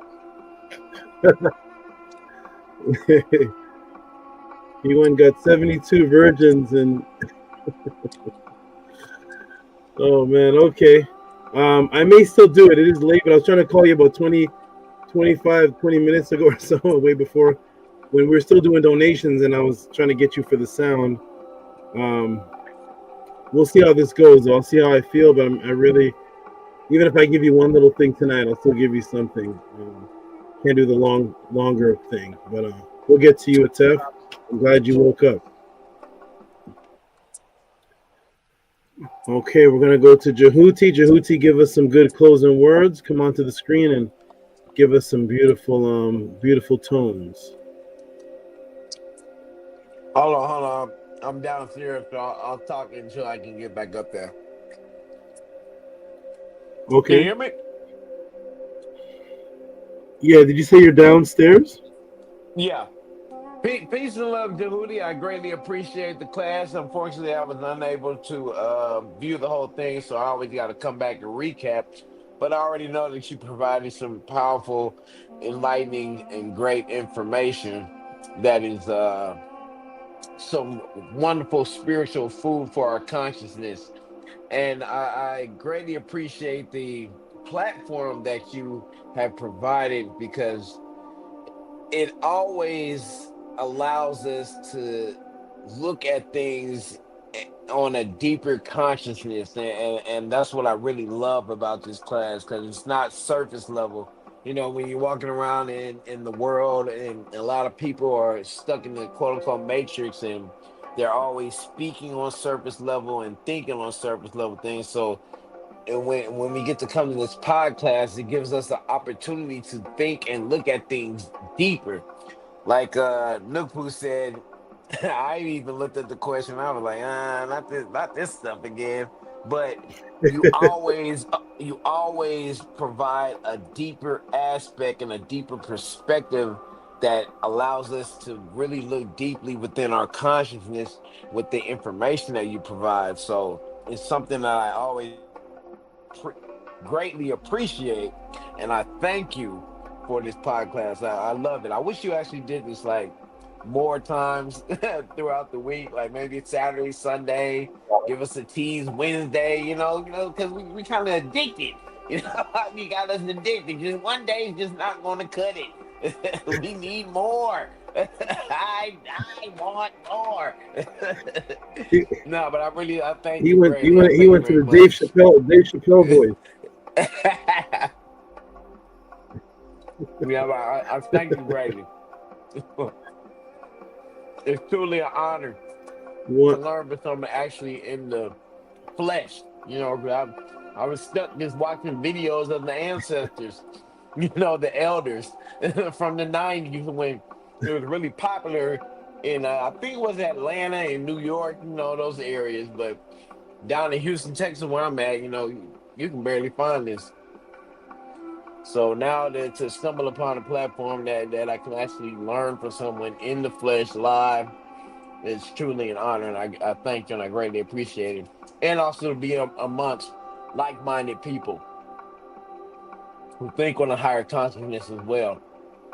As I always say, knives sharpen knives. So a lot of people pose questions, and then when we build, it has me thinking on a whole different other level, and makes me want to pose other types of questions that I didn't even think about. Because Tef will say something, Nook will say something, Hush will say something, and it has my mind just going like, okay, dang, I need to ask about this. So I greatly appreciate it. It truly raises the vibration of each of us. It's a dualistic and mutual thing, learning from you and also us sharing our vibrations with everyone else and energy on the panel.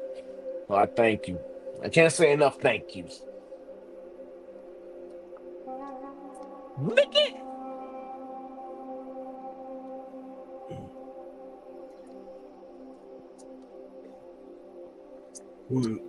Wonderful. And you are very, very welcome. And I know exactly what you mean. I know exactly what you mean about the videos from the 90s and early 2000s, and a lot of them are gone. Delbert Blair, C. Friedman L. So and then you can't ask a new question. You have to keep rewatching the videotape. So it's not in. So I'm glad you appreciate it, brother. Continue to come. We love your are explosive.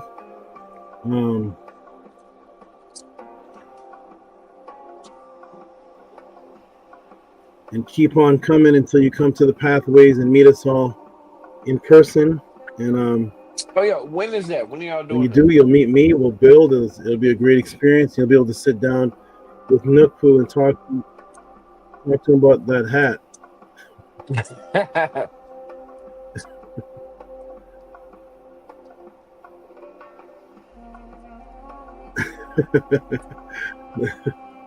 When do y'all host that? There's a lag. Did you say something, Jehuti? There's a really bad lag. Yeah. When do y'all host October? It should be October 28th. Okay. October 28th is the goal date. As the time comes near, and as the time comes near, being the area that has to be booked, it may be off a couple of days, but in October, at the end of October is the anniversary, is the time. Do you host it at the you'll same know location, everything. or you pick it gets a little different, or do you pick different locations? Like, I mean, the same state. It's different locations, and yes, it's hosted at the same states, different locations, and the last location was my favorite. Last location was a mansion, and it was absolutely beautiful, very cozy and comfortable. As the time comes close, Andy and the Tef will update everybody on more details. So, what but state, for now, Tua for your beautiful words, and Nino for everything you thanked me for. California, my state. Okay, got you. Oh, perfect. Perfecto. Okay, and now we're on to a Tef Rem. What'd you say?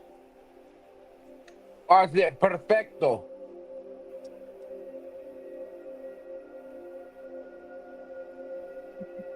Oh, okay.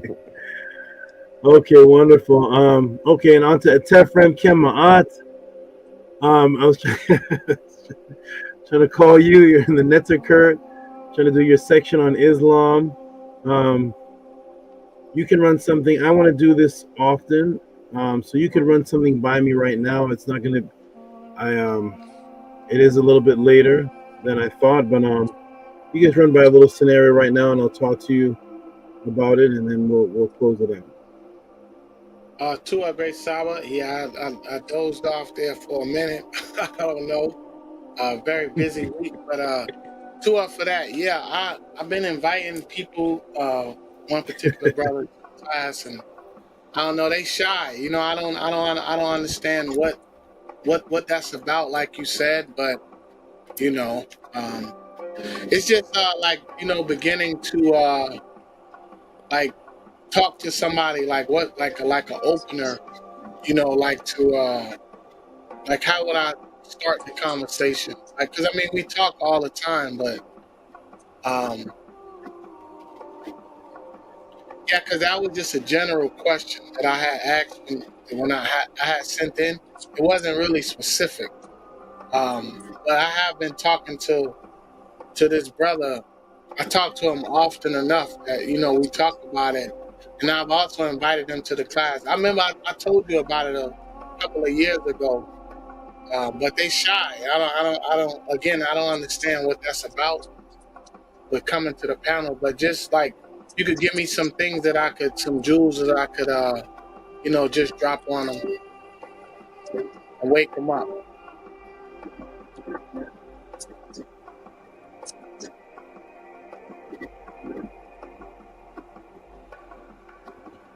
Okay. It was a little choppy, maybe because my computer's doing something. But let me ask you a question. This is a brother that's been Philly? He's been what? Say it again.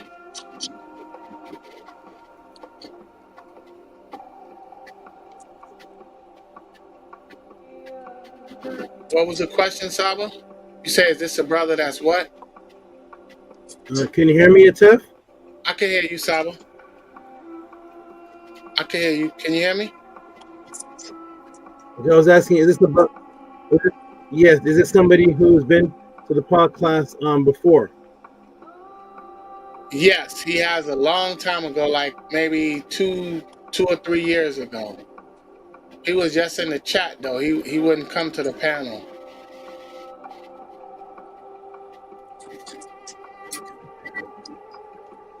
Right, okay. He wouldn't come to the panel. Okay, so what type of Islam? There's over 500 sects. What type of Islam is he? Sunni. Particularly. Sunni Muslim. Yeah, there is. Golly.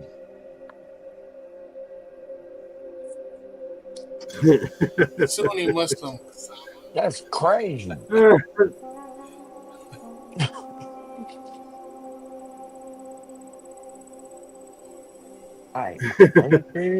Oh my God.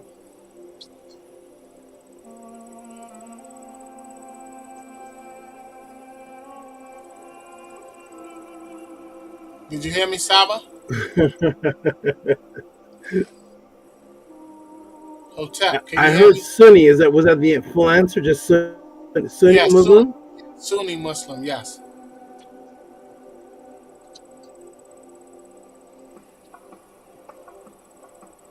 Okay, so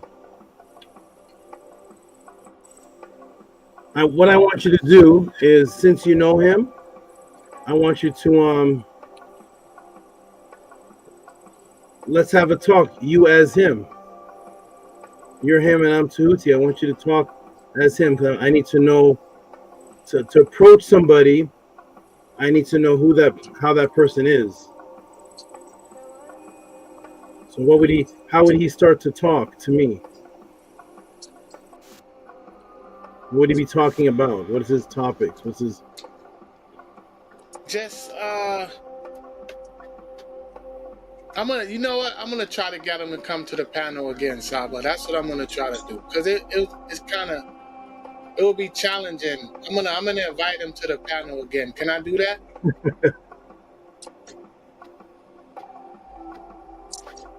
Why not invite him to the class first? It's like you trying to throw him in the fire. Not everybody wants to get on a panel. I've invited him to the class. I've been inviting him for 4 years. I've been inviting him. Gotcha. Saba did this one time before, and he had agreed to come to the panel, and then at the last minute he backed out. Gotcha. So I'm going to invite him again, Saba. Just hold off on that, and I'll invite him Okay. again and see. So That'll is be- he the?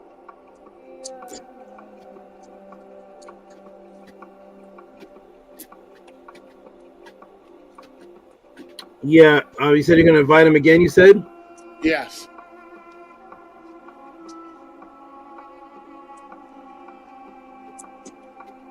Okay. Maybe that would be good. If he doesn't come again, we'll start a little bit earlier. But because I need to know a little. Is he open to discussion? Is he one of those staunch Sunni Muslims where everyone's going to hell? He doesn't want to hear anything outside of the Quran. Is he really strict? Doing his 5 prayers, 100 raka'ats? No, No, not see? that. No, not that. But I have another. I have another one that is like that. That I'm going to invite as well. So, yeah, but the one that I'm talking about, the specific, no, he's not like that. Okay. Well, invite them both, and whoever comes, I will actually, send some reciprocity, and I'll talk to them. I'll talk to them for about 15, 20 minutes or so, and have a walkthrough because it depends how they are. One of the things that I say to start off with, I'll give you something. One of the things that I say to start off a conversation with a Muslim is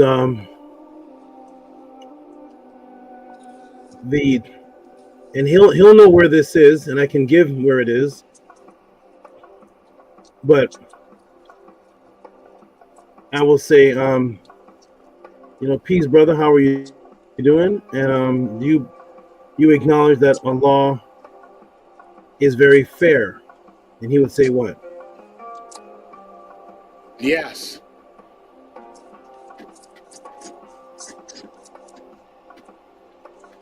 He said very fair, very wonderful.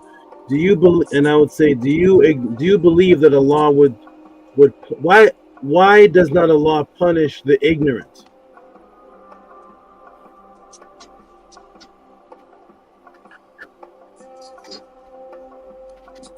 If you punish an ignorant, that would be unfair because the ignorant doesn't know any better. Is that correct? Yeah, that would be unfair. Okay. And I would say to him,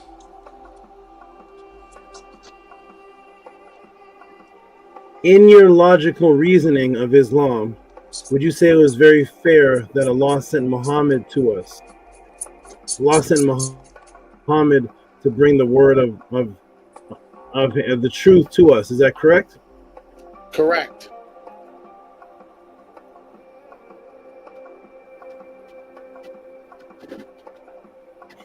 And I would say, that's wonderful. I'm going to put something on the screen here.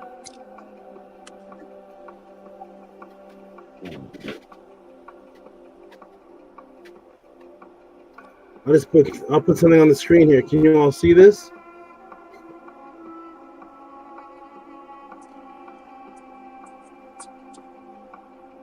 Yeah. Yes, we could see it. Can you see that? That's it?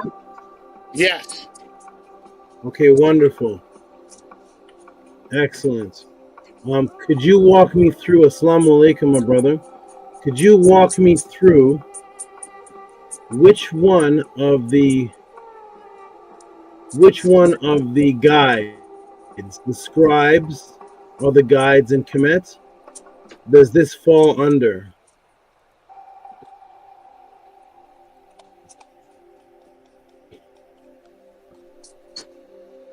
Could you read that for us, Atef? Yes. It says, Sahih International, chapter 16, Surah Now the B.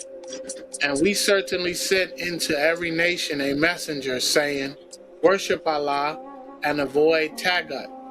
And among them were those whom Allah guided. And among them were those upon whom error was deservedly decreed. So proceed through the earth and observe how was the end of the deniers.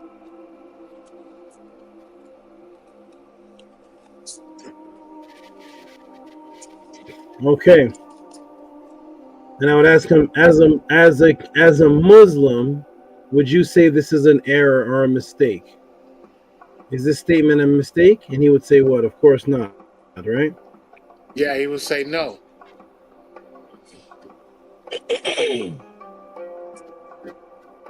Excellent, wonderful. Can you tell me which book should we read for guidance outside of the Quran? What would he say? He would probably say hadiths.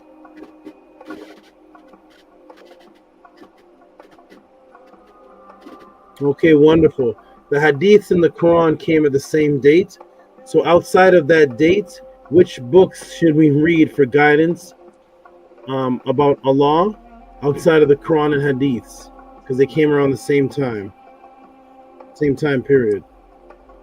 About the same man. Then maybe the Bible.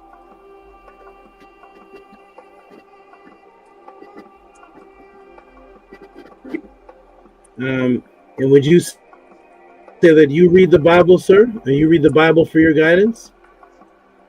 As a Muslim? Yeah. Yes.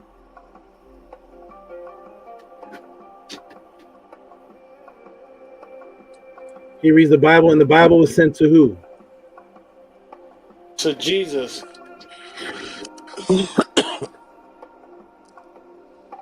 Okay. So if you look at this, when you look at this sentence here, we certainly sent to every nation a messenger saying, worship Allah, avoid tagut. The key word here is sent.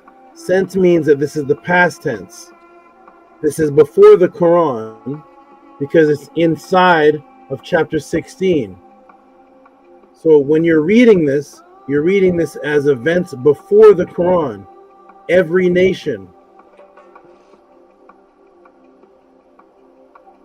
The people of Kemet are one of known nations, one of the first known nations on the planet. Which one of the scribes' writings should I read that matches this? Which papyrus should I read? Because Kemet is a nation prior to all other nations. So if this was sent to every nation, you think Kemet would be number one. So which prophet went to Kemet and told them to worship Allah?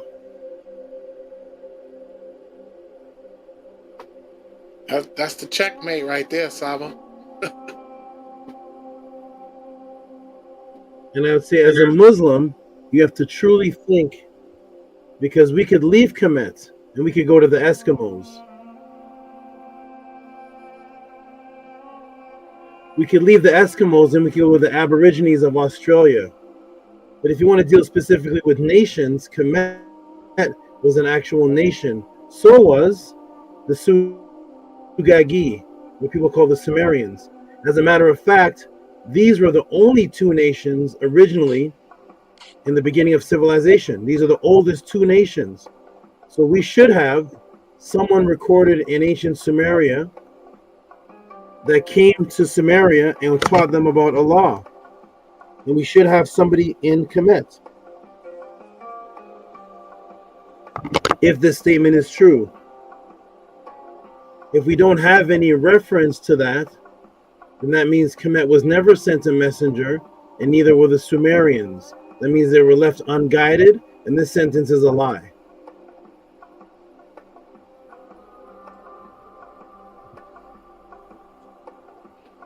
Two off for that, great So Saba. that is one of the things I do to have a That is one of the things I do to have a Muslim just think in the conversation and have him off balance, because you can't send a messenger to every nation without sending him to the first nation. Because when Kemet was here, There were no other nations. Sumeria, Kemet, what other nations were here? What nations were here in 3200 BC? Nations. So this statement here is an attempt to make it seem like a law is fair, but it's a mistake, because we should find a messenger in ancient China. In 1600 BC, there was China area, people in China. And if there's no messenger recorded in China as saying come to a law, then this is untrue. The Dogons, the Aborigines. Which nation at all agrees with this? Is there even one nation on the planet that agrees in ancient times before the Quran that there was a messenger sent to them talking about in a law? Absolutely not. The statement is incorrect. And that's how I would begin a conversation, to just make the person think, because this statement here is outside of the Quran. It's a historical claim. That means that others in history have to vouch for this. And believe me, if in ancient Sumeria or Kemet or the ancient Hindus or anybody was existing and there was somebody coming talking about another god, it would be one of the most written about things ever in that civilization, because that would be the most blasphemous, strangest thing ever heard. It would be worse than Akhenaten. At least Akhenaten was promoting the ATTON, something they already were familiar with. Imagine someone coming to Ramesses with a law. His head would be on a sword. He'd be thrown out of Kemet. Imagine somebody going to the Suga, the Babylonians, the fierce. They were more fierce and ruthless than the people of Kemet. The people of Kemet chose peace first. The Babylonians chose war first. So imagine going to Sargon. Imagine going to Murda. Any of the Babylonians and saying, turn your way, forget the Anunnaki. Don't worry about the Anuna. Those are false. The true way is Allah subhanahu wa ta'ala. Come with me and leave Enki alone. Forget all of your history of Enlil and Enki and Hershag. Forget all of that. It is a law. What do you think the Babylonians would do to that person?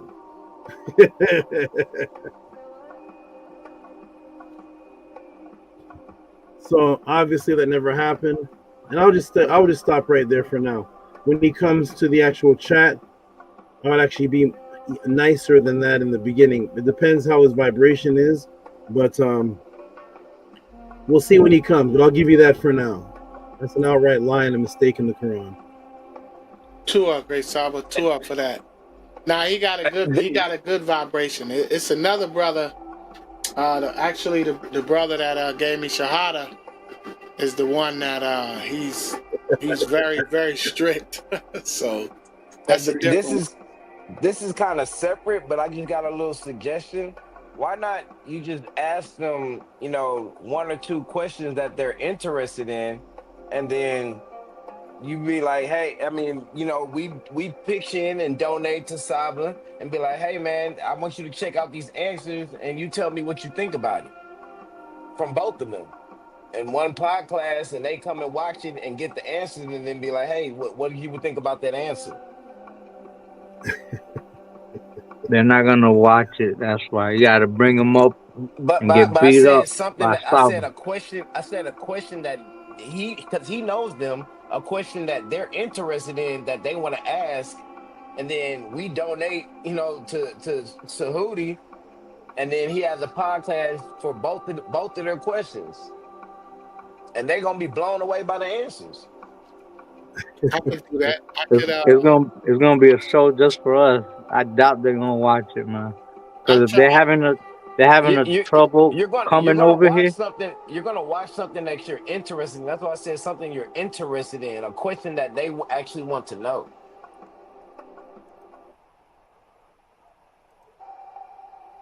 Okay, try all methods.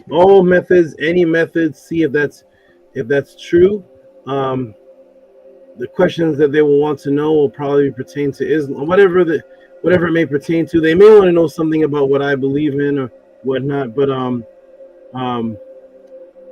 that will help. That could help them. What I'm doing right here is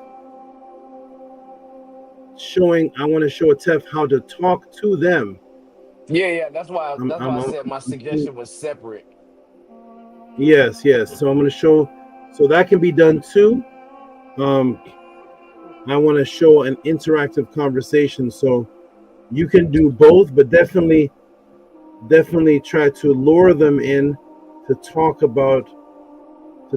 me, and we'll see. And I'll be very extremely nice and polite, and we'll see how it goes. But we're gonna close out with that because it's already 12 o'clock.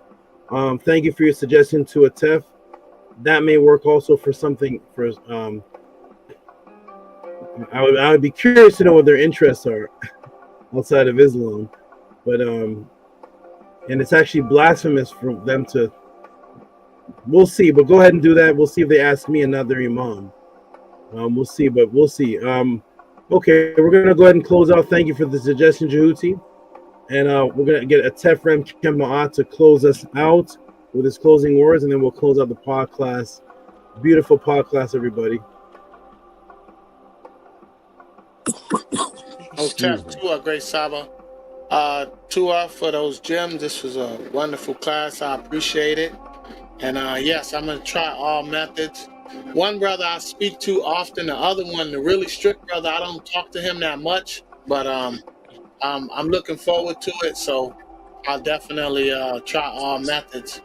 And yeah, this is great class. Again, just like the brother said, I had never even heard of Abraxas. So this was new to me, and I'm definitely looking forward to running it back so I could properly digest it. Oh, I can't wait to watch this. A little tired today. Really busy, but yeah, this was great. Hotep Henu to you, your family, your animals, and all that you do and break us out of this matrix, Space Saba. Hotep Henu to all the sisters that were in the panel. I don't know if it was just Minty and Angela Gates and Nefertatan.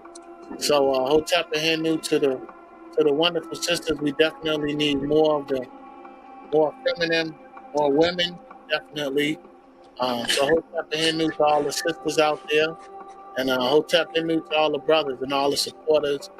King Lemur, VRI.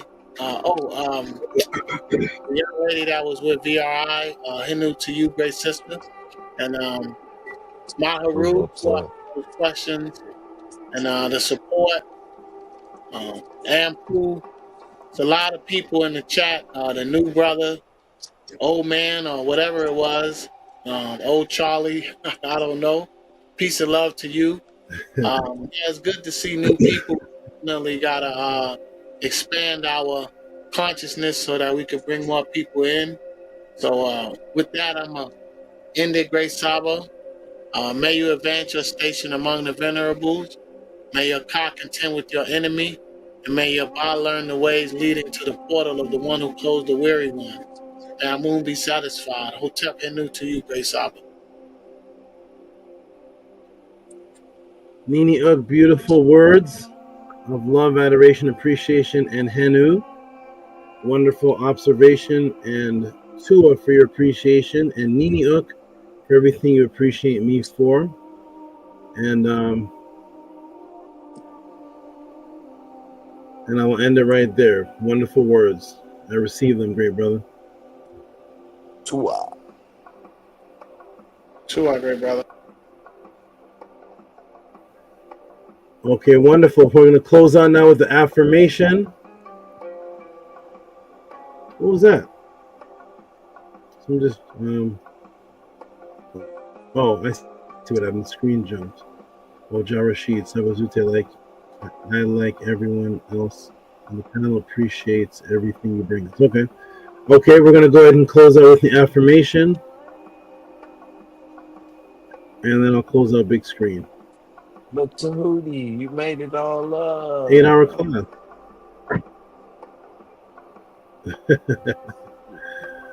Oh my goodness. Okay, here's the affirmation. And the good brother Atef will lead us out with this beautiful affirmation. Let me go up to it.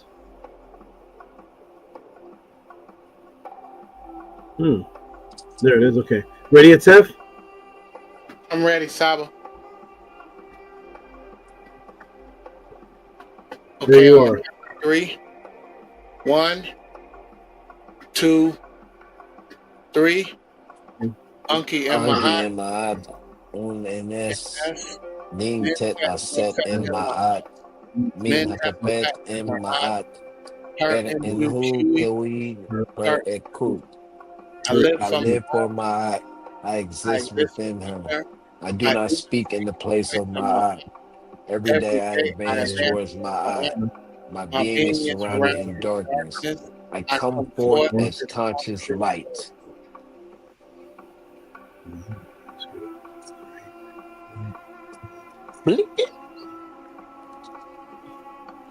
Okay, wonderful. Thank you, Atef, for the read. And I'm going to bid everybody a good night and then go big screen and close out. To you, the Jed, to them, Ma'ahem T'Potku. Peace and love to you. I'm not sure if you're there anymore. I'll see, and then I'll help you come out of the room. Okay, and Hush Nation, peace and love to you. Have a great night. Who's that? Peace the and Jed? love, Saba. Peace and love, Saba. Nefu Upesh. Okay. Nefu Upesh. Peace and love to you. Nukpu. Have a great rest. What time is it there? About 3, 4 in the morning, maybe? Yeah, 3 a.m. Oh my man. Oh, 3. Good night. So Tuk Rezi Upesh, Nefu Upesh, Saba, Uncle Jasanev. Willingly you feel better, and 12 for teaching, even in your conditions right now. So I really appreciate that. Your strength, your consistency, your dedication. What I always seen in you from the day one was my eye, and to this day I still see my eye in you. So to us, Saba. Excellent, excellent. Thank you for your beautiful words, and have a great night. Jehuti, you have a great night. Rest well. Peace and love. And I'm gonna Peace and love, Tony. Peace and love. I'm gonna go big screen, and Atef, you and your family, they're all sleeping, of course. Now, your family's done, right? They're going. I'm glad you out of here. I'm glad you. I'll help you out. I'm glad you got out. I'm glad you got in safe, Atef. Every weekend, I'm like, I don't know where he is, but let's hope he gets in back to his home safe. I don't know what state he's in with city, but all this driving late at night. I just hope he gets in safe. So I'm glad every weekend to see you that you're in safe. Rest well, good brother. You're on mute, by the way, if you're talking. I said Tua Great Saba Nini up Tua. Great, okay, Nini up. Okay, everybody, I'm gonna go ahead and close out and go big screen. I'm gonna help you with Tef. Come out the room. Boom.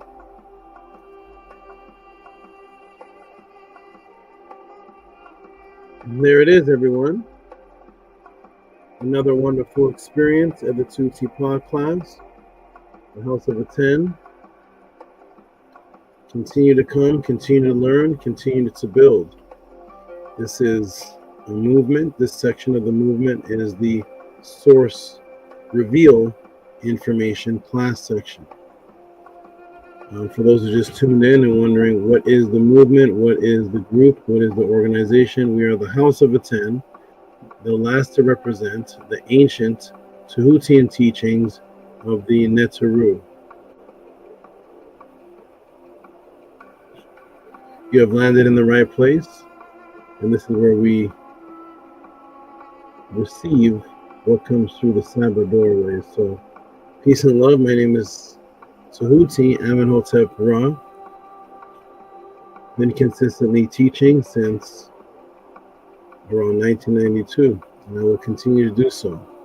This is our set, the white, our set hedge set the white lady. If anyone has any questions on that, definitely send them in to Cash App TT Moon, PayPal at RockSB. She is the white cobra. Peace and love, everybody. This has been a beautiful night. Shout out to those who lasted this long. Hush Nation, peace to you. King Lamula, peace to you. Maharu, peace to you. Robert Reyes is already gone. In Ben, he already says, Bishu, Unc Ujasaneb, Shu and Ma'at, some symbols, and a hotep. Shout out to Elliot James, Jah Rashid, Maharu, of course, and everybody that attended. Have a great rest, everyone. Again, the topics that were covered in the class today. For those who just tuned in, you can always go rewind, but it was the Kemet influence on Gnostics. Who is Abrasax Tehuti, the Nag Hammadi Gnostic Gospels, Reconciliation Within, and a live question to Tehuti on Islam. And much, much more, of course, was covered within this. Support the 2T pod class with reciprocity only if this has benefited you in any way.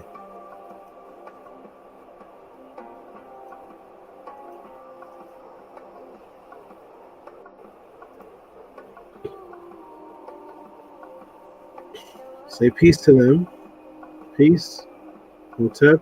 Everybody have a wonderful night, a wonderful rest, recuperation. Be the best that you can be. Hotep. Ma'at.